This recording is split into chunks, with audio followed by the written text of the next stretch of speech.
Every time they tried to destroy you, they ended up teaching the universe how to destroy them. When they tried to cross you, chosen one, they didn't realize what they were walking into, like someone kicking a sleeping lion, thinking it's harmless, until it opens its eyes. You just helped someone painfully discover what "touch not my anointed" truly means. They thought you were an easy target. They thought they could mistreat you, lie about you, or play you for a fool without consequence. But the universe keeps a record sharper than any camera lens. It saw every sneaky move, every fake smile, every attempt to use your kindness as a weapon against you. And when they targeted you, something ancient and powerful shifted. The same way a forest corrects its balance after fire, the universe began correcting this situation the moment they touched what was never theirs to harm. Here's a fact that never fails.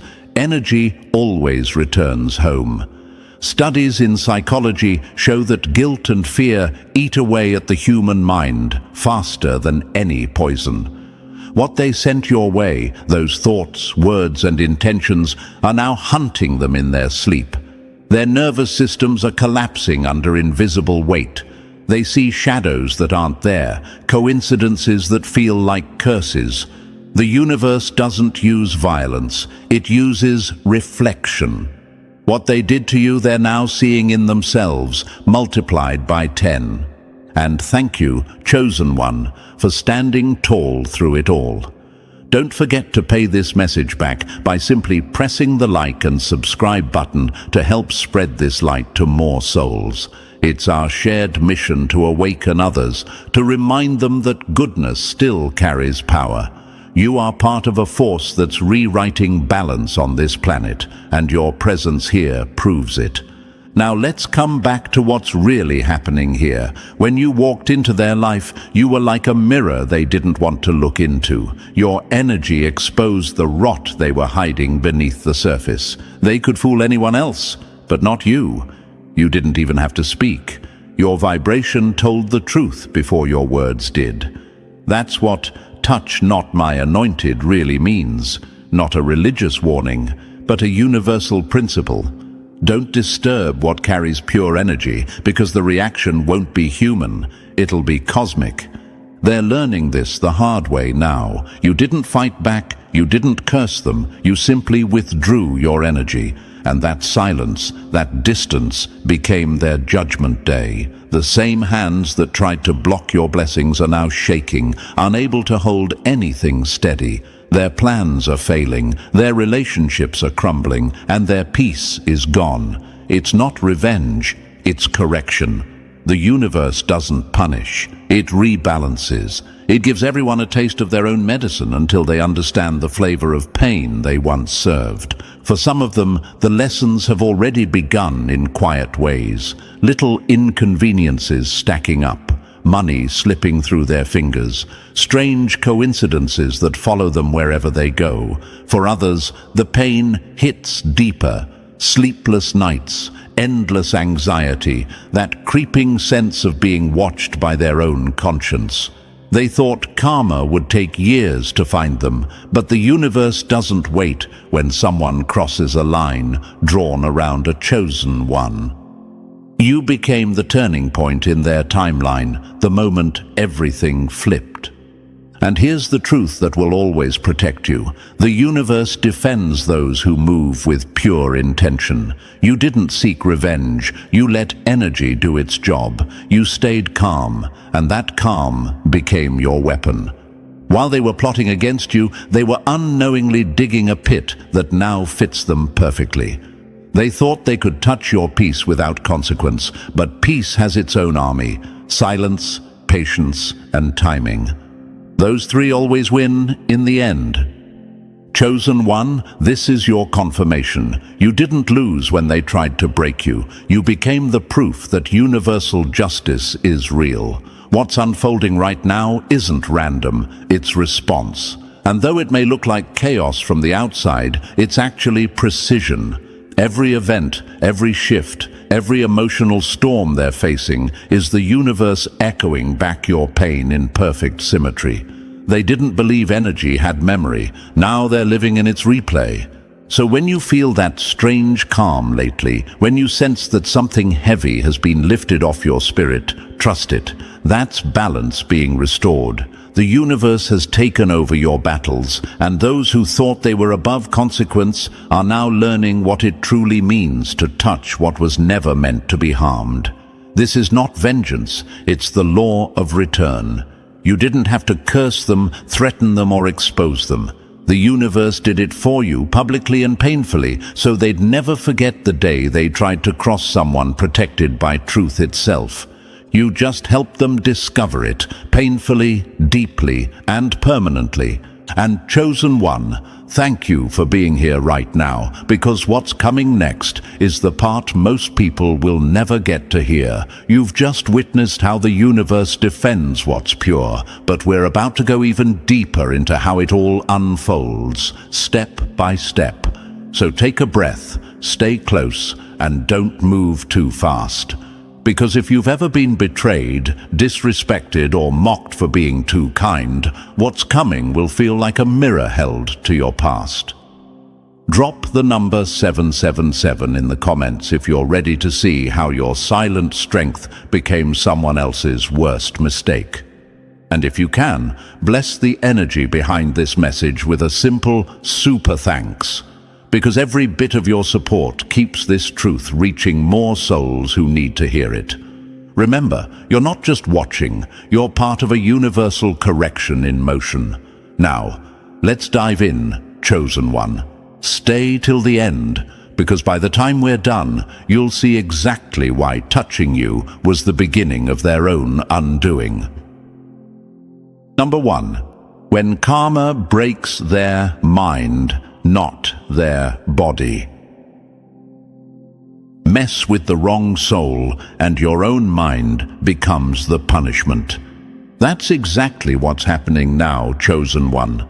Some of these people didn't just lose control, they lost their grip on reality. They're walking around in a fog of their own making, talking to shadows, arguing with ghosts of their decisions. The universe didn't need to lift a finger to destroy them. It simply let them live long enough to face their reflection. And now that reflection is eating them alive. They used to laugh at you for being calm, for taking the high road, for not fighting back. But that calmness? It was the universe collecting evidence. It was silence building a case. And now the verdict has been read. The punishment isn't death, it's madness. You might wonder, why does the universe choose their mind instead of their body? Because the mind is where guilt festers, where illusions rot from the inside out. Taking their peace is far worse than taking their breath.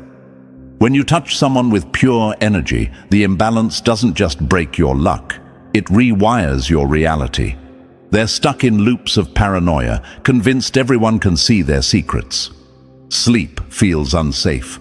Food tastes strange, and every sound feels like a warning. That's not coincidence, that's consequence. Picture this, someone playing chess against fate, thinking they're winning, not realizing every move they make brings them closer to checkmate. That's them right now. The same people who mocked your peace are now begging for it. They used to manipulate others with confidence, now they can't even trust their own thoughts. You became the boundary they never saw coming, the line where the universe said, enough. They didn't just break moral law, they violated energetic order. And in this system, the price isn't paid in money, it's paid in sanity. Science even backs it up. Studies show guilt triggers the same stress response as physical danger. Chronic guilt and fear erode the brain's stability, causing panic attacks, hallucinations, even dissociation. So no, it's not bad luck. It's biology syncing with karma. They built their entire life around deception and control, but now the control is gone and the deception has turned inward. They're gaslighting themselves, trapped in the very web they once used to trap others. The universe isn't cruel, it's poetic. When someone targets a chosen one, it doesn't strike them with lightning. It lets them crumble in slow motion. It makes their mind their own battlefield. That's the real punishment, living inside the ruins of a broken conscience. They can't find peace in prayer, distraction, or denial. Every song, every memory, every silence reminds them of what they did to you. They thought they could destroy your peace and walk away clean. Instead, they triggered a self-destruct sequence that no one else can see. So let them talk. Let them pretend they're fine. You'll see it in their eyes, the distance, the confusion, the quiet terror of someone who realizes the universe doesn't forget. They aren't just lost in psychosis. They're lost in the mirror maze of their own karma, and that chosen one is the real definition of justice. Number 2. When the mask slips, the madness speaks for itself. They used to play mind games, now their own mind is playing them. That's the stage they've entered now, chosen one, the shadow of madness. What started as guilt creeping in at night has turned into full-blown confusion in broad daylight. Their thoughts no longer line up. Their smiles don't match their words. Their mind, once sharp enough to manipulate others, is now dull and scattered. The same people who mocked your stillness are now drowning in their own noise. The universe didn't have to raise its voice. It simply turned the volume of their conscience all the way up until they couldn't hear anything else. Imagine this, someone juggling lies for years, confident they'll never drop one, but the universe adds just one extra truth into their hands, and suddenly everything crashes. That's where they are right now. They can't keep their story straight, can't remember who they pretended to be yesterday. Their once smooth words now trip over themselves, exposing secrets they swore would die with them. This isn't random, it's correction. The energy they once used to deceive is now spinning back, tangled around their mind like a snake eating its own tail. Every false image eventually cracks under the weight of its own pretending. They wore masks made of confidence and charm, but those masks are melting under the heat of truth. You can see it in how they talk, too fast, too nervous, too defensive. They're losing control of their own character because the role they played for years was never real. And here's the cold truth. When you spend your life pretending, eventually you forget who you really are. That's what's happening now. Their real self and their fake self are at war, and their mind is the battlefield. You might ask, but why does the universe let it happen this way? Why not just karma in silence? Because exposure is the final stage of justice. What was once hidden in whispers now screams in the open. Their confusion, their breakdowns, their sudden outbursts, it's all part of the unveiling. They once lived off manipulation, using charm as their weapon, but now their charm feels forced, their smiles crooked, their energy chaotic. They're being seen for what they are, not what they pretended to be. The universe is peeling them layer by layer until even they can't stand to look at themselves. Madness isn't always a punishment. It's often a mirror that shows the truth too fast. Imagine walking into a room filled with mirrors, and every reflection shows not your face, but the faces of everyone you've ever hurt. That's what their days look like now. Every conversation triggers guilt. Every familiar place feels haunted. Every laugh feels fake. Their own mind has become a haunted house, and there's no exit sign. They try to act normal in public, but reality keeps glitching for them. They say things that make no sense, confess truths by accident, and expose themselves without even realizing it. And here's what makes it poetic. These are the same people who once prided themselves on reading others, on being emotionally intelligent, on knowing how to play people. Now they can't even read themselves. The mental fog is punishment enough. It's spreading like wildfire through their life. Their friendships are cracking under the weight of their erratic behavior. Their co-workers whisper.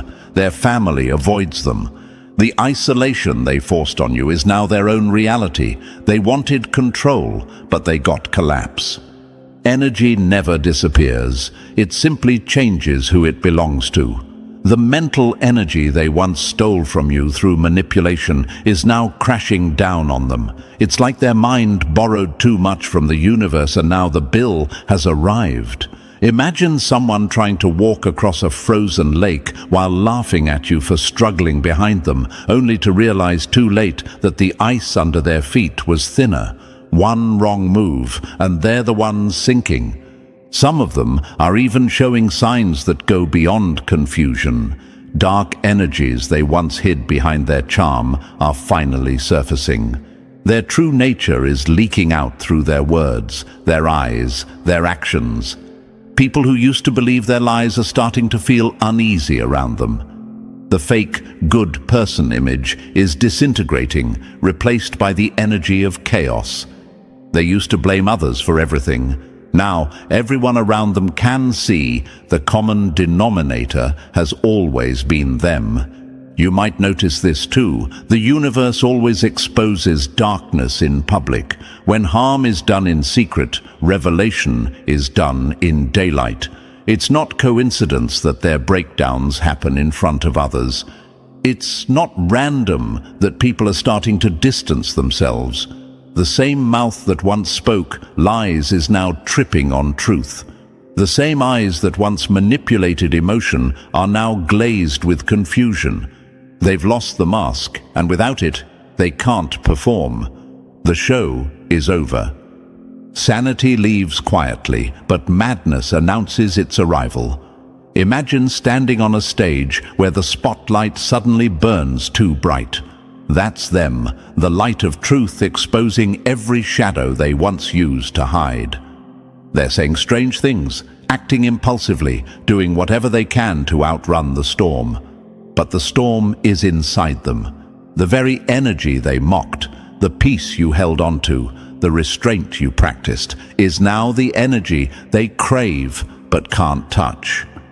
The universe doesn't just balance the scales, it teaches lessons through reflection. You suffered in silence, they now suffer loudly. You were isolated unjustly, they now isolate themselves out of shame. You cried in private, they unravel in public. Every emotional blow you took in the dark, they're taking under the spotlight. And while they spiral, you rise. The contrast is the message. You might feel tempted to pity them, but remember, chosen one, they were given many chances. They were warned by life itself. They were told by their own intuition to stop, but arrogance made them deaf. And arrogance is always the first stage of downfall. Now they're learning what it means to lose their grip on reality while everyone watches. The more they try to fake it, the more transparent they become. Truth doesn't chase, it reveals. The people who once believed their lies are turning away. They can sense the change, feel the distortion in their energy. What's left is a person stripped of illusion, standing in the ruins of their own reputation. The universe doesn't have to destroy them, it just makes them visible. And visibility, for those who built their lives on deceit, is pure torment. So when you see them act out, when you hear strange things about their behavior, know this: it's not random, it's the law of energy doing its work. The shadow of madness isn't a curse, it's exposure. Their confusion, their public unraveling, their erratic energy, it's the echo of every lie, every manipulation, every betrayal they unleashed into the world. The universe is letting them taste the madness they once served to others. And you, chosen one, you don't need revenge. You just need to watch, because what's happening now is irreversible. Once the mask falls, it never fits again. Number 3. The grand unmasking, when truth drags them into the light. Pretend long enough, and the mask becomes your prison. That's exactly what's happening now, Chosen One. The performance is over, and the stage lights are blinding. The same people who hid behind confidence, charm, and fake smiles are now choking on their own act. Their rehearsed lines don't work anymore. Their image, once polished and perfect, is cracking under the weight of exposure. They're trying to hold it together, but the truth is merciless. You can only fake energy for so long before the universe demands payment. Imagine this, a puppet master whose strings suddenly tangle mid-show. No matter how much they pull, the puppets stop dancing, the audience starts whispering, and the mask slips. That's what's happening to them. Their manipulation no longer works. Their charm no longer convinces. Their darkness isn't hiding in the corners anymore. It's sitting right in the middle of the room for everyone to see. And the universe? It's shining the spotlight brighter every second.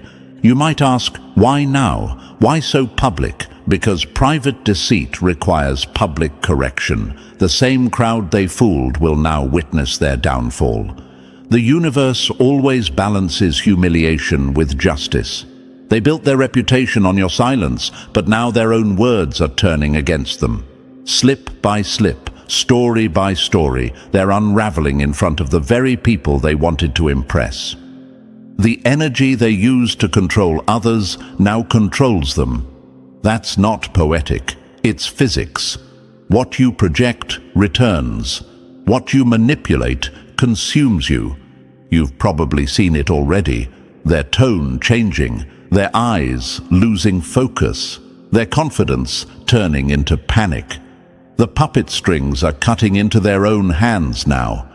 And here's the powerful truth. You're regaining what they tried to steal, your peace, your clarity, your power. You've learned that real strength doesn't shout, it endures. When chaos hit, you didn't collapse. You recalibrated. You became proof that integrity survives every storm. The universe isn't punishing you, it's promoting you. While their masks fall, yours was never needed. You were real from the start, and that's why you rise while they rot. Number 4, the reversal, when their power dies and yours multiplies. They tried to break your spirit, but only ended up proving how unbreakable you are. Chosen One, this is the moment the scales flip. The same people who once smiled in arrogance are now trembling behind those same smiles. Their hands shake while yours stay steady. Their minds race while yours rest in silence. The tables haven't just turned, they've flipped so hard that everything they built on lies is now crashing down. You're walking in balance while they stumble through chaos. This is what happens when false power meets real alignment. Imagine this, 2 ships caught in a storm, one built on ego, the other on endurance. Theirs breaks apart in the waves, while yours glides forward through the lightning. That's not luck. It's universal order. The energy that once chased you now protects you. You've become untouchable, not because you fought harder, but because you learned to stop fighting what wasn't worth your energy. They ran out of moves. You ran out of fear. You might wonder, do they know the tables have turned? Oh, they feel it. They see the shift in your energy and can't explain it. The same people who once laughed behind your back now study your silence like it's a threat. They can't understand how you're calm when they're collapsing, but that's the beauty of alignment. When the universe defends you, your enemies destroy themselves trying to figure out why. Facts don't lie. People who manipulate constantly live in anxiety, while those who stay true to their path experience deeper mental peace. That's not just philosophy, it's psychology. You've become evidence of that truth. Your calmness is their chaos. Your growth is their warning. Every step you take in peace reminds them that karma is already at work. So no, you don't need revenge. You never did. The universe already chose sides the moment they touched what was meant to stay sacred. Behind their eyes now sits panic, guilt, and confusion. Behind yours, clarity, purpose, and power. They're haunted by the echoes of their own actions while you're free, walking through a storm that now bows to your peace. Number 5. The Reckoning. When the graves they dug start to speak.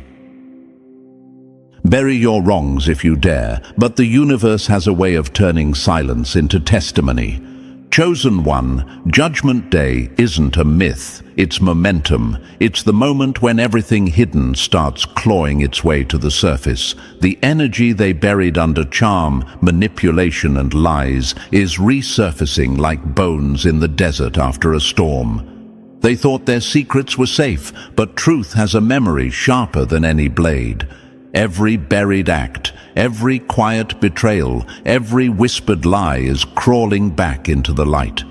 The very ground they walked on is now pushing their dirt back up for all to see. Imagine this, a criminal returning to the scene of the crime, only to find the earth itself exposing the evidence they tried to hide. That's what's happening now. The universe is rearranging timelines to make sure everything they buried finds a voice. Their skeletons aren't staying silent. They're marching out one by one as living proof of what they've done. The same mouths that lied are now confessing through slips and contradictions. The same people they used as pawns are now turning into witnesses. It's not coincidence. It's cosmic accounting. Truth doesn't rot, it resurrects. They thought time would protect them. They believed silence could hide corruption, but time doesn't erase, it records. And silence doesn't protect, it preserves. They mocked the idea of karma, yet now they're choking on it. The universe isn't sending thunderbolts, it's sending exposure. Every move they made against you is being reversed into evidence that condemns them. The same energy that once defended their mask is now dismantling it piece by piece. You might ask, why now? Why so suddenly? Because the universe waits until the stage is full. It lets them build comfort around their lies so that when the truth hits, the fall is public, undeniable, and irreversible. What they thought was closure was actually countdown. You've probably noticed signs already. People around them pulling away, old messages resurfacing, strange coincidences revealing connections they can't explain. That's not luck, that's law. The energy of deceit can't survive once the universe activates truth. And while their world collapses under the weight of exposure, yours is rising with clarity. You didn't need to dig up their wrongs. The universe did it for you. You didn't need revenge. Truth became your defense. Every revelation that burns them becomes light for you. You were patient, and patience always wins in divine timing. So now, as their secrets scream louder than their excuses, stand still and watch. This is the moment everything they buried becomes the evidence of your vindication. Judgment has arrived, not from rage, but from balance. The graves they dug for others have become their own mirrors, and when they look into them, they'll see what the universe saw all along. Every lie, every mask, every shadow, finally exposed under the light of justice. Number 6. The collapse, when their own circle turns into a war zone. When deception is the foundation, chaos is the reward. Chosen one, what's happening behind those closed doors is nothing short of implosion. The same people who once whispered in unison against you are now shouting over each other. Their unity was never real. It was built on shared guilt, and guilt has no loyalty. The alliances they formed to target you are now crumbling into distrust. Every lie they told together has turned into a weapon they're now using against one another. The same table where they once plotted your downfall has become the battlefield where they destroy each other. Imagine this, a house built from glass where every argument throws another stone. That's their reality now. Every hidden message, every double cross, every secret deal they made in the dark is being thrown back in their faces. What once looked like a powerful circle now looks like a cage filled with fear. They're fighting for control over a story that's already collapsing.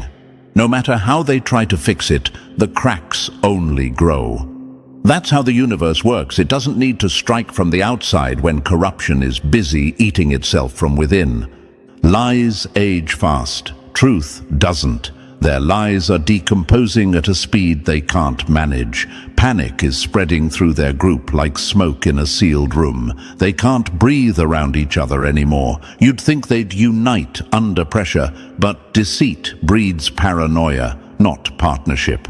They're side-eyeing, over-analyzing, accusing and collapsing. Every conversation feels like interrogation. Every silence feels suspicious. The empire of illusion they built together is now turning on its own creators. You might ask, do they know why everything's falling apart? Deep down, yes. They know it started the moment they came against you. The energy that once protected their lies has expired.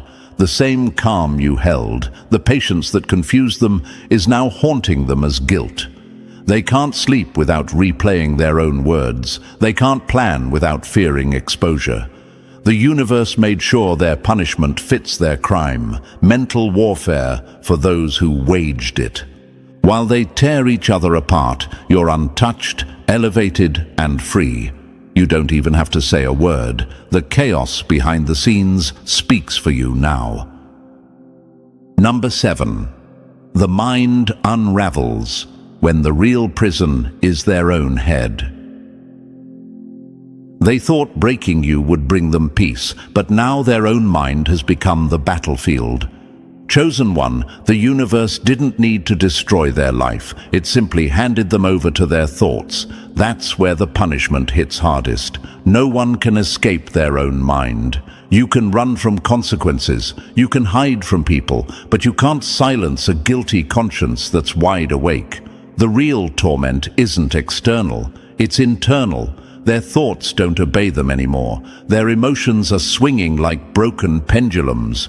Too much noise, no rhythm, no peace. The fake confidence they once flaunted now looks like panic in disguise.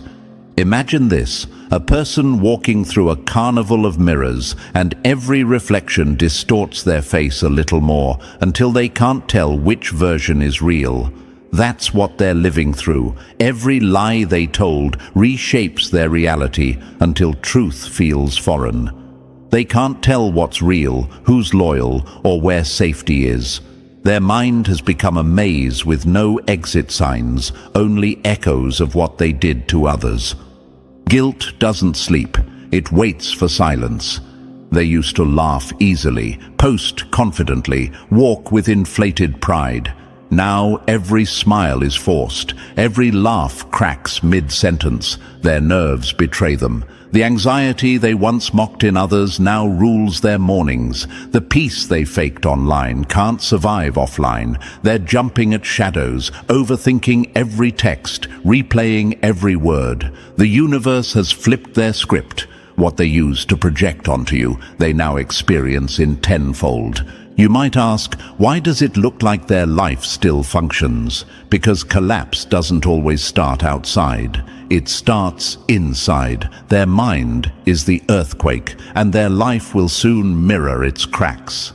The dark energy they once used for manipulation has turned cannibal. It's feeding on its host. That's why their charm is gone, their mask unstable, their energy chaotic. They can't fake peace anymore because peace can't coexist with guilt. This is the part of karma that hits without announcement.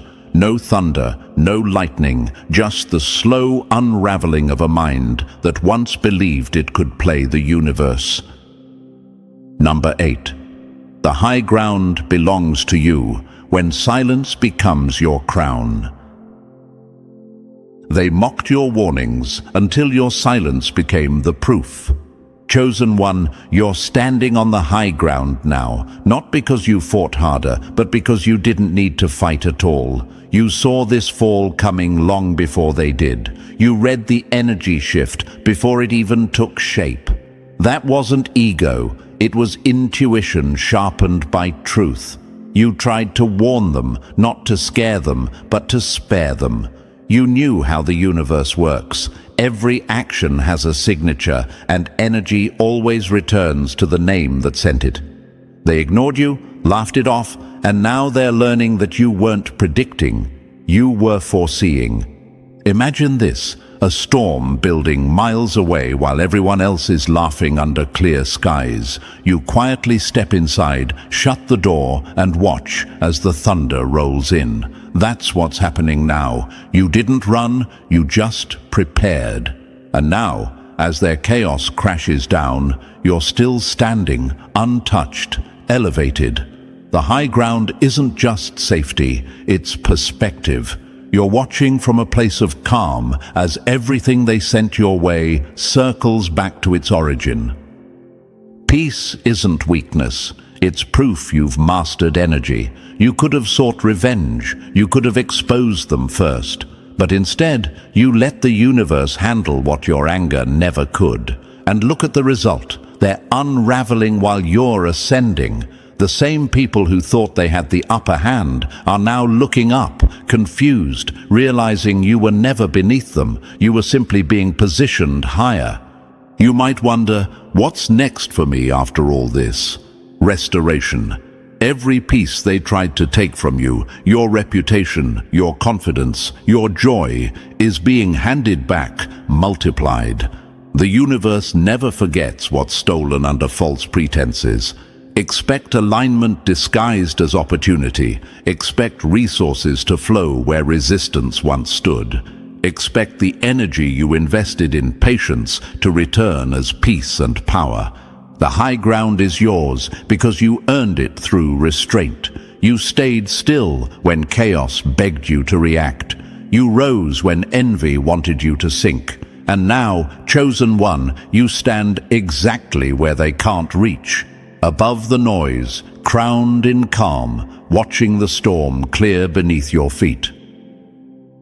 Number 9. The fall from harmony when their peace turns into their punishment.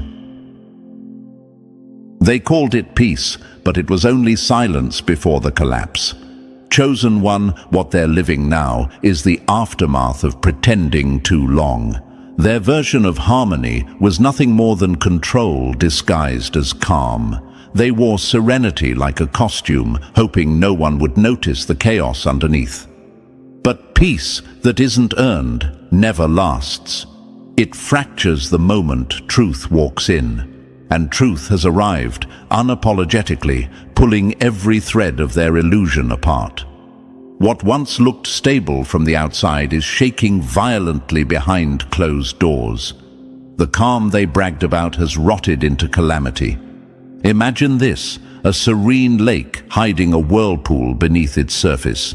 Everything looks still until the water starts pulling downward, dragging everything with it. That's their life right now, still on the surface, but only because the chaos hasn't fully surfaced yet. The angels they thought were guarding their lies weren't protecting them, they were recording them. Every dark act, every manipulative word, every act of cruelty was documented in energy. They thought no one saw, but the universe never blinks. Peace built on lies is just a countdown in disguise. They thought their charm would keep them safe, that their influence could silence the truth. But the truth doesn't need noise, it needs time, and that time is up. Their false balance is crumbling into visible chaos. Careers falling apart, relationships imploding, health fading, everything that once made them feel untouchable is slipping through their fingers. You'll notice it in small details. The tired eyes, the defensive tone, the sudden humility that feels more like fear than growth. You might ask, do they know why it's happening? Oh, they do. Deep down, they know the universe is cashing the debt they thought they'd never pay. They feel the energy reversing, slowly, painfully, inevitably. The same peace they tried to steal from you is now haunting them. Every moment of quiet feels like waiting for the next crash. Chosen one, their fall from harmony is your confirmation. What they faked, you became. What they lost, you gained. Their peace was performance, yours is protection. And that's why their calm turned into collapse. Because truth can't coexist with pretense. Number 10. The Great Exposure, when the universe turns on the lights. They hid their sins in the dark, forgetting that truth doesn't sleep. Chosen one, we've reached the point where everything starts coming out, all of it. The universe has entered audit mode, and no lie can survive what's about to unfold. Within days, masks will drop, and the sneaky ones who thought they could outsmart energy itself will finally face exposure. They moved like ghosts, quiet, deceitful, confident no one would ever trace their steps. But what they didn't know is that the universe never loses track. Every message, every manipulation, every stolen opportunity has been recorded in energy's permanent archive. And now, that file is opening. Imagine this, a thief sneaking through a house at night, thinking everyone's asleep. But as they grab what isn't theirs, the lights flip on, and suddenly every camera, every witness, every angle catches them frozen. That's what's about to happen. The shady ones who smiled in your face while plotting behind your back are about to face their own reflection in high definition. Screenshots, witnesses, receipts. Truth is lining up like a courtroom with no lawyer to save them. Deception thrives in darkness until the universe flips the switch. They believed in luck. You believed in law, the universal kind. And that law doesn't fail. Some will see the exposure happen online, others through conversations or coincidences so sharp it'll feel supernatural. But make no mistake, it's not coincidence, it's correction. The energy that's been circling for months is finally landing. You might wonder, why now? Why so soon? Because karma doesn't always wait years. Sometimes it moves fast when balance demands it. The audit has begun, and the evidence is undeniable. The universe is lining up the truth like dominoes, and once the first one falls, there's no stopping the chain. So, chosen one, stay calm and observant. You'll start seeing signs, slip-ups, nervous behavior, strange coincidences that reveal what's been hidden. This is your vindication arriving in real time. The ones who thought they were untouchable are about to realize they weren't clever. They were simply being timed. And when the lights come on, everyone will see what you always knew. They were guilty, and the universe was just waiting for the perfect moment to show the world. Number 11. The Stolen Legacy, when what's yours finally finds its way back. They thought they stole from you, but they were only borrowing from their own downfall. Chosen one, this is the moment the universe starts restoring what was taken, piece by piece, truth by truth. The theft wasn't just physical, it was spiritual, emotional, energetic. Someone forged papers, manipulated opportunities, or used deceit to block what was rightfully yours. They thought they could hide behind influence or clever words, but the universe doesn't forget signatures written in betrayal. What was stolen from your path is now being rerouted back with interest. The balance is shifting, and what once disappeared in silence will soon return in undeniable form. Imagine this, a thief running off with stolen treasure, laughing until the bag starts burning in their hands. That's what's happening now. They didn't just steal money or property, they stole moments, peace, and recognition that had your name on them. But every ounce of what was taken carried your energy, and energy has a magnetic pull. It's coming home, no matter how far they hid it. You might not have seen justice in courtrooms, but you're about to see it through circumstances that make no logical sense. Doors once shut will open. Opportunities you thought were lost will suddenly reappear with new labels, but still carrying your essence. Nothing stolen from truth ever stays stolen. They didn't rob just a person, they robbed order itself. The universe considers theft from pure intention as theft from justice. That's why their victories are collapsing. They were never truly theirs. They might have built comfort on your pain, but that comfort is turning to ashes. Their promotions, their fake wins, their public applause, it's all slipping because energy doesn't honor stolen success. You might wonder, will I actually get it back? Yes, but not always in the same form. Sometimes the universe replaces stolen gold with lasting peace, stolen opportunities with better ones, stolen recognition with legacy. The same hands that grabbed what was yours will now drop it in panic as everything they built begins to rot from the inside. So stand firm, chosen one. Your legacy was never lost, only delayed. The universe has been tracing every fraudulent act, every selfish grab, every false story used to block your path, and now it's collecting the debt. What was once stolen will soon stand next to your name again, not as a gift, but as a correction. They didn't just steal from you, they stole from balance itself. And now, balance has come to collect. Number 12. The sword of truth strikes when the light cuts through every lie. They tried to silence the truth, but truth doesn't die. It sharpens. Chosen one, the sword of truth has finally been drawn. This is not the quiet phase anymore. This is the strike. The blade of justice has swung, and it's cutting through every web of deceit that's been spun against you. The fog has lifted, the illusions are collapsing, and the energy that once surrounded you in darkness is now burning with light. You can feel it, can't you? The shift in the air, the sense that something powerful and irreversible has begun.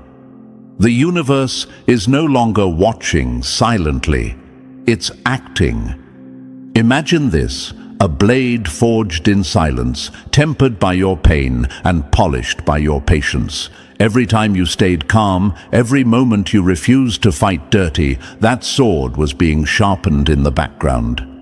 Now, it's in motion. The people who lied, manipulated, or played games with your energy are being cut off. Not by your hands, but by the natural laws they thought didn't apply to them.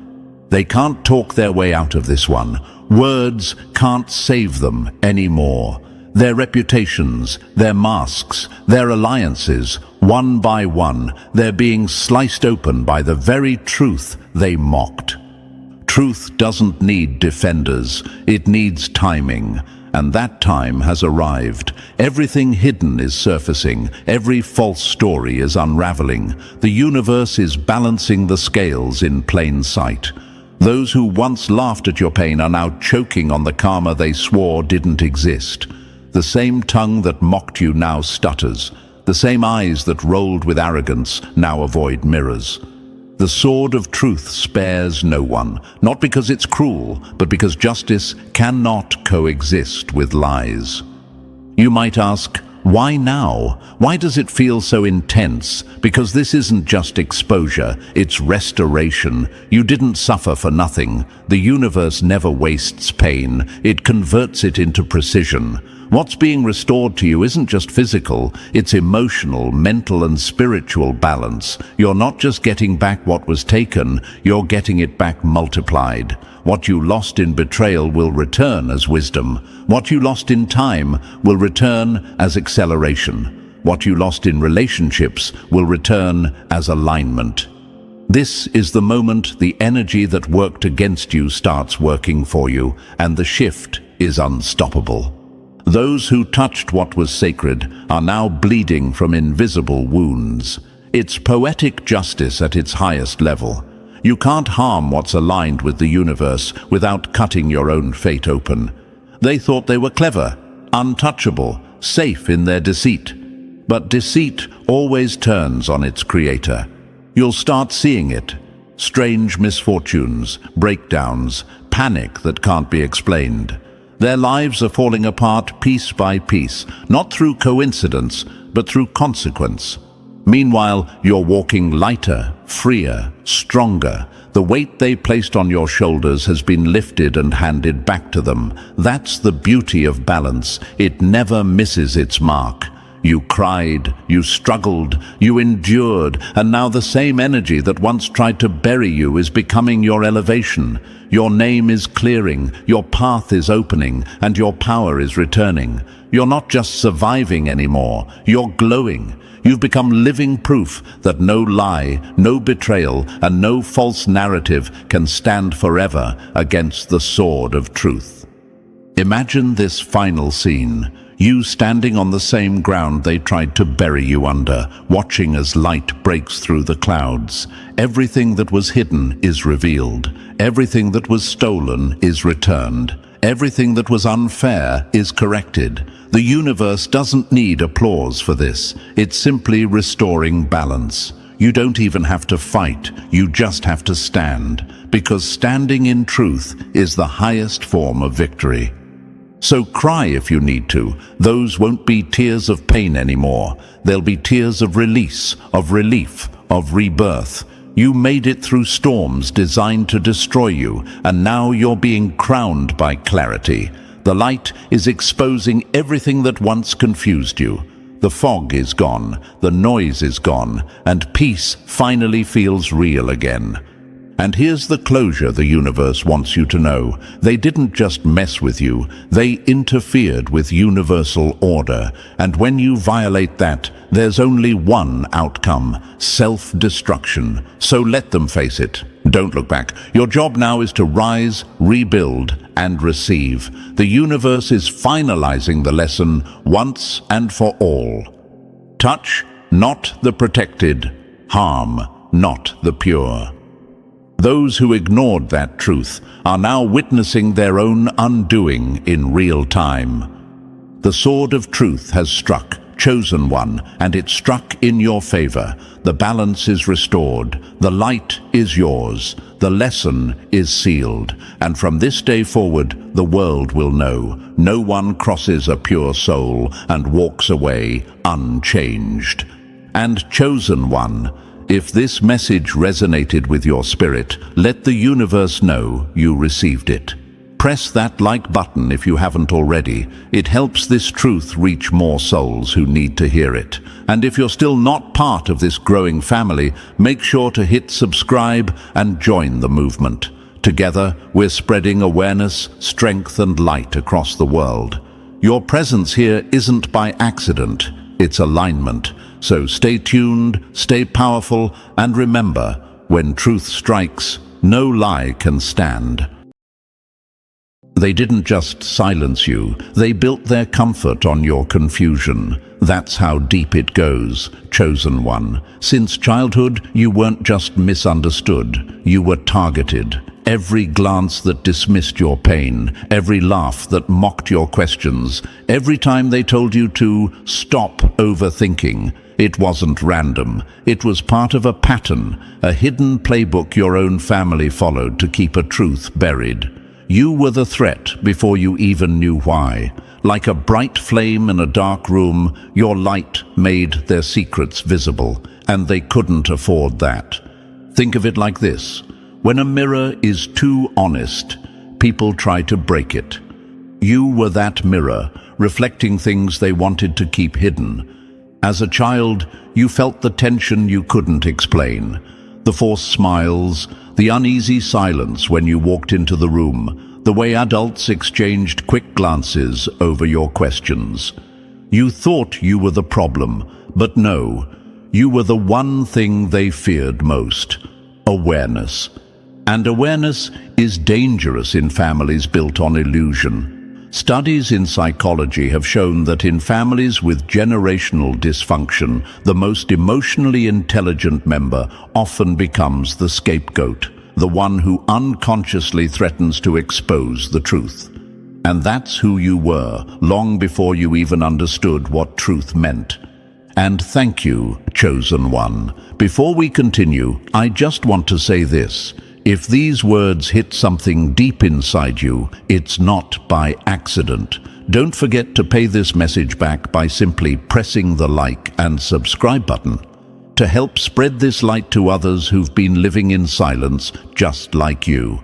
It's our shared responsibility to bring awareness where there's been manipulation. Thank you, chosen one, for being part of this mission. You're not just a listener, you're part of a force waking the world up. Now, let's go deeper. The truth is, you've always carried a question that never left you. Why did they treat me differently? You noticed things others ignored, the favoritism, the subtle put-downs, the way you were always too sensitive or too much. But sensitivity isn't weakness, it's perception. You were seeing cracks they didn't want to admit were there. As you grew older, your awareness became sharper, and that scared them. So they tried to dull you down, confuse you, twist your memories, and make you doubt yourself. That's how control works, through confusion and guilt. Family secrets often hide in plain sight, wrapped in fake smiles, and we don't talk about that. Silence is. Experts call this emotional gaslighting, a common tactic used by those protecting a lie, making the truth-teller question their own reality. And you've lived through that since childhood. The universe didn't make you see too much. It made you see clearly. You weren't paranoid. You were perceptive. You weren't dramatic. You were decoding patterns that others were too afraid to face. Imagine being a child in a house full of closed doors. You could feel something was behind them, but no one let you open them. Every time you tried, you were scolded, shamed, or ignored. You learned to silence your instincts, but those instincts never left. They grew with you. That's why, even now, you can walk into a room and sense tension no one speaks of. You can read hidden motives in people's eyes. That gift, the one they told you was a curse, is exactly what makes you powerful today. This is why you were always the different one. You didn't belong to their dysfunction. You just happened to be born inside it. And from the start, the universe marked you to break that pattern, not repeat it.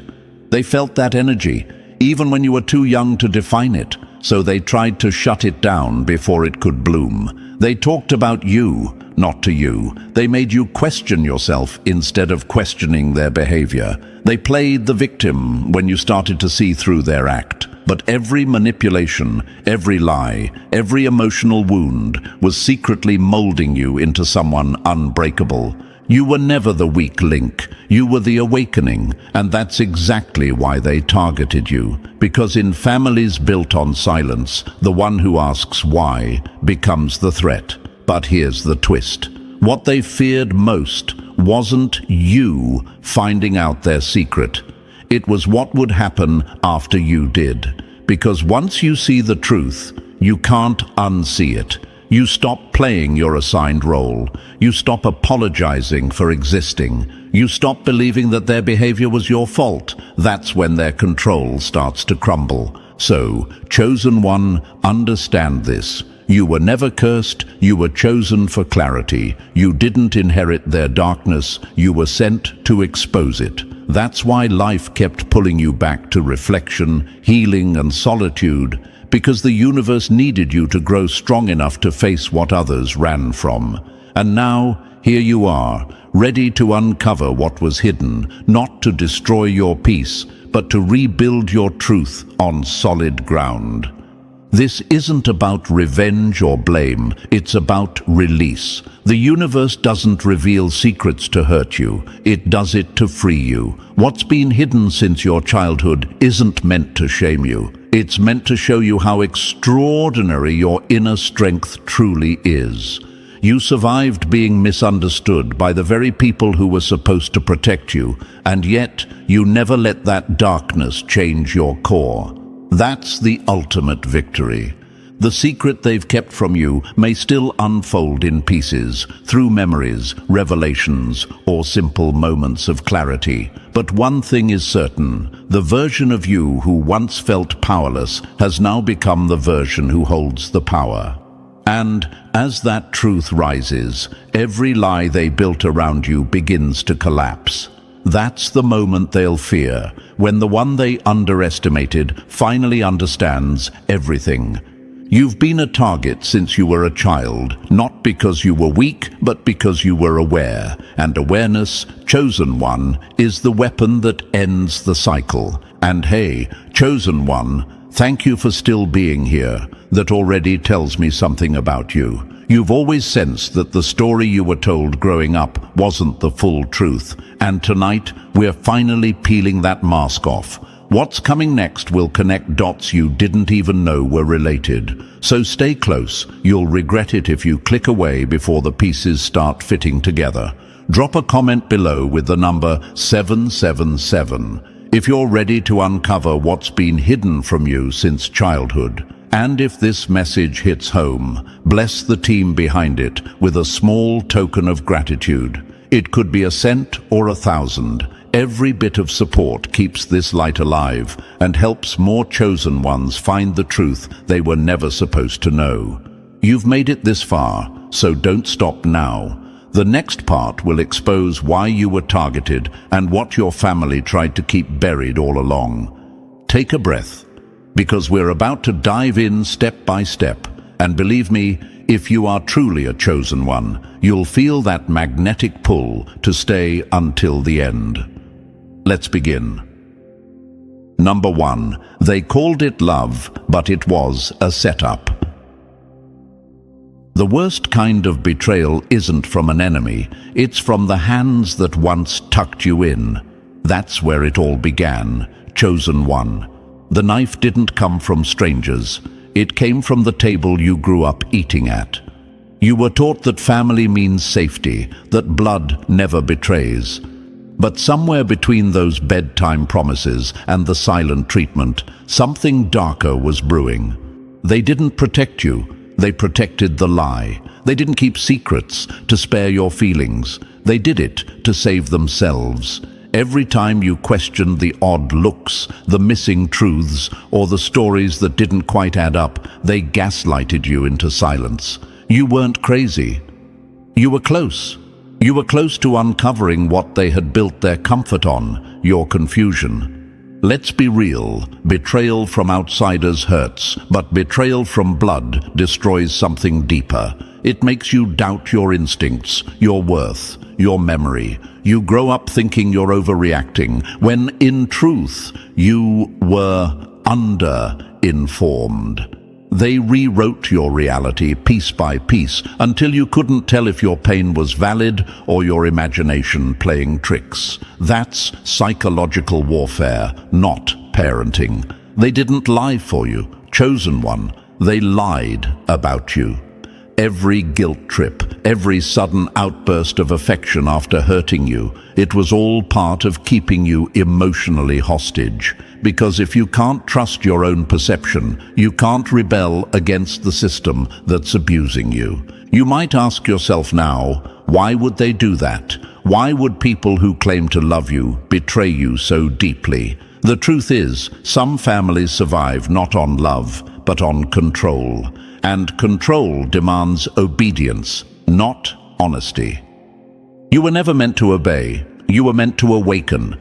That's why you've always stood out, why your questions made them uncomfortable. Your curiosity was their threat. They could manipulate everyone else, but not you. You noticed too much. You remembered too clearly. You felt things others ignored. That sensitivity they mocked. It was your radar, the one that detected deceit before you had the words for it. Here's the hard truth. Betrayal is never an accident. it's a strategy. When they made you doubt yourself, they were buying time. Time to hide what they did, time to rewrite history, time to make sure no one would believe you if you ever spoke up. They knew the power of narrative. Whoever controls the story controls the legacy. And in your family, that legacy was built on lies. But now the cracks are showing. Every unspoken tension, every nervous reaction when your name comes up, it's all proof that the truth is surfacing. They can't bury what the universe has already decided to expose. Think of betrayal like a fire. When it first happens, it burns. But over time, it reveals what was made of gold and what was just glitter.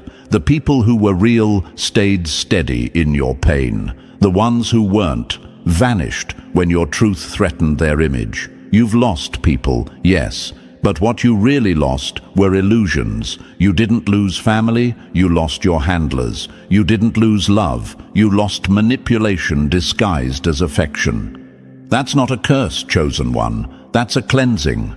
The universe removes what blocks your clarity, even if it hurts. And this time, it's removing the family myths that kept you small. Psychologists say emotional betrayal within families often creates what's called identity fragmentation, when your mind splits between the truth it senses and the lies it's told. You lived years in that split, walking the tightrope between who you were told to be and who you actually are. That constant inner conflict, that's not weakness. That's the strength of someone who refused to go numb. You held on to your truth even when they called it rebellion. You kept your empathy even when they used it against you. That's not just survival. That's defiance in its purest form. And here's the poetic justice. The same awareness they tried to destroy in you is now your power. You see through manipulation instantly. You sense hidden motives before they act. You can no longer be emotionally tricked by guilt or fake love. You've become the one thing they feared most. Someone who remembers but no longer hurts from it. Someone who observes but doesn't absorb. Someone who forgives but never forgets. That kind of clarity terrifies them. Once you know what was done to you, you stop playing their game. Let's be clear, they'll pretend they didn't mean to hurt you. They'll act innocent, cry victim, or accuse you of being ungrateful. That's classic reversal, the guilty turning the truth-teller into the villain. Don't fall for it. They may have erased parts of your past, but they can't rewrite your perception. The universe saw everything they did in the dark, and now it's aligning to reveal it. It's not karma seeking revenge, it's balance restoring itself. You might notice that lately their masks are slipping. Secrets once whispered are now being spoken louder. The energy has shifted. That's because you no longer feed their narrative.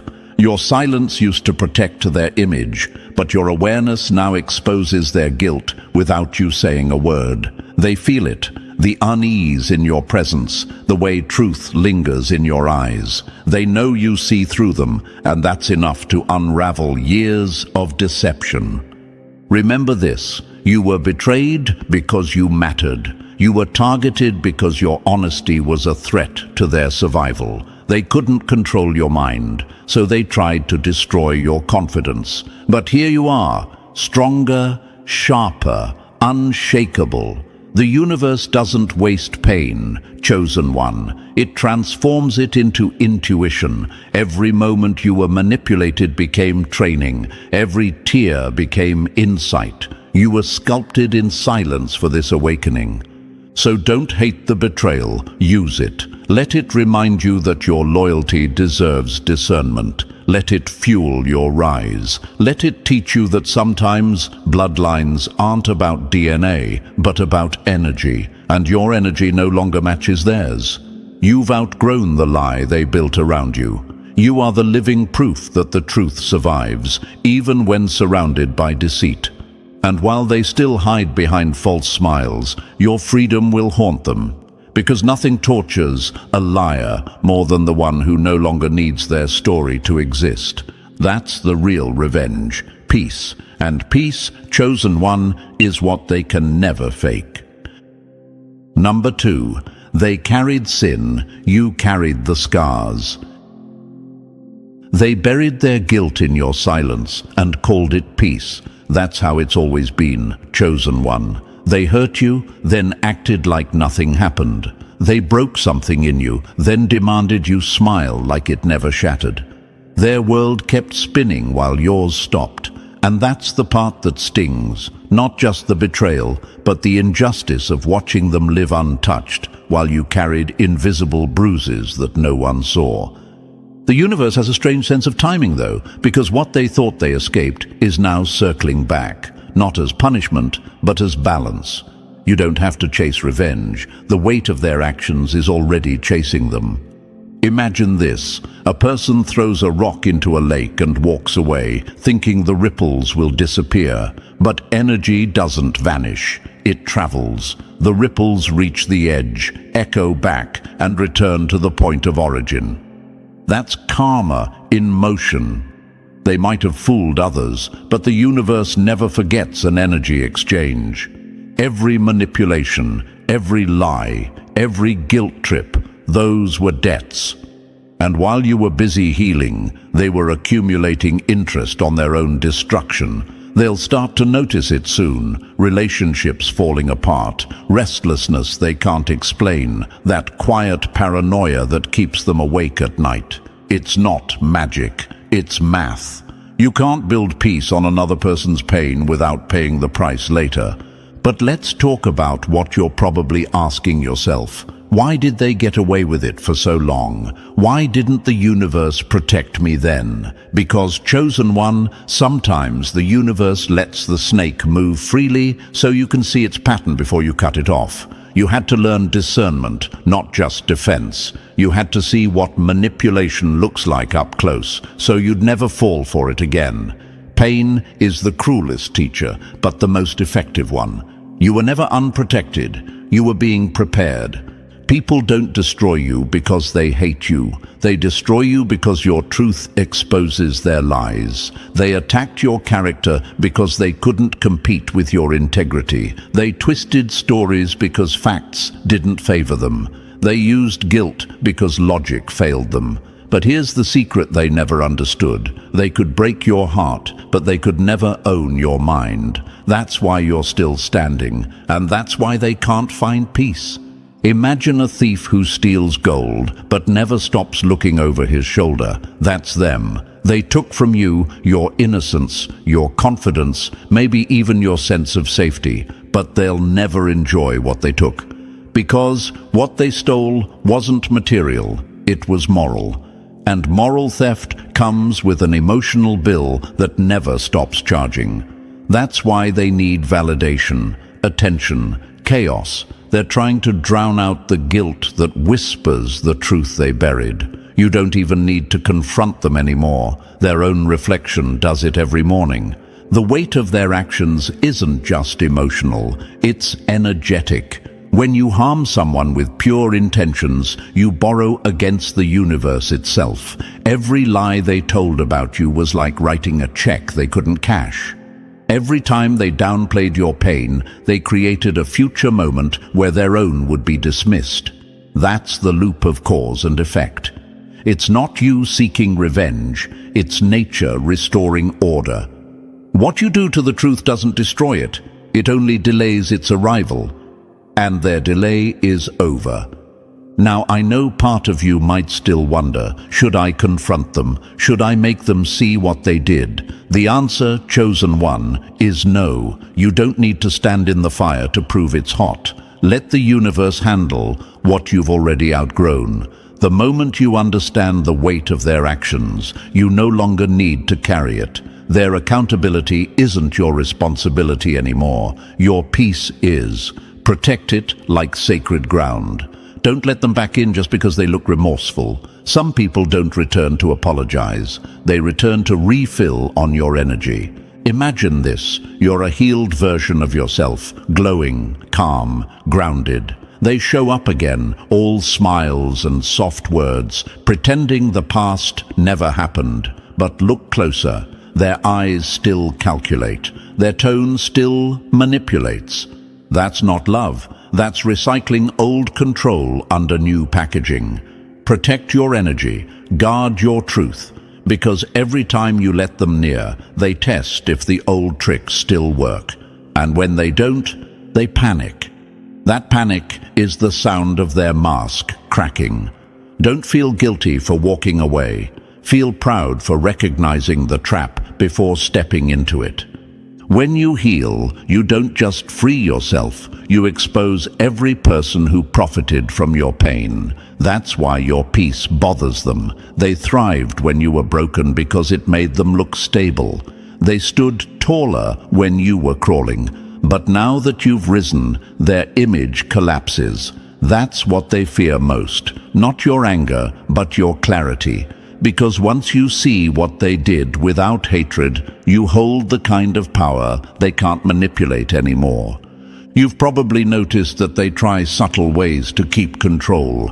Guilt messages, fake kindness, sudden concern. It's not love, it's maintenance. They're checking if you're still manageable. And every time you choose silence instead of argument, indifference instead of explanation, you break another link in their chain. You're not running from them, you're rising beyond them. That's the difference. You're no longer reacting, you're observing. That's when the dynamic flips, when the prey becomes the observer and the manipulator starts to sweat under their own exposure. Imagine walking into a room where you were once treated like nothing, and now the same people can't even meet your eyes. That's the universe's way of showing you who carries the weight now. They might laugh, deflect, or pretend to be fine, but inside they're suffocating under the very energy they projected onto you. It's poetic justice. They taught you pain, and the universe taught them reflection. The truth is, their motives were never love. They were survival. They needed someone to blame, someone to absorb the chaos they refused to face in themselves. You were that emotional punching bag until you woke up. And once you did, you broke the system, because manipulators only function in darkness. Awareness is their extinction. Every moment you choose self-respect over reaction, you're burning their old power source. So, chosen one, here's what you need to know. The weight of their actions is no longer yours to carry. You've paid the emotional debt in full. You've cried the tears, learned the lessons, and earned the peace. Their karma isn't your entertainment, it's your confirmation. You don't have to watch their downfall, just trust it's already in motion. The same universe that let them hurt you is now using that pain as evidence. You were never forgotten. You were being documented.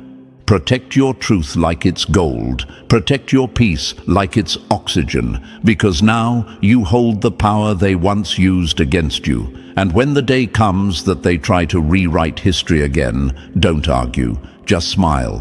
Because you know something they don't. The story always changes when the truth starts speaking for itself. Number 3, shattering the shackles they built around you. They caged your voice and called it peace. Now you're about to make that silence scream. This is the moment, chosen one. The point where the story stops being about survival and starts being about liberation. You've spent years dragging the ghosts of your past like invisible weights, carrying guilt that was never yours and pain that was planted to control you.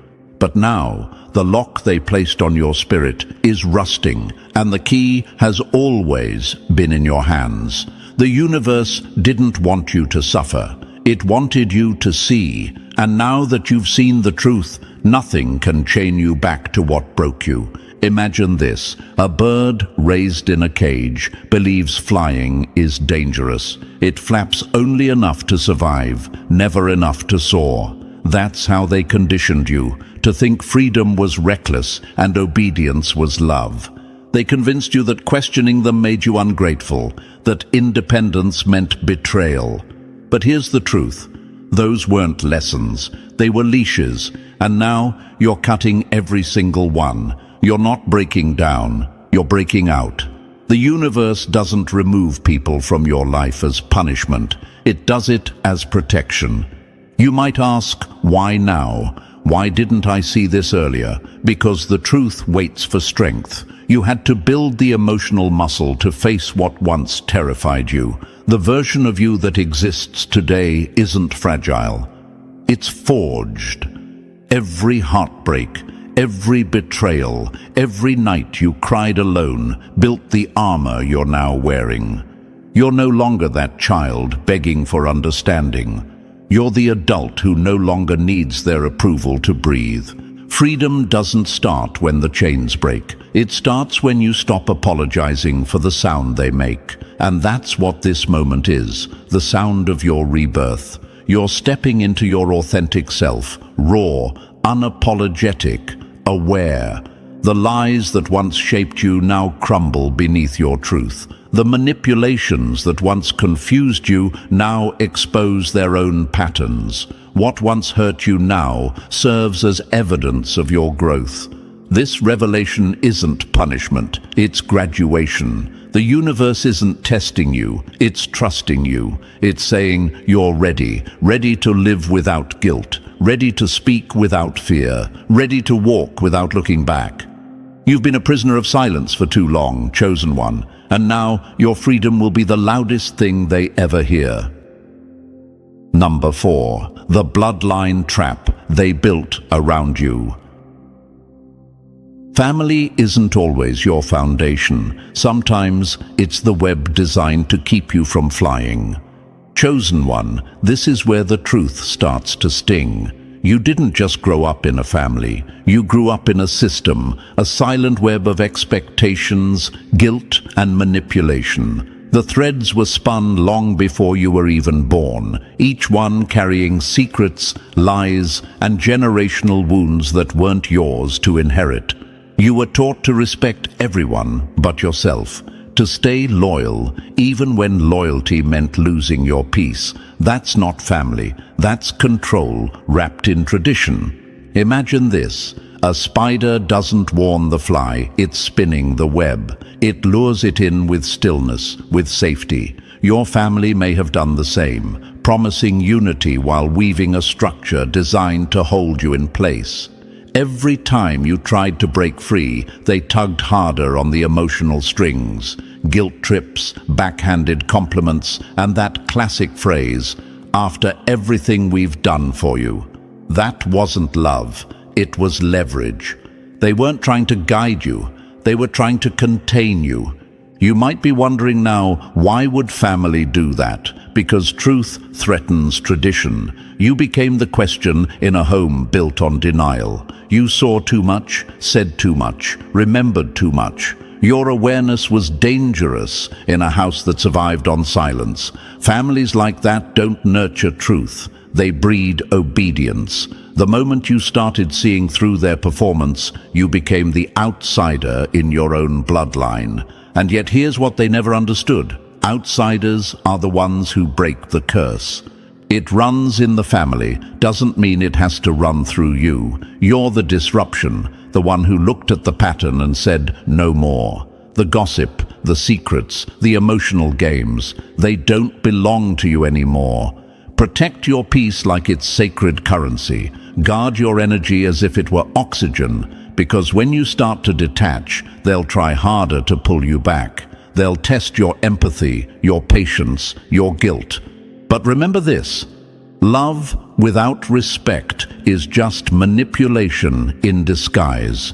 Seek clarity, not confrontation. Guidance from those who see beyond your family's illusion. Mentors, counselors, truth-tellers. You don't owe your healing to the people who caused your wounds. You owe it to yourself to step out of the web and finally breathe in your own truth. Because once you see the pattern, chosen one, you can never again be caught in it. Number 5. Turning the wounds into weapons of wisdom. They tried to break you early so you'd never realize how powerful you were meant to become. That's the truth, chosen one. Healing isn't just about patching up old wounds. It's about reclaiming the power they tried to bury in your pain. The people who worked against you weren't acting out of strength, but out of fear. They saw something in you they didn't understand, light that revealed what they wanted to keep hidden. Since childhood, you've been the mirror they couldn't face, and instead of healing themselves, they tried to crack the glass. But now, that reflection they feared is returning sharper than ever, and it's no longer apologizing for shining. Imagine this: a diamond doesn't start as something beautiful. It begins as carbon, dark, buried, and under crushing pressure. Yet it's that very pressure that transforms it into something untouchable. That's been your journey. Every betrayal, every manipulation, every silent tear, all of it was pressure. They thought they were burying you, but they were refining you. The universe was shaping your pain into precision, your confusion into clarity. What once broke you is now your armor. What once silenced you is now your weapon of truth. You might still wonder, why me? Why was I the target? Because your energy has always been rare. People born to heal are often first born into harm. It's the only way they learn the anatomy of pain. Your family sensed your power long before you did, and power triggers fear in the insecure. They feared what your awakening would mean for their comfort, their control, their narrative. But their fear doesn't define you. Your endurance does. Healing isn't forgiving them, it's outgrowing the version of you they damaged. This path you're on isn't about revenge or blame, it's about release. You're learning that peace isn't pretending it didn't happen. It's accepting that it did and refusing to let it rule you anymore. Healing means standing in front of the ruins and realizing you no longer need to rebuild the same house. You're constructing something new. One built on awareness, not illusion. This is your transformation, from victim to visionary, from silence to strength. You're not the wound anymore, chosen one. You're the wisdom that grew from it. And the same family that once resented your light will soon have to face the truth. The one they tried to dim is now the one lighting the way. Number 6. The curse breaker has finally awakened. They built their peace on your pain, but that inheritance ends with you. This is the moment, chosen one, where everything turns. The chaos you were born into wasn't random, it was recycled. Generations before you lived in denial, passing down dysfunction like a family heirloom. You were handed emotional debt, unspoken anger, guilt, shame, and told to wear it like tradition. But you were never meant to carry that burden. You were meant to end it. You are the first one in the line who refuses to repeat what broke everyone else. Imagine a forest fire raging for decades, passed from one generation to the next. Everyone learned to live with the smoke, coughing, squinting, surviving, until one person finally said, "Enough." That person is you. You didn't inherit a curse. You intercepted it. You saw the flames and chose not to feed them. That's not weakness. That's generational rebellion. That's evolution. The universe placed you in that family not to blend in, but to burn the old script and write a new one with your name at the top.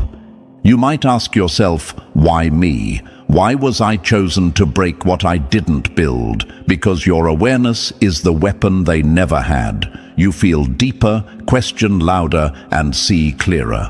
Those before you were trapped by ignorance, fear, and shame. It dies but you have clarity.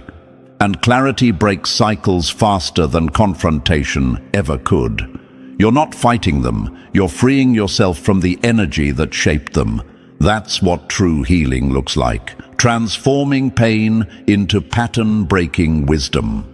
The bloodline ends where awareness begins, Every time you choose peace over drama, truth over silence, and boundaries over guilt, you're rewriting your family's DNA. You're proving that trauma doesn't have to be tradition.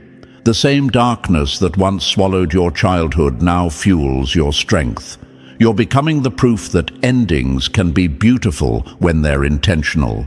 This is not about escaping your past. It's about reclaiming your destiny. The conflict you came from no longer defines you. It only confirms your purpose. The cycle ends with you because you finally understand the difference between loyalty and self-destruction. So stand tall, chosen one, not as a survivor of your family's story, but as the author of its rebirth. You are exactly where the universe needs you to be, at the point where the pain stops and the legacy begins anew. Number 7. The universe is whispering. Are you listening? The truth doesn't stay buried. It stalks you in dreams until you face it awake. Lately, chosen one, the signs have been louder, haven't they? The strange dreams, the flashbacks that come out of nowhere, the sudden gut feelings that make your chest tighten for no logical reason. You're not imagining it. Those aren't coincidences. They're calls to clarity. The universe isn't punishing you. It's preparing you. When you start getting close to the truth, reality begins to echo it from every direction. A song lyric that hits too hard, a conversation that feels familiar, a random memory that suddenly stings differently. These are all signals. The universe tugging you toward the buried truth that's been waiting to be seen. Imagine this. You're in a dark room and lightning flashes outside. For a split second, everything becomes visible. The shapes, the outlines, the things you didn't even know were there. That's what these signs are. They don't appear to scare you, they appear to illuminate. You're finally seeing what's always been in the room, and while that's unsettling, it's also freeing. Because the more you see, the less control the shadows have. You might wonder, why now? Why am I suddenly remembering things I forgot? Because truth has perfect timing. It waits until you're strong enough to face it without breaking. You've reached that moment. The universe won't hand you anything you can't handle, but it will hand you what you've ignored for too long. These intuitive nudges aren't random. They're the breadcrumbs back to your power. Every vivid dream, every chill down your spine, every sense of déjà vu. It's your higher awareness knocking, asking to be acknowledged. Intuition is the universe speaking in a language only the brave bother to translate. You've always felt things others couldn't explain, and that's what made you different and dangerous to those who live in lies. Now, those feelings are sharpening into insight. The same instincts they told you to doubt are now guiding you home to your truth. Pay attention, chosen one. Keep a journal of what you see, hear, and feel. The universe doesn't shout. It whispers in patterns. And the moment you start recognizing them, everything begins to make sense. These signs are not warnings. They're invitations. You're not losing your mind. You're finding your memory. And the more you listen, the louder the truth becomes, until finally, it's undeniable. Number 8. The unseen hand that demands the truth. Some souls don't rest because the lies that buried them still breathe. Chosen one, there's something deeper stirring beneath this, something that refuses to stay silent. This journey isn't only about healing your past. It's about revealing what others worked hard to conceal. Justice, in its purest form, is energy trying to balance itself, and sometimes that energy speaks through you. Maybe you've felt it, a sudden chill when you think of a certain person, a recurring dream that doesn't fade, or a memory that keeps resurfacing even when you try to ignore it.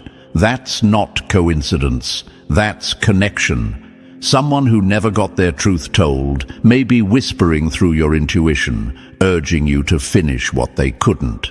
Imagine this, a candle extinguished before its time, smoke still swirling in the air. The flame may be gone, but its heat lingers. That lingering heat, that unshakable sense of injustice, is what you feel now. The universe doesn't forget unresolved energy. When truth is buried under lies, it finds a messenger brave enough to dig it up. And that messenger, chosen one, might be you. You might ask, why me? Why do I feel things others ignore? Why do these truths chase me when everyone else moves on? Because your spirit vibrates at a frequency that truth recognizes. You were born with sensitivity, others dismissed. But that sensitivity is your radar. You sense what's off before it's spoken. You feel deception before it's proven. That's why they called you dramatic, emotional, or too intense. What they didn't realize was that you were translating energy, reading echoes of unfinished stories. Justice doesn't always wear a robe. Sometimes it wears a heartbeat that won't stop remembering. The person guiding you might not be physically here, but their essence is. They're drawn to your clarity, your courage, your refusal to look away. Their truth has been trapped in silence for years, held hostage by family loyalty, fear, or reputation. But lies can't rest forever. They start to rot. And when they do, they release signs, dreams, and synchronicities meant for the one who can handle them. That's why you've been having flashes of knowing, strange coincidences, or emotional waves that seem to come from nowhere. It's not madness, it's message. Still, move carefully. This isn't about revenge, it's about revelation. The universe will never ask you to destroy, only to disclose. Protect your peace while pursuing clarity. Ground yourself, speak your truth calmly, and seek wisdom from those who understand energy, truth, and balance. Because when you finally bring light to what was hidden, you won't just be setting that soul free. You'll be freeing yourself from generations of silence. The justice they seek and the healing you need are, in truth, the same thing. Number 9. The masters of deception and the scars they left behind. They didn't raise you, they rewired you. Chosen one, this is where the truth cuts deep. The manipulation you endured wasn't love disguised as discipline, it was control disguised as care. You were never too sensitive, you were strategically silenced. They didn't want to guide you, they wanted to program you. Every guilt trip, every twisted apology, every "you're imagining things" wasn't random. It was calculated. Their goal wasn't to teach you strength, it was to keep you small enough to never question their power. Imagine this, a puppeteer smiling while the puppet dances, unaware of the strings. That was you once, moving, speaking, believing under invisible commands. They taught you to doubt your instincts, to apologize for your emotions, to believe that obedience was survival, and for a while, it worked. You molded yourself into what they wanted, quiet, compliant, broken in all the right places. That's how abusers operate. They don't need to lock you in a room when they can lock you in your own mind. You might ask yourself, how could someone who claimed to love me do that? Because love to them was possession, not connection. They didn't want a child, they wanted control. They needed to feel superior, and your independence threatened their illusion of dominance.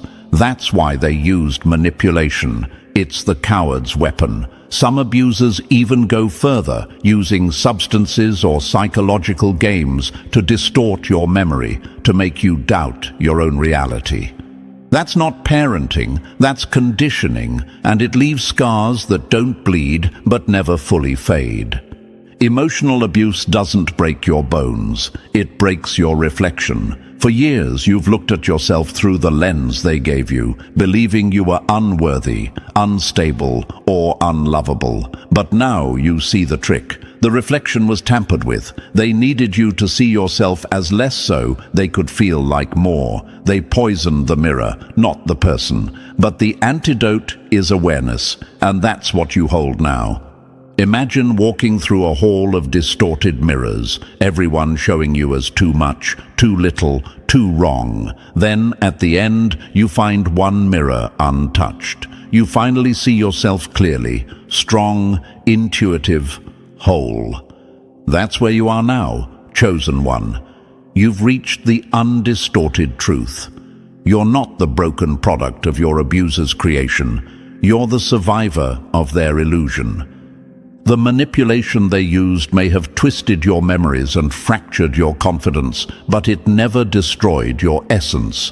That part of you, the spark that always whispered something isn't right, was your truth trying to save you.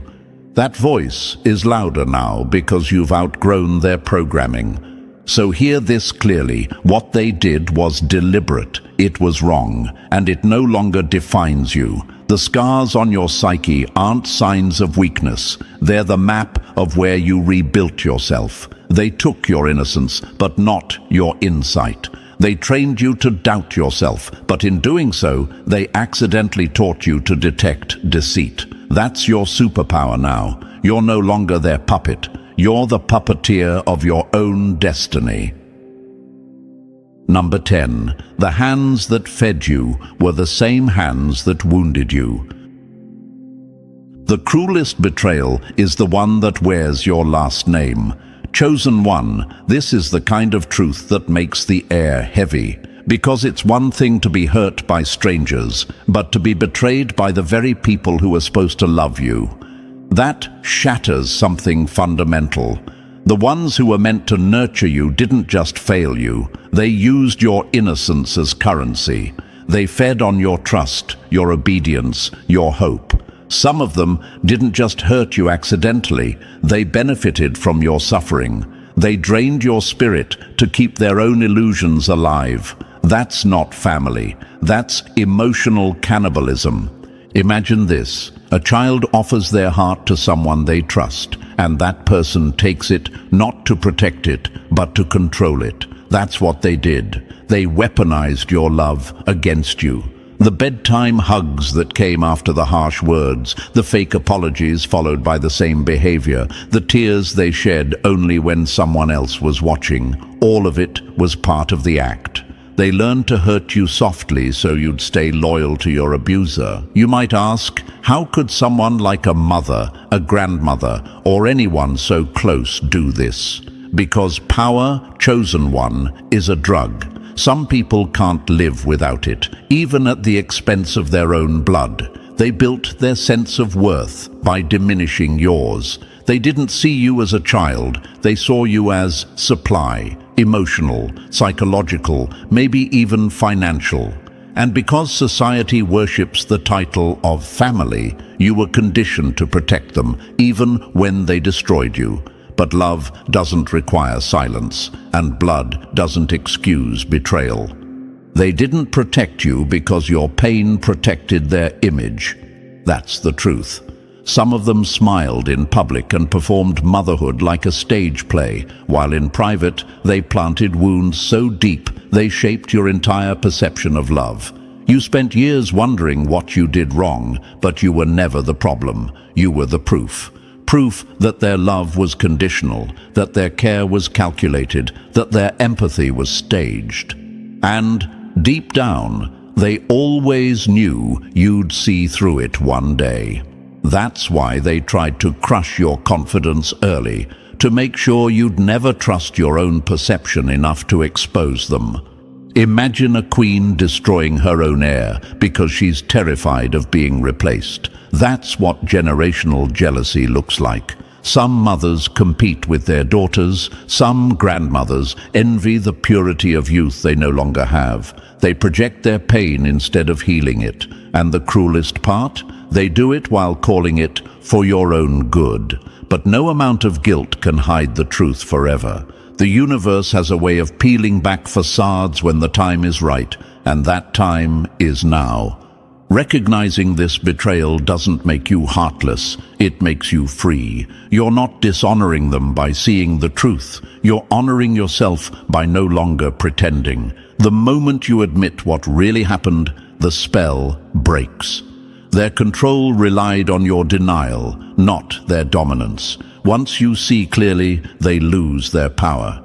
So, chosen one, look at the wound, not with pity, but with power. What they did was unforgivable, but it's no longer unforgettable either. That means they can't rewrite it, can't disguise it, can't spin it. You've taken back authorship of your story. The pain they caused will no longer fuel their image. It will fuel your transformation. You're not just surviving betrayal, you're turning it into a warning for anyone who mistakes your silence for weakness. They thought their bloodline would bind you, but truth cuts deeper than blood. And now that truth is setting you free. Number 11. The fog they built to keep you blind. They couldn't kill your light, so they tried to dim your mind. Chosen one, this part of your story is where darkness pretended to be guidance. The people who should have helped you see clearly instead led you deeper into confusion. Not by accident, but by design. They used emotional fog as their favorite weapon, tampering with your confidence, twisting your memories, flooding you with guilt and fear until you couldn't tell what was real anymore. It wasn't chaos, it was control. Their goal wasn't to destroy you instantly, it was to keep you dependent, doubting, dizzy. A disoriented soul is easier to dominate than a free one. Imagine being trapped in a thick fog where you can't see your own reflection. Every direction looks the same, and every time you try to move forward, someone whispers, "Stop, you'll get lost without me." That's what they did to you. They trained you to need their permission to think, their validation to feel, their approval to exist. That's not love. That's mental imprisonment disguised as care. They didn't just lie, they rewrote reality around you, twisting words until your truth sounded like rebellion and your instincts felt like sin. You might be wondering, why me? Why would they go to such lengths to confuse me? Because clarity is power. Once you see the game, you can't be played again. They needed to blur your perception, to make sure you'd never connect the dots. Fear and guilt were their favorite tools. Fear of abandonment, fear of being ungrateful, fear of being alone. They wanted you to think that without them, you'd crumble. But here's the truth. You didn't crumble. You're here. You're reading this. You're questioning everything they taught you not to question. That's proof that their spell didn't work forever. Manipulation isn't strength. It's the desperate act of someone terrified of your awakening. And that's what's happening now. You're awakening. You're stepping out of the fog they built around you. You're learning to trust your intuition again. That inner compass they tried to convince you was broken. The confusion they planted in you is unraveling thread by thread. You can feel it, can't you? The clarity returning, the strength rebuilding, the whispers losing their hold. Imagine wiping steam off a mirror and finally seeing your reflection after years of distortion. That's your spirit right now, clearing, glowing, alive. You were never weak for falling into their fog. You were human. But your ability to rise from it, that's divine resilience. The fact that you're still here, still seeking truth, proves one thing. They never owned your mind. They only borrowed your trust. And now you're taking it back. Permanently. Number 12. The warrior who walked through darkness and didn't break. They tried to bury you in darkness. They didn't realize you were the seed. Chosen one, let's call it what it is, courage, not the kind that roars or announces itself, but the quiet kind that wakes up every day and chooses to face what others spend their whole lives running from. You've looked into the very shadows that shaped you and said, "Not this time." That's not weakness, that's evolution. The path you're walking right now isn't for the faint-hearted. It's for the ones who've learned how to breathe in darkness until it no longer scares them. Imagine standing in a cave with no light, no sound, and no certainty of a way out. Most people would freeze, but you kept moving. Each step forward was an act of rebellion. Every tear was proof you hadn't given up. That's what makes you unstoppable now. You didn't escape the dark by waiting for someone to rescue you. You carried your own light until it grew bright enough to guide the way. The universe, your ancestors, your intuition. Call it what you will. They've been walking with you the whole time, whispering, "Keep going, you're almost through." You might ask yourself, why does this journey feel so heavy? Why does the truth come with so much pain? Because clarity burns. When illusions fall away, they don't go quietly. You're not just facing your trauma. You're facing generations of unspoken suffering. You're the one chosen to break the silence, and silence never shatters without noise. But every ounce of fear you faced has turned into fuel. Every night you thought you wouldn't survive has turned into armor. And now, standing here, you realize you were never fragile. You were forged. You're not the victim of your story. You're the proof that it can end differently. The ones before you endured but never healed. You're the one who dares to heal and rise. You've become the voice that the silenced versions of you prayed for. You don't need to chase revenge or validation. Your survival is the loudest victory there is. So breathe, chosen one. You've earned it. The dark you walked through wasn't meant to destroy you. It was meant to reveal you. The same shadows that tried to swallow you now fear your light. And from this moment forward, remember this truth. You're not walking out of the darkness anymore. You're leading others out of it.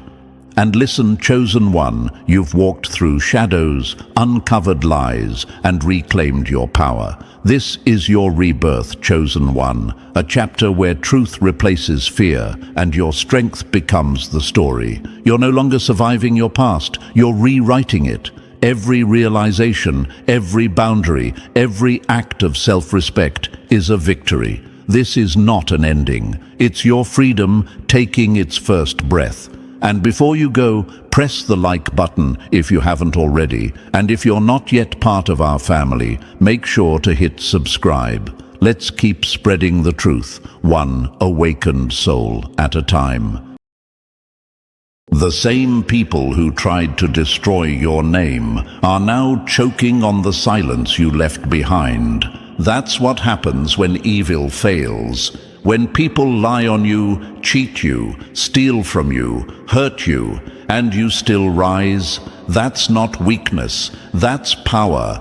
And now, those same people who laughed at your pain are being exposed, one by one. They're cracking, not because you fought back with revenge, but because the truth is hunting them down without you saying a word. You didn't need to scream. The universe took notes. See, snakes don't bite because you're wrong. They bite because you were right the whole time. You walked in with light and they panicked. They saw your kindness as weakness and your silence as permission, but it wasn't. It was warning. And now, that silence is louder than any noise they ever made, because the truth has a funny way of finding its voice when evil thinks it got away. And thank you, chosen one, for being here. Don't forget to pay this message back by simply pressing the like and subscribe buttons. Help spread this truth to more souls, because it's our shared duty to shine light where darkness tried to rule. Thank you for being part of this mission. You are not alone. You are part of a powerful force that's rising, and this message is one of many signs that you're on the right path. Now back to the truth, back to what they did to you, and why the whole world is finally seeing it for what it really was. Chosen one, this wasn't just betrayal. It was calculated. It was cold.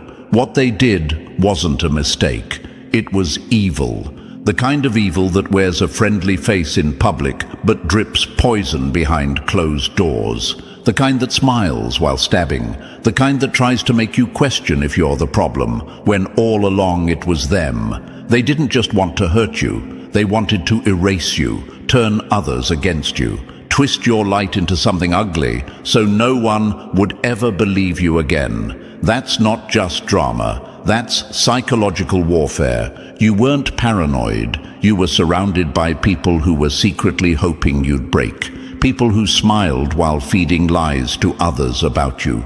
People who took your kindness, flipped it upside down, and made it seem like manipulation. And what did you do? You stayed quiet. You walked away. You healed.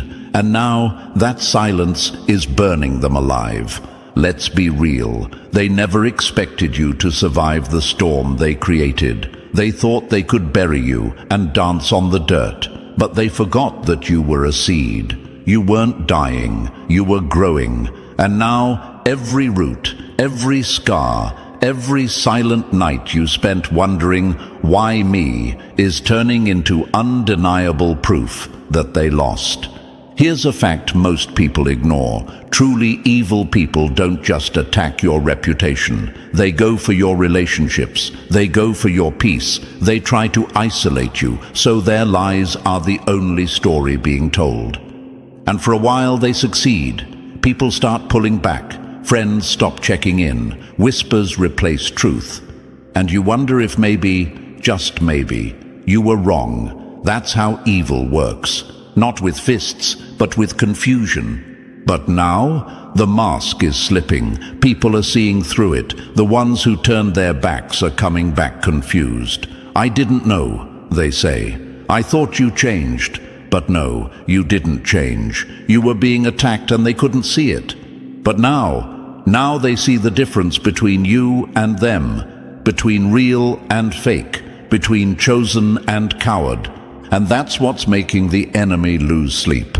Not that you survived, but that you did it with grace, that you didn't turn bitter, that you didn't sink to their level. You healed, you got stronger, and now people are watching them fall apart without you even lifting a finger. That's justice. That's balance. That's the universe making sure you get the respect they tried so hard to steal. Chosen one, you were never meant to fit into their world. That's why they tried so hard to kick you out of it. You were a mirror they couldn't handle. Your very presence reminded them of what they chose not to be. While they were busy chasing approval, you were chasing truth. While they were building fake images, you were breaking curses. That's not something weak minds can handle. So instead of growing, they turned against you. But guess what? The tide has turned. The whispers are now shouts. The people who used to believe them are starting to ask questions. Why did they lie about you?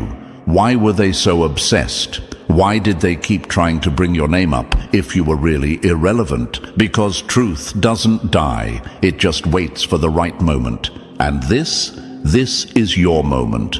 You are not crazy. You are not dramatic. You are not too much. What they did to you was evil, but the universe is showing you, loud and clear, they're being exposed. Their time is up. You don't have to get revenge. You don't have to prove anything. Just keep walking. Let your life be the evidence. Let your healing be the headline. Let their lies drown in your silence. Every chosen one reaches this moment, the moment where the pain flips, where everything that was meant to destroy you turns into power, where the ones who hurt you start watching you in silence, jealous, confused, and scared. Not because you did something wrong, but because you made it without them. So take this as confirmation. You were never the villain. You were the warning. You were the reflection. You were the wake-up call they didn't want to hear. And now they're paying for every bit of harm they caused. Slowly, publicly, spiritually, emotionally, because the universe has perfect memory and it never forgets who tried to kill the light in someone chosen. So thank you again, chosen one, for not giving up, for still standing, for carrying this truth even when it was heavy, for not letting the lies win. This message is for you, and it's only the beginning. You're not alone, and you never were. Because when you're truly chosen, the same evil that came to destroy you ends up destroying itself. And hey, chosen one, thank you for still standing with the truth. What they did to you was beyond cruel. It was calculated, it was evil, and now it's finally catching up to them. So don't go anywhere, because we're about to break this down piece by piece, and trust me, you'll feel every word in your bones. Drop the number 777 in the comments if you've ever had people twist your truth, then sit back as karma flips the script.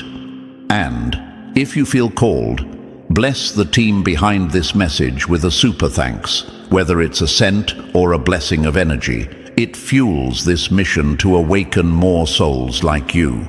You being here isn't by accident, it's a signal. So stay with me, because the deeper we go, the clearer it becomes. You weren't the problem, you were the threat to their lies. And now, let's walk into the truth, step by step. If you're truly chosen, you won't even want to look away. Let's get into it. Number 1, they called you special, but they meant sit down and obey. They didn't choose you because they loved your light. They chose you because they were hoping to dim it. Let's be brutally honest. They never wanted you to rise. They only praised you so they could keep you close, study your fire, then slowly smother it while smiling to your face. You were never chosen to be celebrated. You were chosen to be controlled. They dressed it up with compliments and promises. You're different, they said. You're special. But it wasn't love. It was strategy. Their praise was poison dressed as honey, just sweet enough to keep you swallowing it while it hollowed you out from the inside. It was never about lifting you up. It was about keeping you on a leash. They gave you crumbs and called it purpose. They praised your silence and called it maturity. They trained you to endure suffering and told you it was spiritual. But let's be real. What kind of love demands your silence? What kind of respect drains your energy and calls it destiny? See, they were never scared of your flaws. They were terrified of your awakening. That moment when you would finally ask, why do I have to shrink for them to feel comfortable? That's when the fear set in. Because you were never built to be a puppet. You were born with your own rhythm, your own voice, your own mission. And control was the only thing they had to offer, so they tried to disguise it as favor. You thought you were chosen to shine, but what you were really handed was a cage painted gold. And every time you got too close to freedom, they moved the finish line. They kept your mind spinning in circles. Maybe I need to be more humble. Maybe I'm just not ready yet. Maybe they know better than me. But let me tell you something that'll shake their lies right out of your system. You were never the weak one. They were just good at making strength look like rebellion. Chosen one, they wanted your light, but not your leadership. They wanted your effort, but not your independence. They admired your energy, but hated your clarity. Because clarity breaks control. You weren't meant to blend in. That was never your path. And the second you realized that, the entire system started to crack. They began calling you arrogant for setting boundaries, disrespectful for telling the truth, ungrateful for no longer carrying their burdens. But that's the script they always run when someone breaks out. When the one they thought would stay quiet suddenly stands up and says, I see what you're doing, and I'm done. Let them panic. Let them squirm. Let them watch the very person they tried to break become the one force they can't stop talking about. because the truth is, you weren't chosen to be controlled. You were chosen to tear down everything they built on lies. And the universe, it's behind you now, fully. You're not just free, you're dangerous to every system that thought you'd stay small forever. Number 2, they wanted you broken, not brilliant. They didn't choose you to rise, they chose you to bleed and expected you to thank them for the wound. Some people don't admire your strength, they rely on it to survive. They didn't want your greatness, they wanted your exhaustion, your silence, your sacrifice. The same ones who said, "You're built for this," were never carrying anything themselves. Let's get one thing straight. What they did to you wasn't a misunderstanding. It was a setup. They saw your strength early, saw your resilience, your endurance, your deep sense of loyalty, and instead of protecting it, they plotted how to drain it. You weren't chosen for greatness in their eyes. You were chosen to be used, picked to be stretched thin while they sat back and took everything they could from you, calling it destiny, just to soften the blow.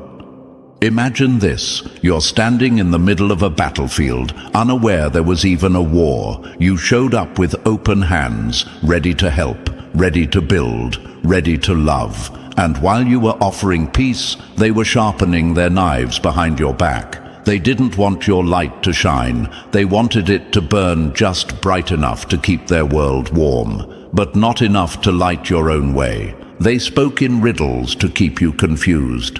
Pain is just purpose in disguise.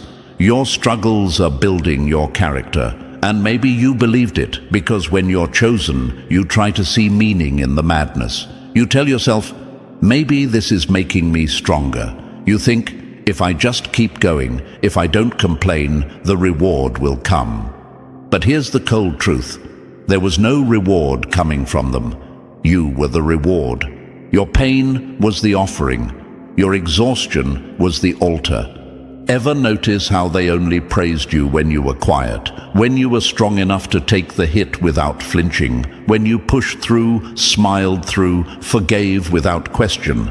But the moment you started asking, "Why me?" they flipped. That's when the labels started. Ungrateful, too sensitive, difficult.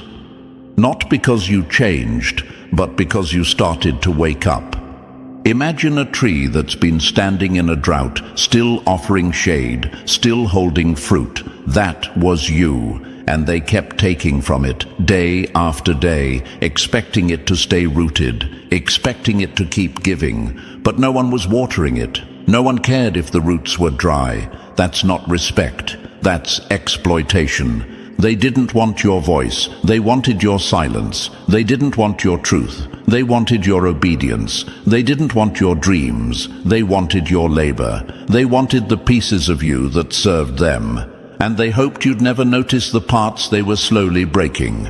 And when you finally did, when you finally started pulling back your energy, suddenly you were difficult to deal with. Suddenly you were acting different. Yes, you were different, you were done. Chosen one, ask yourself this. If your pain was meant to make you stronger, why were they the only ones benefiting from it? Why was it always you who had to break and rebuild while they just watched? That's not divine design. That's manipulation. They weren't sending you through trials to grow you. They were testing how far they could push you before you broke. And now they're terrified, because the version of you they crafted in their heads, the one who would keep sacrificing, keep apologizing, keep lowering your standards, is gone. That version doesn't exist anymore, and they don't know how to handle it. You were never meant to be a sacrificial lamb. You were meant to lead, to create, to rise. Imagine this. A candle in a room full of people sitting in darkness. Instead of lighting their own candles, they huddle around yours. Every time the flame dims, they panic, not because they care about you, but because they've grown addicted to your light. That's how they treated you, like a power source, not a person.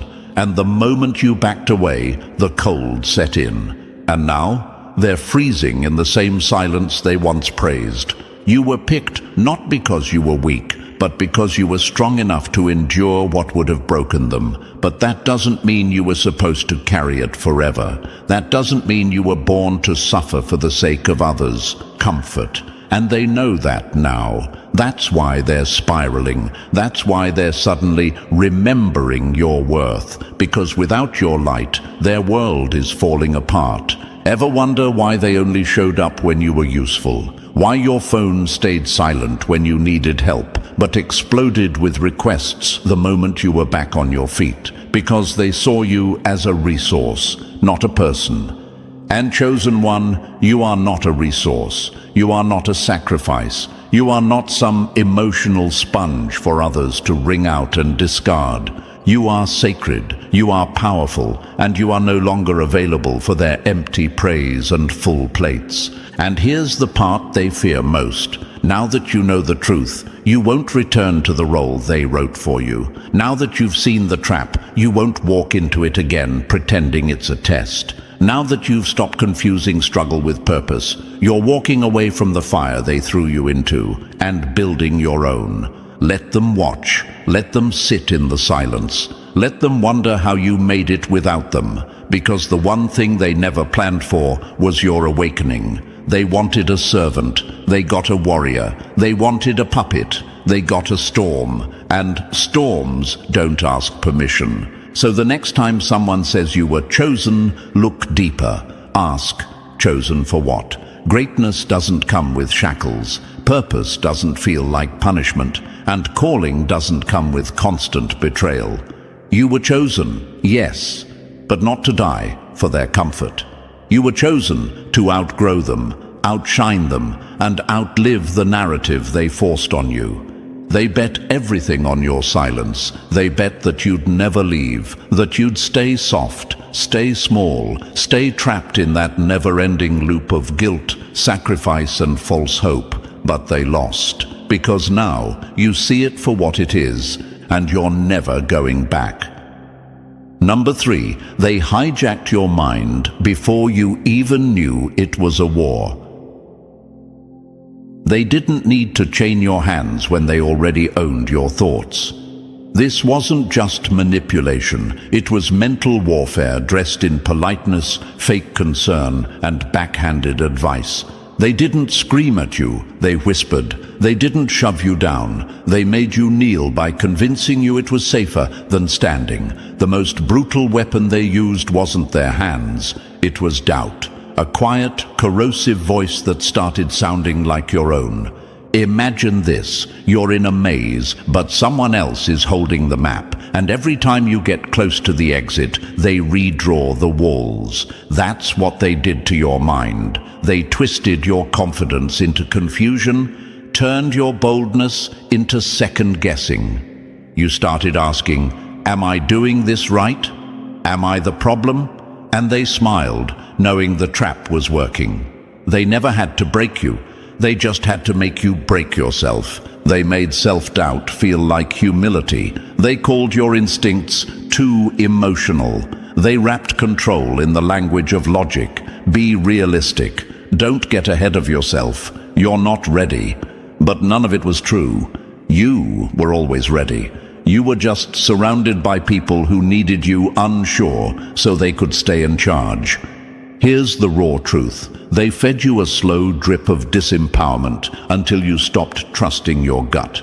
And that's no accident. It was strategy. The moment you stop seeking answers within, they own you. The moment you wait for their green light, your mission stalls. That's why they trained your mind before they ever touched your life. Because if they control your thoughts, they don't need to control anything else. But now the spell is breaking. Now you see it for what it was. Programming, not truth. You're remembering that your inner voice is sacred, that your doubt wasn't yours, it was planted. And now you're uprooting it. You're reclaiming your mental space, your decisions, your clarity, and they feel it, that unease you're sensing in them. It's fear, because you've stopped playing their mental games, and the battlefield they once ruled is turning against them. Number 4, they tried to break you by burying you in silence. Isolation wasn't your punishment, it was their strategy to keep you from waking up. Let's cut through the smoke. They didn't exile you by accident. They didn't accidentally leave you out, ignore your calls, or disappear when you needed someone most. That silence, that abandonment, it was orchestrated. It was the weapon they used when they couldn't control you any other way, because if they couldn't bend you, they'd isolate you. If they couldn't own you, they'd erase you. They didn't fear you being loud. They feared who might hear you if you ever got a platform. Imagine a lion born into a zoo. Everyone keeps telling it it's not like the others, that it needs to calm down, that it's dangerous. They keep it in a cage and say it's for safety. But the truth is, they fear what would happen if it remembered it was a lion. That's what they did to you. They tried to cage your energy with loneliness because your awakening would wreck their entire illusion. And you wondered, why am I always the outcast? Why does it feel like everyone turns on me? It's because they saw your rise before you did. Your very presence was an earthquake to their shaky foundations. So they cut you off, one betrayal at a time. Not to punish you, but to confuse you, to drain your hope until you folded in on yourself. But here's the twist they didn't expect. That isolation became your training ground. That silence became your shield. You started hearing your real voice in the quiet. You started standing 10 toes down with no one clapping. And now you don't need the room to like you. You don't need validation. You've become your own storm. They wanted you to think you were forgotten, when really you were being refined, set apart, not for punishment, but for power. And now that you've seen through it, you're no longer searching for belonging. You are the belonging. You are the force they tried to keep in the shadows. And now you're stepping out, and they can't stop it. Number 5, they didn't block you. They built you without knowing it. They tried to ruin your momentum, not realizing they were strengthening your muscle. Let's be honest, those weren't just setbacks. Those were ambushes dressed up as bad luck. You didn't stumble because you were unworthy. You were tripped, sabotaged, redirected on purpose. They saw how close you were to something real, something powerful, and they hit you where it would hurt the most, at the edge of your breakthrough. That's how fear operates, not with honesty, but with timing. Not by confronting you, but by collapsing the ground right before you cross the finish line. Imagine climbing a mountain while someone secretly removes the rocks from beneath your feet. You slip, stumble, maybe even fall, and then they stand at the top shouting, "See, you were never strong enough." That's exactly what they did. They created the fall and then used it as proof that you didn't belong. But you do belong. You always did. And now you're waking up to the pattern. The coincidences weren't random. That sudden betrayal when you were finally gaining peace. That unexpected loss when you had just found direction. Those were strikes. Pre-planned hits to break your rhythm and plant seeds of doubt. They weren't just hoping you'd fail. They were betting on it, because your rise terrifies them more than anything. But they made one critical mistake. You kept rising anyway. Even bruised, even doubting, even exhausted, you didn't quit. And now they're panicking, because the setbacks didn't destroy you. They refined you. And what they meant as delays, the universe repurposed into detours. Paths that led you to exactly where you're meant to be. The truth is, they didn't fear your failure. They feared what would happen if you ever stopped blaming yourself. If you ever saw the sabotage for what it was. And now that you do, they've lost the one weapon they depended on, your self-doubt. You no longer see closed doors as proof of your weakness. You see them as evidence of your strength. And that realization, that's the moment their whole strategy turns to dust. Number 6, they drank from your wounds. Now the well is dry. They didn't love you, they fed on you. Now that you've stopped bleeding, they're choking on the silence. Let's be real, they never needed love from you. They needed access to your energy, your forgiveness, your patience, your silence. Every breakdown you survived gave them a boost. Every time you swallowed your pain to keep the peace, they exhaled in comfort. You thought you were keeping things together. You thought you were being strong, but they were harvesting your pain like parasites, growing fat while you starved emotionally. You were never too sensitive. You were surrounded by people too cold to feel. They called it loyalty when you kept giving. They called it love when you stayed after the lies. But let's call it what it was: emotional theft. And you were the power grid, the battery. They couldn't function unless they had you on your knees. Imagine a vampire convincing its prey that the bite is affection. That's what they did, smiling while draining you, hugging you while hollowing you out. And every time you forgave what broke you, they smirked, because they knew you'd do it again. That wasn't compassion, it was captivity. But the day you said no more, that was the day their empire cracked. Because they don't know how to generate energy, they only know how to steal it. That's why the moment you started setting boundaries, they lashed out. Called you cold, changed, ungrateful. No, you didn't change. You just stopped feeding the monster.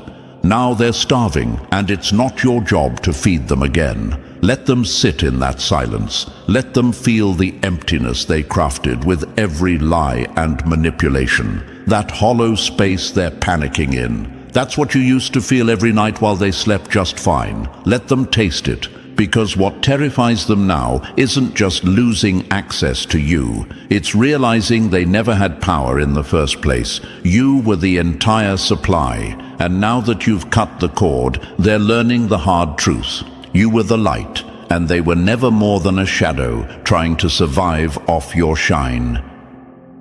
Number 7, they mistook your kindness for a contract. Now the deal is off. They didn't cherish your kindness. They counted on it to keep you quiet. You thought kindness would save the relationship, that compassion would melt cold hearts, that patience would make them see you. But they never saw you. They saw a gold mine, not of money, but of mercy, a walking green light they could lie to, use, disrespect, and still expect another chance. You weren't offering love, they were demanding submission, and every time you gave them the benefit of the doubt, they took a little more. They didn't value your heart, they studied it. They mapped out your compassion like it was a weakness they could exploit. You thought giving second chances made you noble, but to them it made you predictable, reliable, safe to manipulate. They weren't looking for connection, they were looking for control. Imagine handing someone water in the desert, and instead of gratitude, they demand your last drop. That's what they did. And when you finally said no, suddenly you were cold, distant, not the same. Of course you're not the same. You're healed. You're clear. You've learned the brutal truth. Not everyone deserves your kindness, especially those who only show up to feed off of it. They called you kind when it benefited them, but the second your kindness came with conditions, respect, effort, honesty, they recoiled, because they weren't after your love. They were after your silence, your willingness to excuse the inexcusable. And now that you've shut that door, they're furious. Not because they miss you, but because they can't use you anymore. Let them talk. Let them spin the narrative. You owe them nothing, not another chance, not another explanation, because real kindness has limits, and yours has finally been activated. From now on, your love comes with wisdom. Your compassion comes with caution. Your heart is still good. It's just no longer available to people who see it as a tool. They didn't break your kindness. They revealed why it needed protection, and now it's guarded, and they're locked out. Number 8, they attacked what they couldn't become. You were the threat, not the problem. No one tries to dim a light they don't feel threatened by. They didn't go after you because you were broken. They went after you because you were becoming whole. You weren't the problem. You were the prophecy they feared would come true. Every rumor they spread, every door they slammed, every fake friend they sent your way, it was never random. It was a strategy, because they saw it first. Your power, your presence, your influence, long before you did. Weak minds sense real power like an alarm going off in their nervous system. And you were the signal. You walked into rooms and shifted energy without saying a word. That scared them. So they struck first, sabotaged your name before it gained honor, twisted your truth before it gained a platform, not because you were a threat to people, but because you were a threat to their illusion. And illusions cannot survive when truth walks in.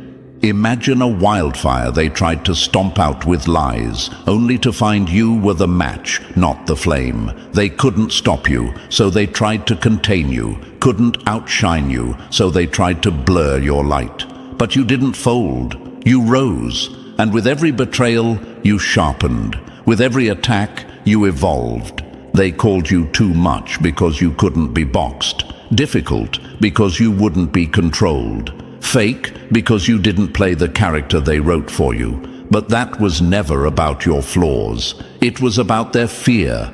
And now that fear is devouring them. Because the same power they tried to suppress is the power now standing over everything they tried to build on your name. You were never fragile, you were untrained fire, and now that you've awakened, they can't contain what they never understood. You're not just surviving, you're becoming the reminder that nothing they did worked. And that's what haunts them now. You were the one thing they couldn't kill, and now you're the proof they never had any power over you to begin with. Number 9, nowhere to run. Their darkness is eating itself. You don't have to seek revenge when the lies they told start breathing down their own necks. The same hands that tried to strangle your name are now gripping their own throat. Everything they built on your downfall is crumbling beneath them, and not because you fought back, but because the universe doesn't let unpaid debt go uncollected. The trap they set for you didn't miss, it just took the long way home, and now it's snapping shut on them. They thought they were clever, whispering lies, painting you as unstable, manipulating the story while you were too broken to defend yourself. But lies rot. And now those same twisted words are looping back like venom in their own bloodstream. That anxiety they're feeling, that paranoia, that sick feeling like something's closing in on them, that's not guilt, that's exposure. They know what's coming. Imagine throwing a boomerang, smiling as it hits someone's back, only to turn around and catch it full speed in your own face. That's what's happening. The mirror is turning, and it's merciless, because it doesn't just reflect their cruelty, it reflects the silence they thought was safety. Every time they got away with it, they thought it meant they were winning, but it was just delay, not escape. They called you too emotional, paranoid, bitter, but look at them now, restless, unraveling, haunted by the very ghosts they sent after you. Their perfect image is glitching, their allies are peeling off. Their stories are collapsing in real time. The charm they used to manipulate others, useless. The masks, melting under pressure. Here's the part that stings the most for them. You never wanted payback, you just wanted peace. But peace doesn't cancel energy, and the pain they served you cold, it's being reheated and delivered to their front door, plate by plate. The world they thought they'd control is starting to whisper, and those whispers are about them now. This isn't karma, this is balance. This is the scales finally leveling, and the mirror they used to point at you, now it's turned, and it's unforgiving. Number 10, they tried to bury the truth, but the universe dug it back up. They plotted in whispers, thinking silence meant safety, but the universe records everything, even the lies told in the dark. They moved like shadows, smiling in public while stabbing in private, whispering behind closed doors, stacking the odds, setting traps so carefully they thought no one would ever trace it back. They thought they were winning, that having more friends, louder voices, and fake clout would protect them forever. But there's one thing they didn't factor in. The universe never blinks.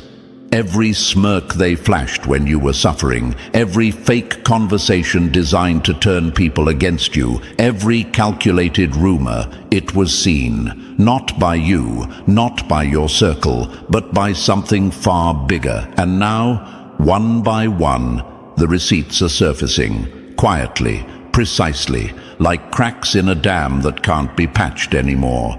Imagine trying to erase a crime written in invisible ink, only for the universe to hold it up to the light. That's where they are now. The secrets they once shared with confidence are leaking. The allies they once weaponized are distancing themselves. The applause they fed on has turned to silence. That's not coincidence. That's the spotlight flipping sides. And what's wild? You didn't have to say a word. You didn't expose them. Life did. Energy did. Their own actions are echoing so loud, it's impossible to ignore now. The people who once doubted you are starting to squint, wondering why everything they once believed suddenly feels wrong.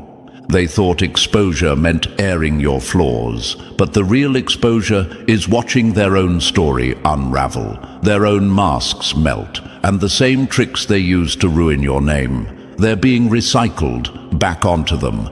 That's not revenge. That's resonance. The energy had to land somewhere, and it landed where it was born. Here's the most poetic part. You don't have to destroy them. The truth already is. While they panic, explain, and spiral, you rise, you evolve, you walk through the wreckage untouched, because that's justice in its purest form. You shine while they collapse under the weight of their own lies.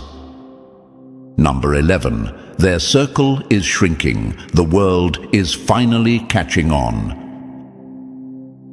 They gathered a crowd to laugh at your downfall. Now that same crowd is backing away in disgust. It's happening, chosen one. The shift is real. The same people who once sided with your enemies, reposted their lies, laughed behind your back, or stood silently while you were torn apart, those people are now uncomfortable in their presence. They can't explain it, but something in their spirit is rejecting what they used to protect. That's not chance. That's the energy recalibrating. They used to look powerful, didn't they? Surrounded by supporters, cheered on by enablers. They had the numbers, the noise, the stage. And you had silence, isolation, doubt. But here's the irony. Your silence was never weakness. It was the echo that would come back louder than any lie they ever told. Now those same people who once ignored your pain are watching with different eyes. That fake smile doesn't hit like it used to. The charm seems forced. The excuses sound recycled. And without you to blame, your enemies have no shield. They're exposed. And this time, no one's jumping in to defend them. Imagine a mask cracking in slow motion. That's what's happening. People are rewinding the past in their heads, wondering how they missed it. They're seeing the contradiction, the inconsistencies. The guilt is growing, not in you, but in them. And what do your enemies feel? That panic, that cold sweat, because they know the tide has turned and they can't control it. The same isolation they used to punish you is now wrapping around them. The same slander they used as entertainment is now the punchline of their own unraveling. And you don't have to speak. Your truth is now louder in silence than their lies ever were with a mic. Let them feel it. Let them wonder how you stayed so calm. The truth is, it was never about revenge. It was about revelation. And the revelation is clear now. You were never the problem. You were the warning. And now the world sees it too. Number 12. Now you rise, and they can't breathe in your atmosphere.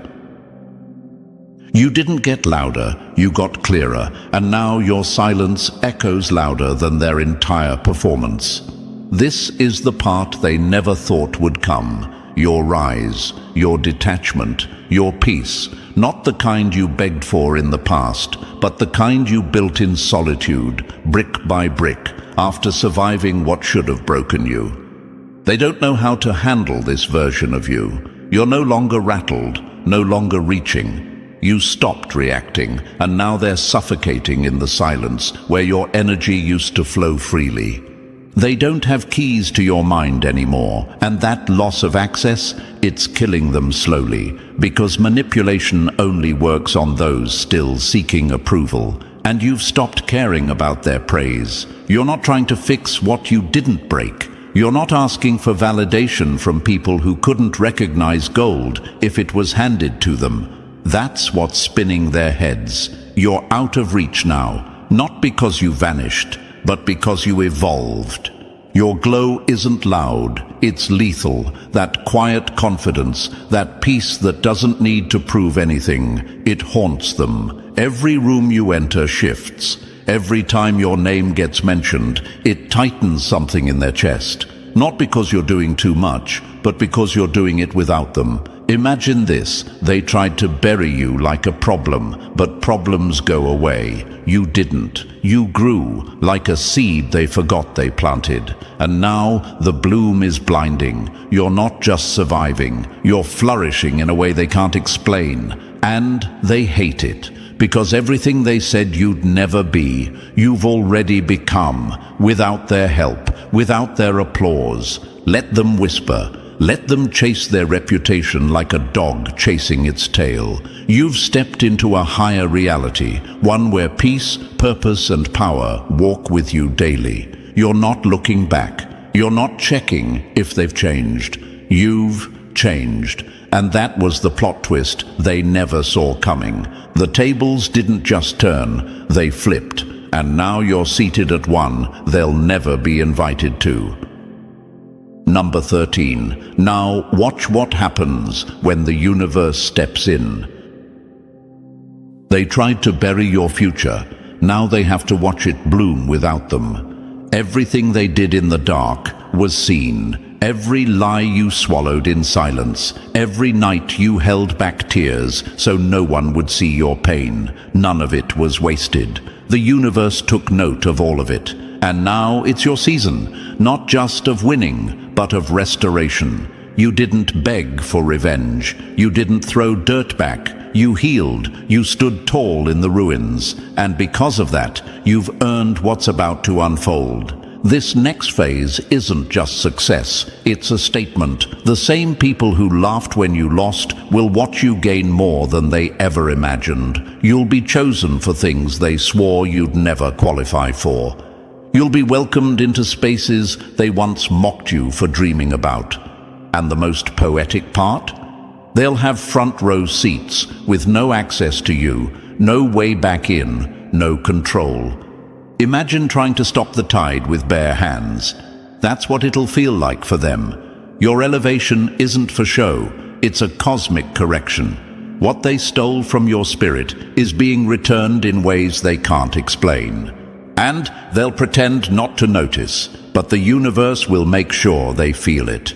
Your glow will irritate the same people who dimmed it. Your peace will echo louder than their noise. And your wins, they'll hit harder than any comeback story they thought they were starring in. Because they were never the main character. You were. This isn't about status. This is about justice. Soul justice. Energetic justice. The universe is stepping in now, not with noise, but with undeniable power. And the most beautiful part? You won't have to lift a finger. Your presence will do the talking. Your peace will be the punishment, and your rise will be the revelation. You weren't the problem. You were their judgment. You weren't in their life for decoration. You were there to expose the truth they kept hiding from themselves. This was never just about pain. This was a divine confrontation. You didn't walk into their lives by accident. You were the measuring stick they didn't know was coming. You were the unspoken test, a walking mirror, a force meant to reveal who they truly were when faced with real love, honesty, and light. And when the moment came, they crumbled. Not because you were flawed, but because they were. You didn't fail them. They failed themselves. You offered them growth. They chose comfort. You offered healing. They chose destruction. And the most brutal part, they thought you didn't see it. But your silence wasn't ignorance. It was grace. You saw them. You felt the shift. You knew the betrayal long before it unfolded. And still, you stayed soft. You stayed kind. You stayed real. That's why you passed the test. That's why the universe is unlocking doors no enemy can slam shut. They tried to make you the villain when all you did was reflect the truth they were too cowardly to face. That's why they hated you. Not because you were wrong, but because you saw too much. You loved too purely. You stood too firmly, and your presence made their masks suffocate them. Now, the test is over. They don't get a retake. The karma they feel isn't random. It's the weight of their own decisions collapsing in on them. You were never meant to fit in with people that shallow. You were meant to expose the depth they refused to reach. You were the revelation, and they missed it. So now, step into what's next with no guilt, no explanation, no backward glances. You were never broken. You were the breaker of illusions. And the world, it's not just watching anymore. It's awakening to who you've been all along. You weren't sent to be accepted. You were sent to be the lesson. And now they're finally learning. Chosen one, if this message hit home, it's because you were meant to hear it. You've made it through what was designed to break you, and now it's your time to rise without limits. The truth has revealed itself, and your light can't be denied anymore. If you haven't already, press that like button to let the universe know you're still standing strong. And if you're not yet part of this powerful family, hit that subscribe button now. This is your tribe. This is your reminder. And this is only the beginning of your rise. They laughed when they buried you, but forgot graves leave evidence. Chosen one, this isn't just a twist of fate. It's justice in motion. You were betrayed, humiliated, and left to clean up the emotional wreckage alone, while they walked away smiling like they won something. But here's the thing they never saw coming. When you destroy something pure, something protected by the universe, it creates a ripple that eventually slaps back harder than the original hit. It doesn't matter how clever they thought they were. When betrayal is the weapon, investigation becomes the echo.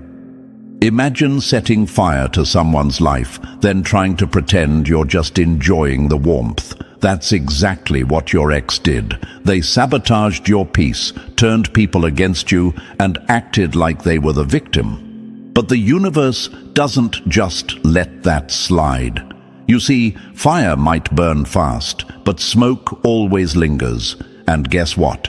That smoke is finally trailing straight to their doorstep. Reports, investigations, eyes watching. They thought they got away, but now they're running out of exits. Here's a fact that should make you sit up straight. Studies have found that individuals who deliberately manipulate and betray others are 60% more likely to engage in behaviors that eventually bring legal or moral consequences.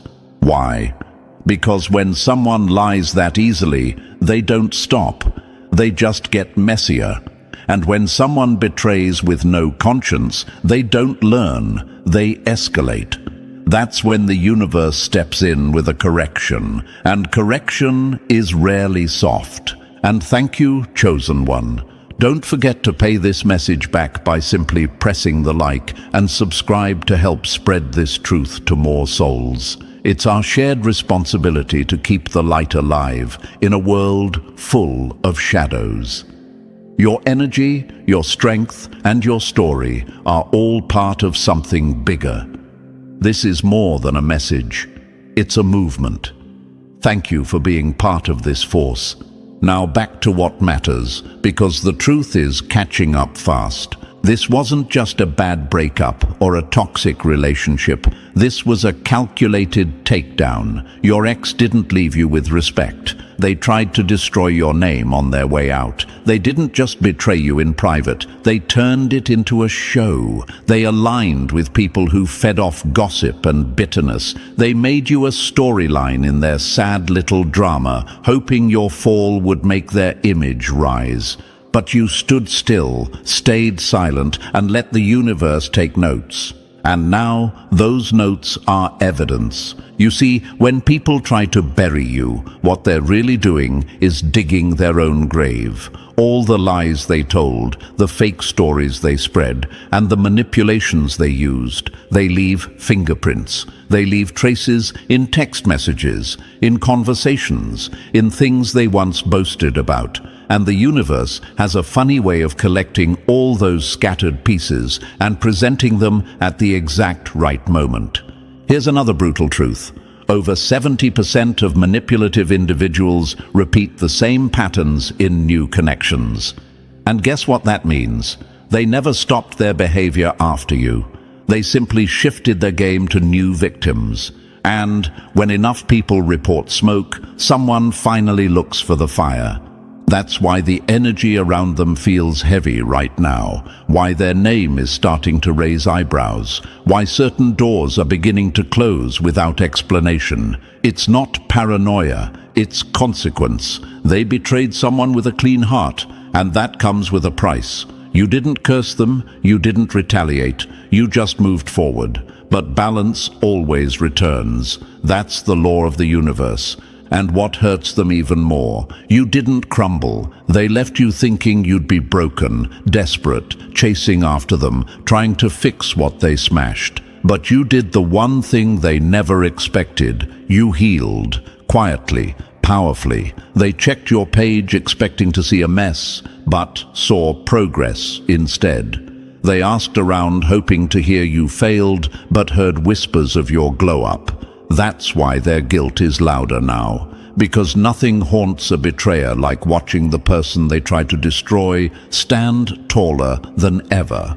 So when the investigation started, whether spiritual, emotional, or literal, it wasn't random. It was earned, it was timed, it was inevitable. Because the universe may not always speak in thunder, but it always speaks in patterns. And right now, those patterns are closing in on your ex. Their fake charm, fading, their lies, collapsing, their mask, slipping. They're sweating under the very spotlight they once used to shame you. And don't be surprised if they reach out soon, apologizing, deflecting, or playing the victim. That's what people do when they feel the heat. But you owe them nothing, not your attention, not your forgiveness, just peace. Because the moment you stopped responding, their karma started forming. And now that it's active, no one can protect them, not even the people they once manipulated. Chosen one, what you're feeling now isn't revenge, it's release. That sense of weight lifting off your spirit, that's justice. That quiet inner knowing that something's shifting behind the scenes, that's confirmation. You're not crazy for feeling like their life is unraveling. You're not imagining the strange energy surrounding them. When someone hurts a chosen one, the universe becomes their shadow, watching, waiting, ready. So keep your head up, keep your energy clean. Because while they're being investigated, you're being elevated. While they're explaining themselves to people behind closed doors, you're being talked about in rooms you haven't even entered yet. That's the shift. That's the reversal. That's the karma. You didn't just survive the betrayal, you outgrew it. You didn't just move on, you leveled up. And now, the same ex who mocked your silence is being silenced by the consequences of their own choices. Let the universe do what it does. The truth is working in your favor. And this is just the beginning. Stay alert, stay grounded, and stay chosen, because your light just exposed everything they tried to hide. And chosen one, thank you for being right here, exactly where the truth finds you. What's coming next is deep, layer by layer. We're going to uncover how your betrayal set off a chain reaction they never expected. So, don't move just yet. If you've ever questioned whether karma was real, you're about to see how it hits. Slow, sharp, and without mercy. Drop 777 in the comments if you know this exposure was long overdue. And if this message speaks to your soul, fuel this mission with a super thanks, because every bit of support keeps this light alive. Whether it's a cent or 100, it all drives the truth forward. And now, let's break this open step by step. Stay with me, because if you've really been betrayed, you won't want to miss a single piece of what's coming next. Let's get into it. Chapter 1. They set the trap, now they're caught in it. The most dangerous game is thinking you'll never get caught while playing with someone who was sent to survive everything you tried to destroy. They laughed, didn't they? Thought they had it all figured out.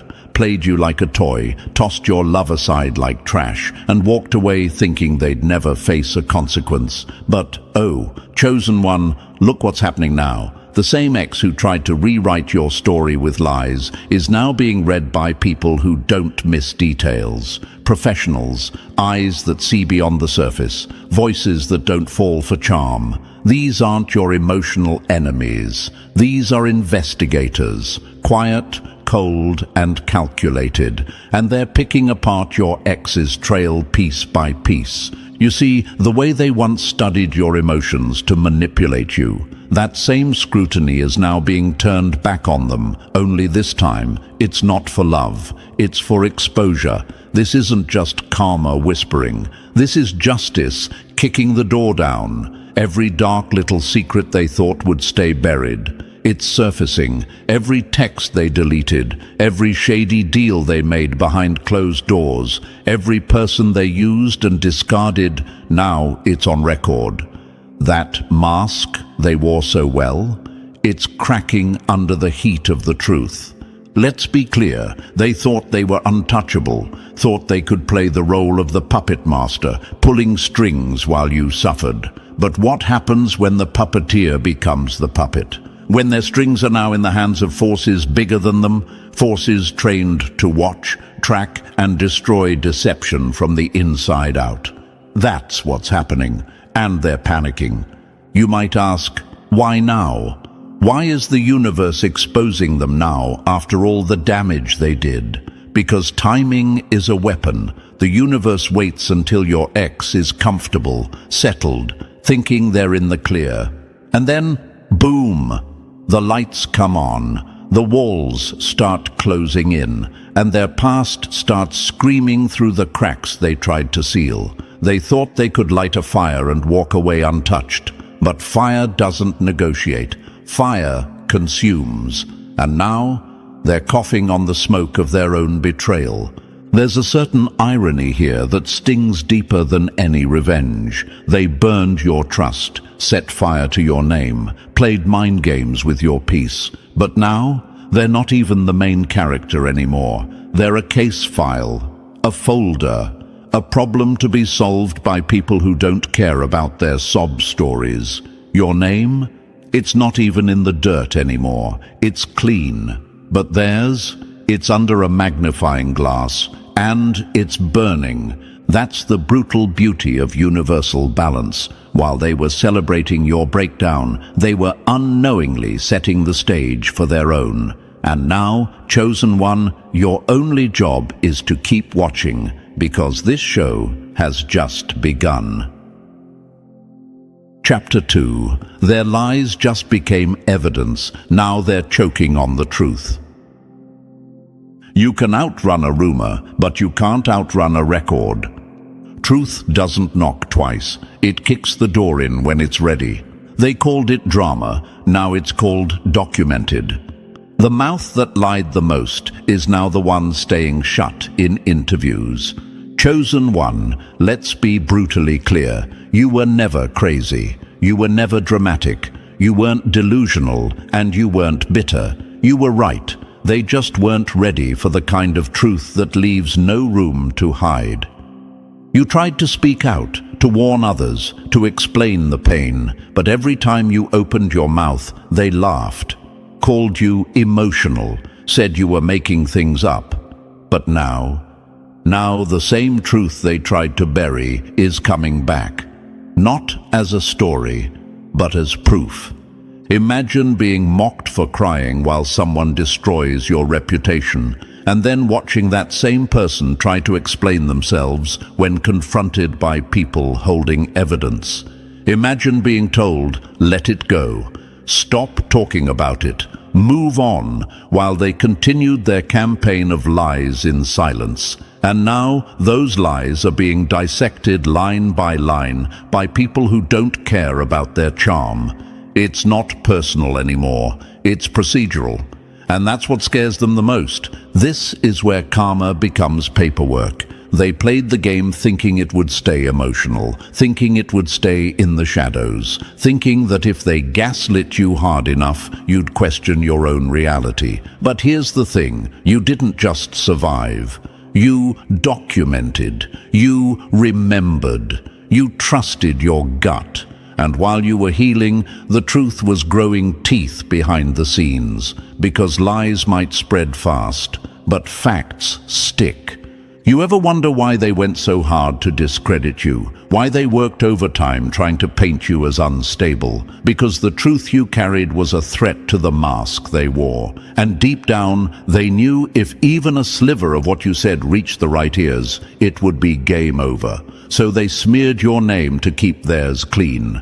And now, look, your words, the ones they called crazy, are being quoted, filed, time-stamped. What was once just drama is now official documentation. Imagine watching the same people who ignored your pain now whisper behind closed doors about what they saw. Imagine seeing texts you once cried over now printed in reports, screenshots, voice notes, testimonies. Energy doesn't lie, chosen one. And when enough people feel it, when patterns repeat, when timelines line up, when too many victims start speaking the same way, it becomes undeniable. You may ask, why now? Why is the universe pulling back the curtain now when it should have happened long ago? Because sometimes the truth takes its time on purpose. The longer the lie lives, the deeper it traps the liar. They had their chance to come clean. They had their chance to admit fault. Instead, they kept adding layers. More deceit, more manipulation, more betrayal. And now, it's all caving in at once. The fall is always harder when the lies have been standing too tall for too long. Metaphorically speaking, they built a castle out of sand, polished it, decorated it, and invited the world inside. But what they didn't expect was the tide. The tide of truth doesn't announce itself. It comes quietly, steadily, until one day, everything they built is swept away in seconds. And while they scream that it's unfair, everyone else is just reading the signs you saw a long time ago. Another one for you.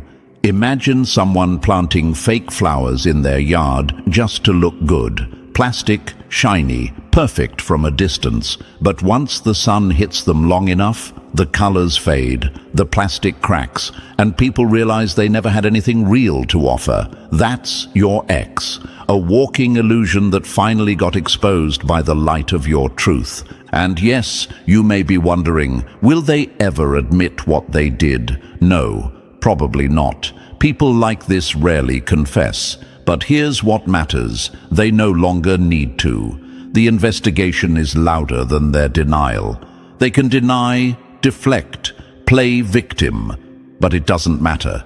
Because now it's not about opinions, it's about evidence. And you, chosen one, are being vindicated without even having to say another word. This is deeper than closure. This is divine-level justice without needing to beg for it. You didn't have to scream, prove, or convince. You just had to endure. And now the universe is delivering what you couldn't chase. The lies that once made you question your worth are now being cross-examined. The betrayal that once broke your heart is now the rope tightening around their own credibility. And guess what else? This is just the beginning, because once the truth starts to rise, it doesn't stop at one person. It spills, it moves, it finds others. People who once supported them start distancing themselves. People who once doubted you start connecting dots. Even people who stayed silent now find themselves uncomfortable because the truth doesn't just reveal liars, it exposes the ones who clapped for them too. So, chosen one, breathe. This moment is heavy, but it's sacred. You are not watching karma, you're watching alignment. Your pain is being converted into clarity. Your silence is becoming a storm in their life. You didn't need revenge. You didn't need to stoop to their level. All you needed was patience, and the universe did the rest. Let them squirm, let them backtrack, let them try to twist the story one more time. It won't matter, because now they're not dealing with your emotions, they're dealing with evidence. And evidence doesn't flinch when someone cries. Evidence doesn't care about fake tears. Evidence just is. So hold your head high, watch it unfold. You earned this moment not by fighting dirty, but by staying clean. Let the lies burn themselves down. Let their own words be the fire that takes down everything they built. Because this time, you don't need to prove anything. The truth already has. Chapter 3. They played with fire, now they're screaming in the flames. The match they struck to burn you down just lit the fuse on their own downfall. They couldn't destroy your spirit, so they tried to scorch your reputation. They lit fires with their lies, hoping the smoke would blind everyone from seeing who you really were. But chosen one, fire has memory. And the one thing they forgot is this: the flames don't care who started them. They spread, they consume. And right now, those flames are dancing at their feet, burning through the illusions they built. They thought you'd collapse under the heat, but you didn't. You walked through it, ash-covered, exhausted, but undefeated. And while you were rebuilding silently, they were fanning the fire with their ego, thinking karma was too slow to catch up. But now, it's here, and it's not knocking softly. The same blaze they sparked to ruin you is now turning everything around them to rubble. You ever wonder why it's all falling apart for them at once? Why people are finally questioning their version of the story? Because the universe collects receipts. What looked like random chaos is actually perfect design. The investigation isn't just about evidence, it's about exposure. It's about justice stepping into the room they thought they locked from the inside. So drop "justice served" in the comments if you feel that shift, because the fire they set for you is now the one they can't escape from. Chapter 4. They declared war, not love, and now they're losing it. They didn't break up with you, they broke into your soul and tried to rob your peace. Let's call it what it really was. They didn't just leave. They didn't quietly walk away. No, they launched a full-blown emotional assault. A silent war masked as romance. They smiled in your face while planning your breakdown. What you thought was love was actually a calculated ambush, and you were the target from the beginning. That's not a failed relationship. That's psychological warfare. Imagine inviting someone into your heart, only for them to take your trust and turn it into a weapon. They didn't just hurt you, they enjoyed watching you suffer, laughed at your healing, mocked your pain, spread your vulnerabilities like rumors, just to feel powerful. That's not heartbreak. That's cruelty in disguise. And here's the twist. They truly believed they got away with it, thought karma was just a story told by the weak to feel better. But chosen one, karma doesn't blink. Karma doesn't forget. Karma doesn't miss a name. It waits. And now, the bill has arrived with interest. Every tear they mocked, every lie they told, every dagger they twisted with a smirk. It's being returned, piece by piece. They declared war on the wrong one, and now the universe is making sure they feel every wound they thought they left behind. Chapter 5. They fed on control. Now they're starving for it. Power built on manipulation always collapses under its own lies. Chosen one, it was never love. It was never even connection. What they craved wasn't your heart. It was your submission. Control was their drug, and you were the supply. Every guilt trip, every mind game, every silent treatment was just another fix. They didn't want partnership. They wanted dominance. They wanted to feel like gods in a world where their own insecurities ruled them. But when control becomes addiction, withdrawal becomes destruction. And that's exactly what they're going through now. Imagine someone holding a mirror to your face every day, trying to convince you your reflection was broken, just so you'd rely on them to define your worth. That's how deep their manipulation ran. They drained you emotionally to feed their ego, convinced they were powerful because they could make you doubt yourself. But here's the truth. Strong people empower. Weak people control. And nothing exposes weakness faster than losing the person they couldn't dominate.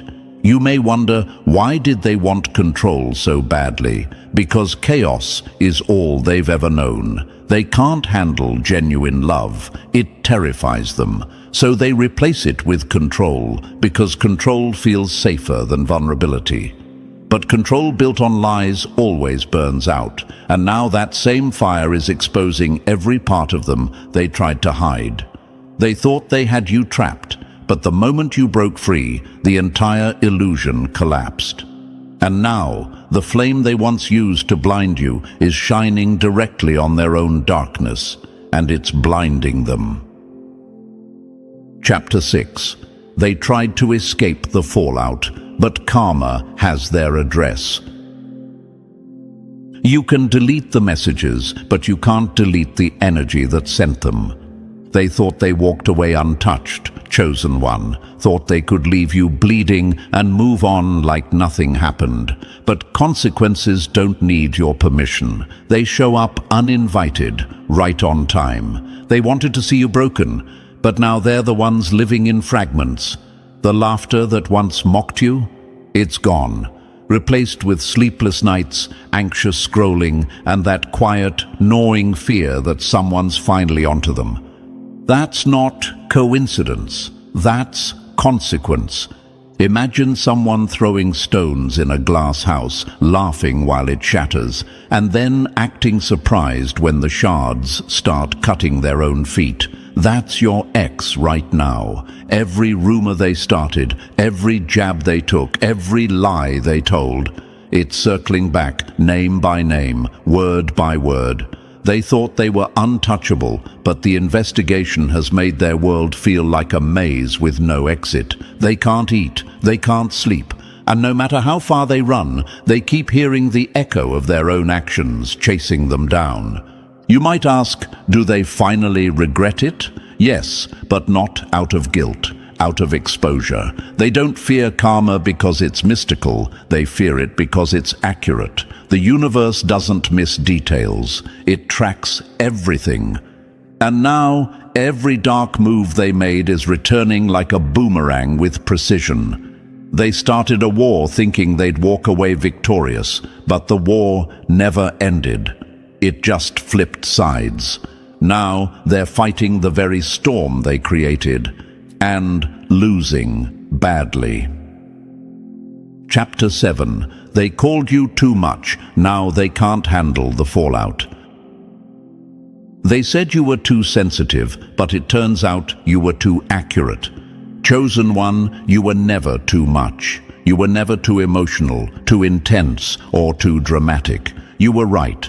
What you felt wasn't just a broken heart. It was a spiritual ambush, a soul-level betrayal that cut deeper than words could ever explain. And while they rolled their eyes, mocked your pain, and told others you were doing too much, the universe was silently building a case. They underestimated you because you loved deeply, because you cared even after they gave you every reason not to. They thought your silence was weakness, but your stillness was power. They didn't realize that your heart wasn't fragile, it was forgiving. And now they're choking on the very peace they tried to steal from you. Their mind is restless, their sleep interrupted, their reality crumbling beneath the weight of what they did. Imagine mocking someone for bleeding, only to wake up and realize the cut was on your own soul. That's their reality now. The kindness they laughed at, it's the same energy exposing them. The strength they thought you didn't have, it's the reason you survived. And the truth they tried to bury, it's the shovel digging up their downfall. So no, you were never too much. You were just too real for someone who wasn't ready to face themselves. Chapter 8. They replaced you with chaos. Now they're drowning in regret.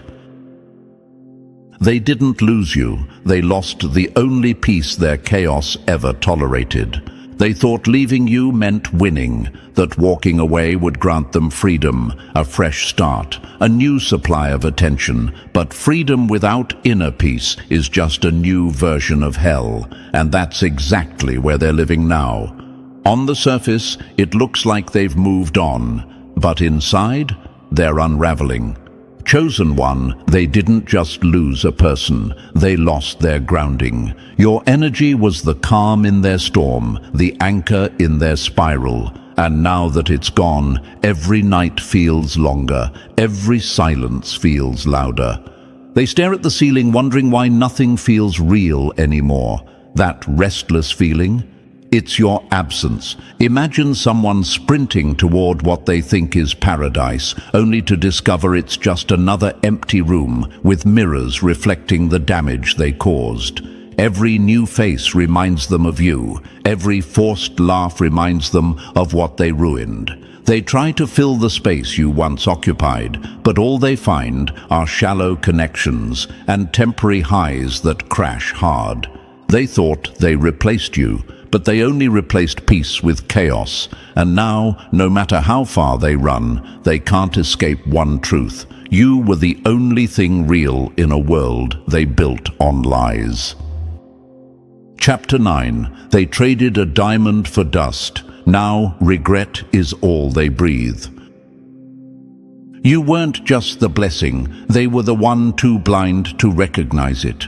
They thought you were replaceable, thought love was easy to duplicate, so they chased shiny distractions, convinced that anything that sparkles could match your glow. But glass only shines until it cracks. And now they're left with empty conversations, forced laughter, and people who couldn't carry your energy for 5 minutes.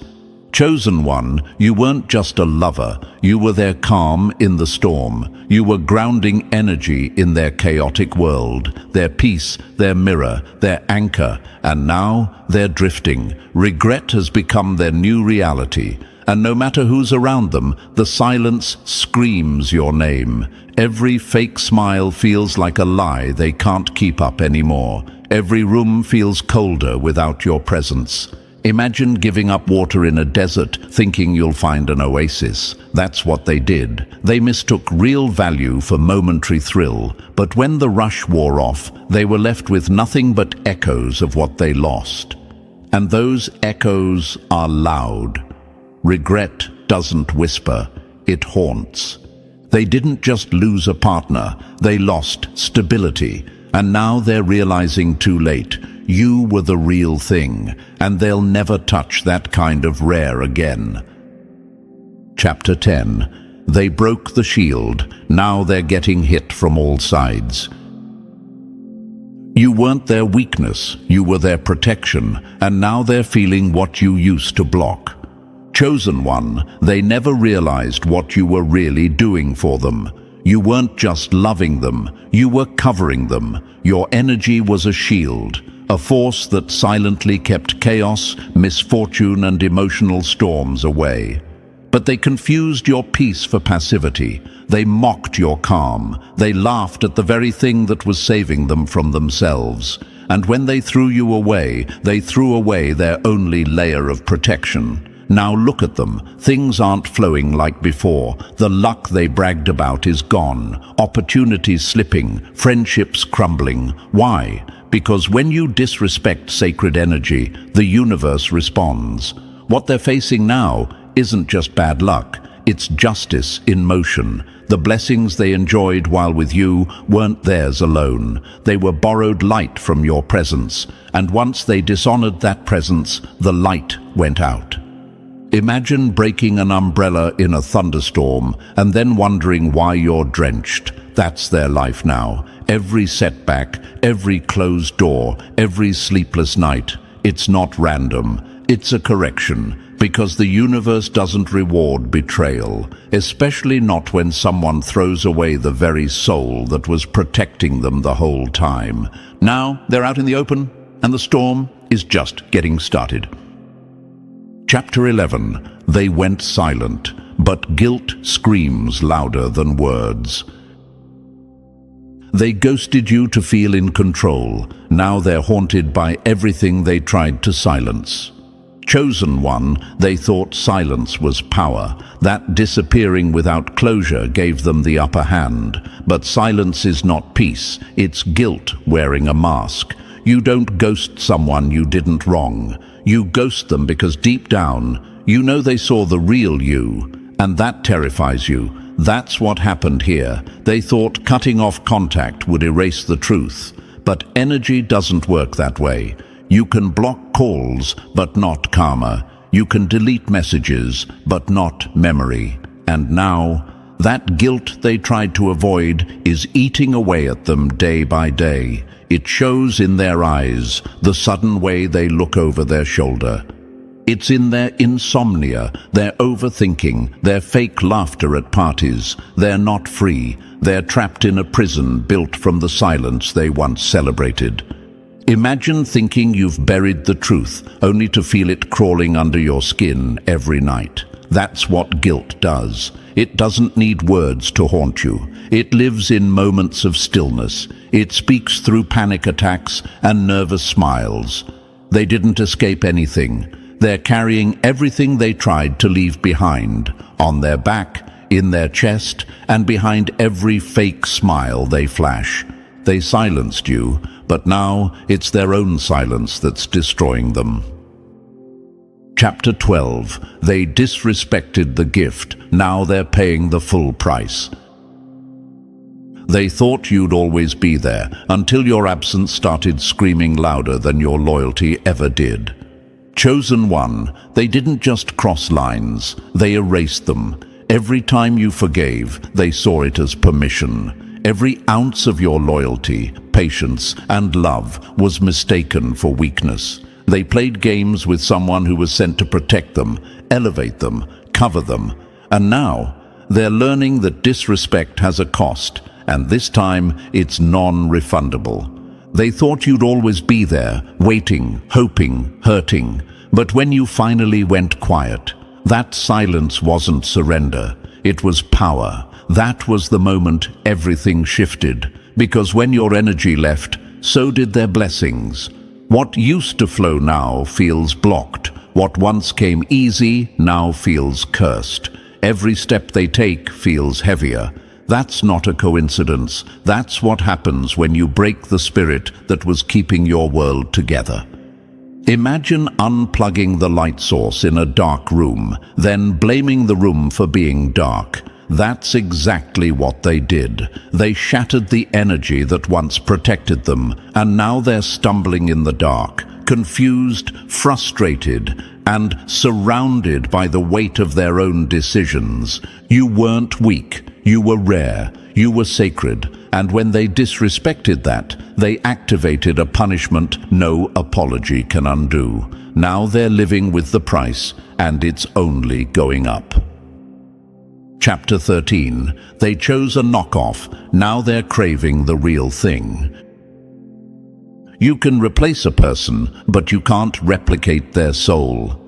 Chosen one, they thought swapping you out would silence the emptiness inside them. They thought a copy would give them what they lost. But what they're learning now, painfully, is that cheap replacements never hold up under real pressure.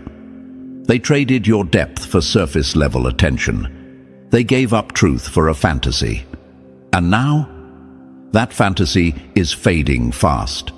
The new person might wear your scent, mimic your style, say the right words, but they can't match your energy. They can't mirror your understanding.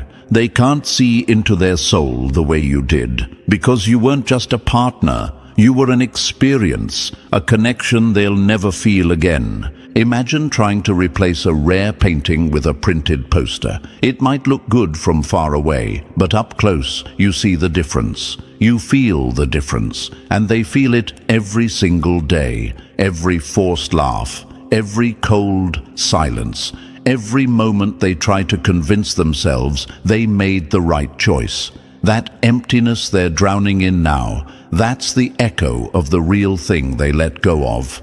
They tried to move on, but the truth, they didn't move forward, they settled. And now they're haunted by the fact that nothing and no one ever compares to you. Chapter 14. Your rise became their collapse, and now they're trapped in the shadow of what they lost.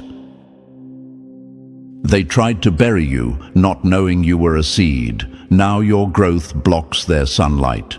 Chosen one, they thought it was over for you. They really believed they had the final say in your story. When they broke you, betrayed you, humiliated you, and walked away, they imagined you staying stuck. They pictured you begging, folding, drowning in your own tears, while they celebrated their illusion of power. But what they never understood is this. You don't bury a chosen one, you plant them. And the universe knows exactly how to water what's destined to rise.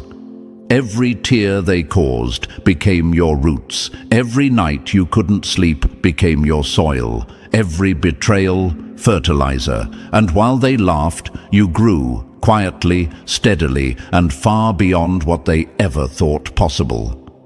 The version of you they tried to destroy, gone, replaced by a stronger, wiser, more focused force they could never handle now. They planted pain, but the harvest, majestic. They're haunted now, not by guilt, but by your glow, your success, your stillness, your power. You became everything they feared you'd become the moment they realized you no longer needed them. They scroll in silence, eyes stuck on your evolution. Watching, obsessing, comparing, wishing, but they'll never say it out loud.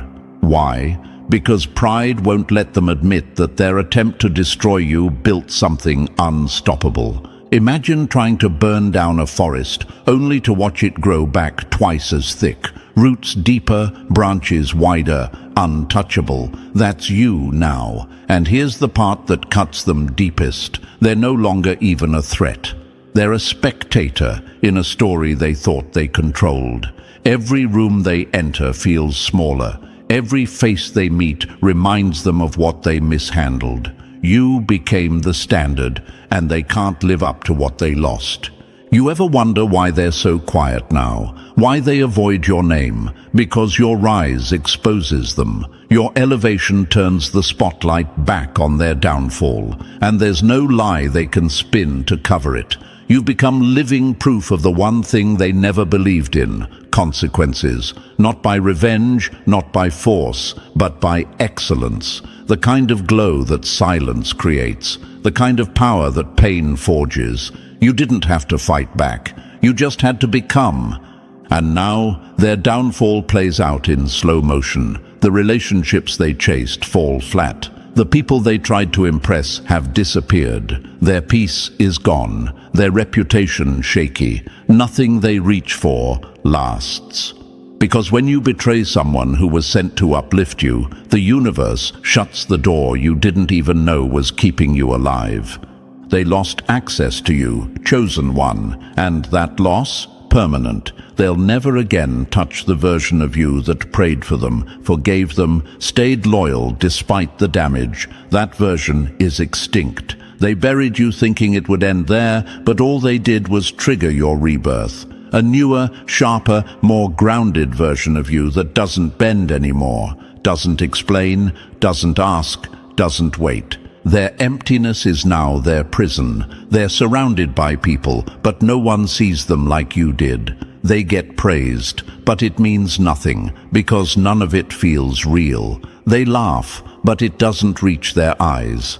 They try to replace your energy with distractions, but all they find is noise. No anchor, no purpose, just silence, and you living proof that they were the villain in their own downfall. And make no mistake, the universe is not done. Your rise is still in motion. You're not just healing, you're evolving into something legendary. And every time they see you move, speak, win, glow, they feel that loss deepen. Because it's not just about what they lost, it's about what they can never reclaim. That access is cut, that chapter is closed, and you are untouchable. So walk tall, walk bold, walk in silence if you must, but know this, your existence is proof that pain births power, and betrayal cannot stop destiny. Your rise didn't just lift you, it shattered them. Not because you wanted revenge, but because you became the version of yourself they never deserved to witness. Their downfall isn't loud, it's quiet, slow, inevitable, the kind that eats from the inside. That's what happens when someone tries to crush a chosen one and fails. Now the only thing left for them to watch is the view from below. And you? You're not just rising anymore, you're gone. Chapter 15. They ruined their own name, trying to bury yours. Now the world is watching. They tried to destroy your image with words, but ended up exposing their own reflection instead. Chosen one, what they did wasn't just betrayal, it was character assassination. When they left, they didn't just exit quietly. They ran to anyone who would listen, spinning stories, twisting facts, and framing themselves as the victim. It wasn't enough for them to break your heart. They wanted to break your reputation too. But here's the law of the universe. You can't climb by dragging someone else down, because eventually the lies you throw become the very net that traps you. They thought slandering you would boost their image, that if they told the story first, they could control the narrative. But truth doesn't need speed. It needs time, and time has a way of peeling back the masks. The very lies they used to manipulate others are now the same stories raising red flags. People are starting to see the patterns, their manipulative tactics, the inconsistency in their words, the emotional chaos they leave behind wherever they go. What they failed to realize is that not everyone stays fooled forever. The people they once turned against you, some of them are starting to feel the sting of betrayal themselves. The same tactics they used on you, they reused on others. And now the whispers they once started are echoing, but this time those whispers are warnings. Be careful with them. Watch how they move. They did the same thing to me. The very audience they tried to convince is now questioning everything. Imagine poisoning a well, hoping to harm someone else, then being the only one drinking from it. That's their reality now. The lies they poured out are now seeping into their life, infecting their opportunities, their connections, their reputation. They tried to dirty your name, and now theirs is covered in permanent stains. And here's the twist that cuts deepest. You didn't even fight back. You stayed silent. You didn't scream. You didn't defend yourself in every room. You didn't run behind them trying to fix the story. And that silence, it roared louder than every lie they told, because real ones watch and real ones remember. When someone attacks a good soul unprovoked, it always comes back around. That's what's happening now. The energy they put out is circling back like a boomerang, and it's hitting them harder than they ever expected.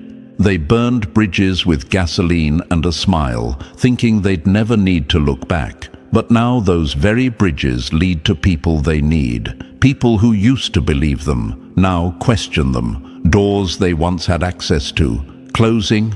Conversations they used to control, slipping away. Their word doesn't carry the weight it used to, because people are starting to see.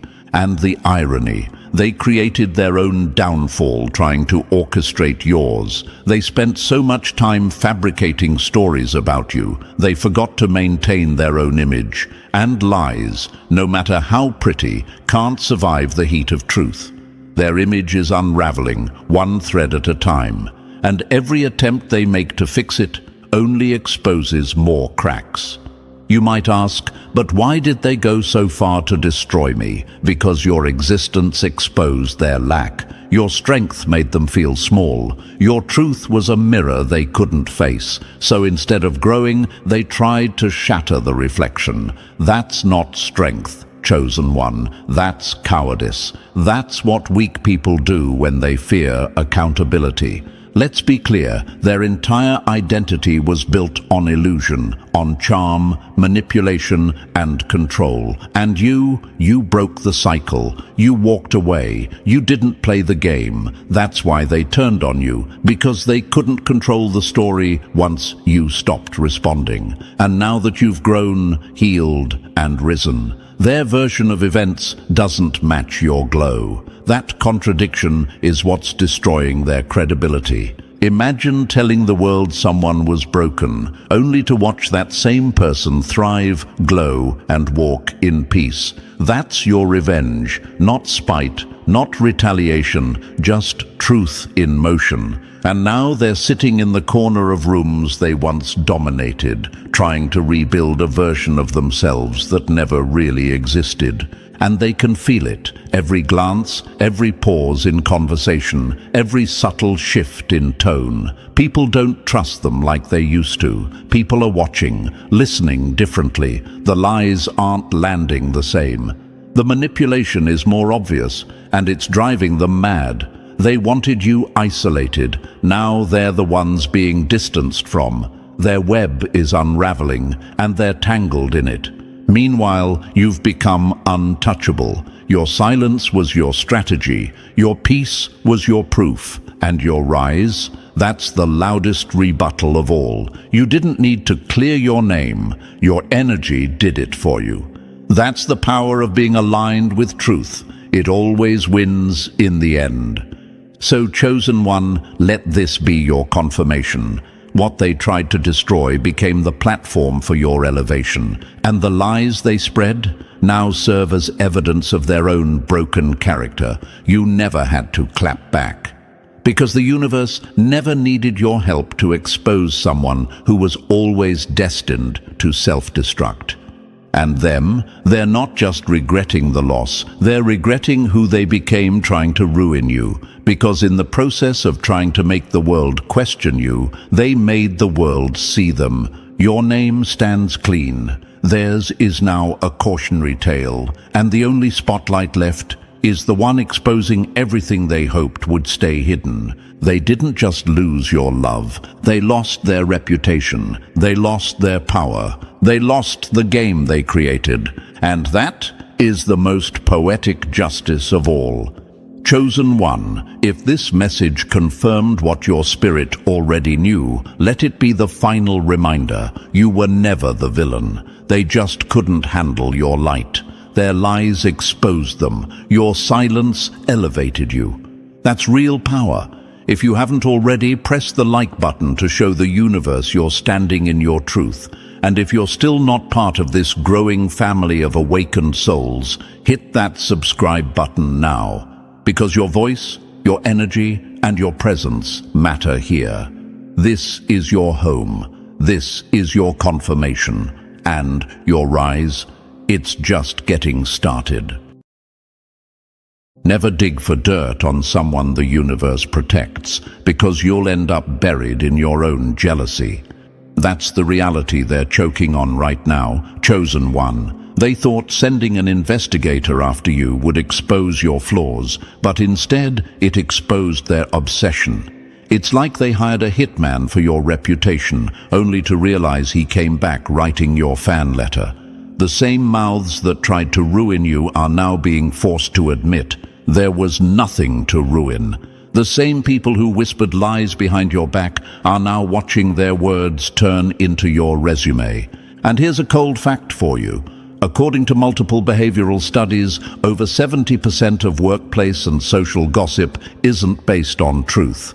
It's born out of jealousy, insecurity, and projection. People don't talk about you because you did something wrong. They talk because you did something right. You became a mirror that made them see what they'll never be. And when that reflection hurt too much, they tried to break the mirror.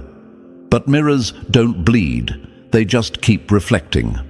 Imagine it like this. They thought they were sending a storm to wash you away, but all it did was water your garden. They sent an investigator expecting to find chaos, yet every person he spoke to described calmness, professionalism, kindness, and quiet strength. "Oh, them," someone said. "They're one of the most grounded people I've ever met. Always respectful, always focused." Another added, "If you're looking for dirt, you're digging in the wrong place." That's when the investigator realized this wasn't a scandal, it was a success story. And thank you, chosen one, for still being here. Don't forget to pay this message back by simply pressing the like and subscribe buttons to help spread this message to more souls. It's our shared mission to keep this light traveling through every dark corner that needs it. You are part of a force, one that the jealous can't understand and the fake can't destroy.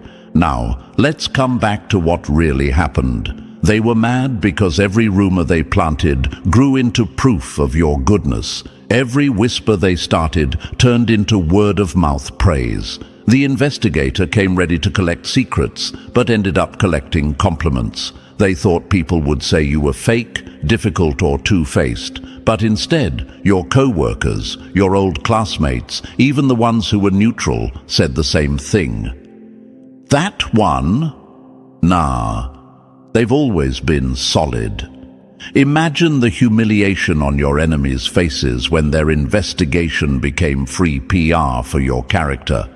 That's the universe playing chess while they're busy flipping checker pieces. You see, when you carry real integrity, the truth doesn't need defending. It does that on its own. They underestimated how deeply your energy impacted people. You didn't have to prove yourself. Your record did it for you. You didn't have to speak. Your consistency spoke louder than any rumor. That's what they hate most. Your silence has more credibility than their noise. And here's another fact most people don't know. When someone tries to attack your reputation and fails, it creates a reverse gossip effect. It means that once people realize the lies were false, their respect for you multiplies.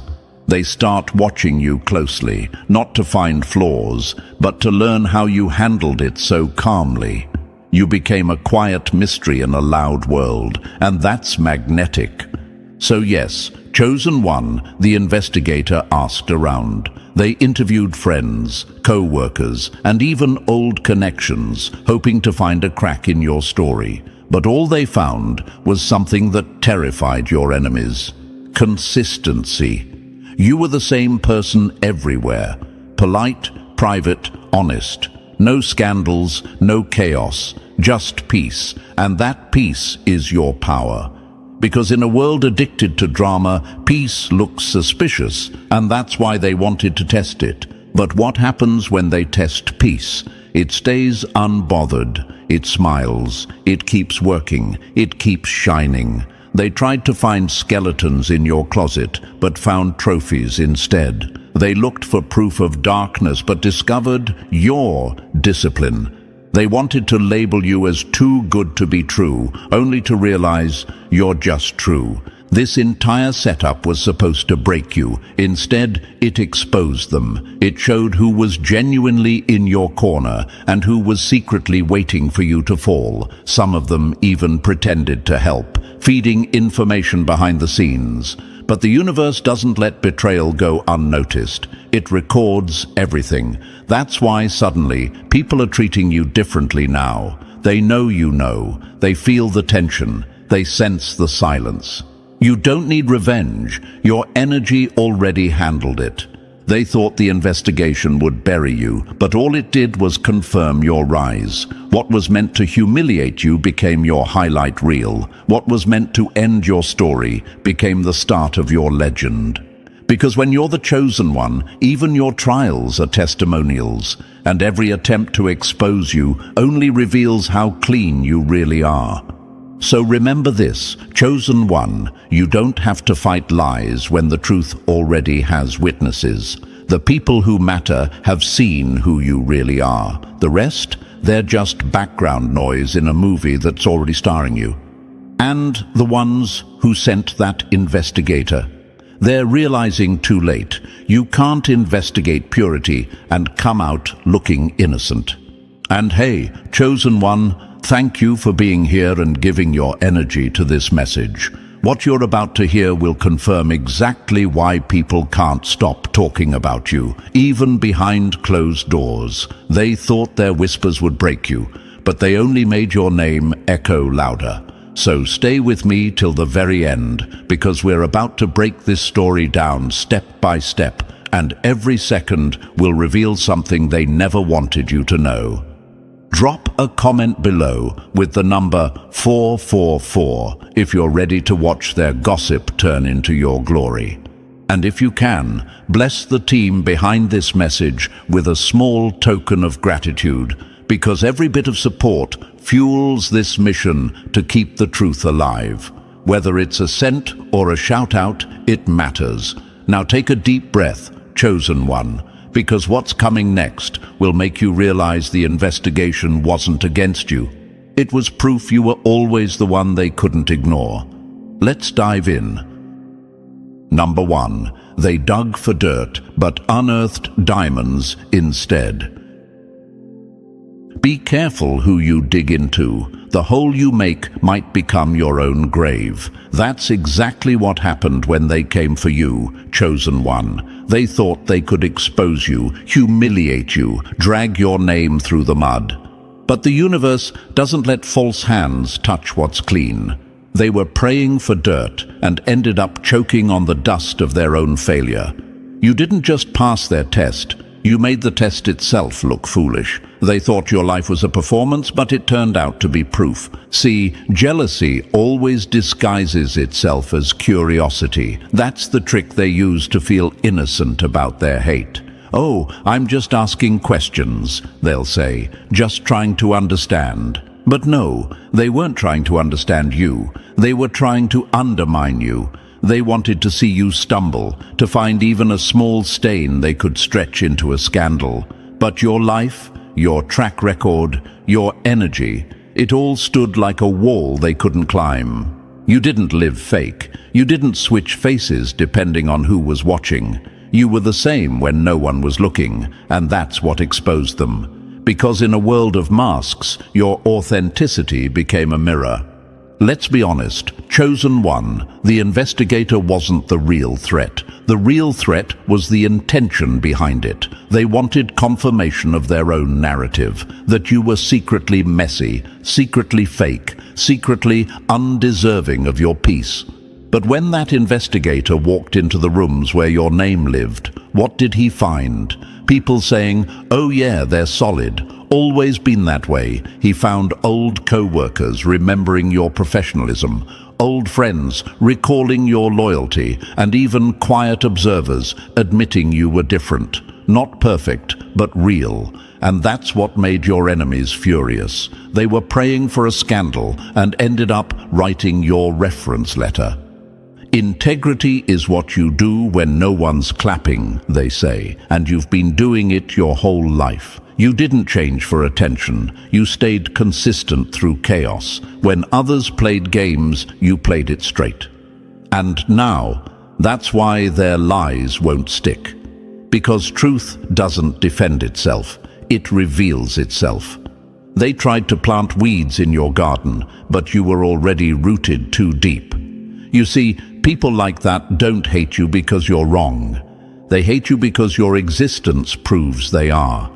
Let me ask you this, chosen one, didn't you notice how quiet they got when the truth came out? The same ones who were laughing before suddenly went mute. The energy shifted fast, because when their little gossip mission backfired, they couldn't handle the embarrassment.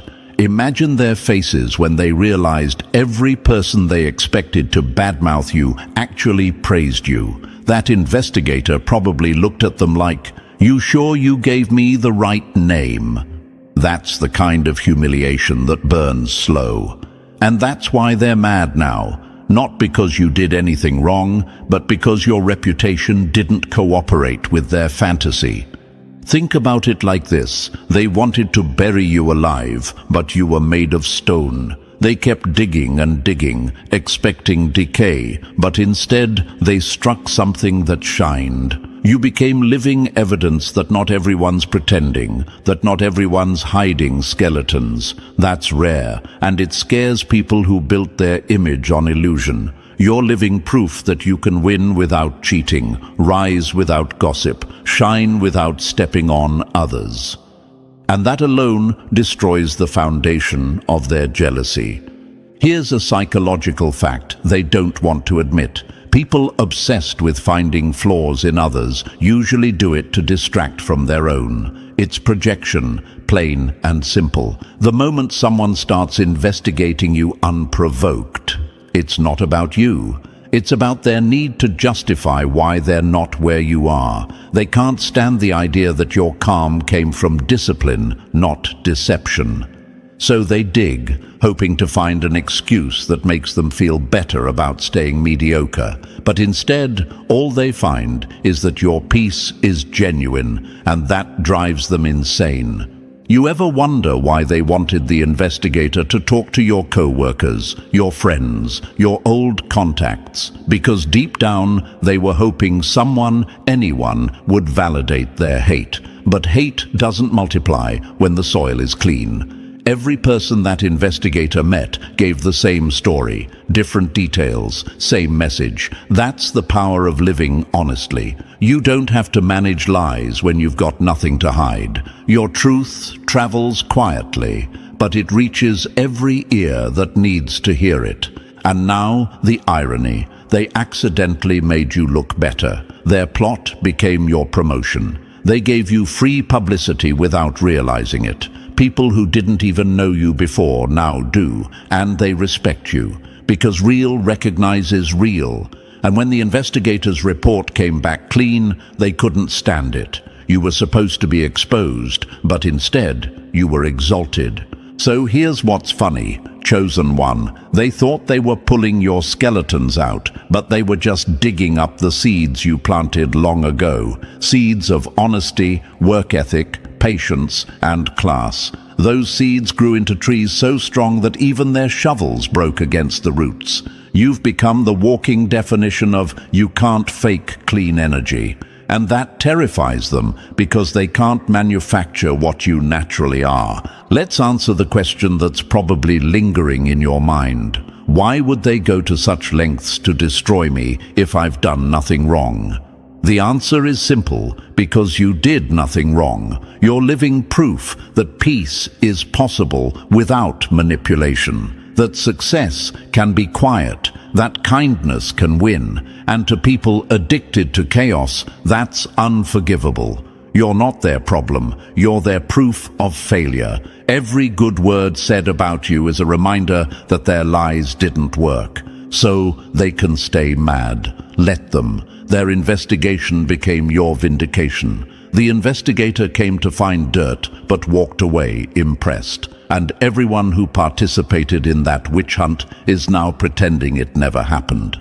But the universe saw it all, and it made sure every false word they spoke became a brick in your fortress. They were digging for dirt, chosen one, but you were the diamond that cracked their tools. Your story is now their warning. Never go to war with someone who has nothing to hide. You didn't just survive the smear, you reversed it.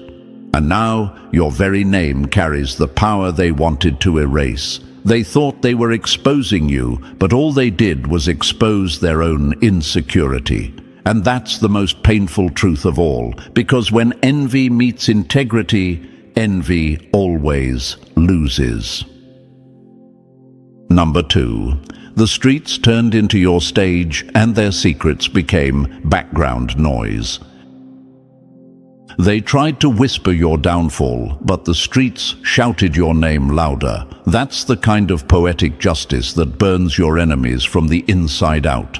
Chosen one. They thought their gossip would echo louder than your truth. They were so confident that their lies would become the legend, while your reality faded into silence. But what they forgot is that reputation built on truth doesn't need defense. It has roots in every heart you've ever impacted. You didn't need to stand up for yourself, the streets did it for you. Here's the funny part. When the investigator started asking around, the results weren't what your enemies expected. They wanted chaos. They wanted confirmation. They wanted to hear the same venom they'd been spitting behind closed doors. But when those questions hit the real world, reality hit back harder. The people who actually knew you didn't repeat the lies. They corrected them. Some laughed. Some rolled their eyes. Some said, "Who told you that nonsense?" The streets didn't echo their secrets. They exposed their envy. Truth travels slowly, they say, but it never loses direction. That's exactly what happened here. While they were busy fabricating rumors, the universe was building your reputation brick by brick. The same people they expected to drag your name ended up defending it without hesitation, because you left something behind everywhere you went. Respect, a clean record, small acts of kindness that no one saw coming, but everyone remembered. Imagine this. They sent a rumor like a paper airplane, expecting it to soar, but it barely made it off the ground, because the air around your name was too pure for lies to fly in. The investigator walked through those same streets, expecting to find dirt, and instead found gold. Oh, them? People said. Always polite, always professional, never in drama. Each response was a nail in the coffin of their fantasy. They thought the public opinion would be their weapon, but it became your witness. You might be wondering, but why would the streets defend me if I never asked them to? Because energy speaks louder than words. Real people can feel when someone moves with integrity. You weren't running around proving yourself. You were just living your truth. The streets remember who helps without asking for credit, who stays quiet when others gossip, who stays loyal when things get tough. You did all that, and now it's paying off. Because when you're authentic, your energy lingers longer than lies ever can. Character is what's left when reputation gets tested. They tested yours, and it passed effortlessly. Your enemies are now learning a hard lesson. They can't manipulate public perception forever. Lies might run fast, but truth walks steady, and it always catches up. The streets don't lie for long. They talk, they compare stories, they notice patterns, and when your name came up, the pattern was clear. You were solid. You didn't have a double life. You didn't change up when people weren't watching. You were just consistent. Imagine this, chosen one, they tried to plant poison in people's minds, but your actions had already built an immunity in them. When that investigator asked around, every response he got was a reminder of who you truly are. "They're good people," someone said, "always been respectful." Another said, "They don't get involved in nonsense." And one even said, "If you're looking for something negative, you won't find it there." Those answers were your crown, and your enemies had to watch it being placed on your head by the very people they thought would betray you. It's poetic, isn't it? The same streets where they whispered against you are now echoing your victory. That's the sound of justice, and they can't stand it, because the one thing worse than being caught lying is realizing no one believes you anymore. Their secrets have no audience now. Their credibility evaporated the moment people realized they were obsessed with you. The world saw their envy before it ever saw your supposed flaws. Here's a quote that fits this moment perfectly. "The louder they talk, the quieter the truth needs to be." You didn't have to defend yourself, chosen one. The silence did it. The streets did it. The truth walked calmly, while their lies tripped over their own exaggerations. Every time they tried to add to the story, it only made them look desperate. Because people notice when someone's obsessed. They can tell the difference between a truth teller and a hater. And in your case, that difference was crystal clear. Imagine this next picture. They lit a match to burn your name, but the wind carried the flame back to their own doorstep. Now they're standing in the ashes of their own rumors while you're walking in daylight, untouched.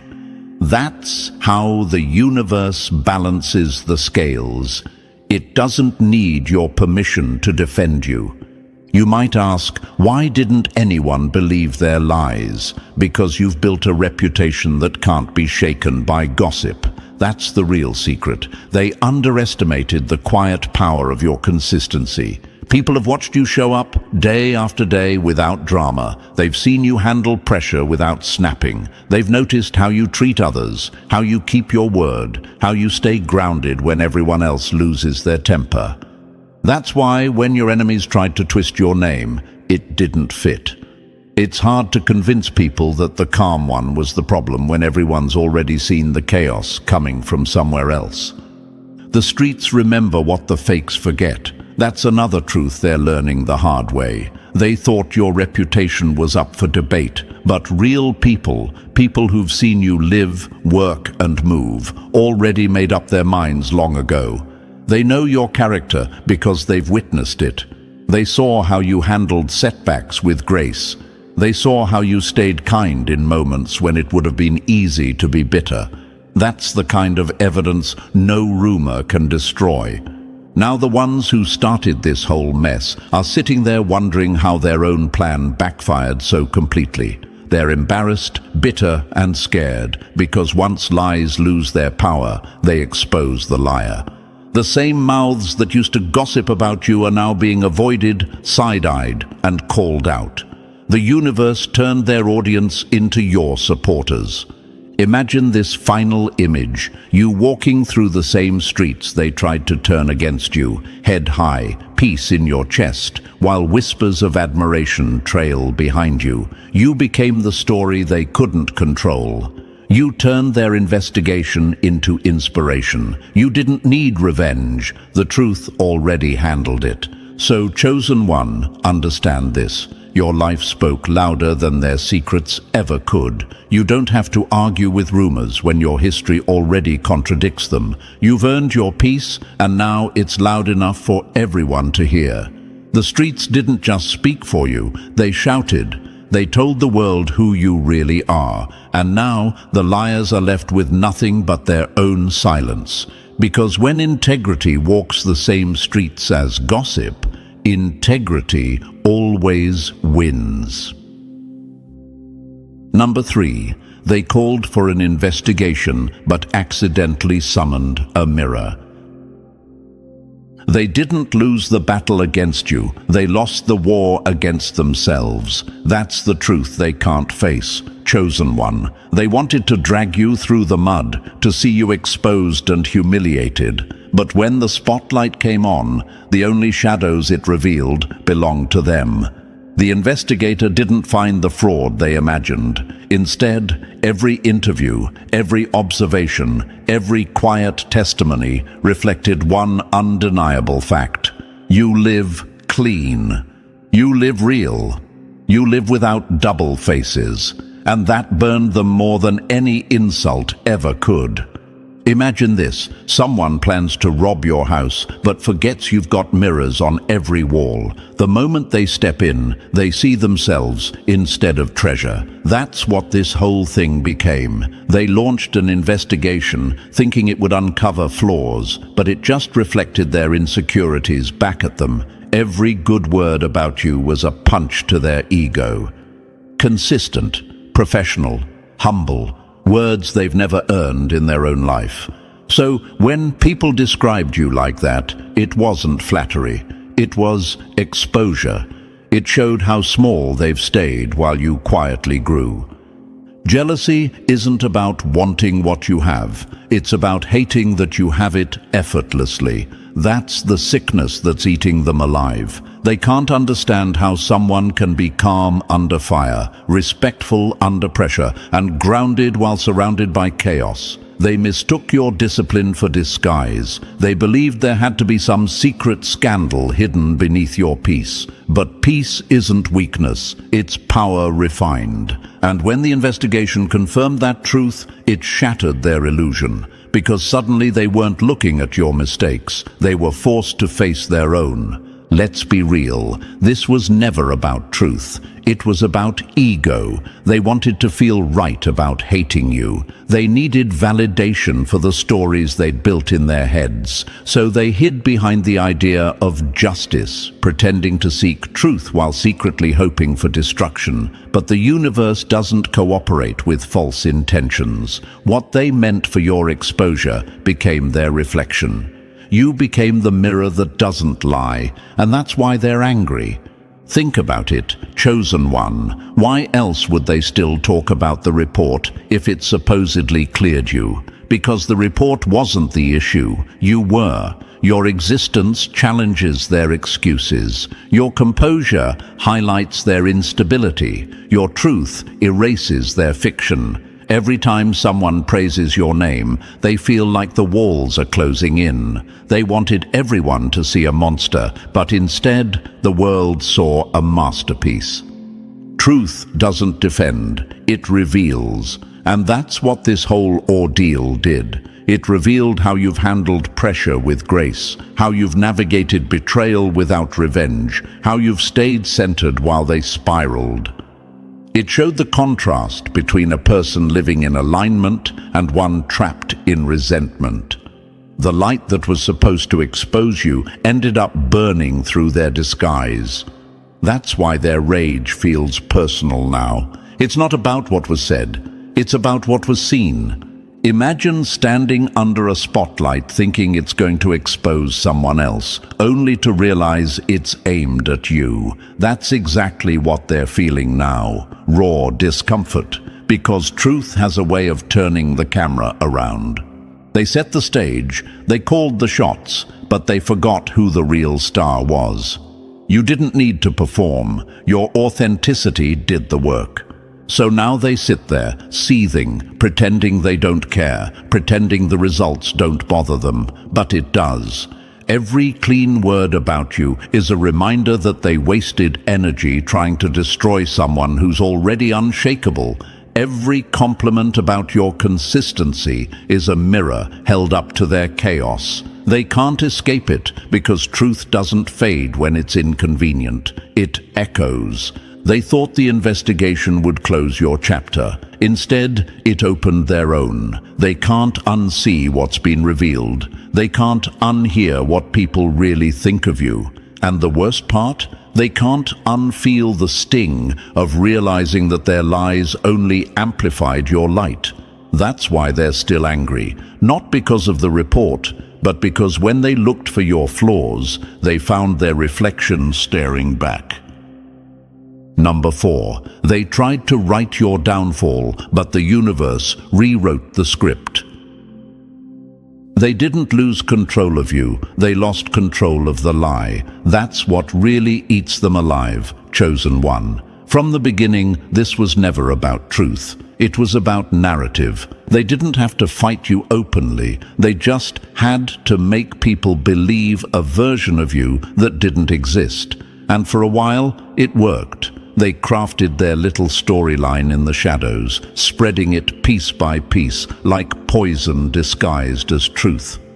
They thought they were the authors of your reputation, but when the universe flipped the script, their pen broke mid-sentence. Imagine this: they built a stage, dressed the scene, and rehearsed their lines, ready to perform your downfall in front of an audience. But when the curtains opened, everyone saw through the act. The lighting exposed their faces, their tone cracked, and suddenly the villain wasn't you, it was them. That's what happens when you try to narrate someone else's truth. Lies have short breath, truth has endurance. The crowd realized that everything you'd been accused of didn't match who you'd been showing up as. The performance collapsed under the weight of reality. Manipulation works until observation arrives. That's the fact that shattered their strategy. They whispered lies in the right ears, spun stories online, and turned your calmness into arrogance. They called your peace coldness, your boundaries attitude. They wanted people to see you through their insecurities. But then came the investigation, the moment observation entered the room. And when real people started talking, everything shifted. Co-workers, friends, even people who barely interacted with you, all said the same thing. You weren't who the rumors claimed. You were steady, respectful, real. In that instant, the lie ran out of oxygen. Think about it, chosen one. How do you control a story when every character starts telling the truth? You don't. You lose it. And that's exactly what happened. The ones who once controlled the whispers now can't even control their own reputation. People are questioning them, side-eyeing them, replaying every conversation they ever had about you. Wait, they think, if that was a lie, what else was fake? That's the kind of unraveling you can't stop. Because once doubt enters the room, it spreads faster than any rumor. Imagine standing in front of a wall you've painted with lies, only to watch it peel itself apart. That's what they're witnessing now. The narrative they built was fragile, made of gossip, jealousy, and wishful thinking. And when truth entered the scene, it didn't argue. It just stood there, and everything false around it began to crumble. That's why they're quiet now. That's why they avoid eye contact. They're not afraid of you. They're afraid of exposure. Here's the part they never saw coming. Once a lie collapses, it doesn't just disappear. It turns on its creator. People who once believed them now see the pattern, the constant drama, the exaggerations, the inconsistencies. You didn't have to defend yourself. Their behavior did it for you. The universe made sure their performance ended exactly where it began, in shame. Truth doesn't need to chase lies. Lies run out of breath trying to escape it. That's what happened here. You didn't have to explain, argue, or clap back. You just stayed solid while their fiction fell apart under its own weight. They thought silence made you powerless, but your composure became their undoing. Because every calm reaction, every graceful exit, every refusal to engage told people one thing: you weren't the villain, you were the proof. Now the same people who once joined the gossip are asking themselves, why were they so obsessed with destroying someone who never even fought back? And that question is fatal to a manipulator. It flips the focus back where it belongs, on them. They didn't just lose control of the story, they lost control of perception. Their credibility shattered the moment yours was confirmed. So yes, chosen one, they thought they were writing your downfall, but the universe edited the ending. Their words became your testimony. Their lies became your spotlight. They didn't just lose control, they lost their audience. And now, all that's left for them to do is watch while the truth they feared most takes center stage. And it's spelling your name in lights. Number 5. You lived so real that even strangers testified for you. They can fake words, but they can't fake energy. That's the silent truth that destroyed their entire operation, Chosen One. You didn't go around defending yourself. You didn't post long captions proving your worth. You didn't need to. You just lived, honestly, quietly, and consistently. You treated people with respect, even when no one was watching. You showed up the same way in private as you did in public. And that's what terrified them most. Because when the investigator came looking for gossip, he didn't find chaos, he found consistency. Imagine that moment. They expected a flood of mixed opinions, whispers, and half smiles. They thought some stranger, some distant acquaintance, would throw a little shade. But instead, the story repeated itself like an echo. They're calm. They're focused. They mind their own business. The investigator started noticing a pattern. Your reputation had no cracks, no secret drama, no hidden mess, no skeletons waiting to fall. Just the same word everywhere he went. Solid. That kind of harmony can't be staged. It's not luck. It's a life lived with discipline. Authenticity is silent confidence. It doesn't need permission to be felt. That's your secret weapon. You didn't charm people. You earned their quiet respect. You didn't chase popularity. You built credibility. Even those who only passed you in hallways or crossed paths once remembered your composure. That's how strong your presence is. It lingers even where your voice doesn't reach. And that's what your enemies couldn't handle. Because while they were crafting stories in private, the world was collecting evidence of your truth in public. Imagine this. Your enemies built a rumor, hoping it would spread like wildfire, but it landed in a field soaked with rain. The fire couldn't catch, because everywhere the spark touched, people said, "That doesn't sound like them." That's the moment they realized they'd lost control of the narrative completely. You had unknowingly built a shield out of your integrity. Even people with no personal connection to you could sense your energy was clean. That's power. Not the kind you show off, but the kind that moves quietly, undeniably, through every space you've ever walked. And maybe you wonder, why would strangers defend me? Because energy doesn't lie. People remember how you made them feel, even in small interactions. The nod in a hallway, the patience when others were rude, the way you never joined gossip circles. Those things add up. You were building your defense before there was ever an accusation. Your life became your witness list. Integrity is a full-time job. Reputation is just the paycheck. You've been clocking in every day, living real, not reacting, not pretending. And now the universe is cashing that check on your behalf. Your enemies wanted chaos, but all they found was calm. They wanted rumors, but all they heard was respect. They wanted someone to hate, but all they saw was proof that you were never their equal.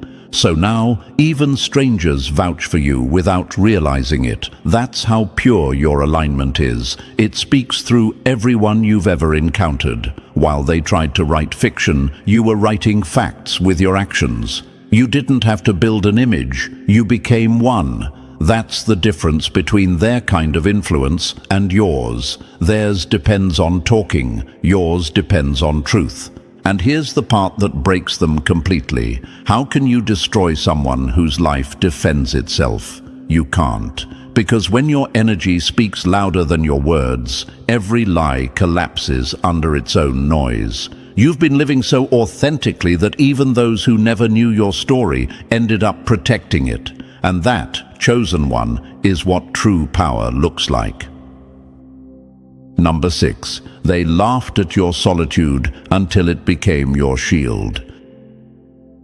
They mocked your distance because they couldn't reach your level. That's the truth, chosen one. Back then, they smirked at how you stayed quiet, how you kept to yourself, how you didn't crave attention or validation.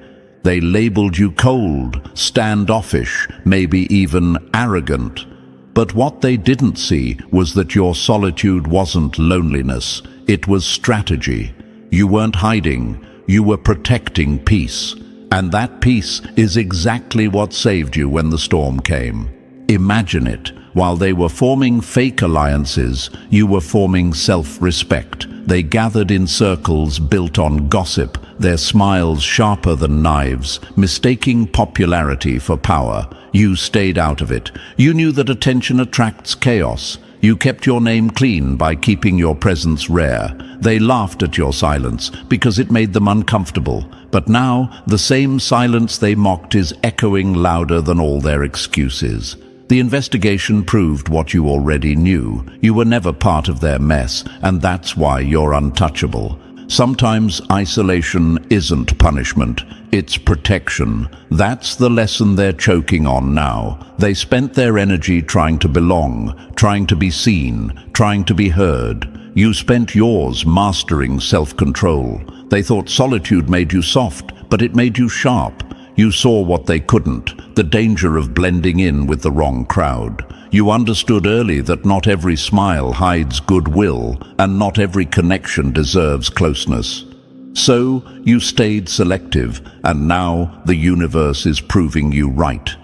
Imagine this. The investigator starts making calls, asking questions, connecting dots. And what happens? Every trail leads away from you. Your name doesn't appear in the gossip chains. Your phone isn't in the screenshots. Your voice isn't in the rumors. You're clean, so clean that even the messy ones can't pretend otherwise. That's when they realized the real difference between you and them. They built their safety in numbers. You built yours in truth. And now, when the dust settles, look who's panicking. The ones who mocked you for being alone are suddenly exposed because they can't hide behind each other anymore. Their alliances are cracking. Their secrets are leaking. Their group chats are turning into confession booths. Meanwhile, you're calm, untouched, watching it all unfold like a spectator at your own vindication. Distance is expensive, but peace is priceless. You paid that cost early, chosen one. You endured loneliness, misunderstanding, and judgment, all so you could be free when it mattered most. You weren't antisocial, you were self-aware. You didn't isolate out of fear, you separated out of clarity. And now, the same solitude they called strange is the reason your reputation remains spotless while theirs falls apart. They laughed at your silence. Now that silence speaks louder than their noise. They called you distant, but your distance became a fortress. They thought you were weak because you walked alone, but you were simply walking ahead.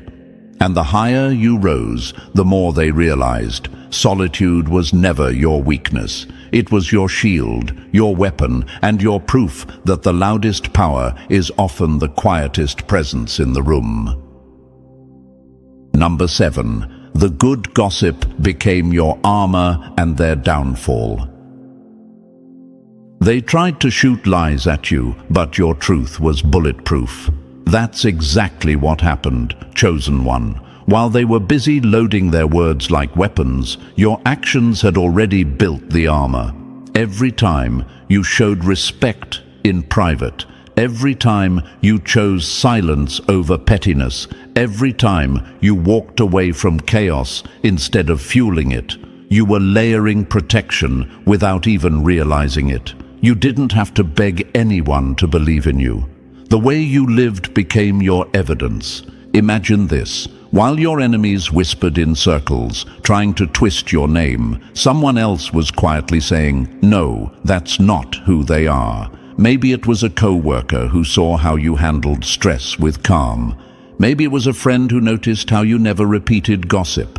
Maybe it was a stranger who caught one glimpse of your humility and couldn't forget it.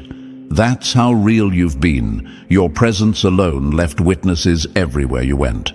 You weren't performing goodness, you were goodness in motion. Reputation built on truth doesn't need defense, it defends you.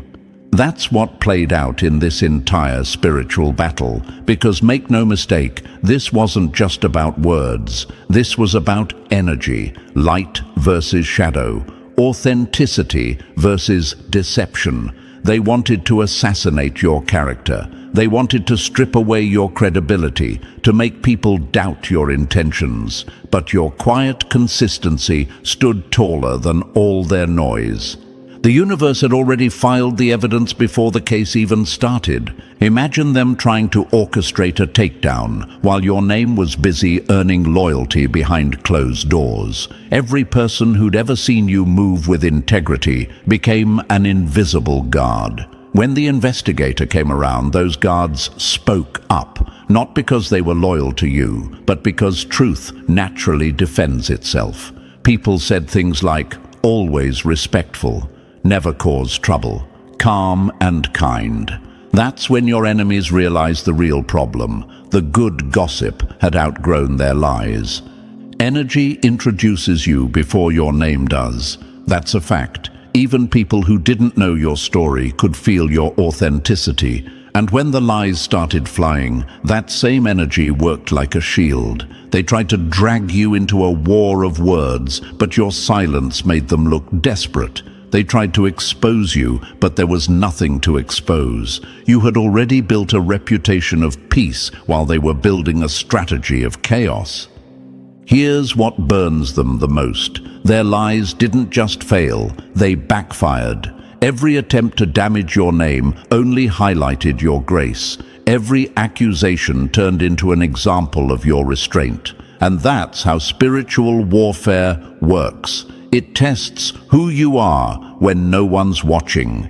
You passed every test, even when you didn't know one was happening. Every time you held your tongue instead of clapping back. Every time you stayed kind when you were misunderstood, you were forging invisible armor.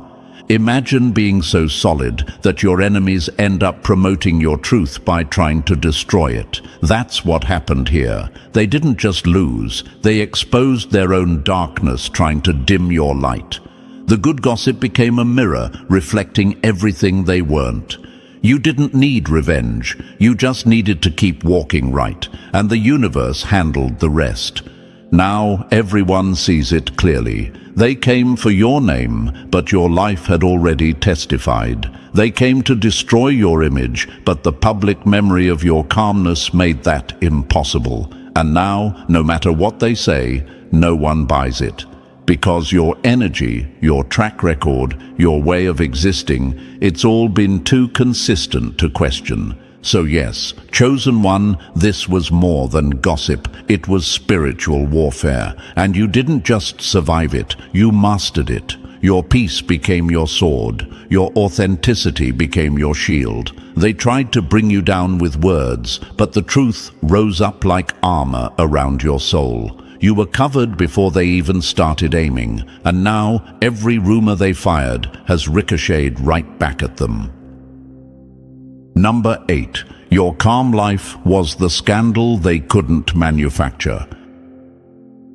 They called you boring because peace doesn't perform. That's what destroyed them, chosen one. While they were out chasing chaos, trying to make noise, you were busy making discipline look divine. You weren't in every conversation, you weren't craving the spotlight, you weren't fighting invisible wars online. You just kept your lane clean, and now that silence they mocked has become the one thing they can't compete with. Because when the investigation started, your life didn't show cracks, it showed structure.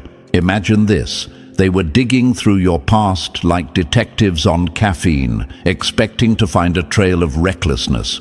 but all they found was peace. No scandals, no messy breakups, no shady texts, just receipts of self-control. The more they looked, the more frustrated they became, because you didn't give them a single thread to pull. You lived so clean that even the dirt got bored. That's when they realized your boring routine was the most powerful rebellion of all. It made you untouchable. Peace is not the absence of excitement, it's the presence of mastery. You've been living proof of that. Your discipline was never dull, it was deliberate. Every time you chose to walk away instead of argue, every time you said less instead of defending more, you were sharpening your power. You built your reputation the slow way, through patterns, through actions, through repetition. And now that your enemies are under pressure, their chaos exposes them while your consistency protects you.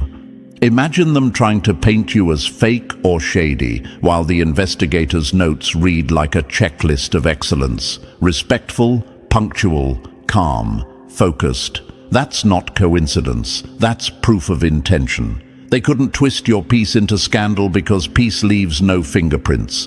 They underestimated how dangerous stability is in a world addicted to drama, because chaos needs reaction to survive, and you never fed it.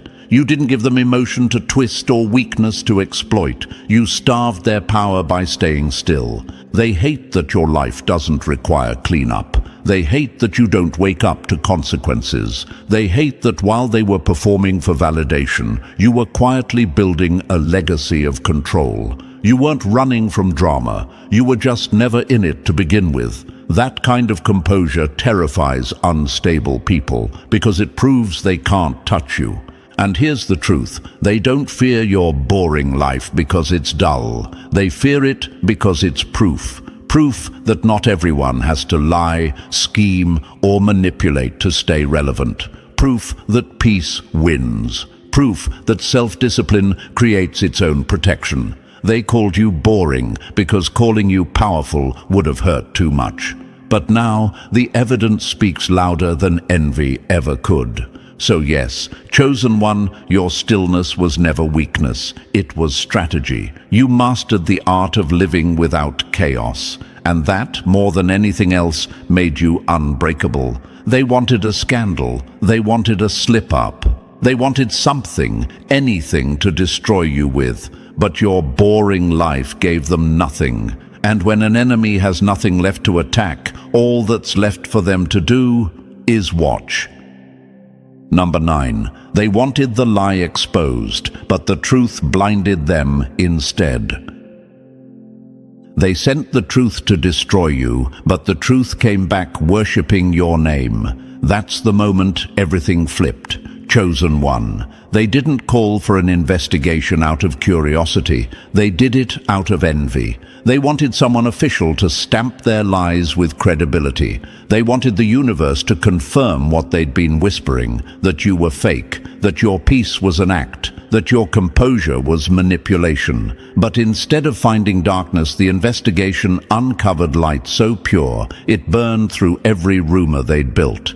Imagine their faces when the report they prayed would ruin you turned into your greatest testimony. The investigator didn't find contradictions. He found alignment. He didn't hear chaos. He heard calm. Every person he spoke to painted the same picture. You handled pressure with grace, betrayal with silence, and disrespect with maturity. No scandal, no shadow, just proof of a soul that stayed consistent through storms. That wasn't the confirmation your enemies wanted. It was the confirmation they feared most. Truth doesn't take sides, it exposes them. And that's exactly what happened. What they meant as a trap became a mirror. Every lie they told only highlighted their own bitterness when weighed against the evidence. The investigators' findings didn't just defend you, they revealed them. Because the only deceit in the story came from those who tried to weaponize your name. The irony, the moment they tried to bury you under falsehoods, they unearthed their own motives. Imagine this like a spotlight turning on in a dark theater. They wanted you illuminated in scandal, but instead, the light exposed the puppeteers behind the curtain. Every fake story, every exaggerated rumor, every silent wish to see you crumble. It all fell apart under the weight of real proof. You didn't have to argue or explain yourself. The truth became its own witness. The investigation wasn't your trial. It was their exposure. They wanted the evidence to ruin you, but the evidence loved you too much to lie. That's how the universe works. When you live right, even the facts align in your favor. The investigator didn't just clear your name. He documented your integrity. He recorded the stories people told about your calm strength, your professionalism, your refusal to retaliate when pushed. That report became sacred proof of everything your enemies tried to deny. Now they can't talk without choking on irony. They wanted validation for their lies, but the verdict came back glowing with light. They thought they'd humiliate you. Instead, they made you legendary. Because when truth steps into the room, lies don't just die, they implode. This wasn't just about your reputation, it was a spiritual audit. The universe ran the receipts and found you clean. And when that kind of truth is revealed, no rumor can survive it. They can't unsee what's been proven. They can't rebury what's been unearthed. And the worst part for them, the very investigation they set up to break you became the spotlight that crowned you. So yes, chosen one, they wanted the investigator to confirm the lie, but he confirmed the light instead. And now that light is permanent. It shines through every word, every action, every memory of yours that's been recorded in the minds of those who met you. They wanted evidence of guilt. The universe gave evidence of grace. And that's why they're not just angry, they're haunted. Because the truth didn't just clear your name, it made your name unstoppable. And that's the truth, chosen one. They tried to bury your name, but all they did was plant your legacy. Every lie they spread became proof of your strength. Every test only revealed your truth. So keep walking tall, because the universe already cleared your name long before they tried to stain it. And if this message hit your spirit today, press that like button if you haven't already. And if you're not yet part of our family, make sure to subscribe. You belong here with the ones who rise every time they're counted out. They thought they were playing you, but they didn't know you built the board they were playing on. Now imagine this for a moment.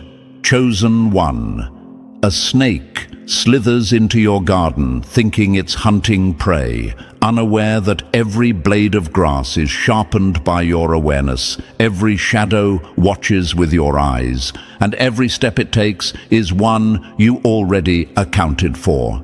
It thinks it's clever, it thinks it's hidden, but by the time it strikes, it realizes the whole garden was a trap set by you. That's what it feels like when they try to manipulate you, only to find out they were the ones being played all along. This isn't arrogance. This is truth layered in clarity.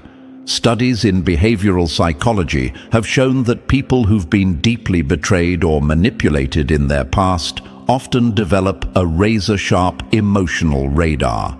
Your intuition is not a coincidence. It's a response system forged in survival, sculpted by spiritual fire.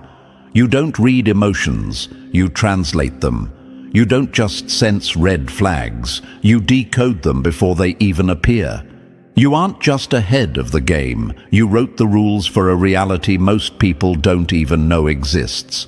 And thank you, chosen one. Don't forget to pay this message back by simply pressing the like and subscribe to help spread this message to more souls. It's the responsibility of all of us to spread the light. This world needs reminders that divine power still walks the earth in people like you. So thank you, chosen one, for being a part of this mission. You are part of a force, and your presence in this space is no accident.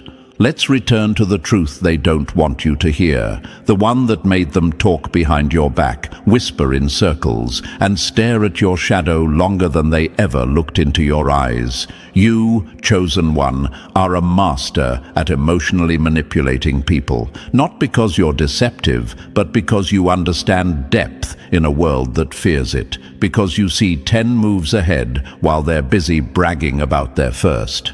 Let's be clear, emotional manipulation in your hands doesn't look like cruelty. It looks like strategy born from spiritual scars. It looks like silence that unsettles liars. It looks like kindness that disarms predators. People called you cold when you became calculated. They called you too much when your intuition struck too close to their hidden shame. But you were never too much. You were always too accurate. People have underestimated your strength because you don't raise your voice. You raise vibrations. You don't scream for attention. You command it with your presence. That's why they didn't see you coming. They saw someone soft, open-hearted, maybe even naive. But they didn't realize that under that softness lived a warrior monk, a soul that's trained in the battlefield of betrayal and risen from every fire more spiritually armored than before. They tried to use you, maybe for your body, your kindness, your resources, your light. Some of them saw you as an easy target, a heart to feed off, a soul to exploit. But what they didn't know was that the moment they tried to play you, the game had already begun. And you were just letting them believe they were winning, because sometimes the most powerful move you can make is to appear vulnerable while knowing you hold the sword behind your back.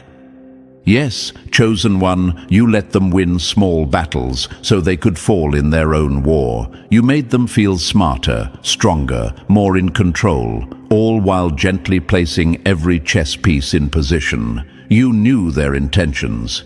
You read the subtext behind every compliment, the threat behind every smile, and the desperation behind their charm. And when the time was right, you didn't explode, you simply exposed them.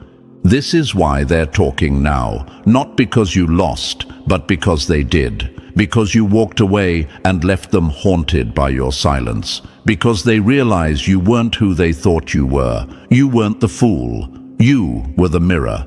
And when they looked into you, they saw everything they feared about themselves reflected back.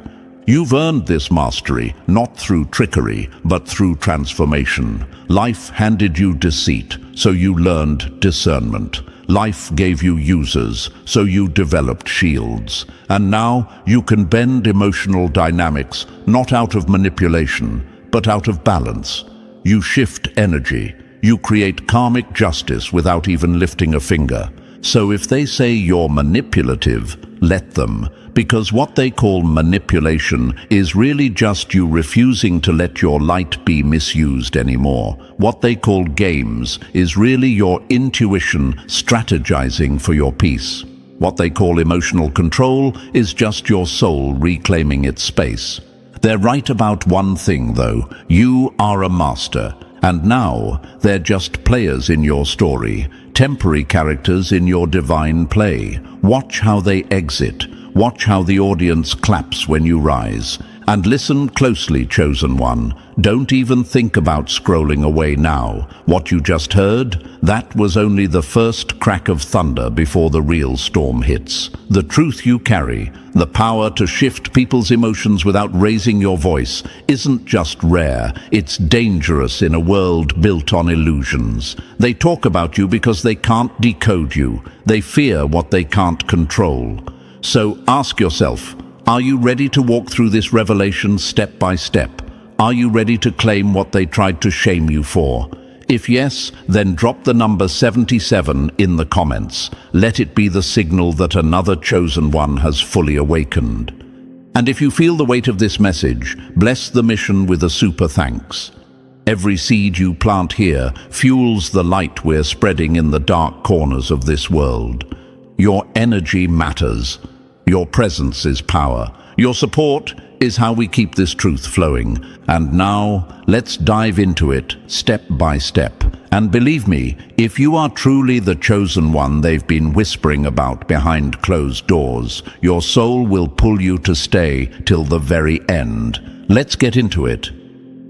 Number 1, you mirror what they hide.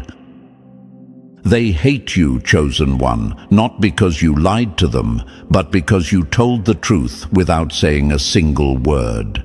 They whisper about you in circles, calling you manipulative, cold, calculating, but deep down, they know it's not manipulation, it's revelation. You are their mirror, the one reflection they can't edit, can't filter, can't escape. And that, right there, is what terrifies them. You expose people without even trying. You don't need to speak. Your presence alone is enough to make their masks fall off. Now imagine this for a moment. Chosen one, a thief walks into a room thinking no one saw him pocket the gold, but the walls themselves begin to echo his crime. That's what your energy does. It exposes every hidden motive, every unspoken lie, every secret intention. You're not loud about it, you simply exist, and their guilt starts confessing itself through their body language, their tone, their nervous smiles. They hate that you can see them. They hate that you can sense the truth they've been running from their whole life. See, when light enters a dark room, the darkness doesn't negotiate, it just disappears. That's what happens when you walk in. You carry light that doesn't need validation, clarity that doesn't need confrontation. People who've spent years perfecting the art of deceit can't perform around someone who sees through the illusion. They can sense your discernment, and it makes them sweat. And this is why people talk. Why they twist your story. Because when someone is forced to confront their shadow, they either evolve or they attack the light that revealed it. They can't process the discomfort of exposure, so they project it. That's why they called you emotionally manipulative. That's why they said, you play mind games.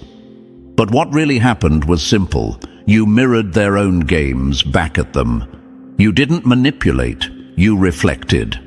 Let me tell you something that psychologists rarely admit openly. The most emotionally intelligent people in the world, those who've endured betrayal and heartbreak, develop what's called empathic pattern recognition. It's an unspoken ability to detect emotional shifts, energy changes, lies disguised as flattery. You, chosen one, are a walking lie detector disguised as a soul on a healing journey. And that power, it didn't come easy. You earned it through pain, silence, and awakening. Remember how they used to mock your sensitivity, how they told you that you overthink, that you read too much into things. That was your divine intuition sharpening its blade. Your sensitivity wasn't weakness. It was training.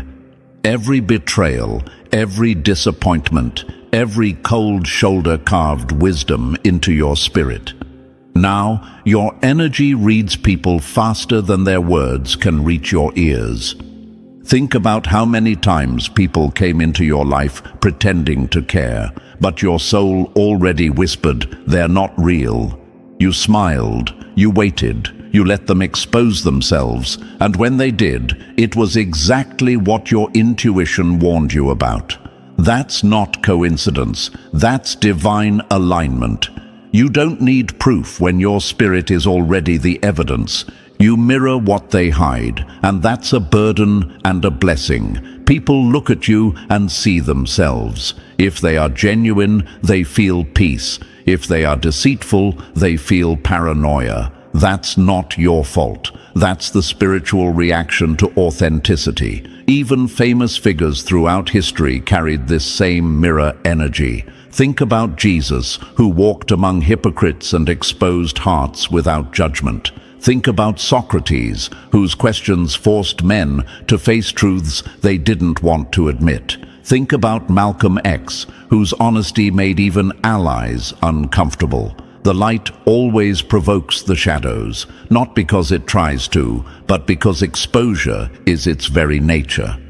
Sometimes you wonder, why do people either love me deeply or hate me instantly? The answer lies in reflection. When someone meets you, their spirit recognizes itself in you, and that can either heal or horrify them. The ones with pure intentions are drawn closer. The ones with deception see their own reflection and panic. You've probably noticed it. The trembling voice, the shifting eyes, the defensive tone that arises for no reason. That's not just emotion, that's exposure. You make people confront themselves. But here's the twist that gives you power. You don't have to do anything about it. You don't need revenge. You don't need validation. You don't even need to prove that you were right. Because mirrors don't chase reflections. They just stand still and let the truth reveal itself. So when someone calls you manipulative for seeing through their mask, smile. When they accuse you of twisting words, understand that what they really mean is, you see me too clearly, and it terrifies me. You've never needed to manipulate anyone. The truth just feels like manipulation to those living in lies. You are the spiritual equivalent of a truth serum. You make people's shadows confess. That's why relationships shift around you. Friends ghost you after you call out their hidden motives. Lovers start acting strange when your silence forces them to face their own reflection. Colleagues avoid eye contact because they feel your discernment without you saying a word. And deep down, they know you know. Chosen one, never let that awareness make you feel guilty. It's not your job to make others comfortable in their dishonesty. Your job is to remain authentic, even when authenticity makes you the villain in their stories. Remember this quote: when you stop playing their game, they call you the problem. But the truth is, you were never playing. You were observing. You were learning. You were becoming the mirror they could no longer manipulate. And look around. Every great soul who carried truth had to face the same misunderstanding. They were called cold, harsh, arrogant, difficult, because people confuse clarity with cruelty. But you, chosen one, know better. You've learned that seeing through someone is not cruelty, it's clarity, it's spiritual sight. So when people talk about you now, let them. They're just describing themselves through your reflection. You've become their confession booth, and you didn't even ask for it. You are the proof that divine perception exists in human form. You are the embodiment of emotional mastery disguised as peace. Keep mirroring, keep reflecting, keep walking in your truth, because the moment you stop shining is the moment the liars win. They can twist stories, spread rumors, call you heartless, but they can't erase the fact that every time they stand near you, they feel exposed. That's your power. That's your gift. That's your curse, maybe. But it's what makes you the chosen one. Because while they hide behind masks, you wear your truth like armor. And while they run from reflection, you've learned to live as one. So hold your head high, not in pride, but in divine awareness. The world may not understand it now, but one day they'll realize you weren't the manipulator. You were the mirror that finally told the truth. Number 2, you read energy, not words. They told you everything you wanted to hear, but you heard what they didn't say, and that's what saved your soul. They thought their words were enough to fool you. They dressed up their intentions with sugar-coated sentences, carefully chosen compliments, and just the right tone of voice. But what they didn't know, chosen one, is that your spirit was never listening to their mouth. It was listening to their energy, and energy never lies. Let's make one thing clear from the very beginning. Words are the cheapest currency in a world full of emotional debt. Anybody can say, I love you, I've changed, or you can trust me. Words are rehearsed. But the vibration behind them? That's raw, untampered spiritual data. That's the language only a chosen one can read. Now imagine this, chosen one. Someone stands before you smiling, saying all the right things, making promises that glitter like gold. But as they speak, your heart rate shifts, your chest tightens, your gut whispers, something's off. That's not paranoia. That's not trauma.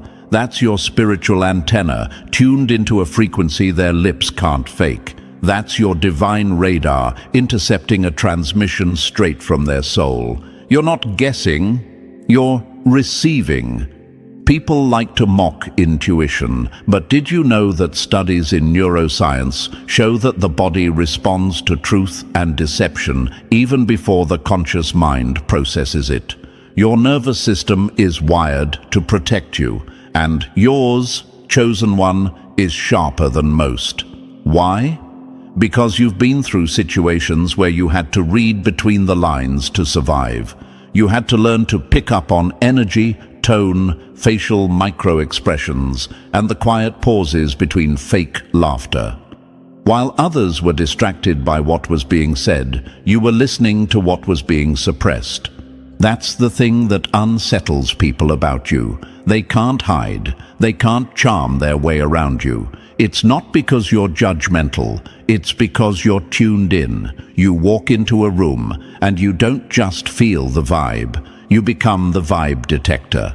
You can feel when tension is hidden behind smiles. You can sense when flattery is laced with resentment. And you know when someone is talking to you, but targeting someone else in the room. You've caught truths people didn't even know they were leaking. They call you intense. They say you're too sensitive, too deep, too hard to talk to. But what they really mean is, I can't lie around you. And that scares them. Think about it. You've probably had people back away from you after one conversation. Not because you offended them, but because your eyes looked into theirs too long. You heard what they didn't want to say. You felt the fear behind their confidence, the jealousy behind their praise, the guilt behind their explanations, and most importantly, the intentions behind their actions.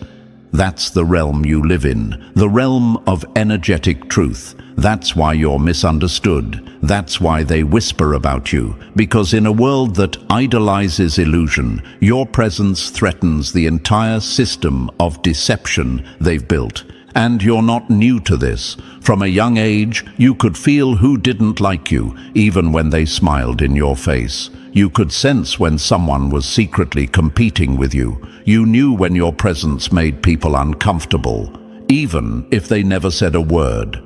As you got older, you realized this wasn't just intuition. This was spiritual perception, the gift of reading energy like language, of hearing people's truth in their silence.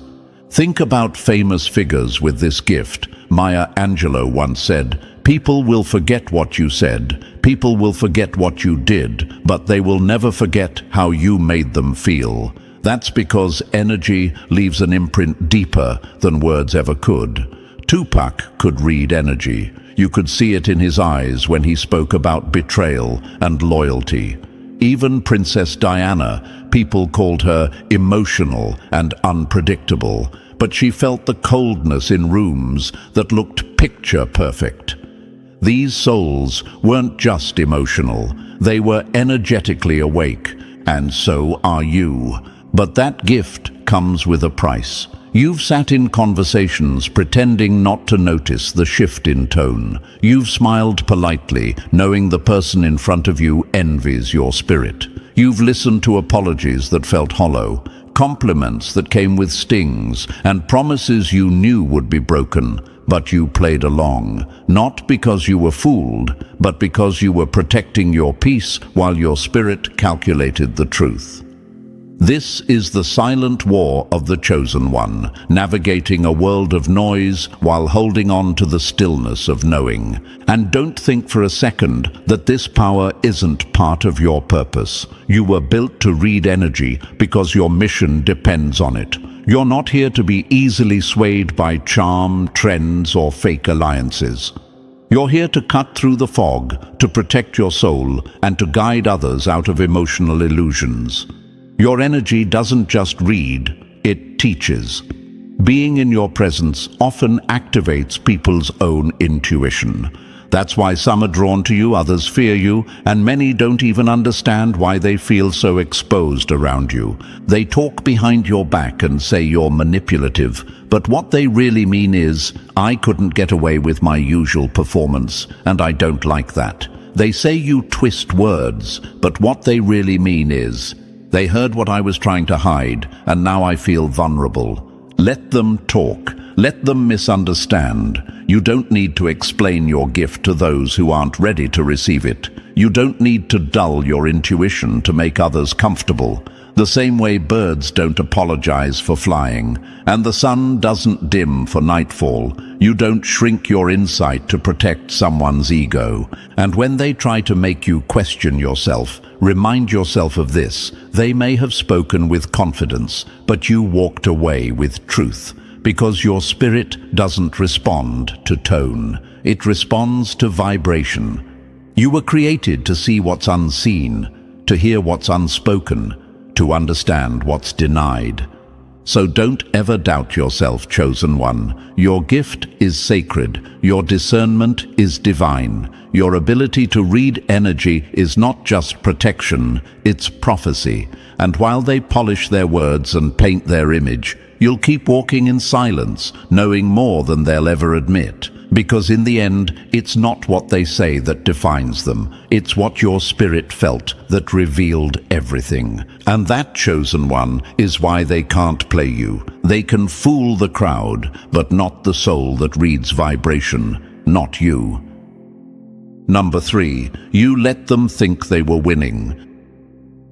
You didn't lose, chosen one. You just gave them the illusion of victory, because some people can only learn the truth after they celebrate too early. Let them laugh. Let them gloat. Let them believe they got one over on you, because what they never realized, and still haven't, is that you allowed it. You let them feel like they were in control, like they were 2 steps ahead, like they were winning some imaginary game of manipulation. But here's the part that hits the hardest. You were never playing to win their game. You were there to expose it.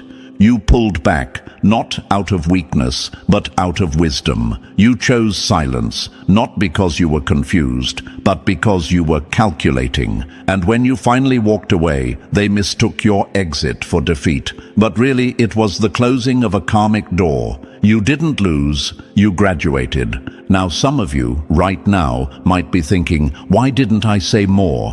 Why didn't I prove them wrong when I had the chance? But the truth is, chosen one, you never needed to. When you're operating in divine timing, the universe itself reveals your side of the story. Let them talk. Let them misinterpret your silence as surrender. Their need to win exposed exactly who they were. Your ability to let it unfold without ego, that revealed exactly who you are.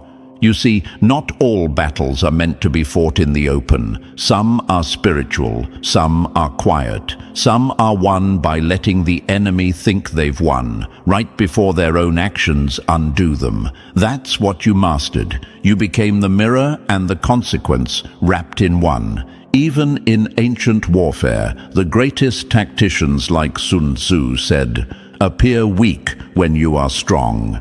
That's what you did. You stepped back not because you had no move, but because you were letting them move deeper into their own trap. You let them build their tower of ego, just to watch it collapse under its own lies. That's not revenge, that's universal balance. Remember this, you didn't need to expose them, they exposed themselves. Your energy made their mask too heavy to carry. Your silence turned into sirens. Your distance became proof. That's why they're spiraling now.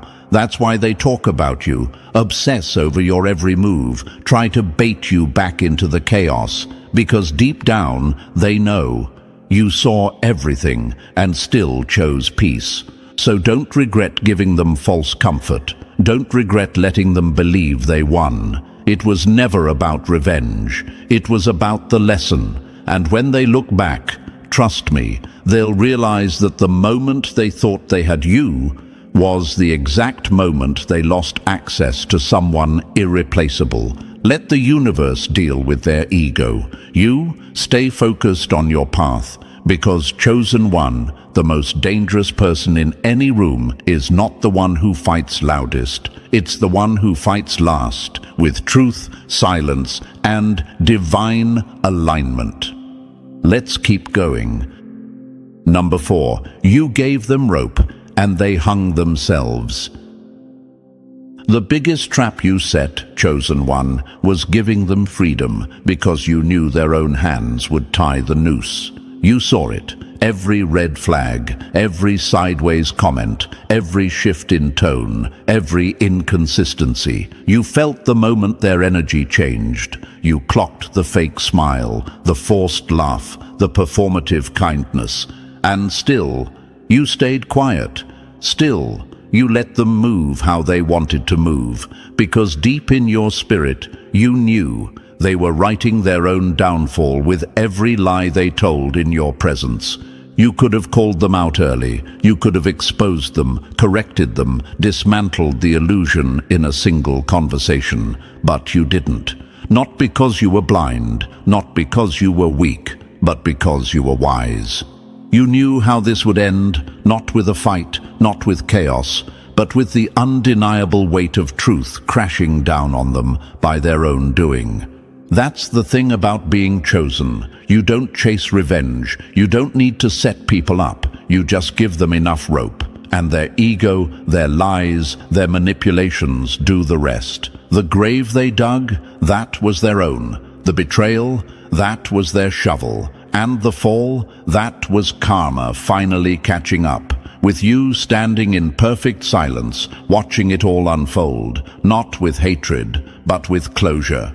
Now, some of you might be asking, why did I let it go so far? Why didn't I stop it sooner? But here's the truth. Chosen one, some lessons only hit when the consequences are self-inflicted. They wouldn't have believed you if you warned them. They had to feel what it's like to lose someone who saw through them from the start. That's the cost of playing games with someone who was never playing to begin with. They thought your grace was naivety. They thought your kindness was weakness. But what they failed to realize was that you were letting them reveal themselves. You weren't ignoring the red flags. You were documenting them in your spirit, file by file. And when the time came to walk away, you didn't need to explain. You had receipts in your energy, in your peace, in your silence. They fumbled a divine connection. They took a once-in-a-lifetime soul and treated it like a disposable experience. And now, they sit in the silence you left behind, haunted not just by what they did, but by how quietly you let them do it. You didn't explode, you didn't beg, you simply vanished. And that absence, that's the punishment. That's the echo that won't fade. Even the universe had your back. It watched, it recorded, it aligned every crack to widen at the right time, because truth always floats, and darkness always collapses when exposed to light. You didn't rush karma, you let it ripen. That's power. So if you ever question yourself again, don't. You were always 10 steps ahead. You let them believe they had control. You let them play you, knowing full well you were letting them walk straight into their own trap. That's not manipulation. That's spiritual justice unfolding with grace. You gave them rope, they built the gallows, and now they hang, not by your hand, but by their own. On to the next, chosen one. Your story isn't about what they lost. It's about what you gained by letting go. Number 5, they thought you were easy to use. They saw your softness and thought it was a doorway, but they didn't realize it was a test, and they failed. They thought you were easy to manipulate, easy to impress, easy to conquer, all because you led with your heart instead of your ego, all because you showed up with honesty, compassion, and warmth, while they showed up wearing masks. They saw your giving nature and thought they could take. They saw your light and thought they could drain it. They thought your love was something to be used, not something to be earned. But what they didn't see, what they could never have seen, is that underneath that gentle exterior lives a spirit forged in spiritual warfare, a soul built through betrayal, a warrior heart wrapped in angelic patience. You are not naive. You are not weak. You are spiritually armored, and they didn't know that until it was too late. They came for your body, but your spirit was guarded. They came for your energy, but your ancestors were watching. They came to feed on you, not realizing they had just stepped into the presence of someone chosen. Someone protected. You weren't just another person to play with. You were the test they didn't study for. And now, the lesson has hit them like divine thunder. You see, when you're the chosen one, your light attracts both lovers and leeches. It draws in those who want to rise and those who want to rob, the narcissists, the users, the shapeshifters. They always come dressed in what you've prayed for, speaking the right language, wearing the right mask. But your intuition, that armor, it's always 10 steps ahead. Even when your mind doubts, your spirit knows. That's why you get uneasy around people everyone else seems to trust. That's why your heart withdraws, even before the betrayal. Your gift isn't just sensitivity, it's divine alertness. And when they thought they had you, when they thought you were hooked, in love, dependent, vulnerable, that's when you showed them what a protected soul really looks like. You detached. You disappeared. You cut the energetic cord with such silence it echoed in their chest, louder than any argument ever could. They thought you'd fight for them, but you didn't. You fought for you and left. They tried to misuse something holy, and the universe took notes. The very energy they tried to consume became the fire that now purifies them through loss. Because you, chosen one, were never meant to be used. You were meant to awaken them. And sometimes that awakening feels like abandonment, but in truth, it's grace in disguise. Let this settle in your heart. You weren't easy. You were open, and they mistook access for entitlement. But spiritual armor doesn't need to be visible. It lives in your decisions, in your detachment, in your peace. And now they realize you weren't just another kind soul. You were divine territory. They thought they were walking into a playground. They didn't know they were stepping onto sacred ground. Onward, chosen one. You're covered, and they can't touch what walks with purpose. Number 6, you are the test in their life. They didn't meet you by chance. They were sent your way to be tested. And they failed, chosen one. Not because you cursed them, but because they couldn't fake who they really were in front of someone so real. You weren't just another person in their timeline. You were the checkpoint, the mirror, the karmic lesson dressed in human form. They thought you were a blessing they could use, manipulate, or control. But in reality, you were the test that revealed whether or not they had truly grown. Whether or not they had evolved past their toxic patterns. Spoiler alert, they didn't. They didn't recognize the gravity of your presence because they only saw what they could get from you, never who you were. They didn't expect your energy to shine a spotlight on everything they've been hiding from the world and from themselves. But that's what happens when a soul as pure as yours walks into the room. You don't just bring light, you activate truth, even the truth they weren't ready to confront. And that's why they turned against you, not because you did something wrong, but because your very existence held them accountable. You didn't judge them, but you saw them. You didn't attack, but your presence stripped away their mask. They could fool the world, but they couldn't fool you. And when the performance fell apart, so did their ego. People don't realize this, but the universe sends different souls into our lives to test who we are becoming. And you, chosen one, have been the test for so many. The one who offered love without condition and watched it be thrown away. the one who gave loyalty, honesty, light, and received betrayal, lies, and disrespect. Not because you were weak, but because they weren't ready for real. And the moment they chose their old ways over their awakening, they failed the test. You were there to offer elevation. You were the door, but some people would rather stay in the hallway of their comfort than walk into the uncomfortable light of growth. And that's not your burden to carry. You didn't come to fix them. You came to reveal them to themselves. What they do with that reflection, that's between them and karma. But don't get it twisted. Just because you were the test doesn't mean you were disposable. You were a gift, cloaked in discernment, wrapped in divine timing. And now that they've fumbled your presence, the lesson will echo. They'll meet others and wonder why it never feels the same. Why they keep losing people who remind them of you. Why doors keep closing no matter how loud they knock. That's karma. That's what happens when you treat divine alignment like a temporary high. Some of you are asking, why does it hurt when I know I was just a test? Because you loved them, you cared, you wanted it to work. But hear me, being a test doesn't make you less valuable. It proves you were never meant to stay small. You don't belong in the shadows of people's unfinished healing. You belong in spaces where growth is mutual, not one-sided. So let them think they got away with it. Let them act like you were just a phase, because the truth is, you were the moment the universe gave them to evolve, and they chose ego over elevation. And that moment, it doesn't come twice. You are not their enemy. You are their lesson.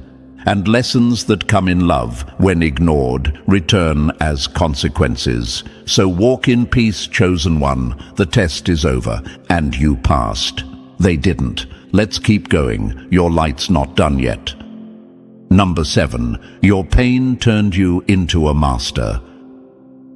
They only see the strength, but they never saw what broke you to build it. They felt the fire in your eyes, chosen one, but they never saw who lit the match. You didn't become this sharp, this guarded, this spiritually alert because life handed you peace. No, you were forced into mastery. You were shaped in betrayal, carved in heartbreak, and baptized in loneliness.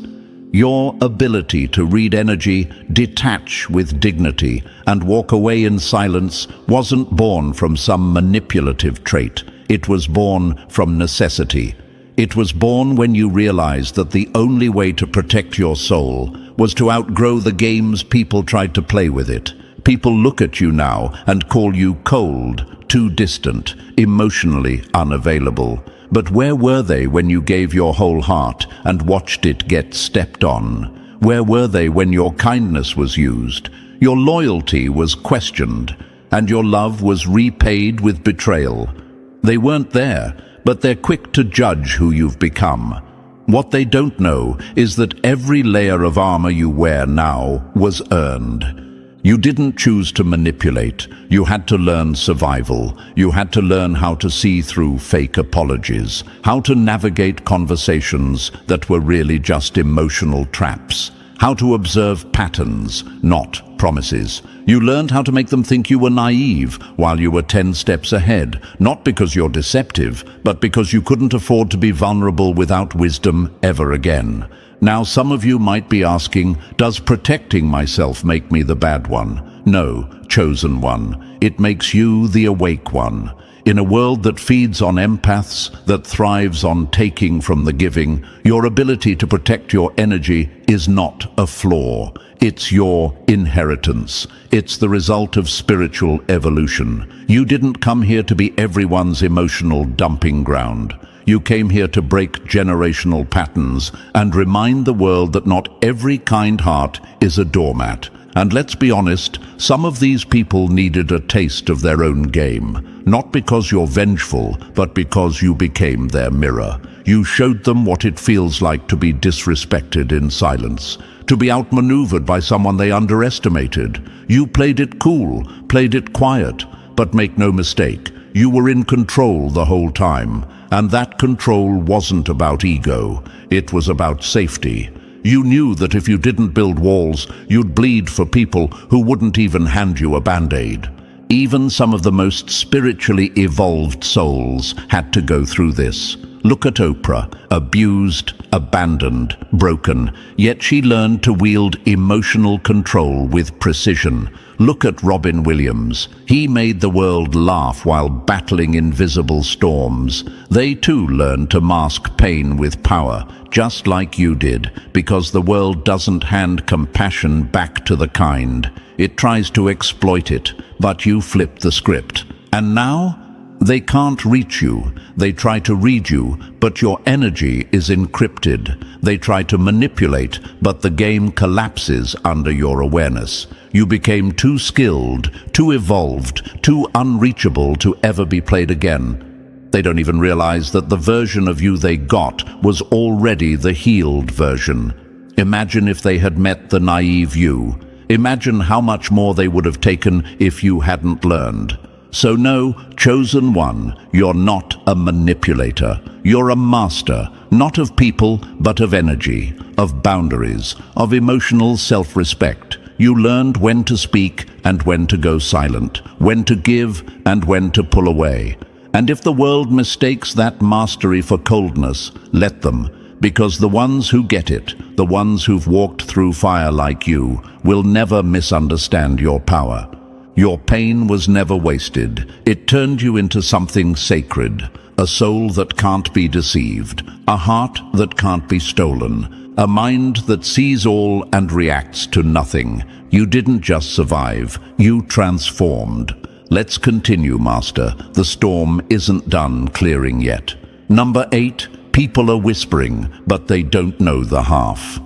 Let them talk, chosen one. They whisper your name like it's a curse, but deep down they know it's a warning. Asterisk. They're confused, they're obsessed, they're watching your every move, dissecting your silence, exaggerating your absence, trying to make sense of what they'll never understand. Why? Because you've become a mystery they can't solve.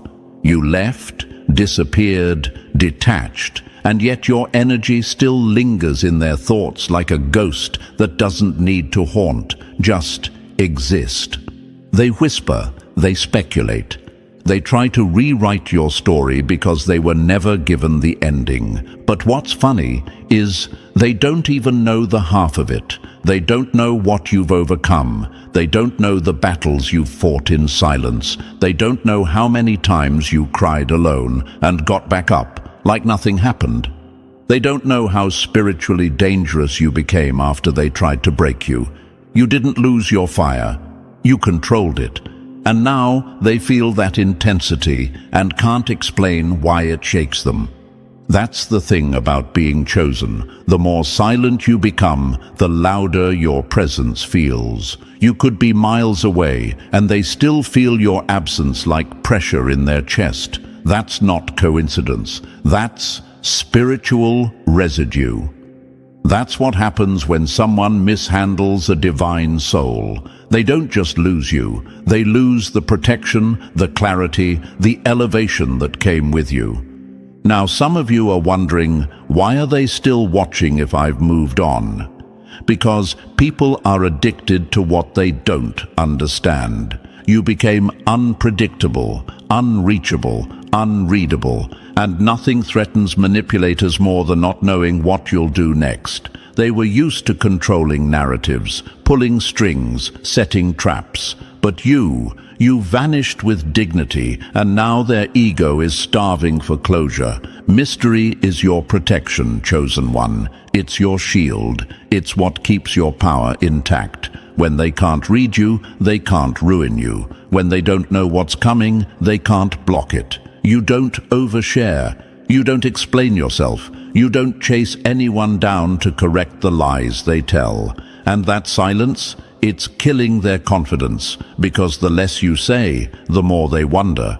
What does the chosen one know that we don't? They see the glow up. They feel the shift. They notice how your energy has become sharper, cleaner, untouchable, and that unsettles them because they expected you to stay broken. They thought, after all they did, you'd fall apart. But instead, you disappeared and leveled up.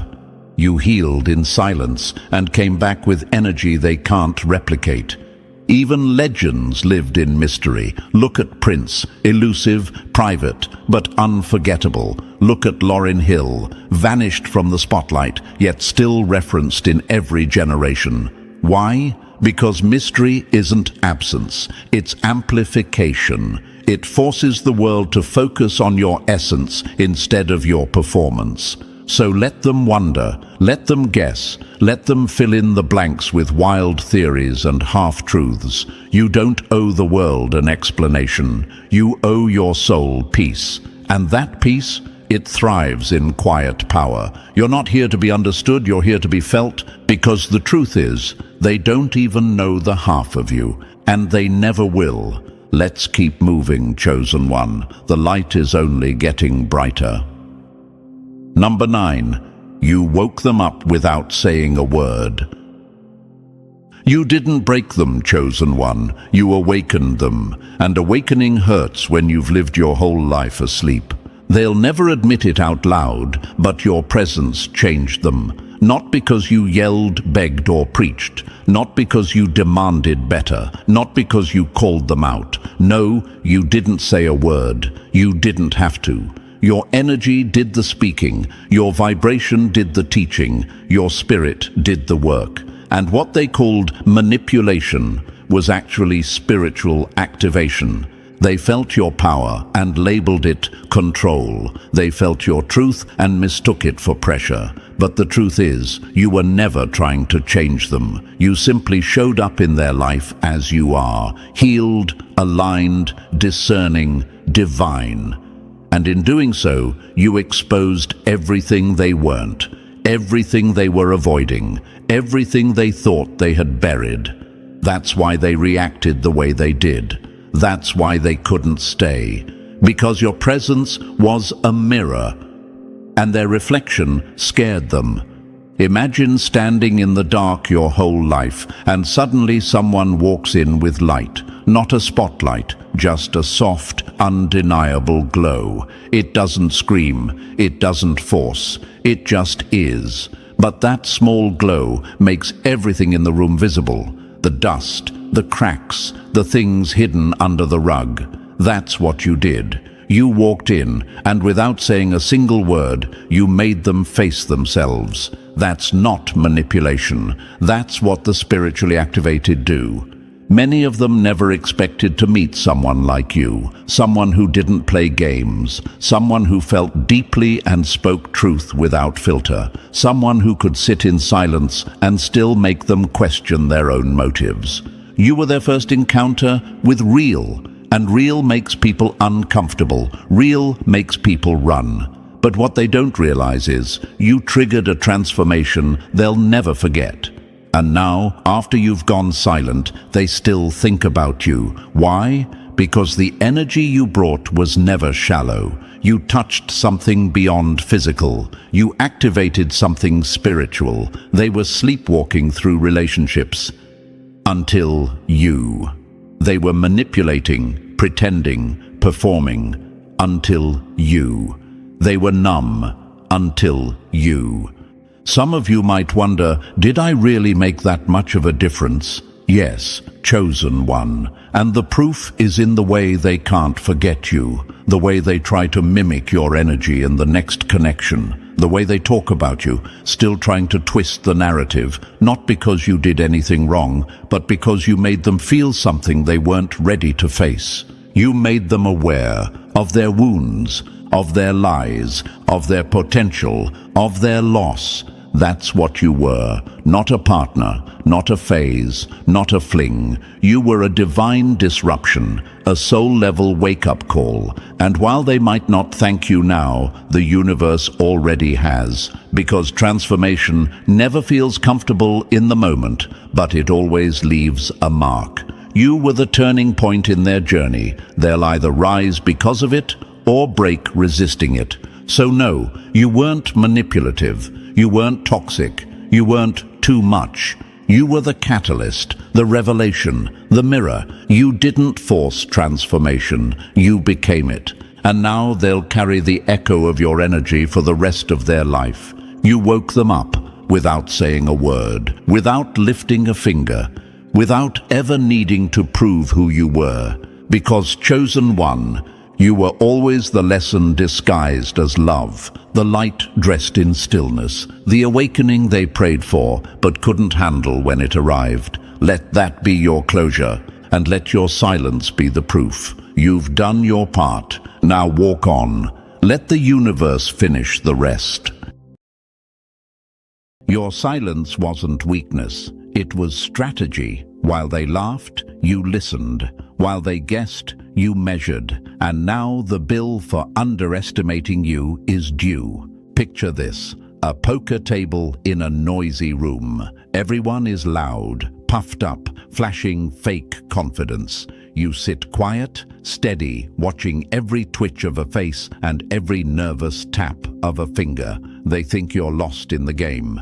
But you're reading patterns, not cards. You're counting truths, not chips. When you finally place your move, the room goes cold because it's not luck.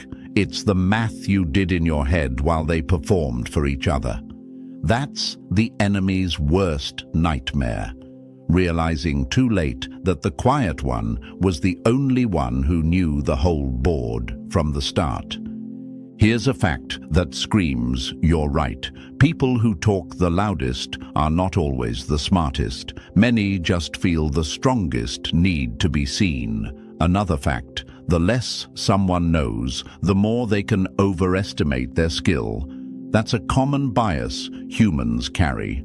One more: good observers notice the details others miss, and details decide outcomes. These truths are simple, but they cut deep. They explain why they misread you and why their shock now feels so loud. Chosen one, before we dive deeper, let's do this together the right way. And thank you, chosen one. If this message hits home, don't forget to pay it back by simply pressing like and subscribe to help spread this message to more souls, as it's the responsibility of all of us to spread the light. Thanks, chosen one, for being part of this mission. You are part of a force. Now, back to our topic. This is about the title, pure and simple. You are more intelligent than they thought. You didn't need to prove it with noise. You proved it with results, timing, and clarity. They called your calm confusion, but your calm was a clock. You were giving people time to show you who they were. You let them talk because talking exposes patterns. You let them lead because the path reveals the trap. You gave them distance because distance reveals motives. You were never behind. You were ahead and invisible. Never mistake silence for stupidity. Sometimes it's the sound of intelligence taking notes. That line is a mirror. You've lived it. You watched them throw shade and call it a joke. You watched them bait you and call it a test. You watched them build a tiny stage with cheap lights and pretend it was a kingdom. You didn't argue because you didn't need their room. You were building your own house while they were busy decorating a box. Now the real walls are up. The doors are strong. The keys are in your hand.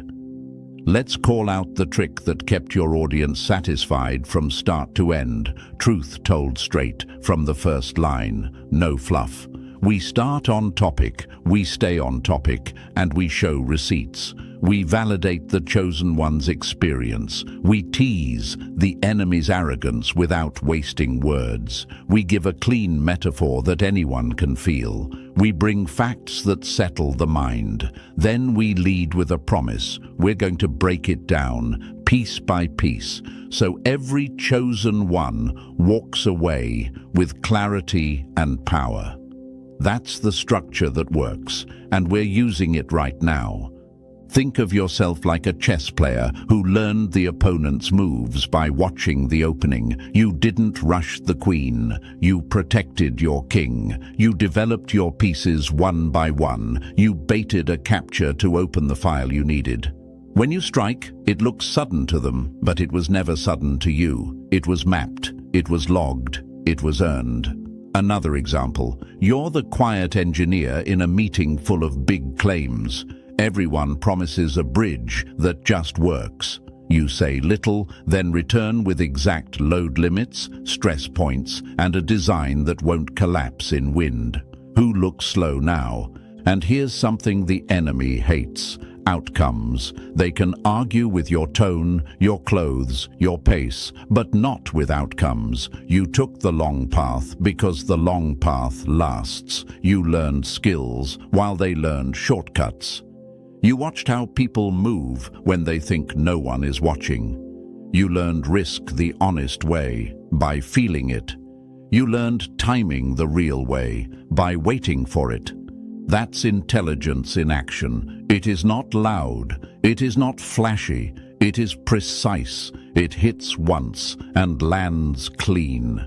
Some people only respect power when it makes noise. Your power is different. It's the kind that moves quietly and changes the room without warning.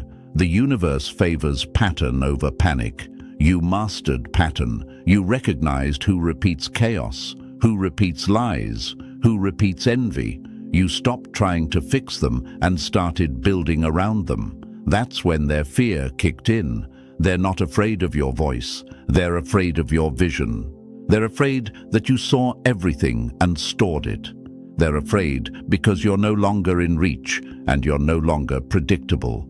So here's the plan for this breakdown. We will show why your quiet was never passive but tactical. We will track the moments where their mockery turned into a map for you. We will unpack how you used listening like a tool, how you separated noise from signal, and how you turned detail into leverage. We will look at the scenes where they underestimated you and note the exact tells they gave away, tells you can spot again and again. We will also show you how to keep your edge soft on the surface and sharp where it counts. All of this stays tied to the title. You were always more intelligent than they thought. One more quote before we move forward. A sharp mind doesn't bang on doors, it studies the hinges. That's you. You learned how the room opens. You learned who holds the keys. You learned how to enter without becoming a show. You learned how to leave without losing power. You learned how to let people think what they want while you move where you need. That scares small thinkers. They can't track what they can't hear. And let's be honest, watching them squirm is part of the prize. There's a quiet humor in truth, finally standing up. It's not petty, it's human. They thought you were easy to trick. They thought you wanted their approval. They thought silence meant softness. Now they see it meant discipline. They see your memory is long, your patterns are clear, and your timing is dangerous. They can't explain it without admitting they were wrong about you the whole time. That's why they look confused. That's why they scramble to rewrite the story. It's too late. You already wrote it with your actions. So buckle up, chosen one. This is your clean reveal, not with anger, not with drama, with clarity, with proof, with outcomes. We will break it down, and we will keep it tight. By the end, you won't need to say much. Your presence will do the talking, and the people who once laughed will remember the first line we started with, and they'll feel it. Your silence was never weakness, it was strategy. And you're not watching by accident. You were pulled here because something inside you already knows this message is yours. If you're still here, it means you've outgrown the version of yourself that let people underestimate you. So don't rush off now. Stay till the end, because what comes next will hit like recognition, not revelation. Drop the number 777 in the comments if you know your silence has always been your power disguised. And if you can, bless the team behind this message with a small token of appreciation, because bringing truth to light takes real energy. Whether it's 1 cent or 100, every act of support helps this mission reach more souls who need to hear it. Thank you, Chosen One, for being part of this force, for being one of the few who sees beyond surface-level noise. Now, let's get into it step by step, and believe me, if you're truly one of them, you'll feel that magnetic pull to stay until the very last word. Let's begin. Number 1, they laughed at your silence. Now they fear what you see. They called you slow because you didn't speak, but silence is where real weapons are sharpened. The people who mocked you, the ones who snickered, rolled their eyes, or spoke to you like you were beneath them, they're not laughing anymore. Why? Because now they realize they were in the presence of something they couldn't measure, couldn't label, and sure as hell couldn't predict. You were never trying to impress them with flashy words or recycled facts. You were reading the field, studying their patterns, tracking the lies beneath their tone, and mapping out the truth behind their eyes. You didn't need to raise your voice, you just needed time. And now, time has proven everything they feared. You were never blind, you were watching with laser precision. The enemy's biggest mistake was believing intelligence was just memory, that it was about who could recite data, pass tests, or look the part. They thought if you didn't show your hand, you didn't have one. But let's be brutally clear. Your intelligence was never about what you remembered. It was about what you saw, what you noticed, what you understood before anyone else even asked the right question. You're not a walking textbook, you're a living radar. And that scares the hell out of people who survive by illusions. What happens when someone like you walks into a room full of performers? You don't clap, you don't join the act. You sit still and notice the cracks in their masks. You hear the lies underneath their charm. You feel the desperation behind their confidence. And that's what makes you dangerous. You don't get swept up by the surface, you see through it. That's not memory, that's perception. And perception, that's the highest form of intelligence in a world built on deception.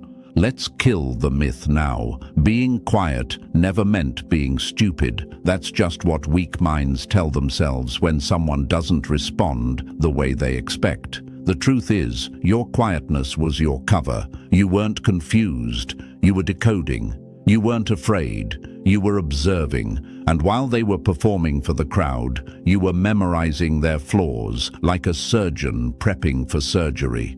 Now, when you speak, you hit arteries, you cut deep. You make it impossible for them to deny what you've seen. That's the kind of intelligence that doesn't just shine, it exposes. Here's the part that hurts them the most. You didn't even try to prove anything. You weren't out here trying to be accepted. You weren't auditioning for respect. You were just being you, and your natural, raw, unfiltered intelligence, rooted in clarity, not performance, was already enough to make them squirm. Because you didn't need a spotlight to be powerful. You became powerful by learning in the dark. And now that light is on you, everything you stored in silence is coming out like thunder. Metaphorically, you've been the eagle surrounded by parrots. They screamed louder, repeated phrases, danced for attention. You stayed perched, high above the noise, watching the whole field. And now you swoop in with precision, pick what matters, and leave them flapping in confusion. That's what makes you different. You don't just move, you calculate. You don't just react, you anticipate. That's what perception-based intelligence looks like. It's sharp, fluid, and it doesn't wait for applause. It just hits. People fear what they can't predict, and you, chosen one, are unpredictable by design. That's why they misread you. That's why they laughed. Because the idea that someone could be more intelligent while saying less? That shakes their whole belief system, especially when they've spent their lives trying to be the smartest in the room by repeating what they've been told. You didn't regurgitate, you reconstructed. You didn't echo ideas. You dismantled them and rebuilt better ones in silence. And now they're afraid, because the quiet one has the blueprints. You've seen behind the curtain. You know who's real, who's fake, who's full of fear, and who's just mimicking confidence. You've got the receipts. You've got the instincts. And what's worse, for them, you don't need revenge. Your presence is revenge. Your clarity is confrontation. Every time you walk in calm and speak with precision, their ego gets a fresh paper cut. Not because you insulted them, but because you simply understood them. So let's answer the question they're too afraid to ask. How did you know?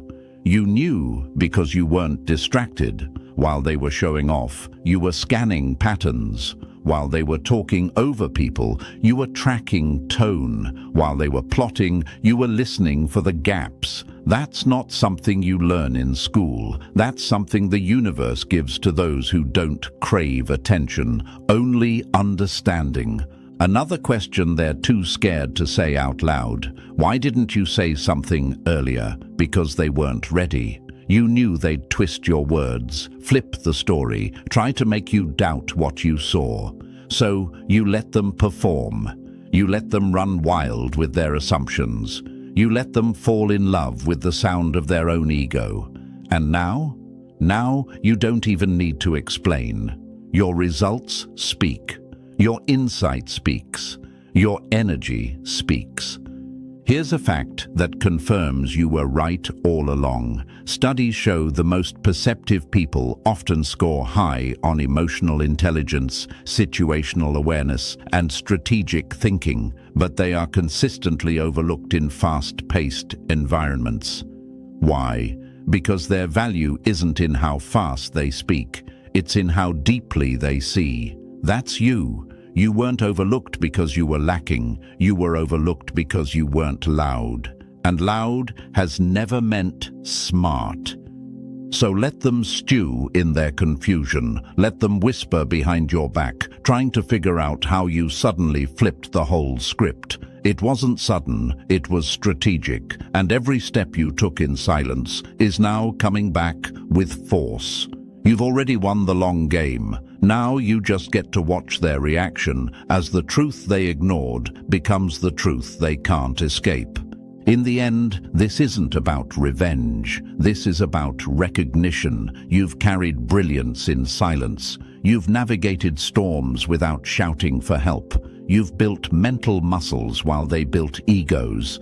And now that your intelligence is undeniable, the world is adjusting to you. They may not admit they were wrong. They may never say, "You were smarter than we thought," but their behavior will scream it. Their confusion will confirm it. Their silence will say everything you don't need to.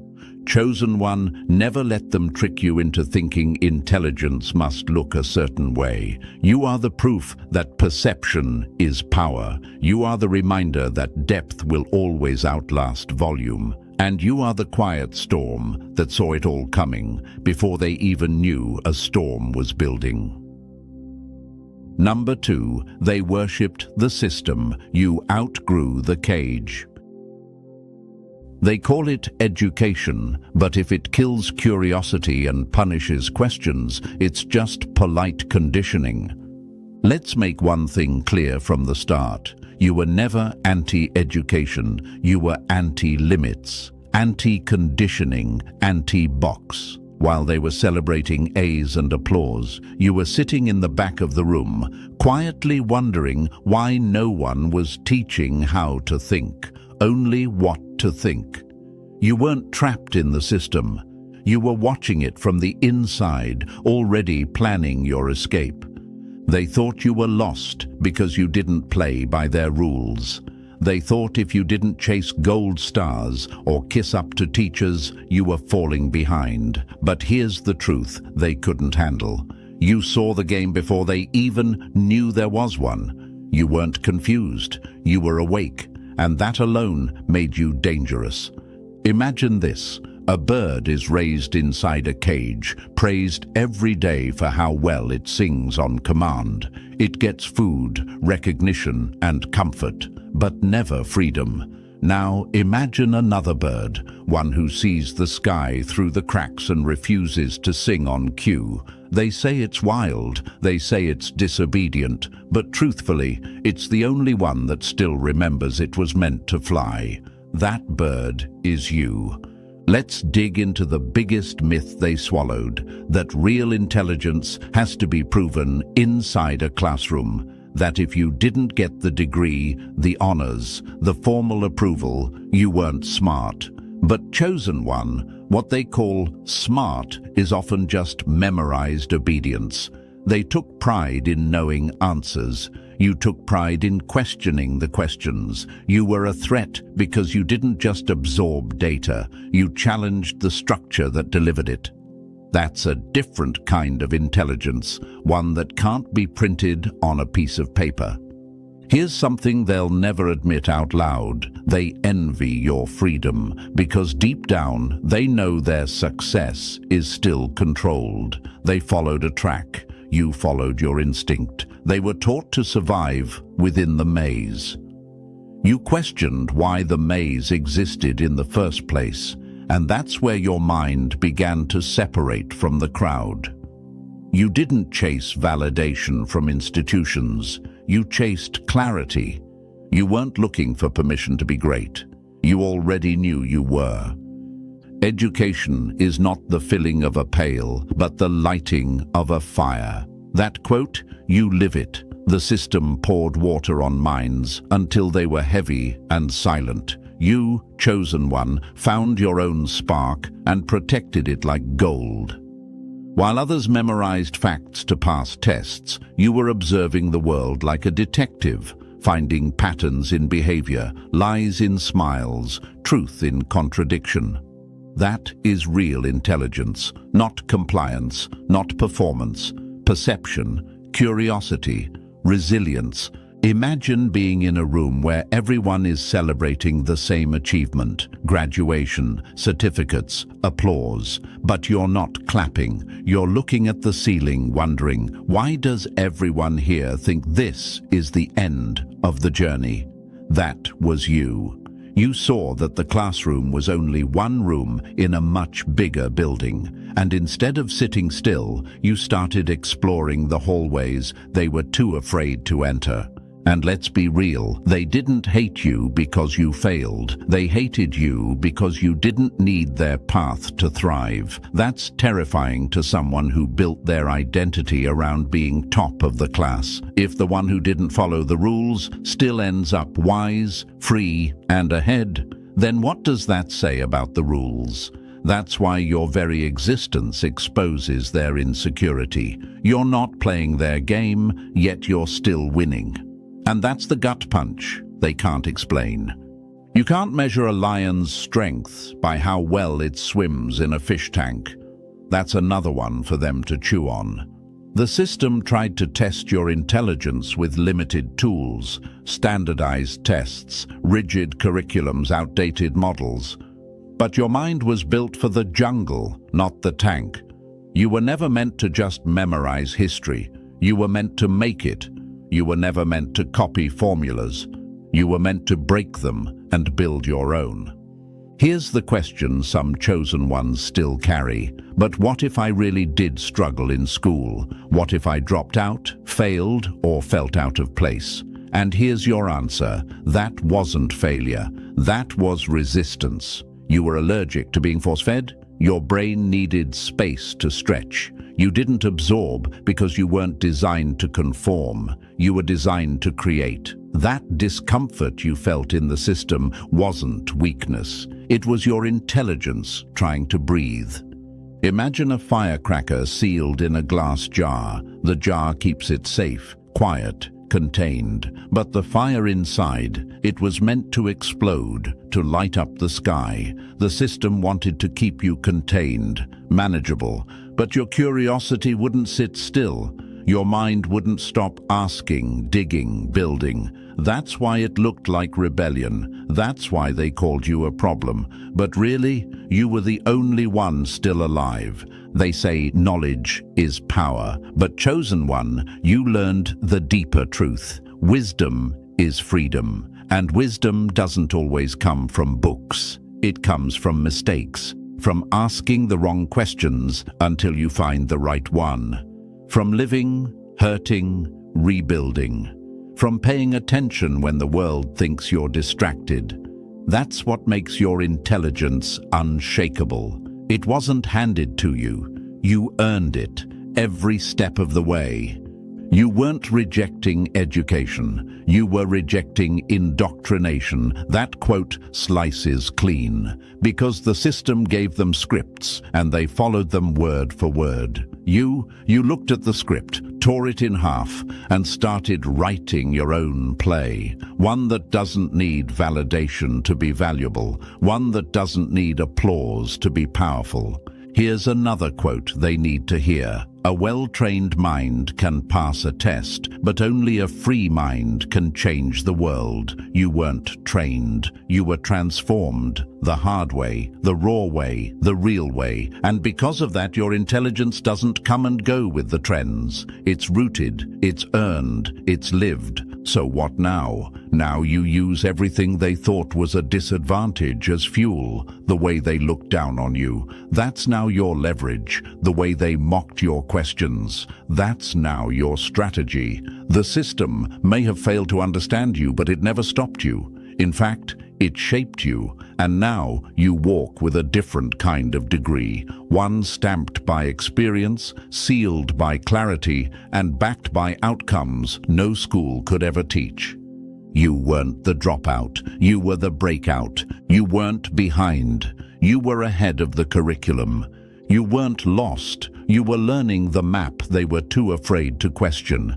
And now the world is starting to notice, not because you scream your success, but because your quiet truth is finally louder than their loud illusions. They followed the program, you rewrote the code. They stayed in the classroom, you built the entire campus, and that chosen one is what makes your intelligence untouchable. Keep building, keep questioning, keep flying, because the system was never built for minds like yours, so you did what they never could. You outgrew it.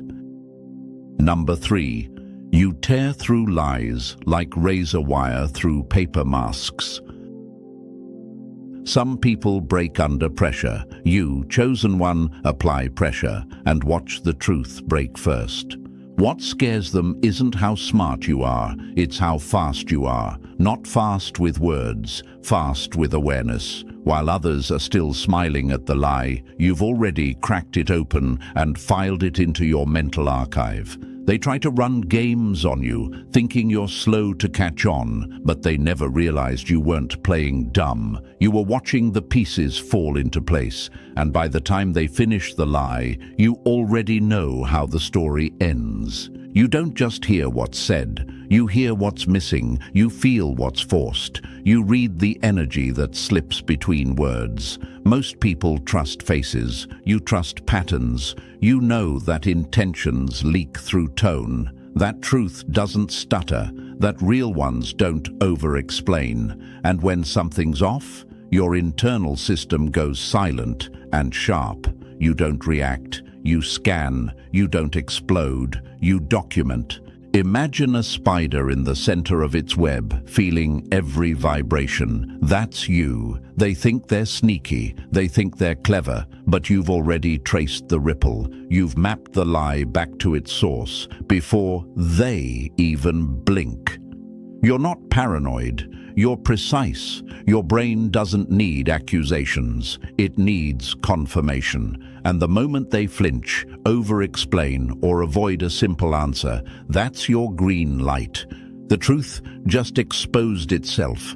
Lies need architecture, but your mind is demolition. One question from you and the whole illusion collapses. That's why they panic around you, because you don't need drama to expose deceit. You just need to exist. One side glance, one raised eyebrow, one pause in the right moment, and their performance disintegrates. You don't need to accuse them. They unravel trying to defend what they never had the skill to hide. You were never confused. You were collecting signals, like a forensic analyst in silence. Every contradiction was a puzzle piece. Every fake smile, a timestamp. Every contradiction, a blinking red flag.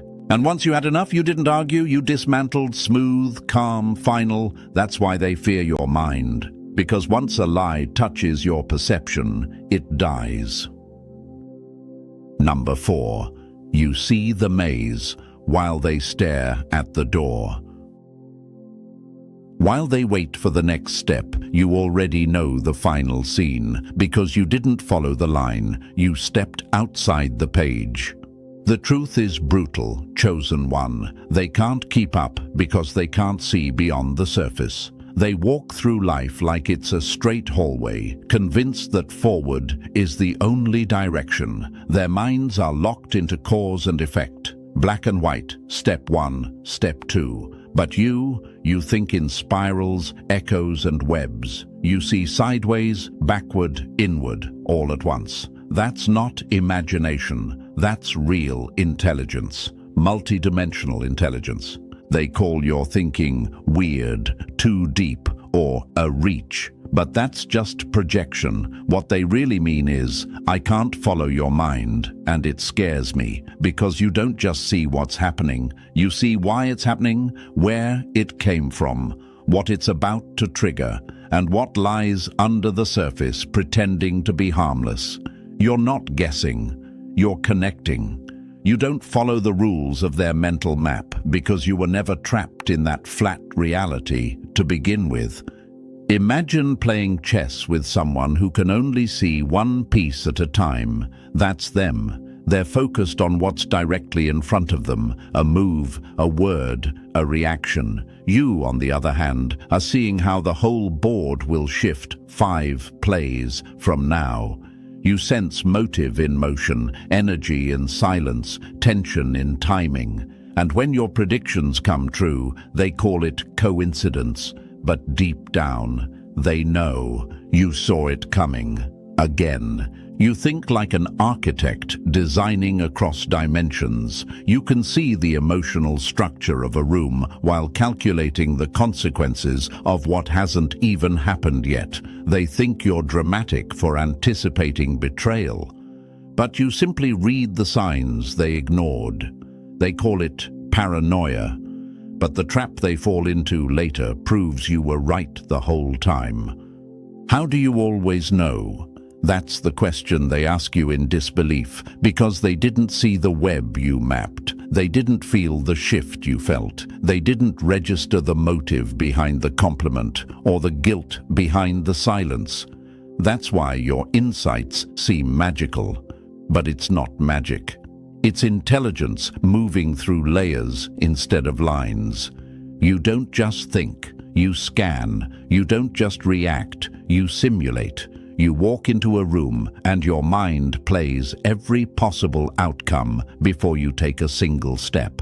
And the best part? You make it look effortless. Not because it's easy, but because it's natural to you. And yes, it intimidates them. It frustrates people who are addicted to simplicity, because your conclusions don't follow their timelines. You speak the answer before they've even asked the right question. And that makes them defensive, because they still believe intelligence is about finding the answer. You already know. It's about seeing the question before it forms. Linear thinkers only read the chapter. You read the book and flip to the end before they even knew there was a plot twist. That's why they can't predict your next move. That's why they label you as intense, complex, or hard to figure out. But really, you're just living in a deeper reality than they know how to process. So don't water down your vision to make them comfortable. Don't shrink your awareness to fit inside their flat world. You're not too much. You're just too deep. And their discomfort? That's confirmation. They're navigating with flashlights. You walk with X-ray vision. Keep seeing the whole maze. Chosen one. That's your edge and their undoing. Number 5. You didn't fail the test. You exposed the game. They built the maze to trap you. You climbed a ladder and watched them get lost in it instead. They wanted to play puppet master while calling it mentorship. They gave you chaos and expected gratitude, handed you problems with invisible strings and called it challenge. But the truth? You were never meant to solve their mess. You were meant to outgrow it. You were never the one who needed fixing. They were the dysfunction dressed as structure. From the beginning, they wanted to see if you'd jump through their hoops. They weren't testing your strength, they were testing your submission. They thought intelligence meant following orders, proving yourself, adapting to their chaos. But chosen one, you were never built for obedience. You were built for vision. And vision doesn't waste itself untangling illusions created by small minds trying to feel powerful. Imagine a lion being asked to solve a puzzle designed for mice. That's how ridiculous their tests were. They tried to insult your depth by handing you shallow tricks. They thought if they could keep you busy with nonsense, you'd never notice the bigger picture. They were the real distraction. You weren't supposed to solve the riddle. You were meant to recognize the riddle as noise and walk past it unfazed. They threw fake fires at your feet, hoping you'd panic and dance to their tune. But instead, you stood still. You watched. You waited. You let the fire reveal them. And when they couldn't get a reaction out of you, they labeled you difficult, defiant, or arrogant. But really, you were just refusing to shrink for their amusement, refusing to explain yourself to people who couldn't comprehend your altitude. The smartest minds don't waste energy solving broken systems. They replace them. That's you. You didn't resist because you couldn't play the game. You resisted because the game was rigged and pointless. They wanted you to earn approval by navigating their insecurity. Instead, you earned your freedom by walking away. You flipped their test into a spotlight. Every time they tried to provoke, you responded with presence, with silence, with stillness so heavy it made their manipulation echo back at them. And when their tricks failed to break you, they started to break themselves. That's not stubbornness, that's strategy. That's intelligence moving in its highest form, refusing to waste power on anything unworthy of your attention. You weren't their student, you were their mirror, and they flinched every time. Number 6, you don't just see what they do, you know why they did it. They hide their intentions behind smiles, but your mind rips the mask off before they blink.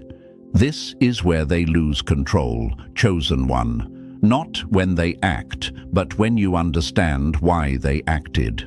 Most people stop at the surface. They react to what's done. They argue with the action, chase explanations, and get lost in the show. But you skip the drama. You walk past the performance and head straight for the engine. You don't just see what happened, you see what fueled it. And that scares the life out of them.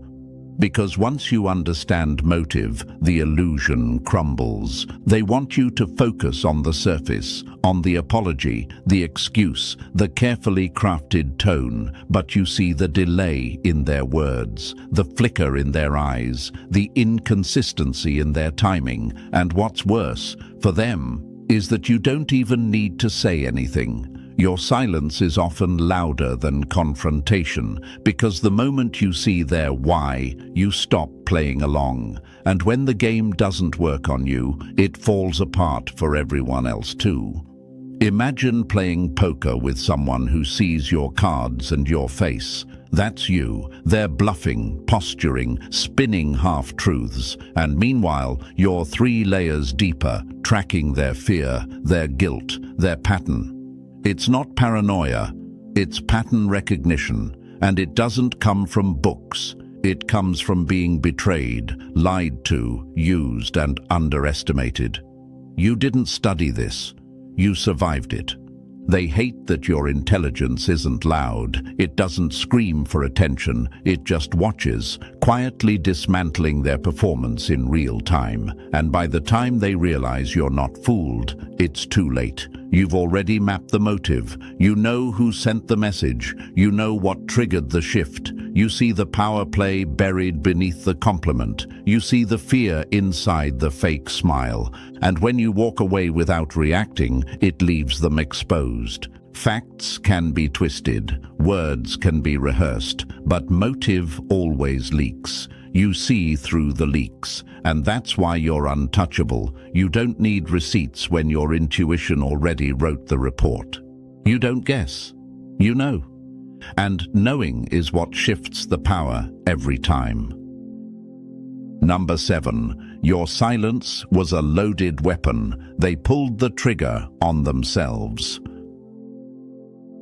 The loudest person in the room is usually bluffing. The quiet one already calculated the ending. They thought you were clueless because you didn't speak up. They assumed you were behind because you didn't rush to respond. But that was their first and last mistake. Your silence was never emptiness. It was calculation. While they filled the air with noise, you were collecting evidence. You weren't passive. You were processing. That stillness they mocked, it was you creating a library in real time. Every word they said, every smirk, every contradiction, stored and filed. You weren't zoning out, you were zooming in. And by the time they thought they'd won the argument, you had already dissected their strategy, decoded their weakness, and mapped the entire manipulation. Imagine a hawk in the sky, motionless, watching a battlefield full of rats who think they're invisible. That's you. While others scramble for attention, you hover above the chaos, tracking every twitch. And when you strike, it's not emotional, it's surgical. One sentence, one truth, one precise move. And everything they built on lies collapses instantly. They confuse silence with weakness because they've only seen noise get rewarded. But you don't play for applause, you play for accuracy. And that's why your words carry shock value, not because they're dramatic, but because they cut through everything fake with one clean swipe of truth. You don't waste breath. You wait until it matters, and then you end the conversation in a single line. Silence is not absence, it's observation under pressure. That's what they never understood. While they over-explained, you listened. While they projected, you measured. While they tried to dominate the room, you read the room. And when the timing was right, you didn't raise your voice, you raised the truth. And the room went silent. People aren't afraid of volume, they're afraid of precision, and your silence terrifies them because they don't know what you've picked up, they don't know what you're thinking, and worst of all, they don't know when you'll speak. That tension, that fear, that's your power. You don't need to shout to dominate, you just understand more than they do, and let time prove it. They thought you were quiet because you had nothing to say, but now they realize you were just waiting for the perfect moment to shatter their illusion. Number 8. You didn't just survive, you studied the fire and built armor from the ashes. Some people run from pain. You took notes, mapped the pattern, and turned it into a playbook they'll never understand. They saw your suffering and thought it made you weak. They saw your pain and assumed it slowed you down. But pain didn't poison you, it programmed you. While others crumbled under the pressure, you looked that chaos in the face, cracked it open, and studied every shard. You didn't just make it out alive, you came out with blueprints.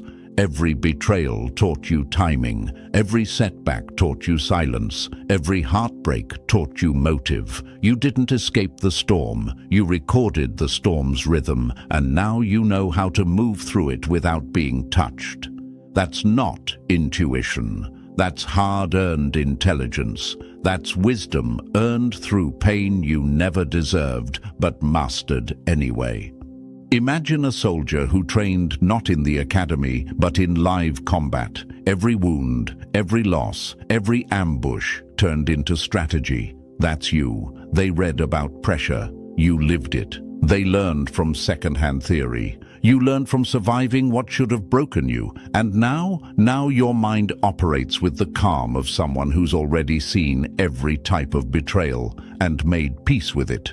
They don't understand how you stay so composed. They think you're cold, but the truth is, you've burned before. And once you've been on fire and survived, nothing rattles you. While others react, you calculate. While others explode, you evaluate. They feel in control when they trigger emotion, but you've trained your emotions to be your early warning system, not your weakness.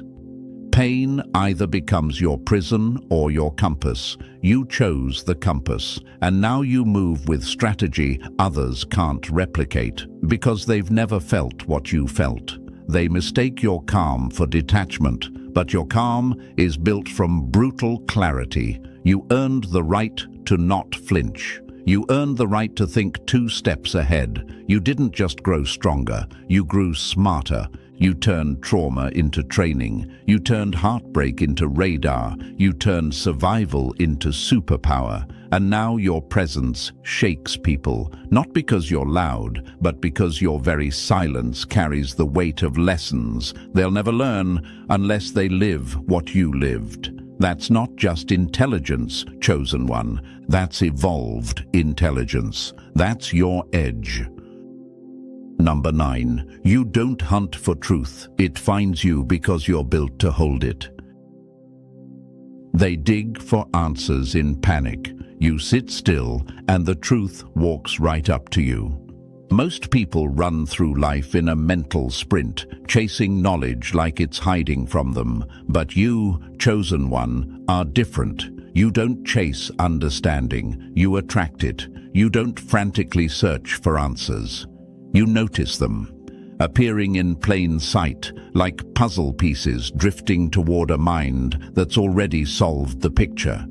This isn't luck, this is design. You've built a mind that's not just open, but ready to absorb, decode, and apply truth the moment it appears. While others memorize to survive, you align to evolve. That's why a stranger's offhand comment hits you like a download. That's why a single sentence from a forgotten book can shake your whole direction. You don't process information like the masses. You integrate it, instantly, fully, quietly. And that's why your intelligence looks like instinct. It's not. It's preparedness in action. Imagine a desert and 2 people. One drags buckets chasing water. The other built a well. That's you. You created space for insight to pour in. You didn't chase wisdom. You prepared for it. You tuned your awareness to the subtle, trained your senses to catch what others ignore. You knew the universe doesn't scream, it whispers, and you learned how to hear it. They'll say you're lucky. They'll say, you always know things without trying, but what they don't see is the foundation behind that flow. They don't see the solitude, the listening, the questioning, the experience that shaped your mind into a magnet for truth. While they searched for shortcuts, you built depth. And now knowledge flows to you naturally because you've proven you know what to do with it. They chase headlines, you read between the lines. They memorize quotes, you live the meaning. They scramble for answers. You attract solutions before the question even forms. Some minds dig through dirt hoping to find gold. Yours became the gold, and now the answers come looking for you. That's why your intelligence unnerves people. It's not aggressive, it's gravitational. You walk into a room and clarity follows. You listen to life and life speaks back. That's not magic, it's mastery. You didn't chase wisdom, you became worthy of it. Number 10, you don't argue, you detonate illusions with one question. Some expose lies with anger. You ask one question and watch the whole fantasy implode. You don't raise your voice, you don't scramble for proof. You don't waste time debating people who think louder means smarter. Instead, you listen quietly, precisely, and then you drop one question, not to challenge, but to reveal. And that's why they fear you, because your intelligence doesn't come in waves. It strikes like lightning, sharp, sudden, and undeniable. You don't chase the lie, you wait until it exposes itself. And when it does, you pull one thread, the right thread, and the entire illusion unravels at your feet, while others are still tangled in the performance. You've already seen where the script doesn't line up. You don't even need confrontation. You just tilt your head, raise an eyebrow, and ask, "Then why did you say the opposite last week?" And silence falls like a hammer. Imagine a sniper in a room full of swordsmen. They're loud, you're lethal. That's your mind. While others argue in circles, you observe the cracks. You study the slip-ups. You track the timing. Then, without effort, you drop a question that feels innocent, but hits like a confession. It's not aggression that unravels deception. It's accuracy, and you've mastered that. Your power isn't just in what you ask, it's when you ask it. You wait, you let them build their stage, their story, their confidence. Then, when it matters, you ask the one thing they can't answer cleanly. Their delay becomes the confession. Their panic becomes the proof. You don't need to accuse, you just let the truth crawl out of its own trap. People mistake your silence for disinterest, but your silence is set up. Every word they speak is another data point. Every inconsistency is a breadcrumb. And by the time you speak, your question doesn't just expose the lie. It exposes the intention behind it. One question from a clear mind dismantles what 10 arguments can't. That's why you don't need a spotlight. You don't chase attention. You just wait for the perfect moment to collapse the illusion. And once you do, even the liar sees themselves clearly for the first time. That's not just intelligence, chosen one. That's surgical truth. And there's nothing more dangerous. Number 11. You didn't need their applause. That's why you left them in the dust. They trained for the stage. You trained in silence. Now they need claps to feel smart, while you walk in mastery without a sound. They spent their lives chasing nods, grades, trophies, and titles. Every move they made was a performance, a desperate reach for approval dressed as ambition. But you walked the opposite way. You never asked, "Am I good enough?" You asked, "What can I become when I stop asking permission?" And that one shift is why you're in a league of your own now. While they were rehearsing for acceptance, you were building in solitude. Your brilliance wasn't shaped under a spotlight. It was forged in silence, tested in isolation, and polished by the grind no one saw.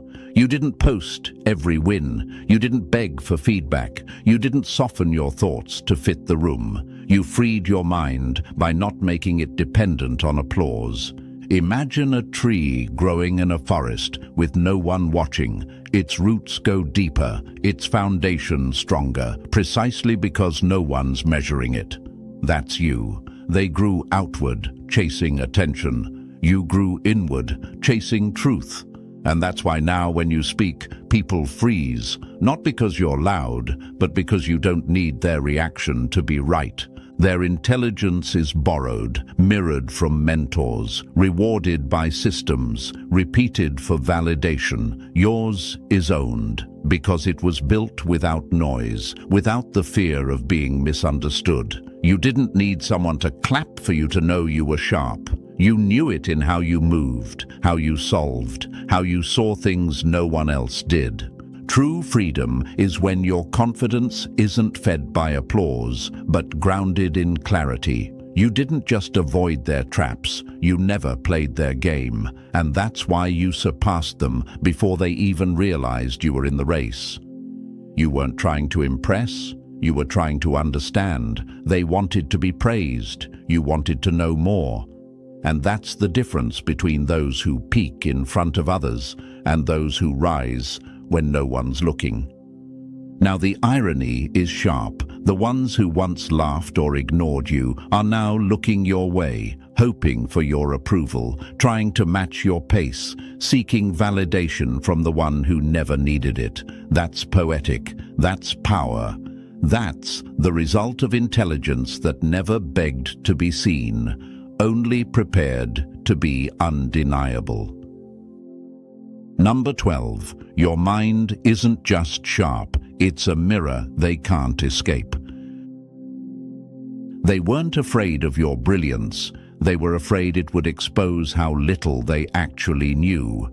Let's be clear, chosen one, you never had to flaunt your intelligence. It revealed itself, not through noise, but through clarity. And that's exactly why they tried to downplay it. Because recognizing your mind would mean recognizing how much theirs was still asleep.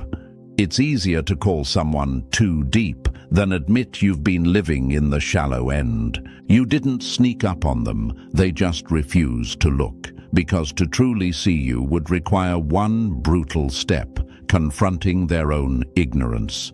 Your presence alone disrupts the illusion of control they built around their limited thinking. And when you speak, that illusion collapses.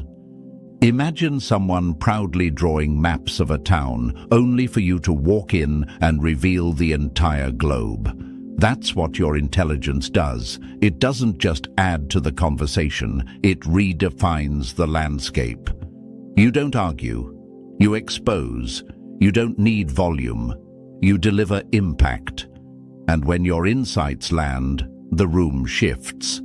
Not because you tried to embarrass anyone, reality did that for you.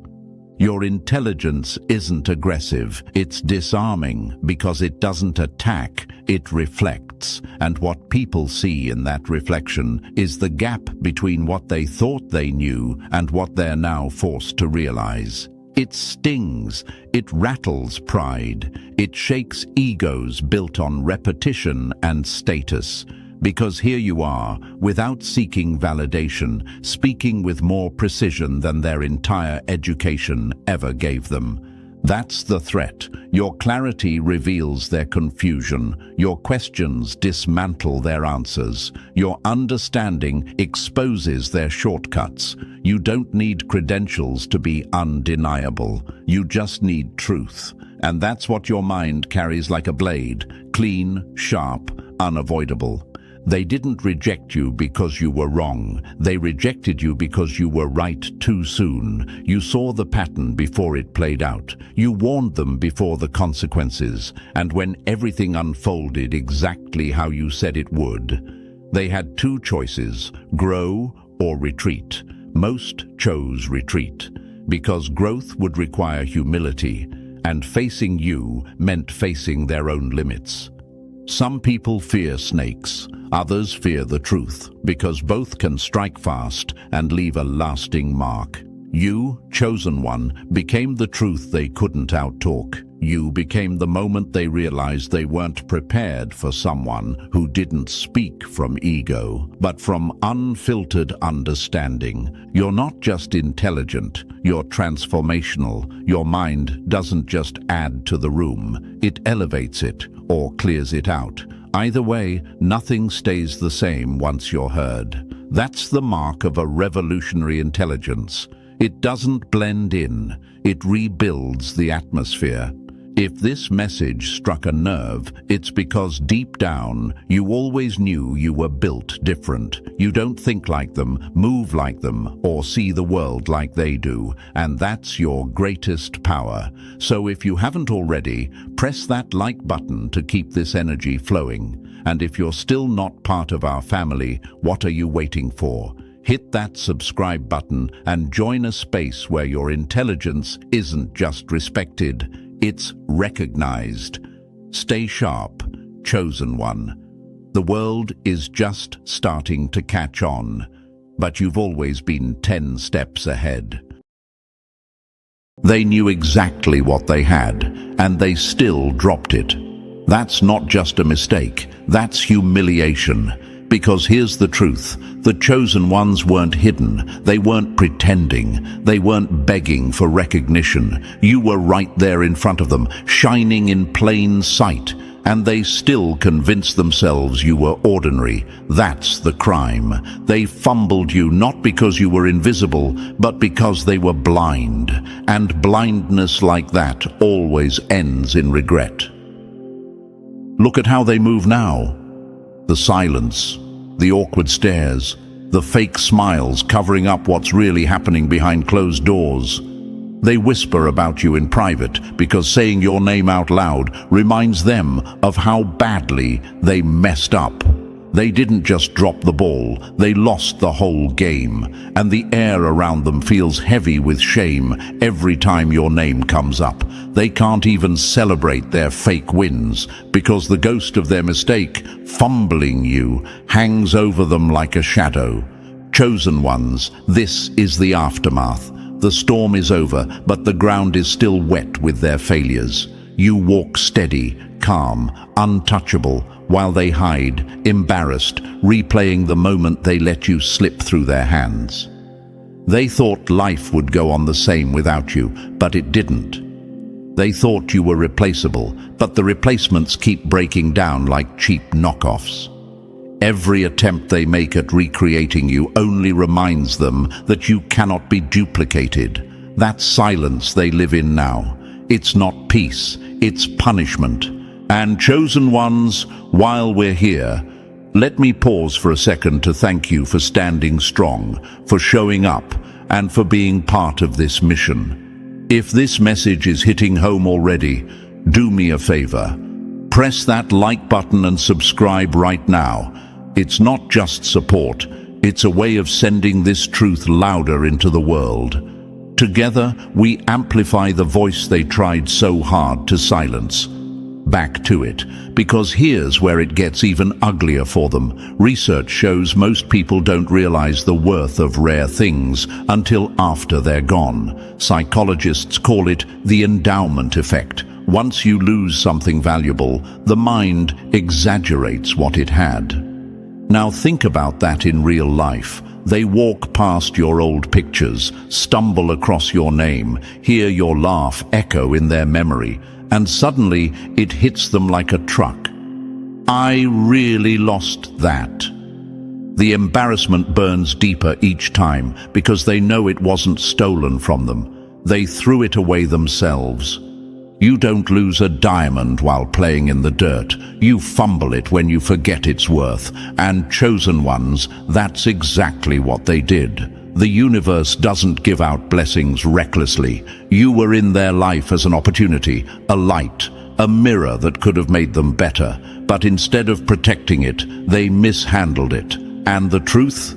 You can never go back and undo a fumble like that. You can only sit in the shame of knowing you were holding treasure and treated it like trash. Think about history. How many times have we seen it repeat? Legends ignored in their own time, only celebrated after the fact. Artists mocked until their work became priceless. Visionaries doubted until their inventions changed the world. The same pattern is playing out in your life. They laughed, they mocked, they ignored, and now they sit there embarrassed because you were the one. You were the rare find they'll never come across again. Chosen ones, this is your vindication. This is the universe proving what you knew all along. Their rejection wasn't a loss, it was a redirection. Their mishandling wasn't a reflection of your worth, it was a reflection of their blindness. And now, every step you take forward is another reminder to them of what they can never get back. The power flipped. The silence speaks louder than words, and their embarrassment echoes every time you rise higher. So let this sink in. They didn't just fumble you, they exposed themselves, their poor judgment, their shallow vision, their fragile ego, all of it is out in the open now, and the chosen ones. You walk forward stronger, glowing, untouchable. They sit in the ruins of their choices, embarrassed, replaying the moment they let you go, knowing deep down it was the dumbest mistake of their lives. And chosen ones, let me ask you something real. Are you ready to walk with me through the raw truth of this story? Because what we're about to uncover isn't just another message. It's the mirror your enemies can't escape from. Every step we take will peel back another layer of their embarrassment, another scene of them fumbling something they'll never get back. You. If you've ever felt overlooked, doubted, or underestimated, then you'll recognize yourself in every word.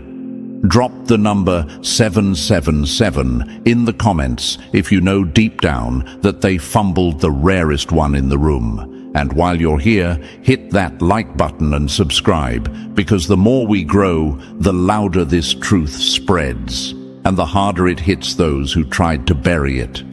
You're not just watching a video, you're part of a movement, a family of chosen ones rising together. So lean in, don't click away, because the deeper we go, the more you'll realize just how laughable their mistake really was.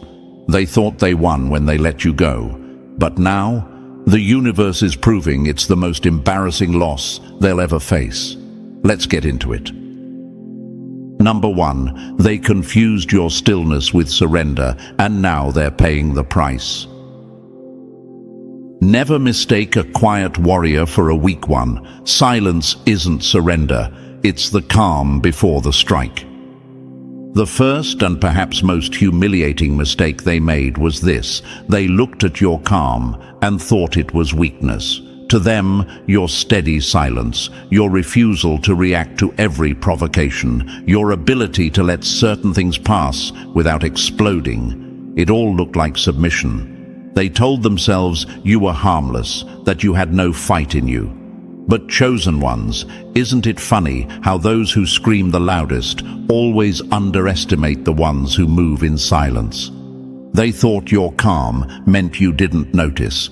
But tell me, do you really miss the way they rolled their eyes? The subtle jabs slipped into conversations, the boundary pushing, the testing, the little manipulations they thought were slick. Of course you saw it. You saw it all. Calmness doesn't mean blindness. Calmness means control, and control, chosen ones, is the very thing they lacked. They were loud, reckless, predictable. You were measured, patient, deliberate. Think about it like a game of chess. While they rushed pawns across the board, you were already thinking 10 moves ahead. They thought they were in control because you weren't shouting. But silence is not weakness. It's a strategy. It's the power of someone who knows the battle is already won without raising their voice. The loudest person in the room is usually the weakest. That's not just a quote. It's a fact proven time and again in human behavior. Studies in psychology show that people who lack control often overcompensate with noise, aggression, and constant validation seeking. That was them. And while they misread your calm as fragility, it was really the quiet signal of someone who refuses to waste energy on fools. Let me ask you, how many times did you feel the urge to clap back, to call them out, to throw every fact in their face? But you didn't. Why? Because you already knew they weren't worth the energy. You knew that silence can wound deeper than words. You understood that distance can suffocate louder than confrontation, and in the end, that's exactly what happened. The turning point always comes. It came when they pushed too far, when they thought they could test you one more time, cross one more line, disrespect you one more moment, and you didn't snap, you didn't argue, you didn't explain. You simply pulled back, quietly, deliberately, permanently, and suddenly their world shifted. The silence they once mocked became the silence that haunted them. The absence of your presence became a mirror reflecting their own weakness back at them. Let's make this clear. Your calm was never naivety. It was never weakness. It was patience. It was wisdom. It was restraint. And restraint is something they will never understand because their egos don't allow it. They embarrass themselves by mistaking your stillness for surrender. They fumbled by thinking they had power over someone who was actually holding all the cards. Think about it like the ocean. From the surface, calm waters look harmless, almost fragile, but underneath, the current is powerful enough to move mountains. They judged the surface, not realizing the depth beneath it. And when they tried to play with those waters, they drowned in their own arrogance. Patience is the weapon of the strong. History proves this over and over. The greatest leaders, warriors, and innovators were always underestimated because they didn't flaunt their power. They let results speak. They let silence carry weight. And chosen ones, you're no different. While they were laughing, you were building. While they were mocking, you were planning. While they were underestimating, you were rising. So now here they are, sitting in the silence of their regret. Do you know what's worse than anger? Indifference. When you walked away without a scene, without a breakdown, without even giving them the satisfaction of your rage. That's when they realized. Rage they could have handled. A fight they could have engaged with. But silence? Silence is final. Silence is irreversible. Silence is the one thing they can't fight back against. And here's the embarrassing part for them. They thought you would always be there. They thought you'd tolerate, endure, absorb, forgive endlessly. But calm doesn't mean endless tolerance. Calm means knowing when to walk away without looking back. And when you did, they weren't ready for it. Now they're left fumbling through memories, replaying conversations, cringing at how badly they miscalculated. They confused your stillness with surrender, and now they're paying the price. Because that stillness was your warning. That quietness was the final chance they ignored. And the moment you withdrew your energy, you showed them just how powerless they really were. They fumbled not just a person, they fumbled a force. They fumbled someone the universe had equipped with patience sharper than any weapon. So chosen ones, let this fuel you. Let their mistake remind you of your strength. Calm is not weakness. Silence is not surrender. Distance is not defeat. Those are the marks of someone in control, someone untouchable, someone they'll never have access to again. They embarrassed themselves thinking your calm was fragile, but now that same calm is the storm they'll never escape from. Number 2. They tried to be the judge of your worth, but you were never on trial. A lion doesn't lose sleep over the opinion of sheep. Let's be blunt, one of their most embarrassing mistakes was believing their validation was the key to your worth. They acted like their approval was some golden ticket, as if without their stamp, you'd never fully matter. In their minds, they were the gatekeepers, the ones who could decide whether you were deserving of respect, attention, or recognition. But tell me, chosen ones, when did their claps, likes, or empty praises ever define who you were? Never. And that's exactly why this mistake stings them so hard today.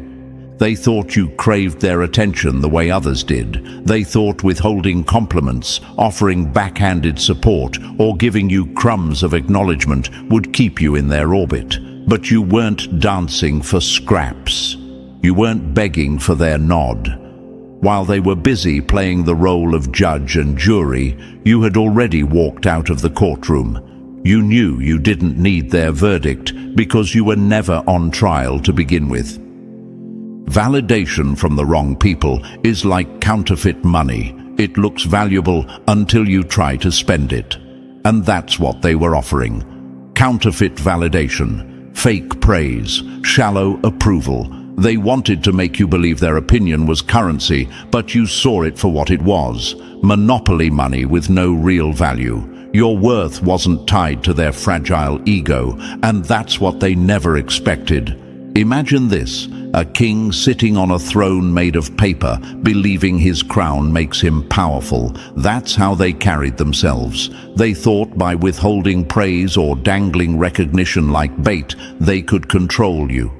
But when you didn't chase, when you didn't flinch, when you didn't break at their silence, that's when the cracks in their illusion showed.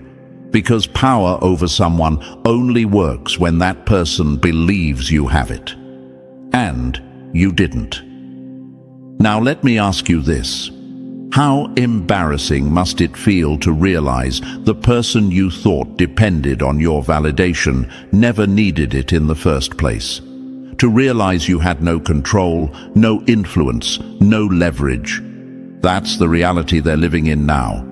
While they sit there wondering why their games didn't work on you, you're already on the next chapter of your life, shining brighter than ever, untouched by their opinion. Confidence is quiet, insecurity is loud, and you embodied that truth. You moved with quiet confidence, an energy that said, I know who I am, with or without your approval.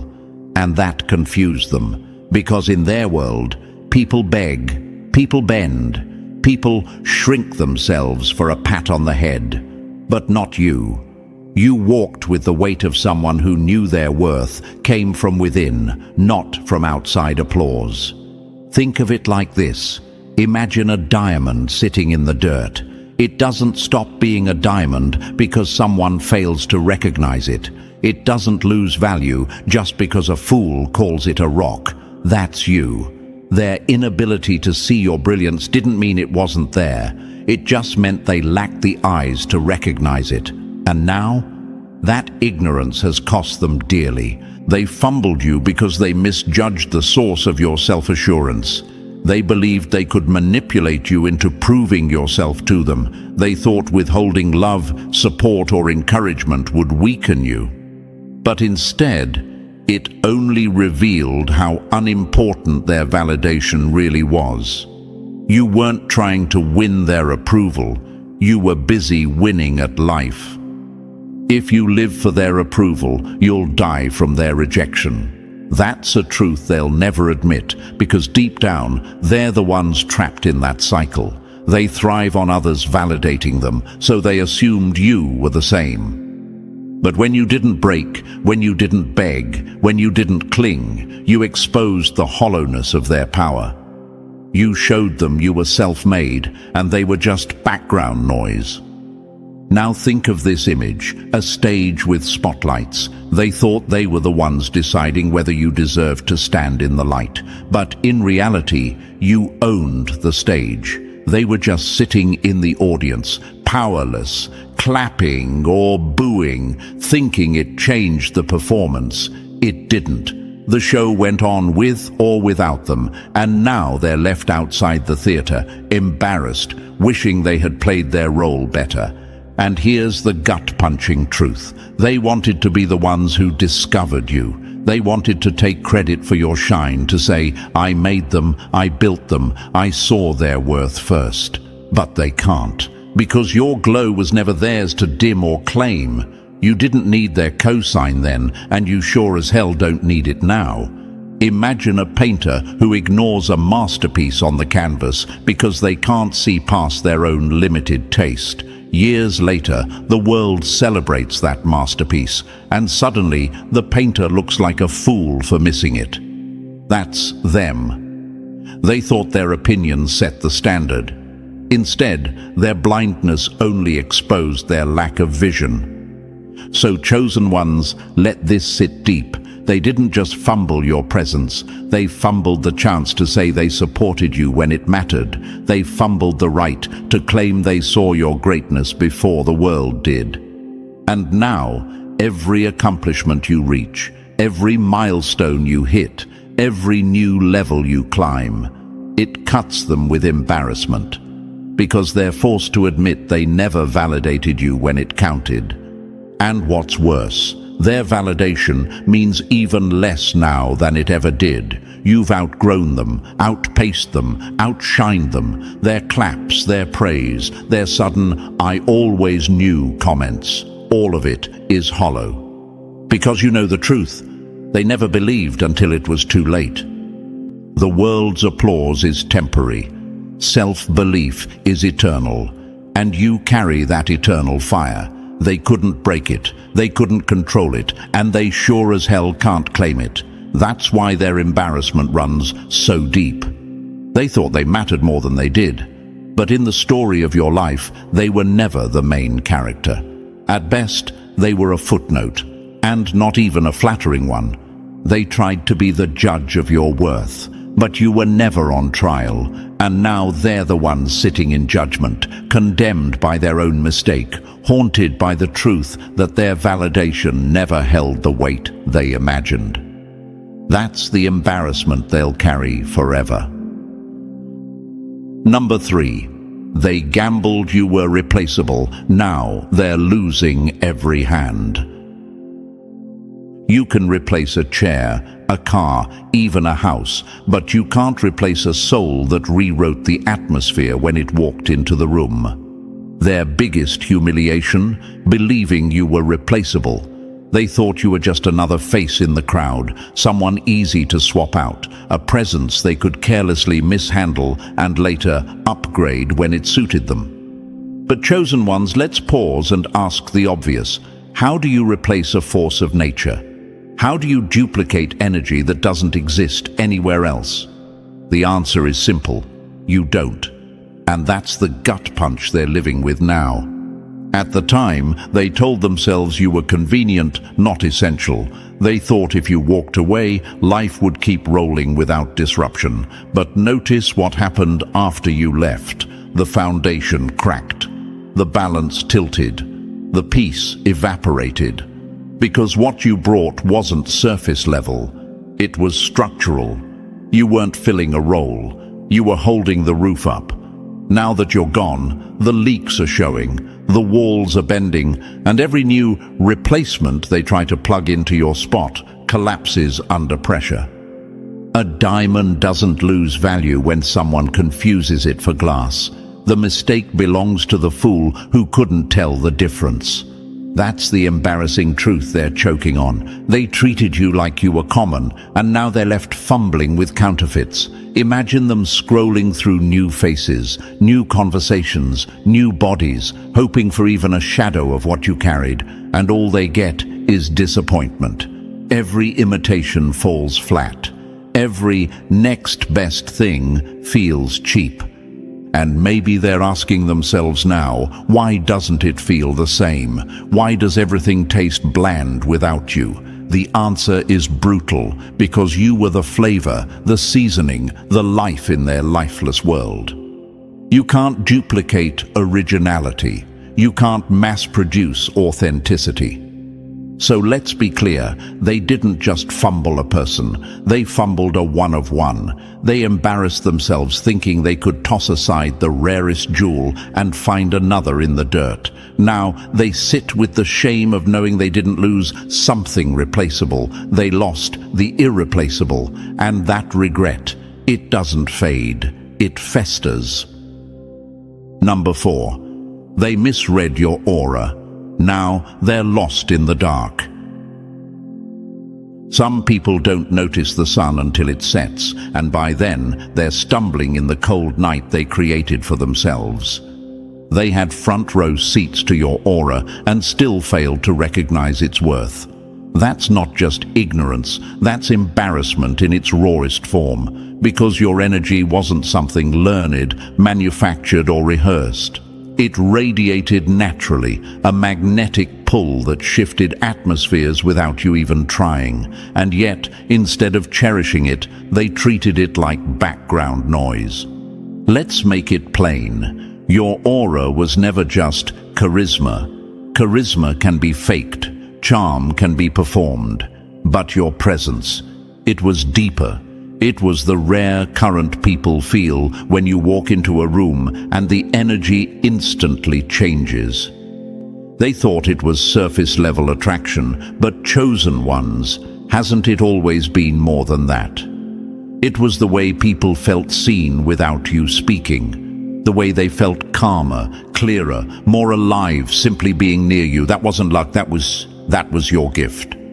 An authentic soul is rarer than gold, and yet the blind treat it like dust. That's the mistake they made. They couldn't put their finger on what set you apart, so they shrugged it off, reduced it, underestimated it. But here's the sting. The moment you walked away, the light dimmed. The atmosphere they once basked in turned hollow. Now they chase sparks that burn out in seconds, trying to replicate what was never replaceable. Imagine this, someone holding fire in their hands and tossing it aside because they didn't understand how much warmth it gave. Now they're cold, shivering, searching for matches that never ignite. That's them. They misjudged your aura, and now they're paying the price in silence and emptiness. And maybe they wonder now, why does everything feel dull without you? Why doesn't anyone else light up the room the same way? The answer is simple, because your aura wasn't surface level. It was rare, authentic, transformative. You were never just another connection. You were the connection. They failed to recognize the value of your aura, and that failure is their greatest embarrassment. Because once you've experienced authenticity, everything else feels counterfeit. And that's the truth they'll never escape. Number 5. They tried to break you. Instead, they built your armor. A storm doesn't destroy the mountain. It only proves how unshakable it really is. Their shame lies in this simple fact. They underestimated your resilience. They mistook your calm silence for weakness, your grace for fragility, and your patience for dependence. They thought pulling away their support, stirring chaos, or blocking your path would knock you off balance. In their mind, you needed them. But chosen ones, when have you ever needed anyone to validate your survival? Never. They believed they had the power to break you. But let's ask the real question. How could people who barely know their own strength measure yours? They didn't see the battles you already endured, the nights you walked through fire, the storms you stood tall in long before they entered your story. You were built in adversity, hardened in silence, trained by trials far greater than their petty sabotage. Their obstacles were nothing compared to the wars you already won. Resilience is when the world expects you to crumble, but you stand taller instead. And that's exactly what you did. Instead of breaking, you became unshakable. Instead of falling, you turned their stumbling blocks into stepping stones. Every trap they set became proof of your ability to outthink, outlast, and outgrow them. Imagine this. Someone trying to drown you by tossing you into deep water, only to watch you rise to the surface stronger, swimming further than ever before. That's the embarrassment they're choking on now. They thought they were pulling you under. Instead, they taught you how to breathe underwater. And now, they're sidelined, powerless, watching you thrive without them.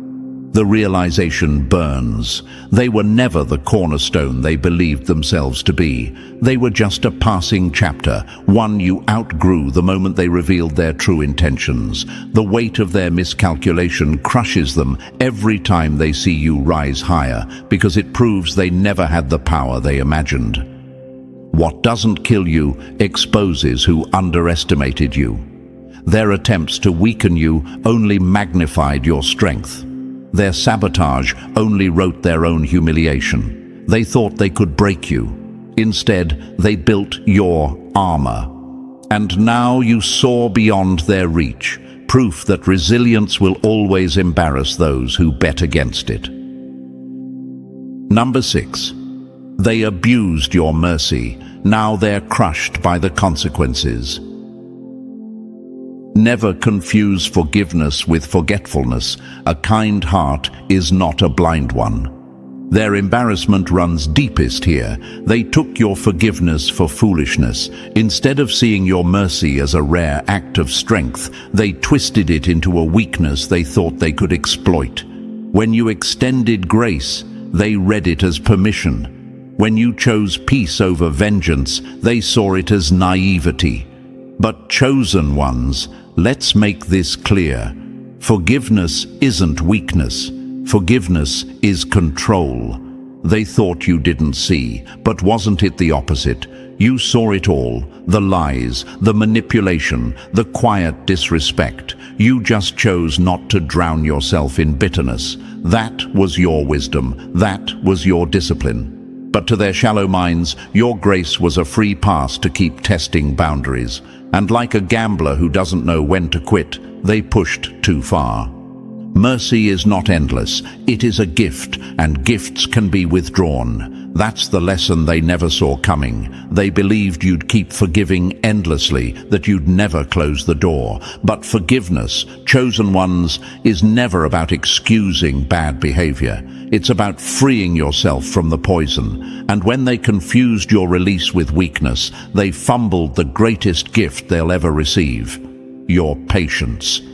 Imagine this. Someone given a second chance at life, but instead of cherishing it, they waste it recklessly. That's them. You didn't lash out when they crossed the line. You didn't scream or seek revenge. You simply withdrew. Quietly. Permanently. And now that silence is louder than any punishment could ever be. Kindness should never be mistaken for ignorance. They learned this too late, because now they live with the regret of knowing they had access to your mercy and squandered it. They thought forgiveness meant forever. Instead, it was a one-time offering, a privilege they lost through arrogance. So now they sit alone, haunted by the truth. Your forgiveness wasn't weakness, it was strength they could never match. And once it was gone, so were you. That reality is their deepest humiliation. They abused your mercy, and now they're crushed under the weight of consequences they created themselves. Number 7. They tried to cage you, but you grew wings they can't clip. They built a box around you, forgetting that some souls were born to outgrow cages. Their greatest humiliation is this: they never imagined you'd outgrow them. They thought they had you figured out, pinned down, defined by the limits they placed on you. To them, you were predictable, someone who would always stay within reach, dependent on their approval, playing small enough to fit the version of you they were comfortable with. They mistook their narrow perception for your ceiling. But chosen ones tell me, when have you ever been the type to stay confined by someone else's expectations? Never. You weren't just growing, you were transforming. While they tried to keep you in yesterday's box, you were already evolving into tomorrow's version of yourself. You shed their labels like old skin, broke free of the image they crafted, and built an identity on your own terms. The most dangerous thing you can do to someone who underestimated you is evolve where they never expected. That's exactly what you did. And now, every new level you reach burns them with embarrassment, because the person they tried to control doesn't even exist anymore. That version is gone. What stands in its place is someone they were never prepared to face. Imagine this. A gardener planting a seed, expecting a small flower, only to watch it grow into a towering tree whose roots crack the very pot it was placed in. That's you. They underestimated your growth, and now you've shattered the container they tried to keep you in. They stare upward now, stunned by the strength and reach of something they thought would stay small. And here's the bitter truth they can't escape. It's not just your success that embarrasses them. It's the role they played in trying to hold you back. Their doubts, their restrictions, their shallow vision. All of it exposed them as obstacles, not allies. They fumbled the chance to grow with you, and now they're stuck in the past, watching you soar beyond their imagination. You didn't outgrow them by accident. You outgrew them by design. That's what burns the most. They thought they had you contained, but your spirit was never theirs to limit. You rose, you expanded, you became untouchable. And now, their humiliation is watching from the sidelines as you live in heights they'll never reach. Number 8. They tried to dump their demons on you, but you refused to carry them. People don't hate you for your flaws. They hate you for reflecting the flaws they're running from. Their humiliation runs deep here. They projected their insecurities onto you because facing themselves was too heavy a burden. You became their scapegoat, the mirror they tried to shatter instead of fixing their own reflection. Every time your confidence walked into the room, it reminded them of their lack. Every time your potential glimmered, it exposed the mediocrity they were drowning in. And instead of admitting it, they turned you into the target. Projection is just confession in disguise. And that's exactly what their treatment of you was. A confession. Their unnecessary criticism wasn't about your flaws. It was about their envy. Their attempts to shake your confidence weren't about your supposed weakness, but about their deep fear that you were stronger than they could ever be.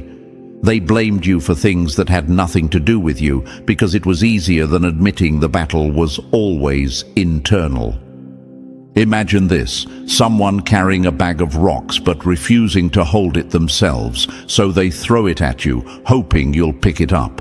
That's what they did with their insecurities. But here's what embarrassed them, your doubt. You didn't pick up the weight. You let their rocks fall flat at your feet. They thought planting seeds of doubt in your mind would make you shrink. But chosen ones, tell me, how do seeds of lies grow in soil made of truth? They don't. You saw through their manipulation, refused to absorb their poison, and chose growth instead. Strong people don't inherit the burdens of the weak. That's the line that stings them now, because while they wasted years avoiding their demons and trying to hand them off to you, you spent those years building resilience. Their projection failed because your spirit wasn't a dumping ground, it was a fortress. And now, their shame is unbearable. They finally see it was never about you. It was always about them, their lack, their fear, their smallness. And while they stayed stuck, circling the same cycle of self-doubt, you soared higher.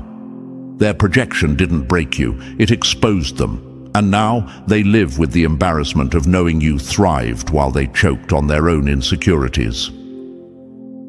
Number 9. They bet against your rise. Now your glow blinds them.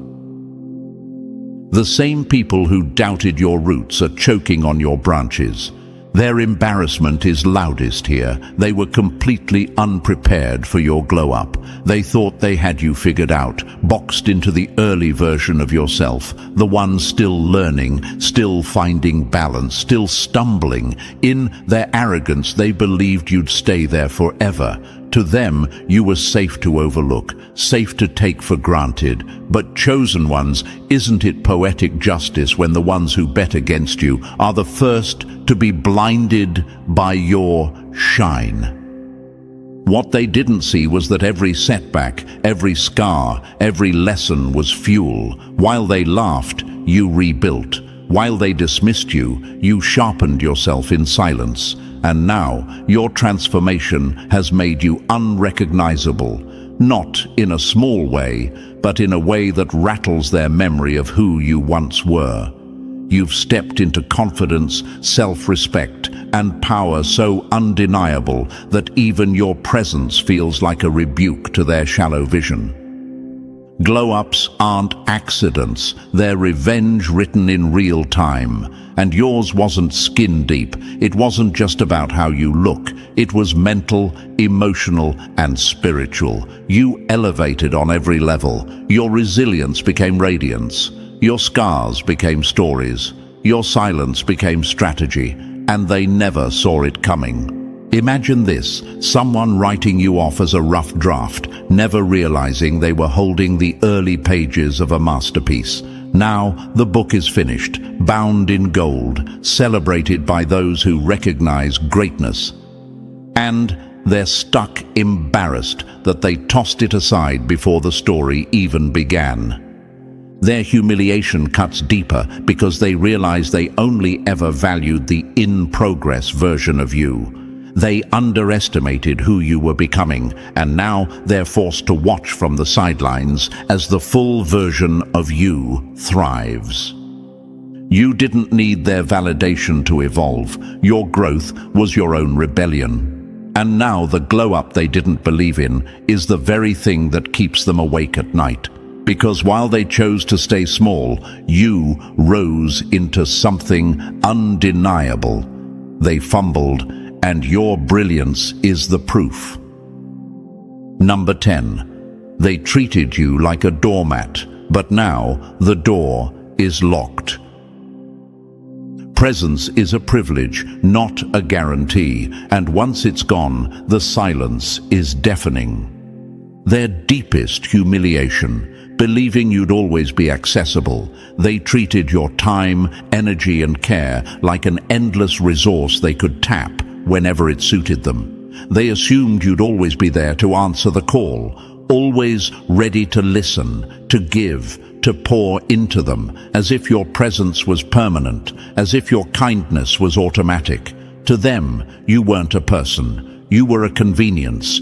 And yes, for a while, you gave freely. You showed up when they needed support. You offered encouragement without hesitation. And you gave your energy without demanding anything in return. But here's the truth. Every well runs dry if it's drained without being refilled. At some point, you realized your presence wasn't something they were entitled to. It was a privilege. And privileges can be revoked. When you take someone's presence for granted, you gamble with something irreplaceable.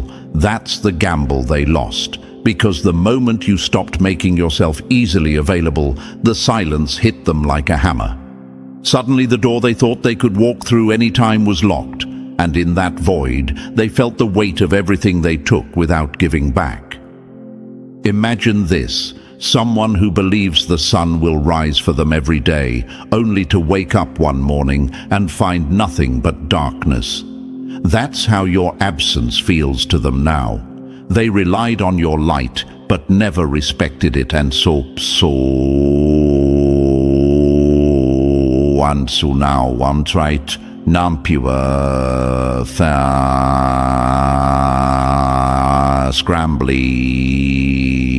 scrambling in the cold shadow they created. Their embarrassment comes from the audacity of their assumption. They thought you'd never draw the line. They thought your loyalty was endless, your patience unshakable, your energy limitless. But chosen ones, wasn't your withdrawal the loudest statement of all? You didn't scream, you didn't fight, you didn't explain. You simply shut the door, and now they're left pounding on it, wishing for access they'll never get again. Your availability is not an obligation, it is a gift. They know that now, but knowing it too late is the punishment they earned. They treated you like a doormat. Now the door is locked, and the key is gone. Their fumble is permanent, and the regret will echo every time they reach for you and find only silence. Number 11. They mistook themselves for your ladder, not knowing you could fly. The most embarrassing thing in the world is realizing someone you thought depended on you was already unstoppable without you. Their illusion of power was built on this.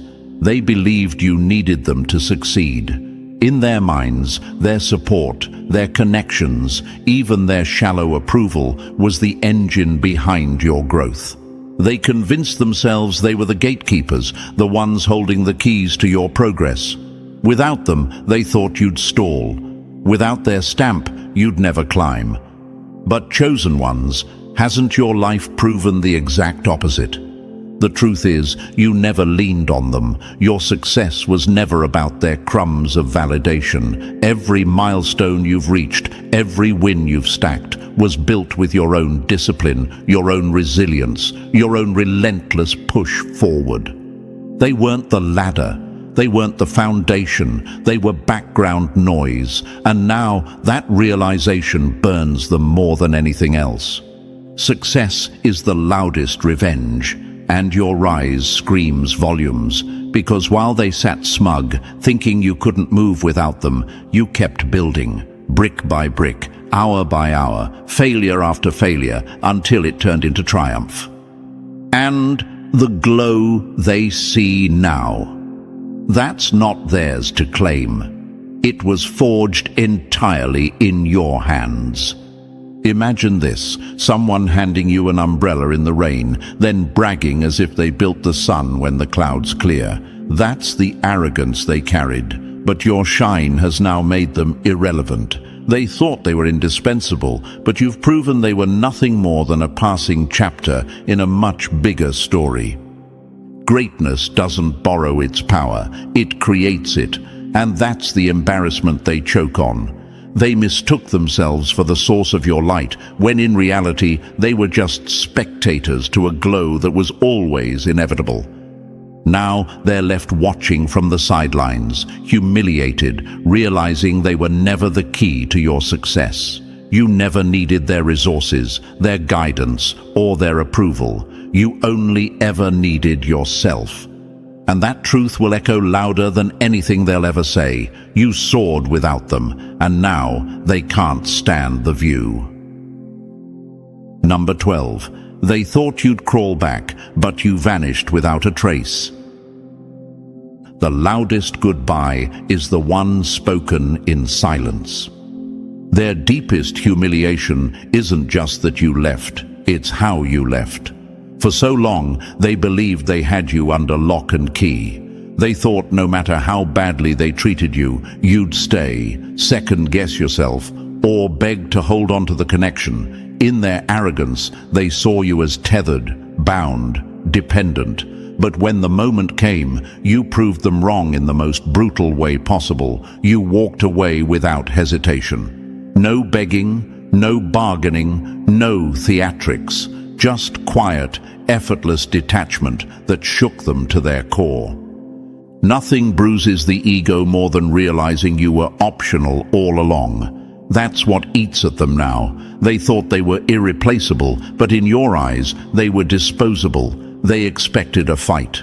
Instead, they got silence. They expected tears. Instead, they got distance.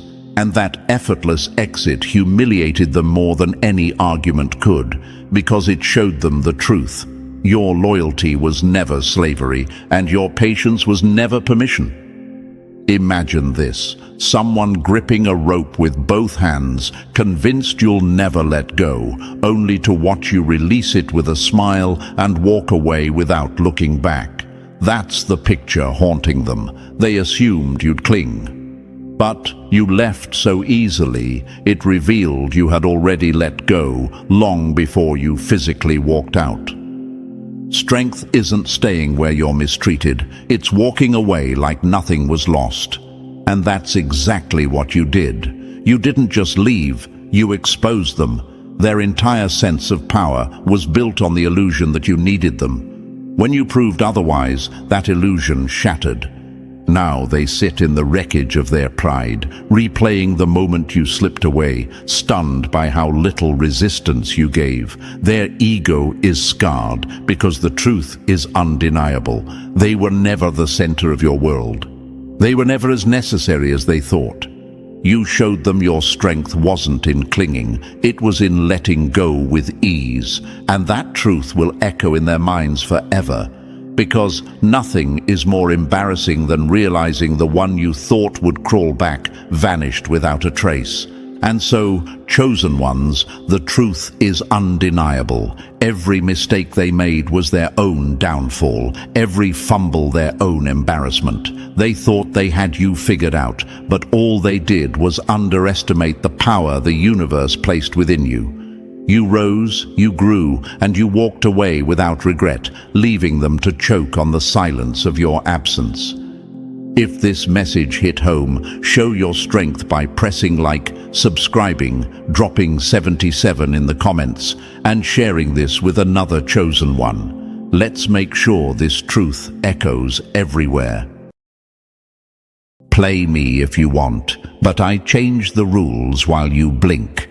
That's the whisper moving through rooms right now, and yes, it's about you.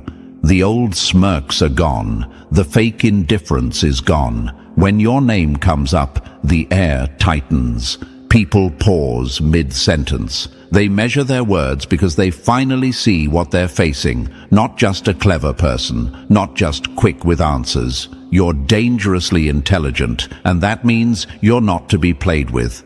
Think of a chessboard at a street corner. Everyone's crowding around one loud player who loves to talk. He slams the clock. He waves his hands. He thinks noise wins games. You watch for 3 minutes in silence and then sit down. 3 moves later, he's trapped by something he didn't see coming. That's you, quiet, precise, and 10 steps ahead. And here's a simple fact that proves what they're sensing now. People who listen more uncover more patterns, and patterns are power. Another fact, attention is a currency, and you've been investing yours, not spending it. One more, confidence isn't loud, it's accurate. The shift didn't happen overnight. It happened in quiet moments they thought didn't count. You remembered what others forgot. You asked the question nobody wanted to answer. You saw the trick before it landed. They took your silence for softness. They thought patience meant you didn't know what to do. They thought your kindness was a weak spot. But the truth is simple. You were mapping the room while they were performing for it.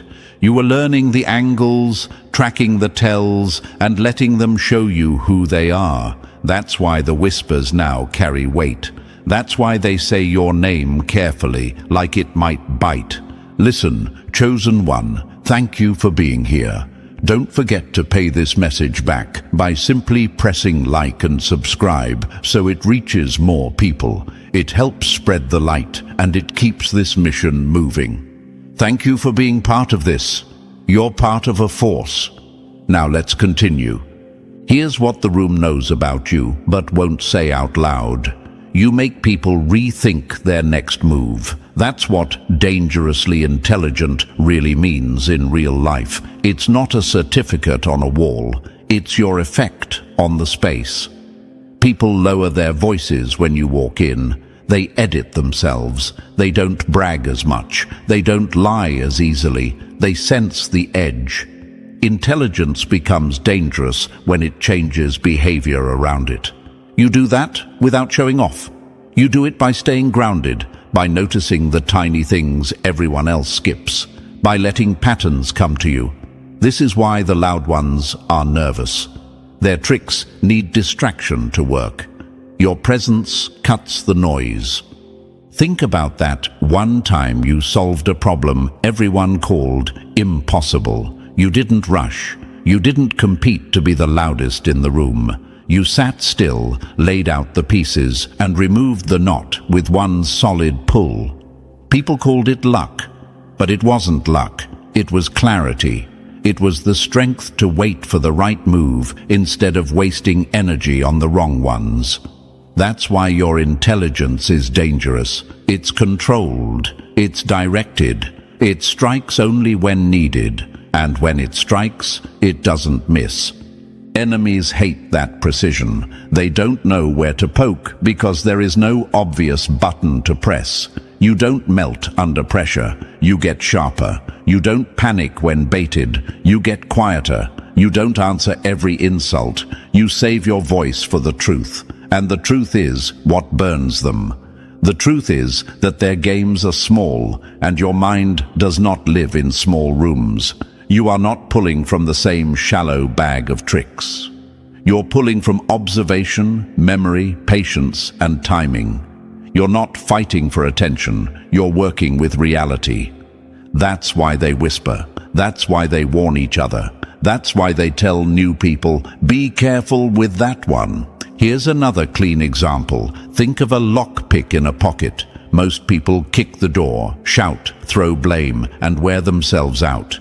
You take out the pick, turn once, and walk in. That's the kind of intelligence that looks simple from the outside and ruthless from the inside. It isn't cruel, it's efficient. It doesn't waste energy. It doesn't announce itself.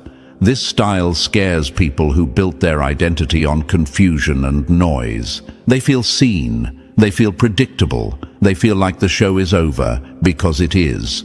You saw the wires behind the stage. You saw the mirrors and the curtains, and you let the performance run until it served you. Another fact, simple and sharp: the universe rewards focus, not effort alone, focus. You've been letting go of distractions. You've been picking what truly matters and letting the rest die. That choice compounds.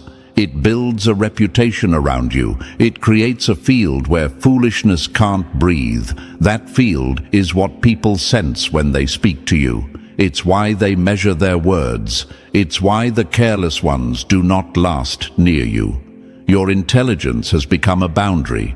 And for the watchers who doubt this, look at the trail you leave. Fewer arguments, cleaner wins, problems solved at the root, not the branch. Burning bridges replaced by quiet exits. You don't need to announce who you are. The outcomes speak. The whisper is not just gossip, it is record-keeping. It is people admitting without admitting that you were right, that you saw what they missed, that you knew where this would end the moment it began. You also carry something else they can't copy: restraint. You know when not to move. You know when not to answer. You know when to let time do the heavy lifting. That's a different level of intelligence, because it isn't about knowing everything. It's about knowing what matters now. You hold your fire until it counts, and when it counts, you're decisive. That balance, calm mind, fast strike, is rare. That's why people who tried to play you ended up playing themselves. They expected noise. You gave them clarity. They expected drama. You gave them outcomes. They expected a reaction. You gave them a result. Let's be clear for anyone still confused. You are not dangerous because you hurt people. You are dangerous because you cannot be fooled for long. You don't cling to illusions. You update your view when new facts show up. You adapt, which means you cannot be pinned down by old stories. The ones who rely on old stories feel that heat first. They throw shade, but shade has no effect on someone who lives in accuracy. Accuracy is light.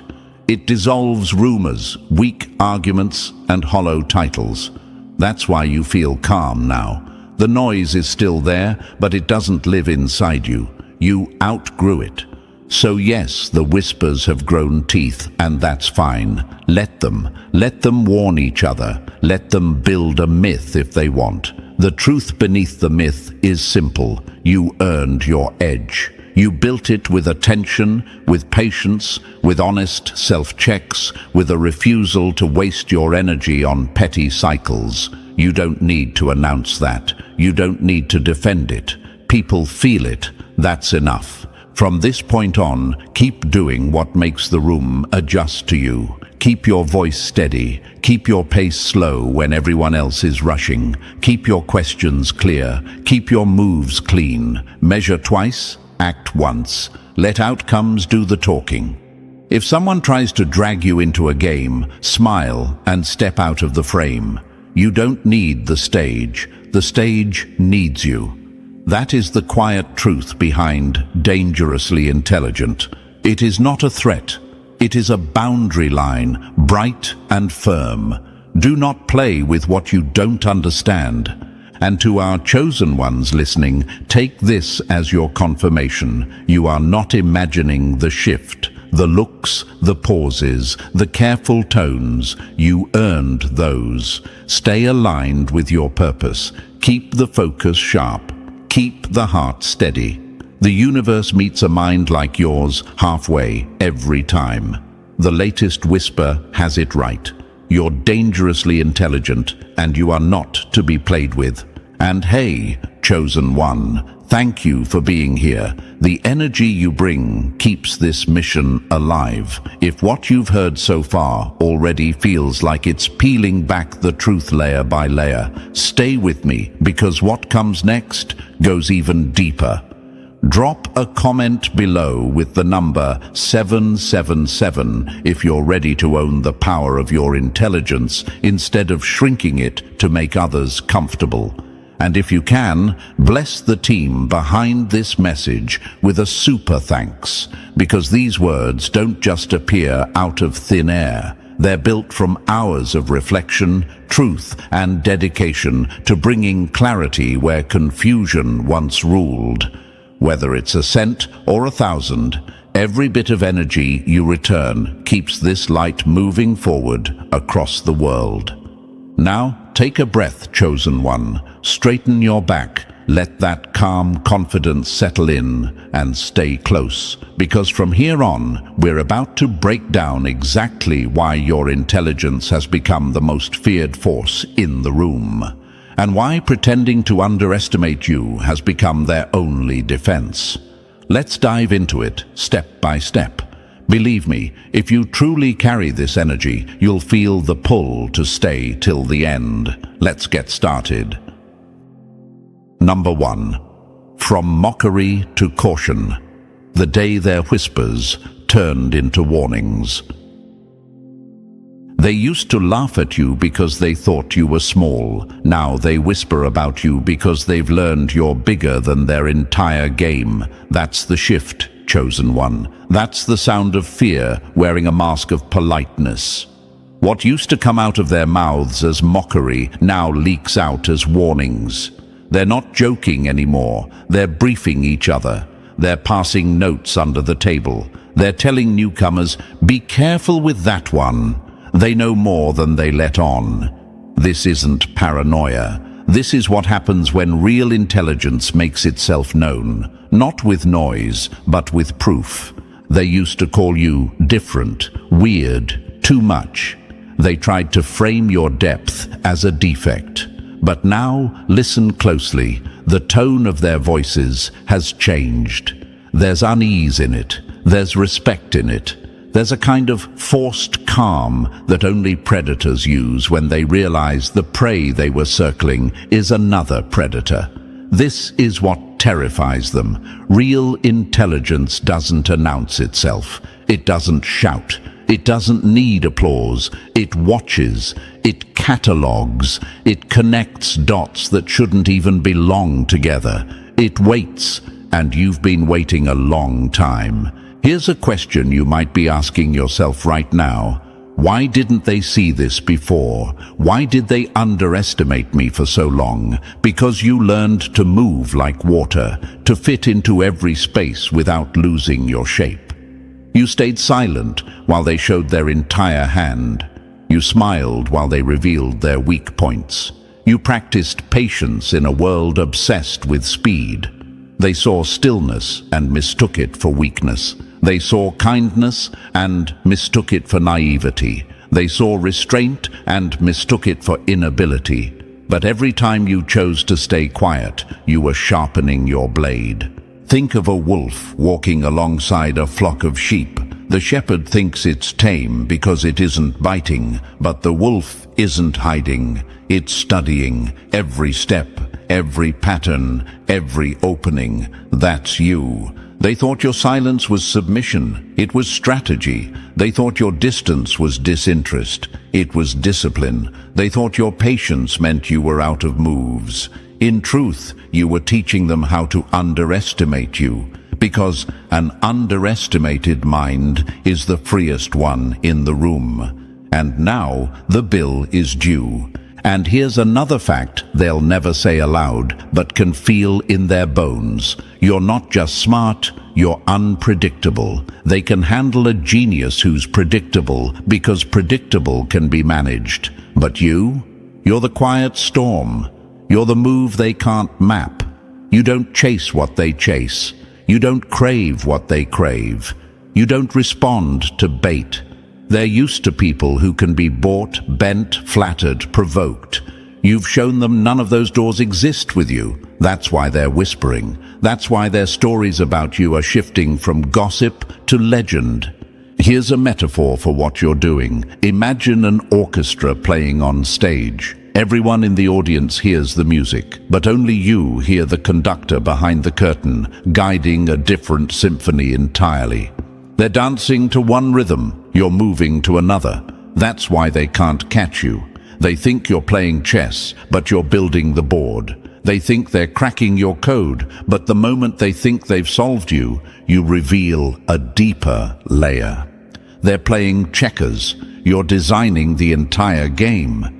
And what about those who still think they can outplay you? They've started to notice the small things, how you're always 3 steps ahead while pretending to be catching up, how problems dissolve when you're near, yet you never claim the credit, how conversations shift when you speak, not because you dominate, but because you drop one sentence that reframes everything.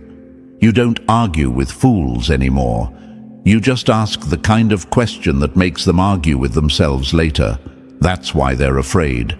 Not because you're loud, but because you're precise. You've learned the art of planting quiet seeds of doubt, not through confrontation, but through disarming innocence. A simple, well-timed remark that makes them question if they ever knew anything at all. You've mastered the skill of making others think your ideas were theirs. You lead from behind, win battles no one else realizes are being fought, and let them believe they're in control. What terrifies them most is this: they can't figure out your game because you're not playing one. Or worse, you're playing a game with no rules, a game they can't even see. You're not chasing money, status, or revenge. You're after something they can't name, can't measure, and can't defend against. That's why they're uneasy. It's like trying to box a shadow. They swing and nothing lands. It's as if you're conducting an orchestra they can't hear, moving pieces on a board they can't see, fighting a war they didn't even know had been declared. And every time they think they've cracked your code, you show them another dimension, another level, another layer. That's when it hits them. They're not even playing the same sport. So why does this matter, chosen one? Because this is your confirmation. This is the proof that your quiet, strategic, disciplined intelligence is working. This is what the latest whisper really means. We underestimated them. We don't understand them. We can't control them. Let that sink in. Let it fuel you. You don't need to argue. You don't need to explain. Their stories are already shifting on their own. The same mouths that mocked you are now warning others about you. That's not an accident. That's the result of you refusing to dim your mind just to fit in. Think about it. In nature, the deadliest predators aren't the ones making noise. They're the ones that blend, wait, and strike at the exact right moment. You've become that. Not out of cruelty, but out of necessity. In a world where noise dominates, silence becomes a weapon. Observation becomes power. Patience becomes strategy, and strategy becomes freedom. That's why you're dangerous to them. Not because you seek to destroy, but because you're immune to their illusions. And here's the part that should motivate you, not scare you. You don't have to do anything extra to maintain this. Just keep being you. Keep watching. Keep connecting dots. Keep letting them underestimate you until it serves you. Your power is not in proving, it's in moving. Quietly, sharply, decisively. Their whispers are not curses. They're confessions. They're telling on themselves. They're saying, we don't know how to handle this one. The shift in their stories is not a coincidence. It's a mirror reflecting your growth. It's proof you've outgrown the small boxes they tried to put you in. Let it harden your focus. Let it sharpen your patience. Let it remind you, you're not here to be understood by everyone. You're here to move through the noise like a blade through silk, smooth, silent, cutting everything false until only the real remains. That's what dangerously intelligent looks like in practice. So when you hear the whispers, don't flinch, don't explain, don't shrink.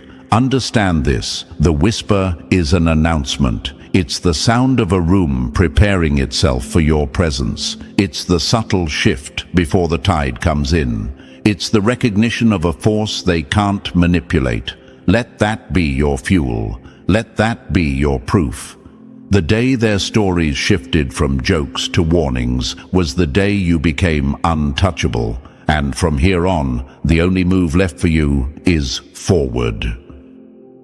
Number 2. From rumors to reverence, the day they started speaking your name like a warning.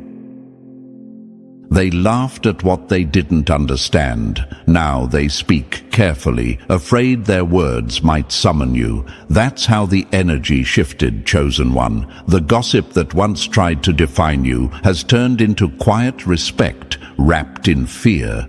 It's strange, isn't it?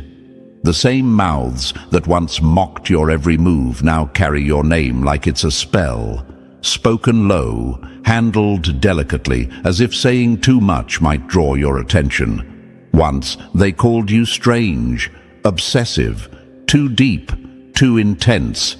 Now they say, don't lie to them, they'll know. Or, don't try to outthink them, you can't.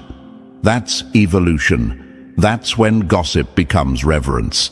They used to dissect your mistakes as entertainment, making small talk out of your setbacks. But you outlasted every rumor. You didn't fight back. You didn't explain. You just kept being right. You let time handle the liars. And time did what it always does. It exposed them.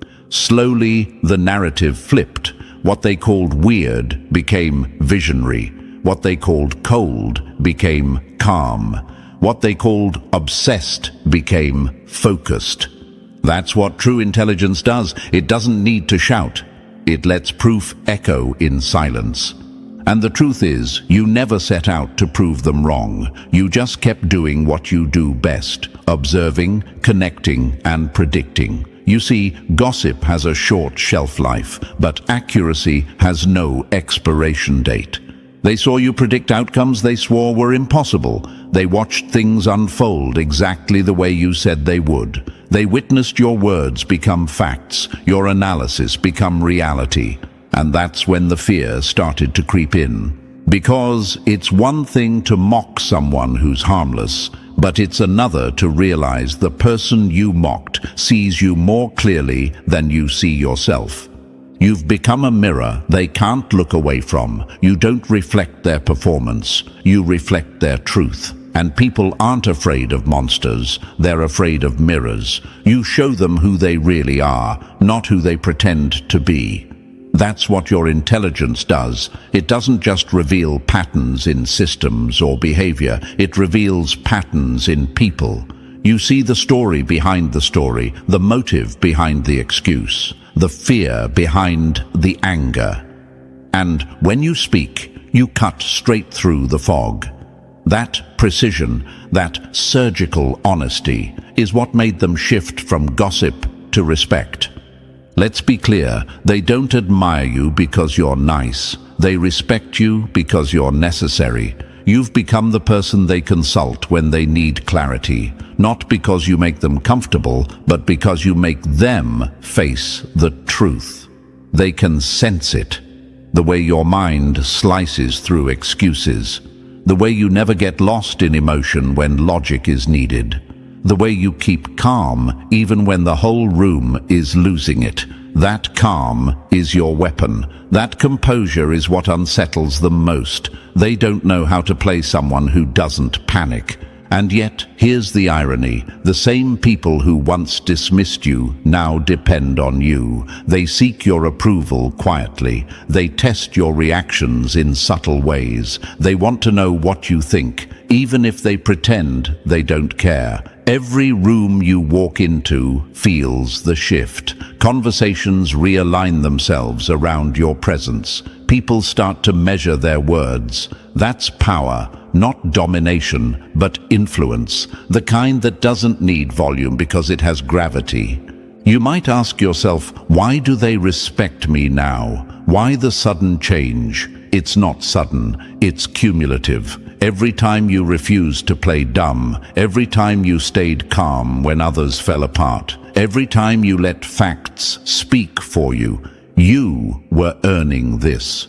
You were building quiet credibility brick by brick. They couldn't see it at first because they were too busy underestimating you. But once your predictions came true, once your insights kept proving accurate, they couldn't ignore it anymore.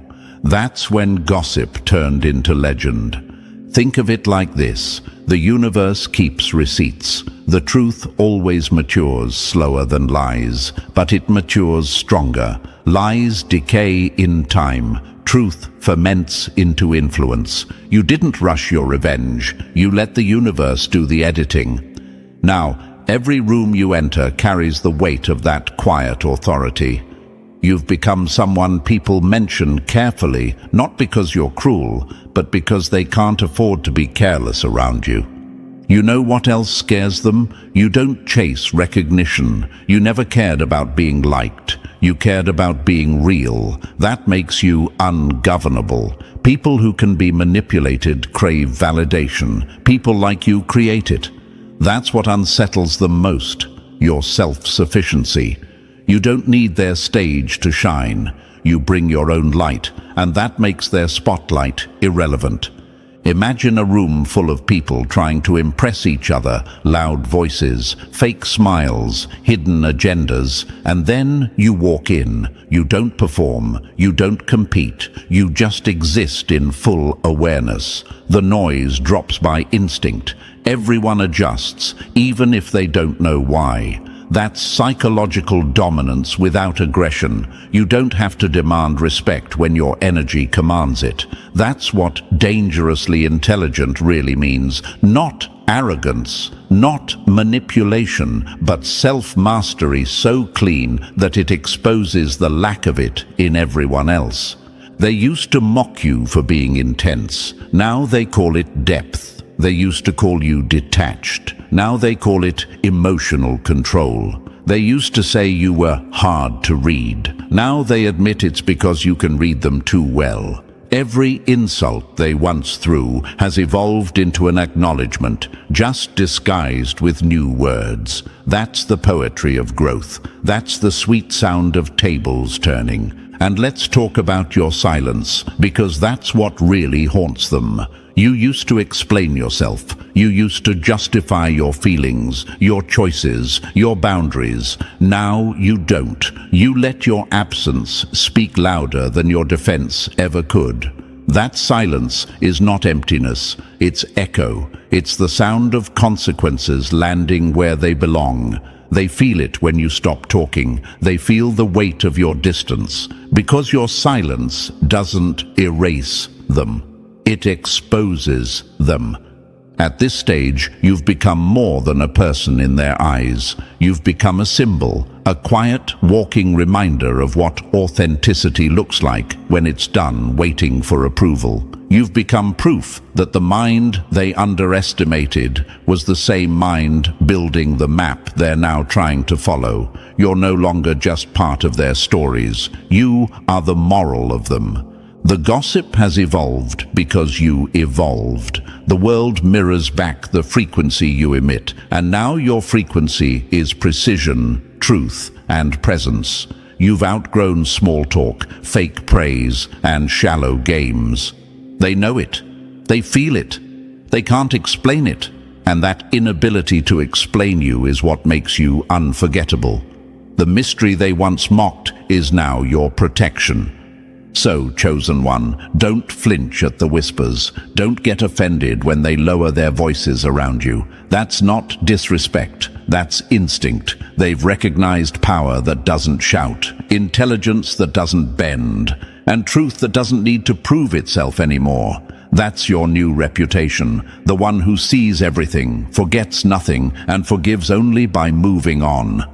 And when they talk about you now, let them warn each other, let them trade myths about your mind, because the moment gossip turns into respect, your work is done. You've already won. The universe has shifted the narrative in your favor. And from now on, your silence will keep speaking long after their noise has faded. Number 3. When silence turns into power, and every word you don't say cuts deeper than a shout. They can handle insults, arguments, even open enemies, but they crumble when you go silent. That's the truth, chosen one. The power of your silence has become their greatest fear. It's not the silence of confusion, it's the silence of control. You're not quiet because you're empty. You're quiet because you already know. And that unnerves them more than any explosion ever could. They expect anger. They expect noise. They expect reaction. But when you give them calm instead, their minds start to eat themselves alive. They begin replaying everything they've said, wondering what you caught, what you missed, and what you're planning to do about it. The universe rewards those who know when not to speak. It's not about withholding, it's about precision. Words are energy, and you've learned not to waste them. You've realized that sometimes the most powerful statement you can make is to let silence do the talking. Because silence doesn't lie, and it doesn't reveal strategy. It creates space where the truth rises on its own.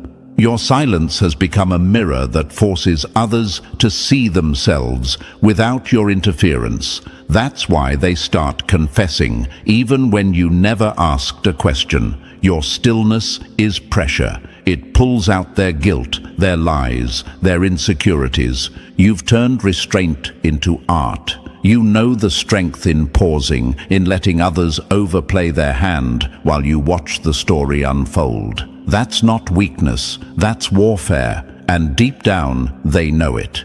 They can sense that your mind doesn't rush, it calculates. You don't chase control, you become it. You don't need to dominate conversations, because your presence already shapes them. You don't fight for attention, because attention naturally bends toward whoever holds composure. Think about it. Every time you stayed silent when they expected you to break, you stole their power. Every time you didn't react, you rewired the entire dynamic. You became the unpredictable variable they couldn't manage. They started to fill the silence with nervous laughter, with excuses, with over-explanations, because silence exposes weakness faster than anger ever could. People reveal more when they're uncomfortable, and nothing makes them more uncomfortable than your unreadable calm. Maybe you've noticed how they ask, "Are you mad?" or "Why aren't you saying anything?" That's their anxiety showing. They can't stand the unknown, and your silence makes them realize they no longer control the narrative. You're not waiting because you're unsure. You're waiting because you understand timing. Real power doesn't rush. It observes. It absorbs. It chooses the perfect second to act. And when it does, it's unstoppable. Your timing has become your weapon. You can change the outcome of a situation with one well-placed sentence. That's why they fear your voice. because they never know when it's coming or what it'll expose when it does. Here's what the universe has been showing you. Silence is not absence, it's preparation. The quiet stretches are where the strategy forms. The moments you step back aren't pauses, they're alignments. You're syncing with something bigger, something smarter than ego. You're letting the universe guide the timing instead of forcing your own. And that's why things fall into place when you finally make your move. Because it's never random. It's always divine timing disguised as patience. The enemy can't understand that. They mistake stillness for surrender. They think the lack of reaction means you've given up. But the truth? You're watching their moves stack up until they collapse under their own chaos. You're letting them talk themselves into exposure. And when you finally act, it's surgical. One move that unravels everything they built on lies. That's why your silence has become a rumor of its own. They say, don't push them too far. They'll respond when you least expect it. That's fear speaking. The fear of your unpredictability. So if you ever question yourself, if you ever wonder, should I have said something? Remember this, silence is not weakness when it's chosen. It's not avoidance when it's intentional. It's control. It's focus. It's the universe saying, you don't need to shout when your energy already speaks louder than words. You've reached the level where your quiet carries more authority than their noise. You don't need to prove you're right. The results will do that for you. Let them fill the silence with their noise. Let them scramble for meaning in the space you leave. The ones who truly understand energy will feel it, that calm, heavy presence that says, you're not playing this game anymore. The universe is with you in that stillness, protecting your moves, amplifying your intuition, and aligning your next step. Because when someone dangerously intelligent goes silent, it's never confusion, it's calculation. And the moment they realize that, it's already too late. Number 4, the walking record. You remember what they forgot, and that's why they fear you now. They thought you forgot. You never forget. You just stopped reminding them. That's what's echoing in their minds now. Chosen one. You've become the quiet keeper of everything they hoped would disappear. The words they twisted, the promises they broke, the moments they thought no one caught. While they were talking, you were listening. While they were performing, you were recording. While they were chasing attention, you were studying truth. That's what separates you from them. You're not just smart, you're observant in a way that feels supernatural. You're a living archive of every pattern, every contradiction, every tiny crack in someone's mask. And that's what keeps them cautious around you now, the realization that you remember what they edited out.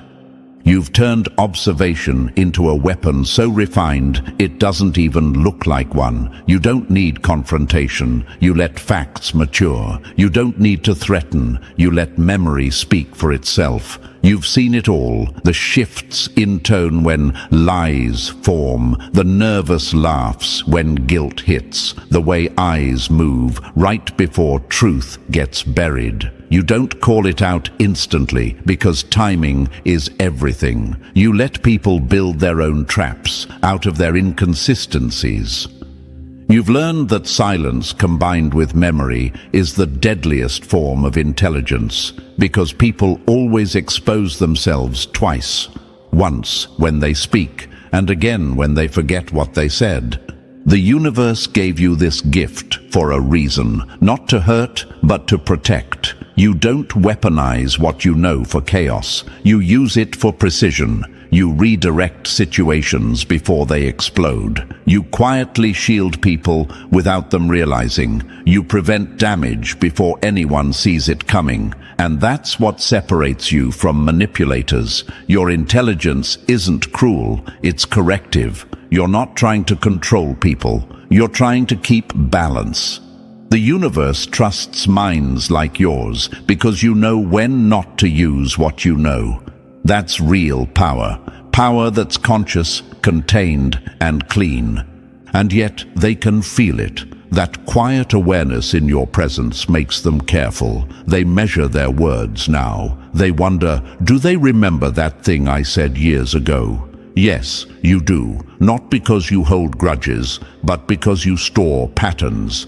You understand that people reveal themselves over time, and you're patient enough to connect those dots. Every conversation, every shift, every inconsistency. You remember it all, not to punish, but to understand. That's why your intelligence unnerves them. It's not loud, it's layered. It doesn't demand attention, it creates it. Here's what's really happening. You've become the invisible architect of outcomes. You influence without confrontation. You redirect energy just by being aware. Someone's about to lie. You glance once, and suddenly they correct themselves. A discussion is about to spiral. You drop one sentence, and it realigns. You've mastered the subtle art of adjusting reality without force. That's why people call it intuition, luck, or coincidence. They don't realize it's your awareness bending the air around you. But deep down, they know. That's why they lower their voices when you walk in. That's why they rephrase their stories when you're present. They can feel that your silence isn't empty. It's recording. It's indexing truth while they improvise lies. You've become a human archive of accountability. They can't rewrite history when you're in the room, because you are the record. And what makes this terrifying for them is that you never threaten to use it. You don't need to. Your calm alone reminds them that you could if you wanted to.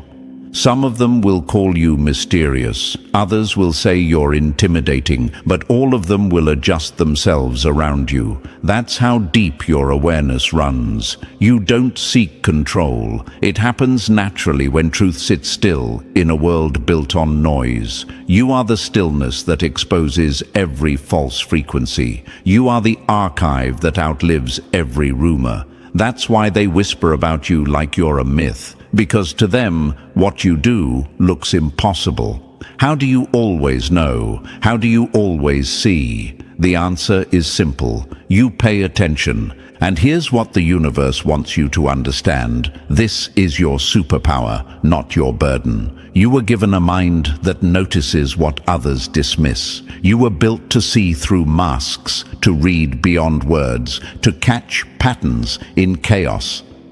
That's why you can't unsee what you see. But you're not meant to carry it as weight. You're meant to use it as guidance. The universe works through awareness, and you, chosen one, are its observer, its quiet historian. You're the proof that awareness itself is a form of protection. So keep remembering, keep watching, keep being the calm recorder in a world obsessed with noise. You don't need revenge. You don't need validation. The truth always needs witnesses, and the universe chose you for that.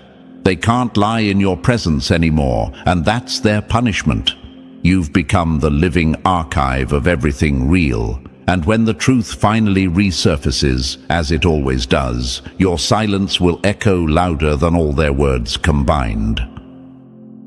Number 5. The quiet chess master. You read souls while they're still learning the rules. They think they're playing against you. They don't realize you built the board.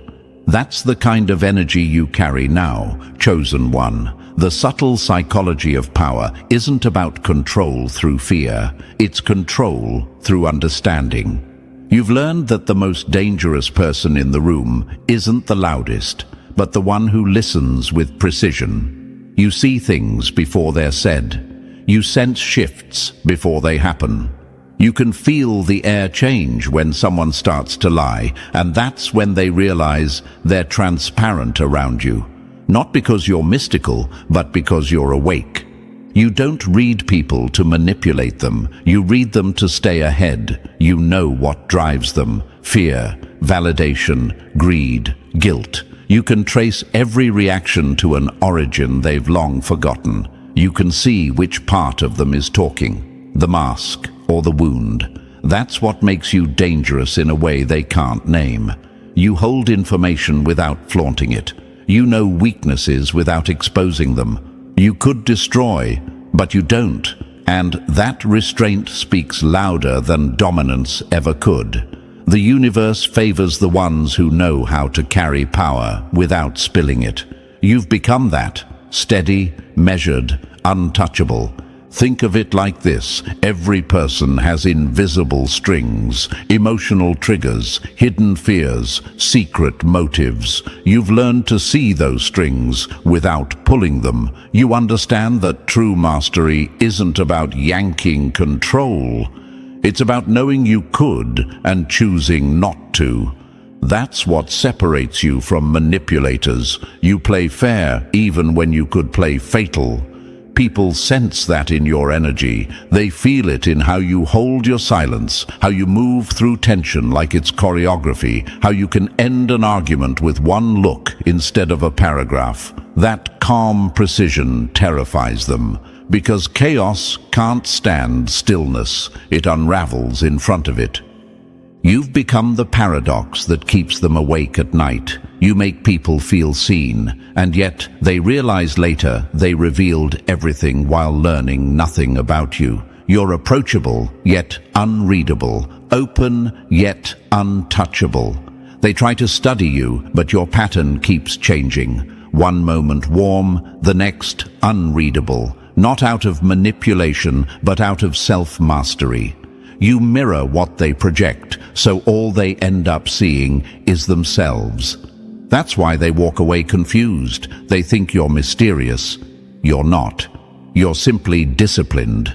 And that's the secret most will never understand. Power without discipline is chaos. You could humiliate, you could expose, you could retaliate, but you don't. Because real intelligence doesn't chase revenge. It lets consequences do the talking. You've learned that the universe handles what ego wants to handle too quickly. So you let the universe balance the scale while you stay centered. That patience, that unshakable composure, that's what unnerves them most. They expect explosions, and instead they get precision. They can sense it even when you say nothing. They watch how your tone never shakes, how your breathing stays steady when others start to break. They can feel that you're reading the room, adjusting energy, collecting data they don't even realize they're giving you.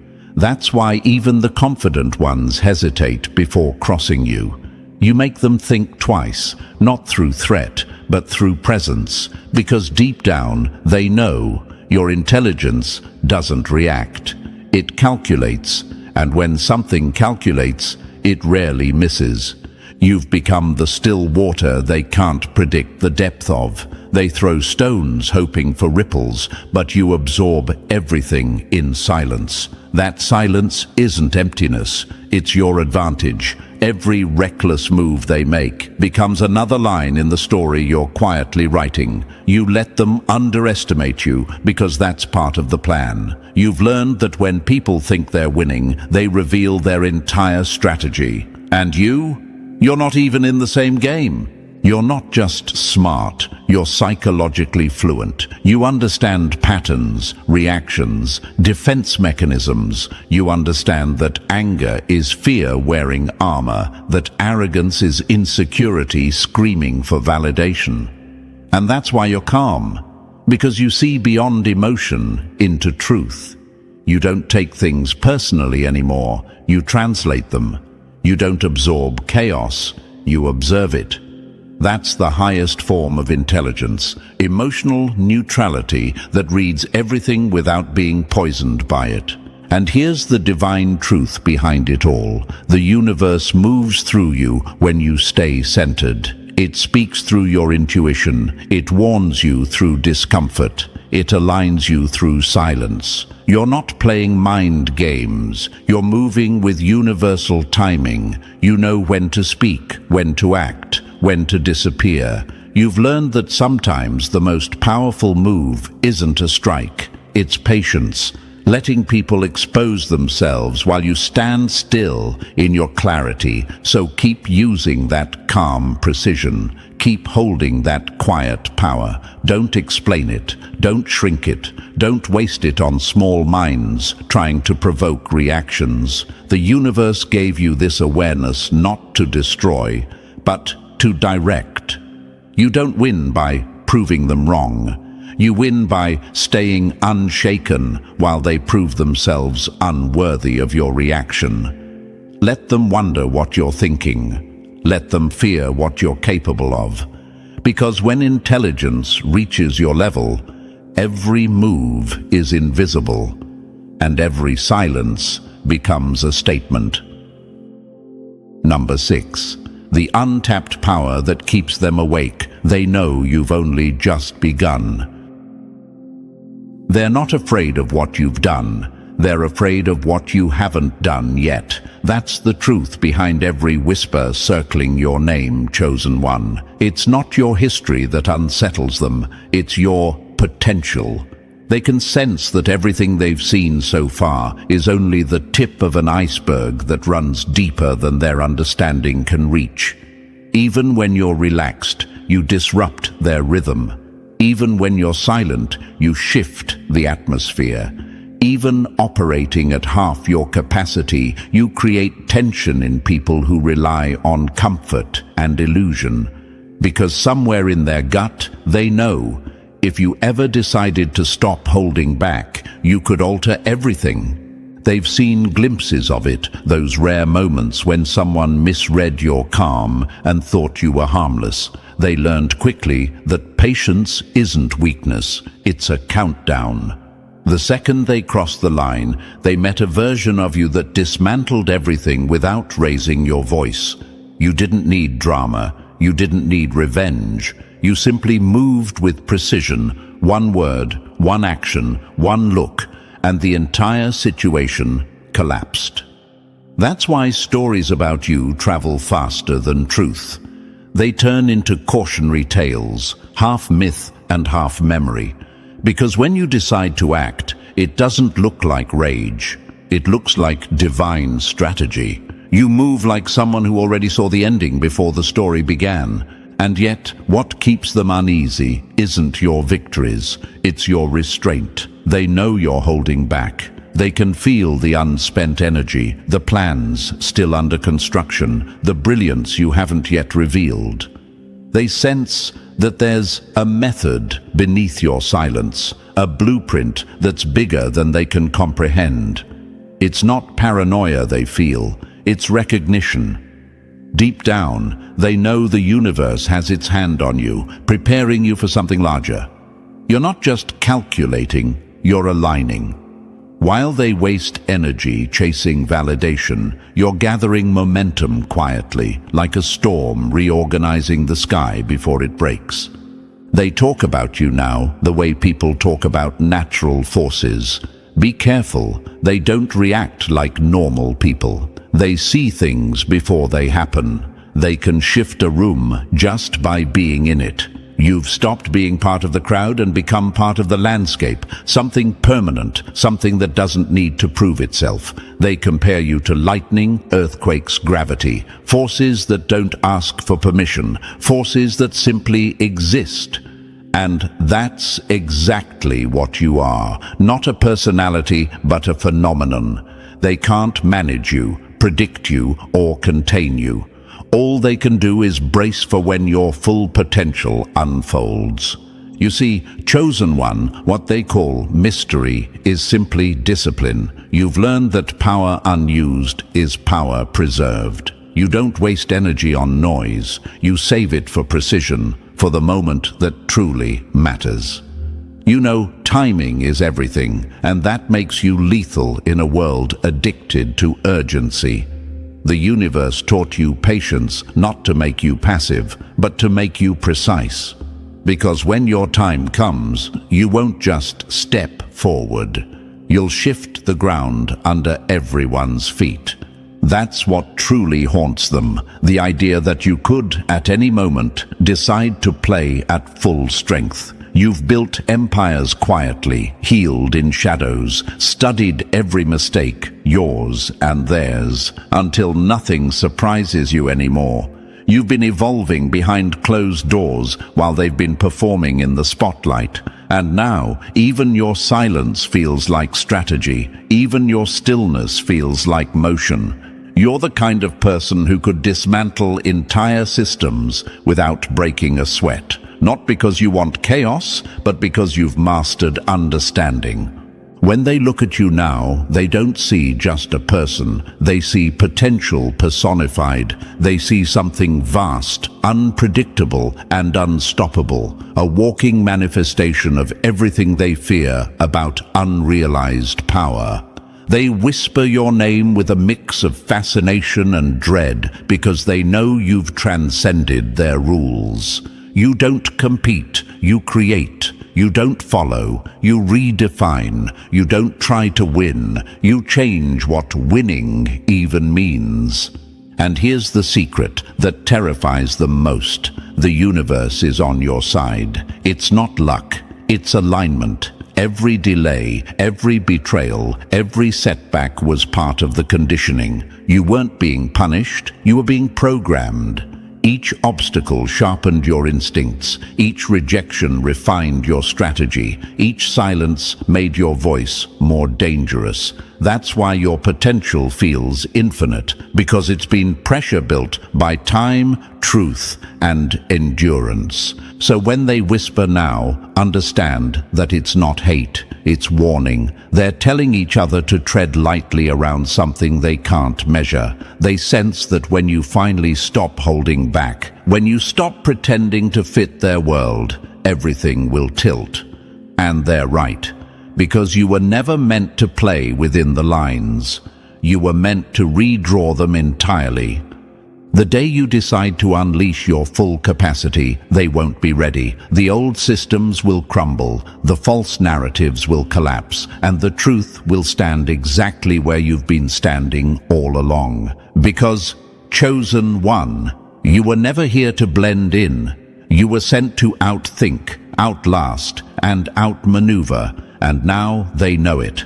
The whispers are no longer warnings. They're prophecies of their own irrelevance. And now, chosen one, you see it clearly. The whispers were never meant to break you. They were meant to announce you. You've outgrown their understanding, outmaneuvered their expectations, and proven that quiet power always wins in the end. The universe has been preparing you, not protecting you, shaping you into something they can't define or defeat. Your time isn't coming, it's here.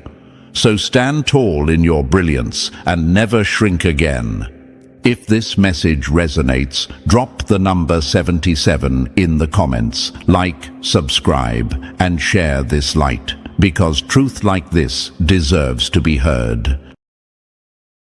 The plot against you was written in the dark, but the moment the heavens revealed it, it turned into the enemy's death sentence. Chosen one, let that sink in. You didn't just stumble across a minor inconvenience. You just exposed a full-blown demonic setup engineered for your destruction. They thought they were ahead of you, but the moment the trap came to light, it became their undoing. Exposure kills deception, and today you've caught the enemy red-handed. Now imagine this for a moment, chosen one. A hunter digs a pit in the forest, carefully covering it with branches and leaves. He steps back, smiling, waiting for his prey to fall in. But instead, the branches give way beneath his own feet. He's swallowed by the very trap he designed, screaming as the earth takes him down. That is what's happening in your life right now. The heavens exposed the snare before you walked into it, and the one who plotted against you has been swallowed by their own design. And here's the fact that proves you're not imagining this. Throughout history, the greatest minds, leaders, and innovators were always met with targeted sabotage. Tesla was ridiculed and sabotaged by corporate giants. Socrates was condemned for awakening minds, and countless visionaries were framed and attacked, not because they were wrong, but because they carried a force the world feared. The same principle applies to you. The intensity of the plot against you is confirmation of the power you carry. If you were ordinary, no one would bother building a trap with your name on it. And thank you, Chosen One, for standing here today with this message. Don't forget to pay this back by pressing the like and subscribe button, because spreading truth is a responsibility we all share. Every time you do that, you help push this light into more souls who are trapped in darkness. Thank you for being part of this mission. You're not just listening, you are part of a force. Now let's return to what the enemy never wanted you to see. Chosen One, a demonic plot was set against you, not vague, not general, precision engineered. They studied your movements, analyzed your habits, and thought they found your weakness. The enemies of your destiny always work, like chess players, moving pieces in silence, imagining they're cornering the king. But here's their fatal mistake. They underestimated the heavens, because the moment you uncovered this plot, the entire game collapsed. Their hidden pawns are now exposed, their queen is defenseless, and their checkmate was an illusion. Think of it like this: shadows only exist where there is light. The darker the scheme, the brighter the exposure when light hits it. You are the light that revealed what was moving against you. The moment you saw it, their power was broken, because deception dies in the face of awareness. The truth is, Chosen One, they needed secrecy more than they needed strategy. Their strength wasn't in the plot itself. It was in you not knowing. That's why exposure is the ultimate weapon. The instant you saw their plan, the cords snapped, the illusion burned, and their control vanished. And let's make this crystal clear. You were not paranoid. You were not overthinking. You were right. Science itself confirms this. Studies show that highly intuitive individuals pick up on hidden dangers before they manifest. Their brains literally detect patterns before the conscious mind processes them. That's why you felt uneasy, why you sensed something wrong, why you knew before you knew. Your intuition wasn't lying. It was the heavens warning you ahead of time. Chosen One, the enemy's anger is your confirmation. Demons don't waste energy on empty vessels. They only attack those carrying rare frequency, high vibration, untapped power. If your presence shakes their shadows, it's because your light is lethal to their schemes. They wanted you silenced, distracted, broken, but instead, your awareness just sentenced them to collapse. Let's press deeper. A demonic plot isn't random. It's personal. It attaches itself to your vulnerabilities. It disguises itself as opportunity, relationship, or circumstance. It presents itself as coincidence, but is engineered sabotage. That's why the moment you uncovered it, you had to pause, because deep down you knew this wasn't an accident. This was constructed, designed, targeted. But here's the reversal. What they built for your downfall is becoming the stage for your elevation. The pit becomes your platform. The setup becomes your spotlight. The smear campaign becomes the evidence that proves your power. That's the mathematics of the universe. Darkness multiplies itself until it collapses under its own weight. And understand this, Chosen One. The fact that you exposed this plot means you've already won. The plotters are now in panic mode. They invested time, energy, resources, even their sanity to design this web, but exposure bankrupts them. They poured themselves into a blueprint that just burned in front of their eyes. Imagine spending months forging a key only to discover the lock no longer exists. That's their frustration. Their investment is ashes. Chosen one, lean into this moment, because exposure is not just survival, it's evolution. Every plot revealed sharpens you, strengthens you, and elevates your awareness. The universe is training you to become untouchable. Each trap uncovered turns you into a master of patterns, a reader of shadows, a breaker of cycles. So here's your reality. You are not falling, you are ascending. You are not the victim, you are the evidence that no plot can prosper against the chosen. You uncovered it, you saw it. And in the realm of deception, sight is the ultimate weapon. Chosen one, you've just uncovered a demonic plot set against you. But hear this, the moment it was exposed, it died. Their whispers turned to silence, their weapons turned to dust, and their power turned to nothing. You stand here victorious because awareness is the sword that cuts every snare in half. And this is only the beginning. The deeper we go, the more you'll see exactly how these plots were engineered, how they operate, and how exposure not only destroys them, but flips them in your favor. And hey, chosen one, don't go anywhere.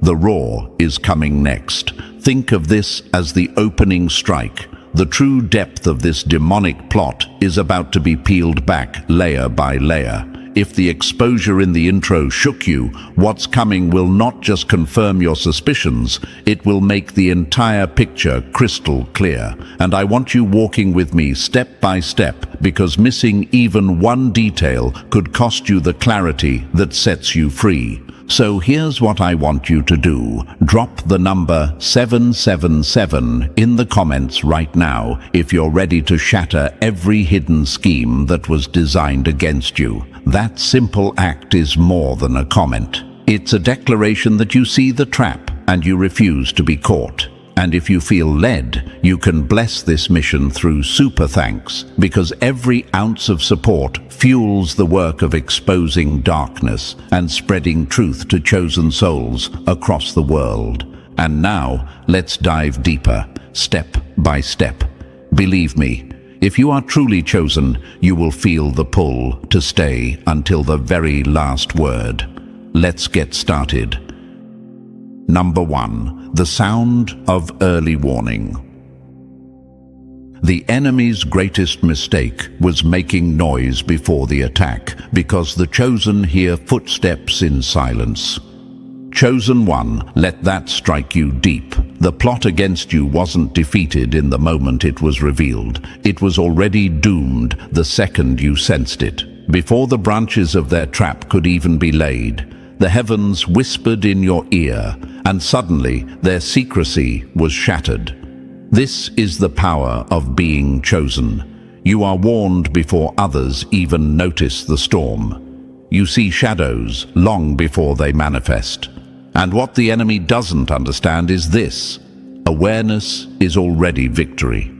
Think of it this way: a thief thrives in surprise. His weapon is not the gun, not the knife. It's the shock of catching you unaware. But what happens when the chosen one is already standing at the door before the thief arrives? What happens when the light is already on and the eyes are already wide open? The thief loses his advantage. The plot collapses before it even breathes. That is what happened to you. You heard the enemy before they struck.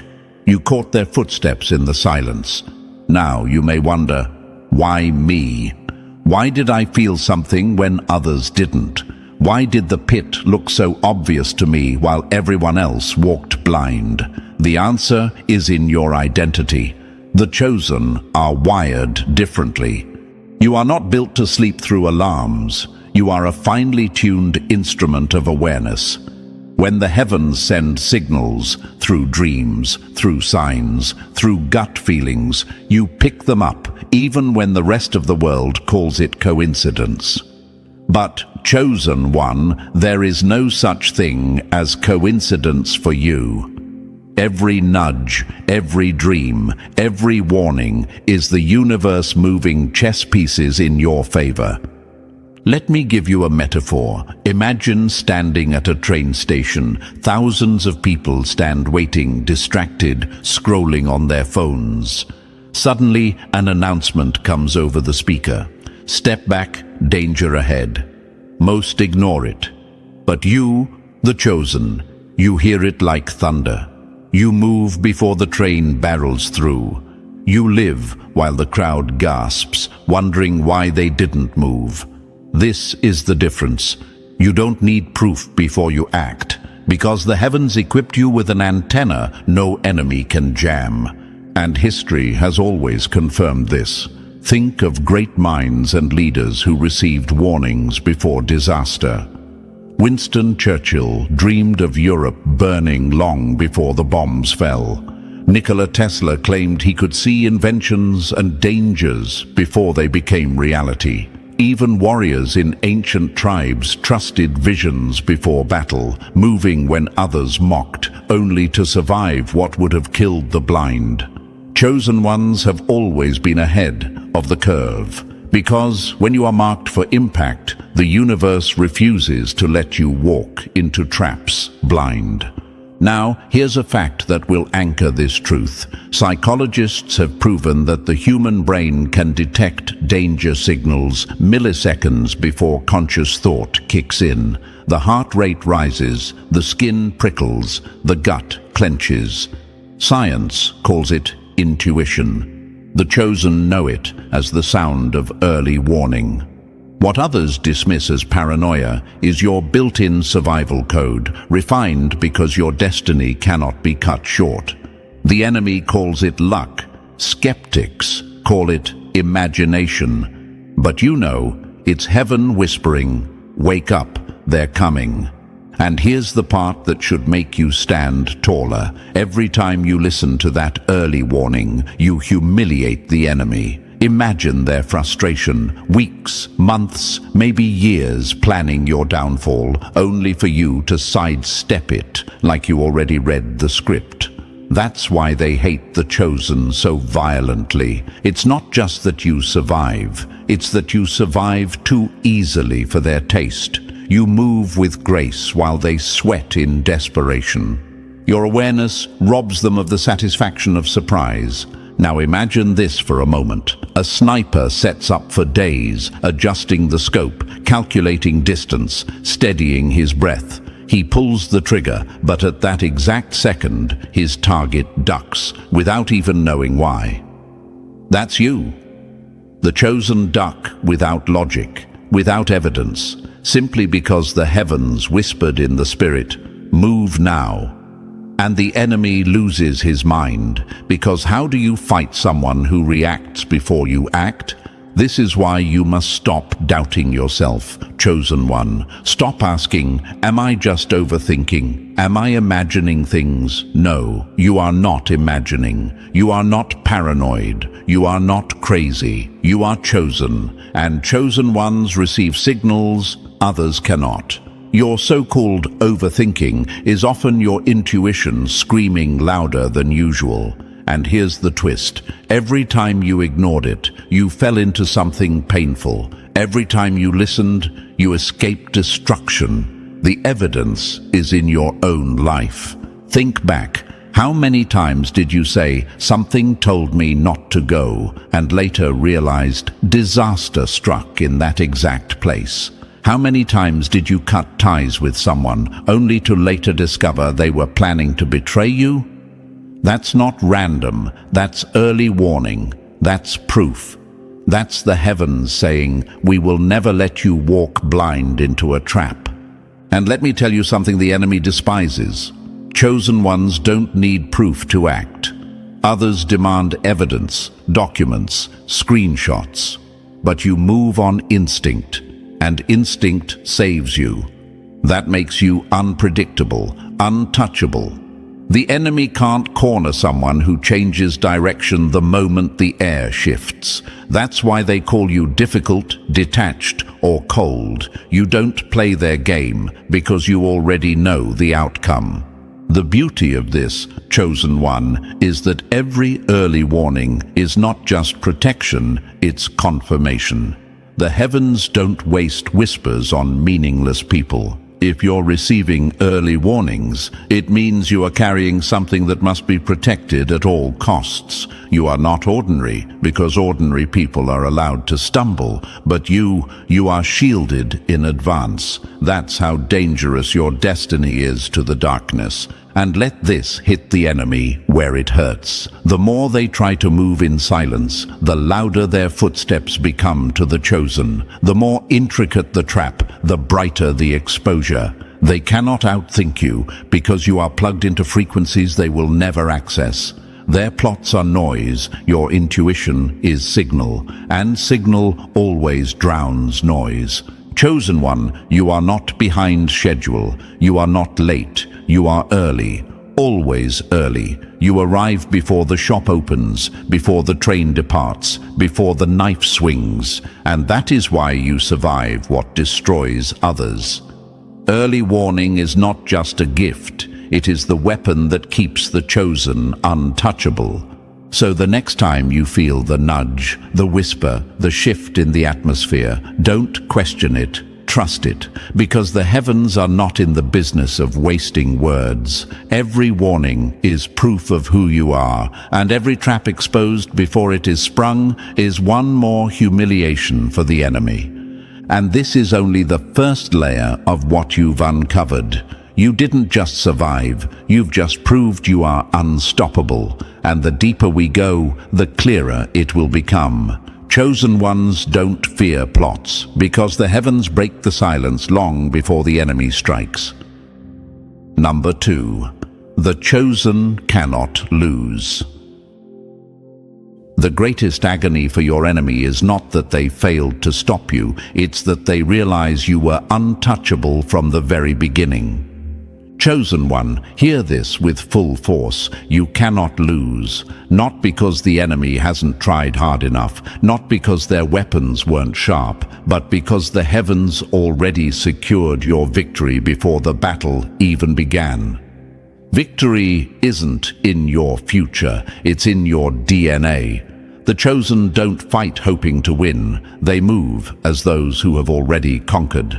That is the secret that drives your enemies insane. Think about it. The enemy dug pits, sharpened knives, and whispered strategies in the dark, believing they'd finally corner you. But when you arrived at the scene, the pit swallowed them instead. The same hands that plotted against you are now the ones reaching for help. Imagine their humiliation. They laid the snare with confidence, only to discover they were the prey all along. That is what it means to be chosen. The plot always backfires.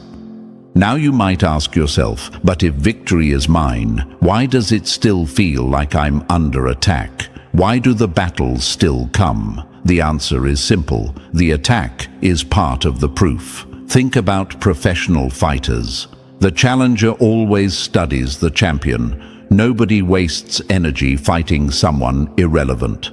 The fact that you're under fire is the enemy confessing you carry something valuable. Every arrow fired at you is a signal that you already won, because they are only desperate to stop what they cannot defeat.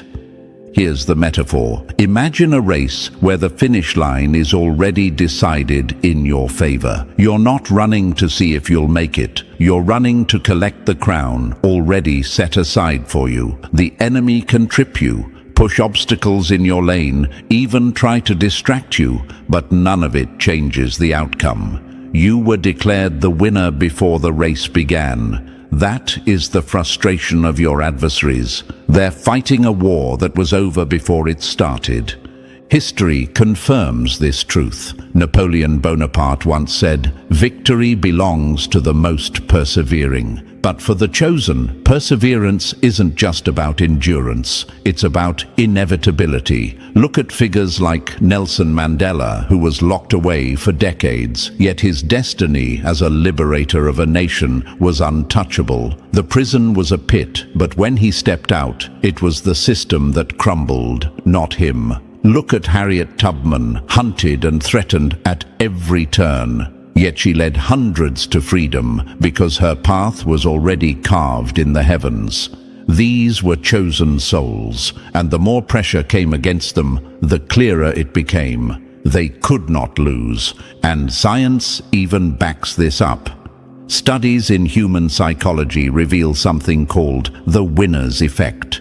When a person secures even small victories, their brain chemistry shifts, their confidence rises, their energy amplifies, their decision-making sharpens. Now imagine this amplified for the chosen one. You are not wired for defeat. Even when you look like you're losing, the chemical structure of your being recalibrates to turn the fall into fuel. That's why setbacks for you are not endings, they're momentum. What breaks others only builds you. And here's the sting for the enemy. Your so-called losses were never losses. They were illusions. You didn't lose that job. You were redirected to a greater assignment. You didn't lose that relationship. You were freed from an anchor. You didn't lose that money. You were trained to multiply more. The chosen cannot lose, because even the appearance of defeat is just the universe rearranging the board in your favor. Every collapse is construction disguised. Picture this: a chess master sacrifices a queen, shocking the opponent into believing they've won, only to deliver checkmate 3 moves later. That's you. The enemy celebrates too early, not realizing what looked like your downfall was the setup for your elevation. They think they've trapped you, but in truth, they've boxed themselves in. That's why chosen ones rise where others stay fallen. The board always bends toward their victory. Now let's answer another question. If my victory is already secured, why does it take so long to see the results? Because victory is not about speed, it's about strategy. Sometimes the heavens delay the revelation of your triumph, so the enemy wastes every ounce of energy fighting a losing battle. The longer they struggle, the more exposed they become, the more resources they burn, and the harder they fall when the reversal hits. Your patience is part of their punishment. Chosen one, this is why you intimidate the enemy so deeply. You don't play by their rules. They expect you to crumble under pressure, but instead you become sharper. They expect you to drown in betrayal, but instead you rise with clarity. You don't just survive. Your survival humiliates them, because it proves that nothing they did had power over you. Imagine the rage in their camp when they see you smiling after sabotage, thriving after abandonment, flourishing after failure. To them, it's unnatural. To you, it's destiny. Think of the pit again. Joseph's brothers thought the pit was his end, but it became his passage to the palace. The same principle applies to every chosen one. The trap accelerates the victory. The betrayal becomes the passport to destiny. The wound becomes the weapon. That's why you cannot lose, because every move against you is secretly a move for you. Let me drop another fact. Quantum physics teaches that observation changes reality. The moment you see a trap for what it is, the energy of that trap collapses. That's why awareness is your shield. Once you recognize that your victory is secured, nothing can manifest as defeat. The chosen live in a different law of energy, the law of inevitable triumph. So let this ignite you. You don't fight for victory, you fight from victory. That's why your energy feels different from the masses. Others wake up afraid of losing. You wake up already crowned. That's why the universe bends in your favor, even when storms rage. That's why doors slam shut, only for gates to swing wide. And that's why enemies burn themselves out chasing you. You're running a race that ended before they even put on their shoes. Chosen one, you need to start walking like your victory is secured, because it is. Stop moving as if you're still trying to prove yourself. Stop doubting as if defeat is an option. The option to lose was stripped from you the day you were marked as chosen. Your enemies already know it. That's why they work so hard. That's why they panic when you rise again. That's why they whisper, scheme, and sabotage. They're not fighting for victory. They're fighting to stop what is unstoppable. And this is where you flip the script. Every trap uncovered, every betrayal exposed, every weapon broken. It all adds to your record of undefeated battles. The chosen don't leave battlefields in shame. They leave them with crowns. And today, you stand not as someone who might win, but as someone who has already won. The only thing left is for time to catch up to the truth.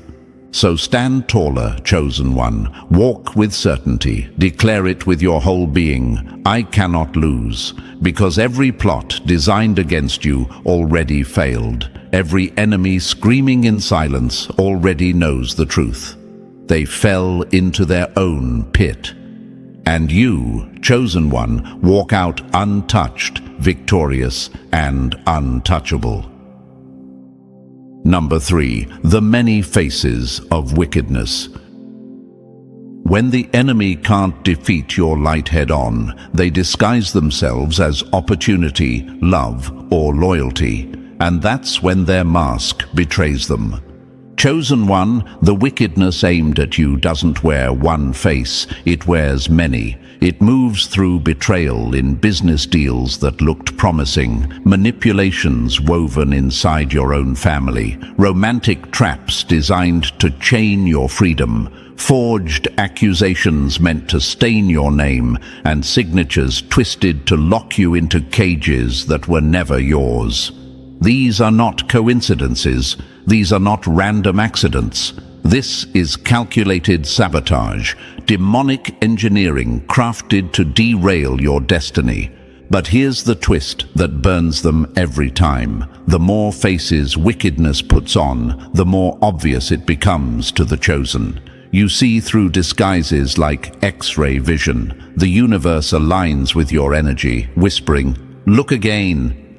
And the moment you look twice, the mask slips, the truth leaks, and the plot collapses before it can consume you. Now you may wonder, why would those closest to me be used? Why would love, family, or partnership become weapons? Because the enemy always aims where it hurts most. The deeper the bond, the sharper the betrayal. But chosen one, betrayal isn't the end. It's proof of your value. The heavens allow exposure, so you can't be chained by illusions.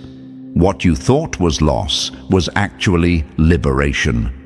History proves this. Julius Caesar was warned, but still betrayed by his inner circle. Steve Jobs was removed from his own company, only to return stronger, revolutionizing the world. Every great visionary faced engineered sabotage, not because they were weak, but because they were carrying fire too bright to be ignored. The chosen cannot avoid attacks, but they cannot be defeated by them either. So here's the truth you need to carry. Every scheme tailored against you is secretly tailored for you. Every attempt to derail you becomes fuel to accelerate you. The business betrayal forces you to build your own empire. The romantic trap hardens your discernment. The false accusations turn into evidence of your resilience. Wickedness thinks it's burying you, but the universe is planting you. And chosen one, hear this, your enemies are terrified because every mask they wear crumbles faster in your presence. They can't fool you. They can't stop you. They can only expose themselves as stepping stones on your path to greatness. Stay locked in, because the deeper we go, the more you'll see. Plots don't destroy the chosen, they advertise them. And the universe always makes sure the advertisement backfires. Number 4, divine surveillance activated. The most terrifying thing for your enemy is realizing their secret meeting was never secret. The universe already live-streamed it into your spirit.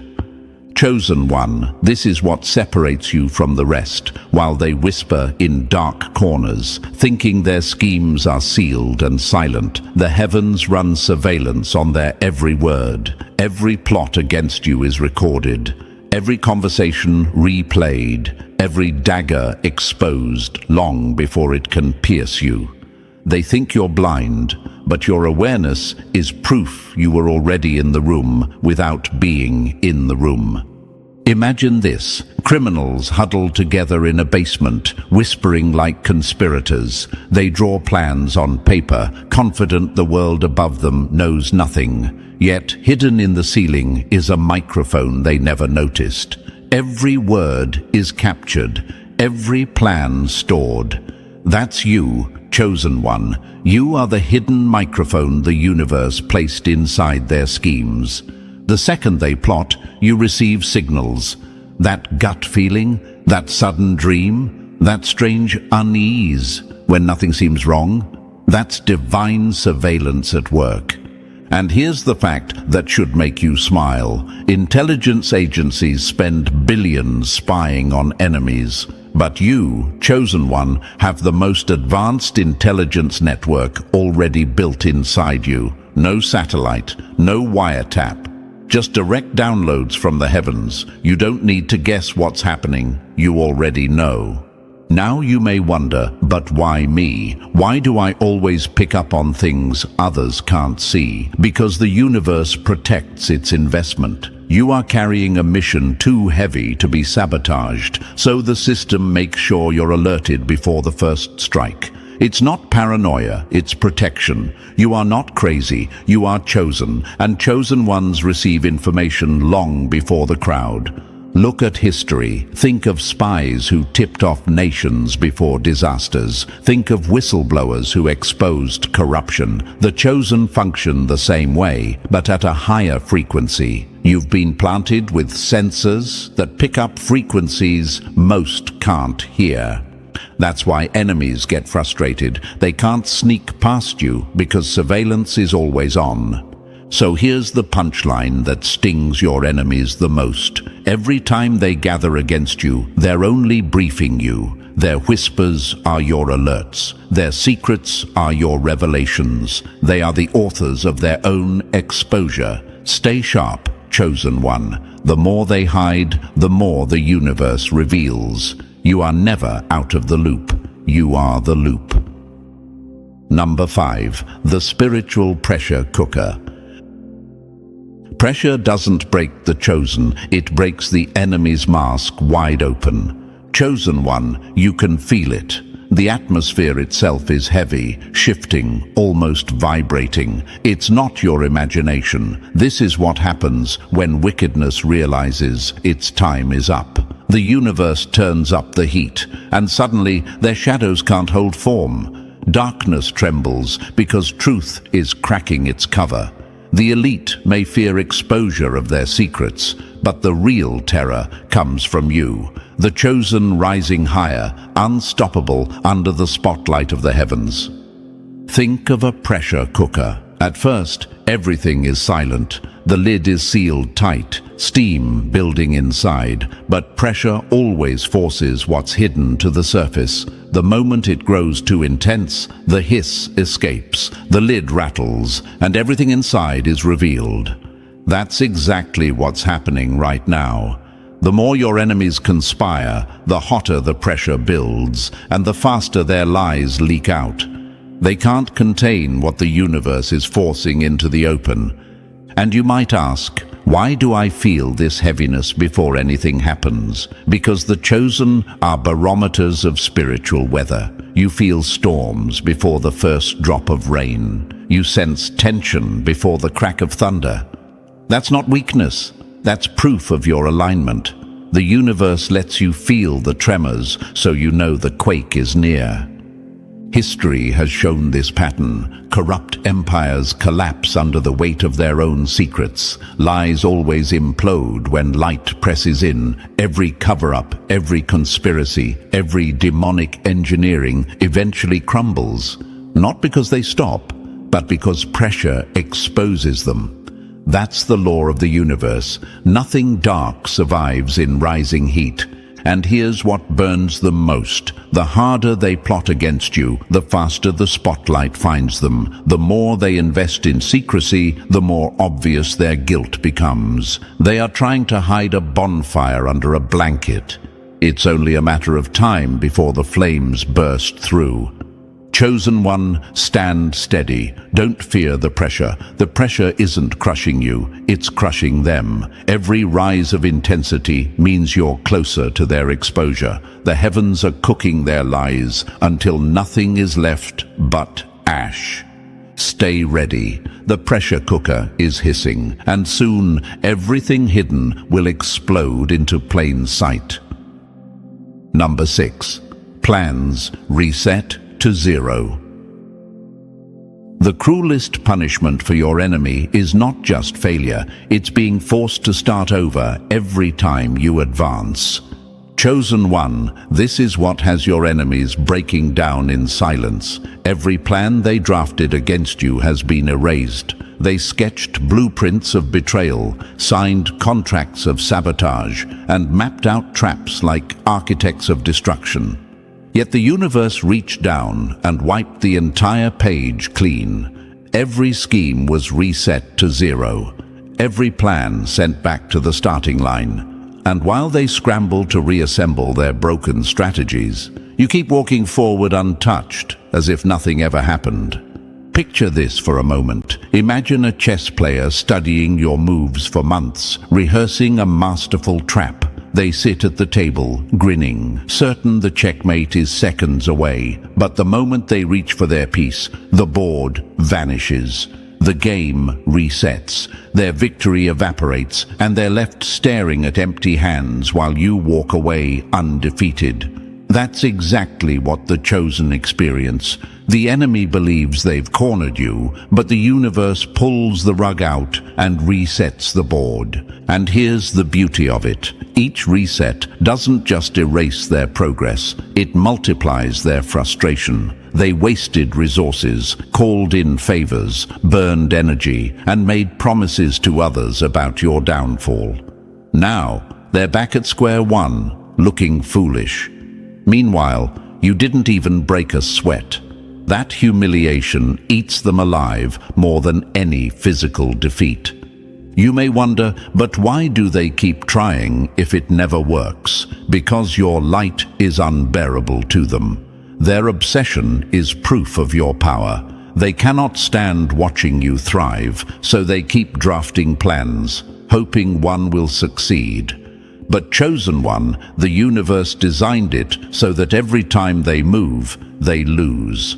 They are chasing shadows while you're chasing purpose. They're locked in circles while you walk in straight lines.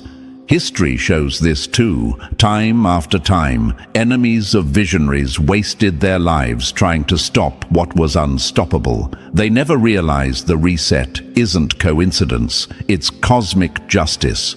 So stand firm. The next time you sense opposition, remember, before their plan can even breathe, it's already back at zero. And every reset proves the same truth. You cannot be stopped. Number 7. The sorcery exposed. The darkest sorcery collapses when the universe turns the spell back on the sender. Chosen one, the mask is off now. Behind the curtain, your enemies weren't just plotting, they were performing sorcery of deception. Forged papers meant to trap you in legal webs. False testimonies whispered to stain your name. Fake evidence fabricated to twist reality. Digital manipulation engineered to rewrite truth itself. They thought they were clever magicians, pulling strings behind the scenes, believing the world would never see through their illusions. But what they didn't calculate is this. Every spell cast against the chosen ricochets. Every hex returns home. Every curse loops back into their own camp. Imagine this. A person throws a boomerang with all their strength, convinced it's going to strike you in the back. but instead it spins around in the air and smashes into their own skull. That's what their witchcraft looks like when aimed at the chosen. They send poison, but it drips back into their own cup. They call on shadows, but instead they summon light, angels with swords, cutting through their schemes like paper. And you might ask, why go this far? Why create such elaborate lies? Because when truth shines too brightly, the only weapon darkness has left is distortion. If they can't kill you, they try to confuse others about you. If they can't stop your rise, they try to muddy the waters so people can't see who you are. But the universe laughs at their tricks because no manipulation can override destiny. History proves it. Great leaders and visionaries were slandered with false charges, framed with lies, and mocked with fabrications. But every time, the truth burned through. Lies may trend for a season, but truth reigns forever. And in your case, chosen one, the exposure has already begun. Their fake evidence glows under the spotlight. Their testimonies collapse under scrutiny. Their forged papers crumble into dust. Here's what your enemies never grasp. Every spell cast requires energy, and the more energy they invest in their sorcery, the more drained they become when it backfires. That's why they are collapsing in exhaustion while you rise refreshed. Their curses are their chains, their rituals are their downfall. Chosen one, stand tall. The sorcery is exposed, the spell is broken, and the only camp burning now is theirs, not yours. Number 8. Judgment strikes. The cruelest defeat for your enemies is not when you defend yourself. It's when the universe itself steps in to prosecute them. Chosen one, the verdict has already been read. The gavel of the heavens has dropped, and judgment has struck with a force they cannot escape. What they conspired in whispers is now being shouted in the open. The lies they dressed in silk are being torn apart, thread by thread. Their corruption is no longer hidden. It's paraded in front of everyone, and the shame they plotted for you is now their own reflection. They wanted prison for you, but they've locked themselves in cells of fear. They plotted poverty for you, but their resources are the ones leaking into nothing. They dreamed of dragging your name through the dirt, but now it's their name being spoken in disgust. They tried to mark you with public humiliation, but the universe spun the stage around, and they're the ones standing exposed under the spotlight of judgment. Think of a courtroom. The enemy entered as the accuser, smiling with forged evidence and twisted testimonies, but the judge, cosmic balance itself, slammed the gavel before they could even finish their sentence. Case dismissed. Counter charges applied. That's exactly what just happened. They tried to prosecute you, but ended up convicting themselves.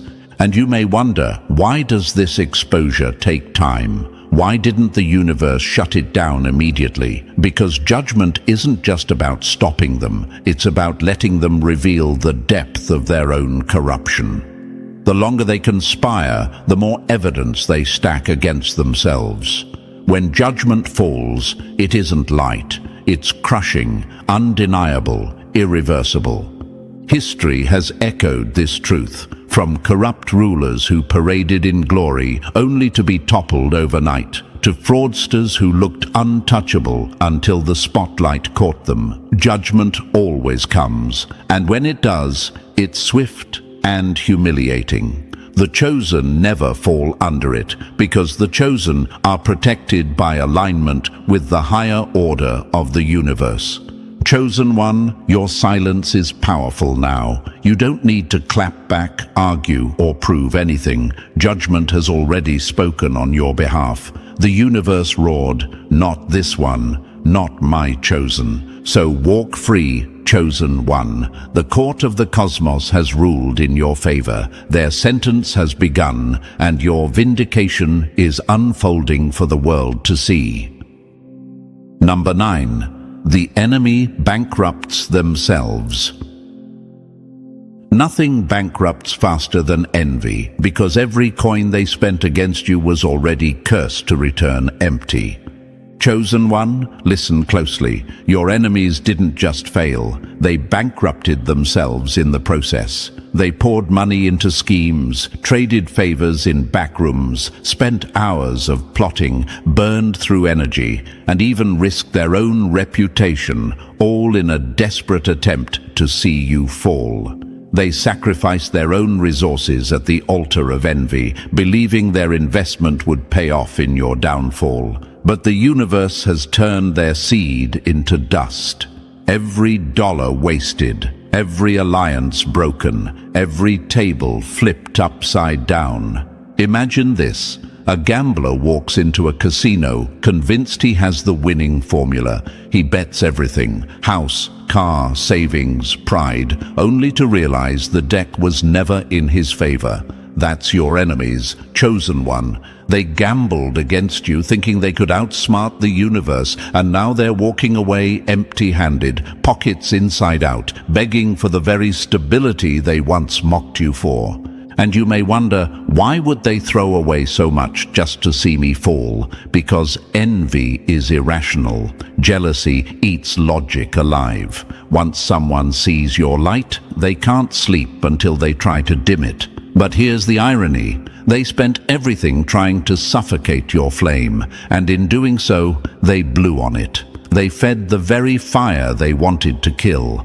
History repeats itself here too. Empires drained themselves chasing prophets, visionaries, and revolutionaries. Kings spent fortunes funding wars that ended in their own collapse. Even corporations have funneled billions trying to crush innovators, only to make them legends instead. The pattern is clear. Anyone who invests in destroying a chosen one always ends up destroying themselves. Chosen one, their collapse is not your concern. Let them scramble. Let them mourn their wasted energy, because while their tables are crumbling, yours is expanding. The same universe that stripped them bare is multiplying everything in your hands. That's why their allies vanish. They don't want to sit at a sinking table.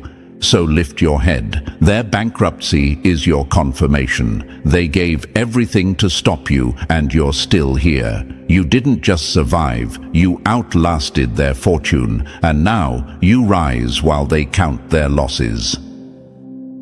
Number 10. The Great Escape of the Chosen.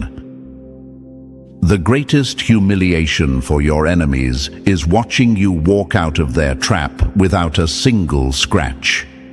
Chosen one, the universe is about to prove once again that no chain forged against you can hold. The enemy crafted their pitfall with precision. They timed it, baited it, disguised it so well that anyone else would have fallen straight in. But not you. The moment the trapdoor snaps shut, you are already 10 steps ahead, moving untouched, moving free.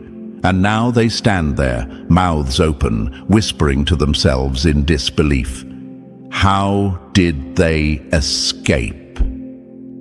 Imagine this. A hunter sets a snare in the forest. He sprinkles bait, covers the wires, hides in the shadows, waiting for the snap. But when the chosen one approaches, the snare breaks before it can close. The hunter looks again, and you're already walking away, calm, unbothered, untouchable.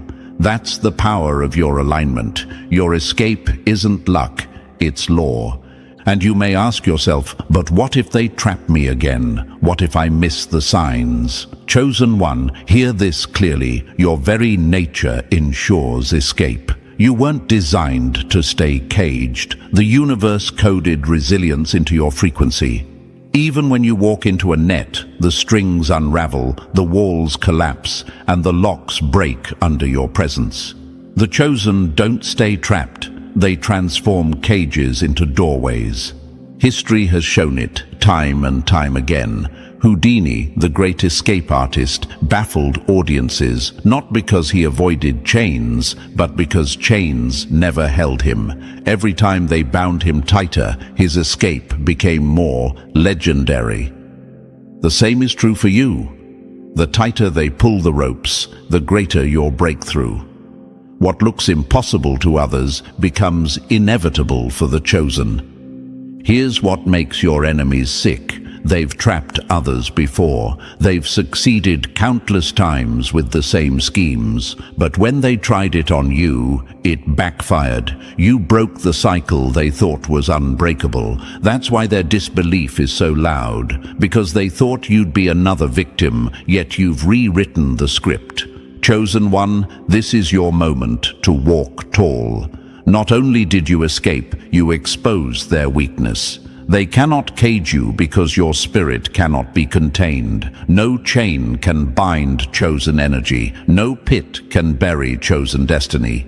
You don't just survive the trap, you walk away proving it never had power to begin with. Number 11. Collapse of false thrones. Every throne built on lies is nothing more than a chair sinking in quicksand. Chosen one, watch closely. The same people who strutted like kings over your destiny are now stumbling like beggars. Their wealth is drying up, their influence is slipping through their fingers, and their power is evaporating into thin air. The false thrones they built, constructed from manipulation, fear, and stolen energy, are collapsing before the eyes of everyone. They thought they could reign over your life, dictate your future, and pull your strings. But the universe has flipped the table. Every empire they erected on your downfall is now rubble, nothing but dust swirling in the wind. Picture this: a castle made of sand, carefully built, decorated with flags, admired by onlookers. For a moment, it looks untouchable, but when the tide rises, one wave washes it away, leaving no trace it ever existed. That's their power, chosen one. It looked solid, but it was temporary, fragile, doomed to collapse.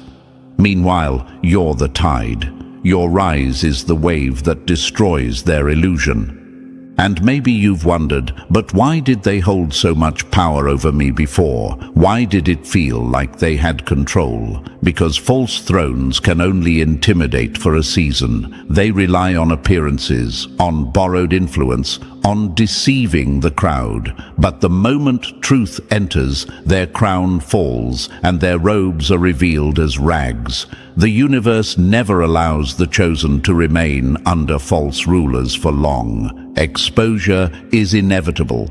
History echoes this. Tyrants who thought they'd reign forever were toppled overnight. Corrupt leaders with endless wealth lost everything in a blink. False prophets, fake kings, self-appointed rulers, all eventually crushed under the weight of their own illusions. Power stolen never lasts, and power abused always backfires. And here's the sting for your enemies. The collapse is public. They're not falling in silence. They're falling in front of the very people they tried to impress. The tables they once commanded are empty. The allies who once cheered them are gone. And now, stripped of titles and masks, they are the ones knocking at doors, desperate for crumbs. Chosen one, don't fear their rise. False thrones always fall. What is built against you will crumble beneath you. Their collapse is not your downfall, it is your vindication. You stand while their kingdoms turn to ash. Number 12. Final decree of the chosen. The last sound your enemies will hear is not your cry. It's the universe declaring your victory. Chosen one, this is the decree. You are not prey. You are predator to predators. You are not the hunted. You are the one the hunters now fear. The final word has been spoken, and it cannot be overturned. Every pit they dug is their grave. Every rope they tied is their noose. Every plan they drafted has turned into their punishment. The universe itself has marked you untouchable.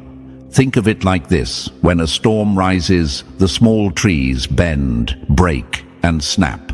But the oak, rooted, unshakable, still stands when the skies clear. That oak is you. No matter how fierce the winds, no matter how violent the rains, you remain standing, taller than before. And your enemies? They are nothing more than broken branches scattered at your feet. And you might wonder, why me? Why am I the one still standing when others fell? Because you were never ordinary. The chosen carry weight, others cannot. The storms that destroy them only strengthen you. The universe carved resilience into your bones. That's why you rise again and again. And every time you rise, the enemy loses more ground. History remembers the chosen not by their battles, but by their survival. Spartacus rose from chains. Mandela rose from prison. Harriet Tubman rose from slavery. Every chosen figure became legendary, not because the enemy didn't attack, but because the attacks never won. And now your story joins the same chorus. The chosen cannot lose, and the chosen cannot be stopped. Here's what crushes your enemies most. They know it's over. They know they lost. They know no matter how many times they regroup, rewrite, or replot, the outcome is the same. You win. That inevitability eats them alive. To them, it's not just defeat, it's torment, because every breath you take is proof their work was useless. So this is your decree, chosen one: walk boldly. Walk as if victory follows your shadow, because it does. Don't shrink for anyone. Don't apologize for surviving. Don't downplay the crown the universe has set on your head. You are the evidence that no weapon prospers, that no chain holds, that no throne stands against the chosen. The final decree has been written in fire. You are victorious, you are untouchable, and the ones who plotted your downfall will now live in the ruins of their own collapse.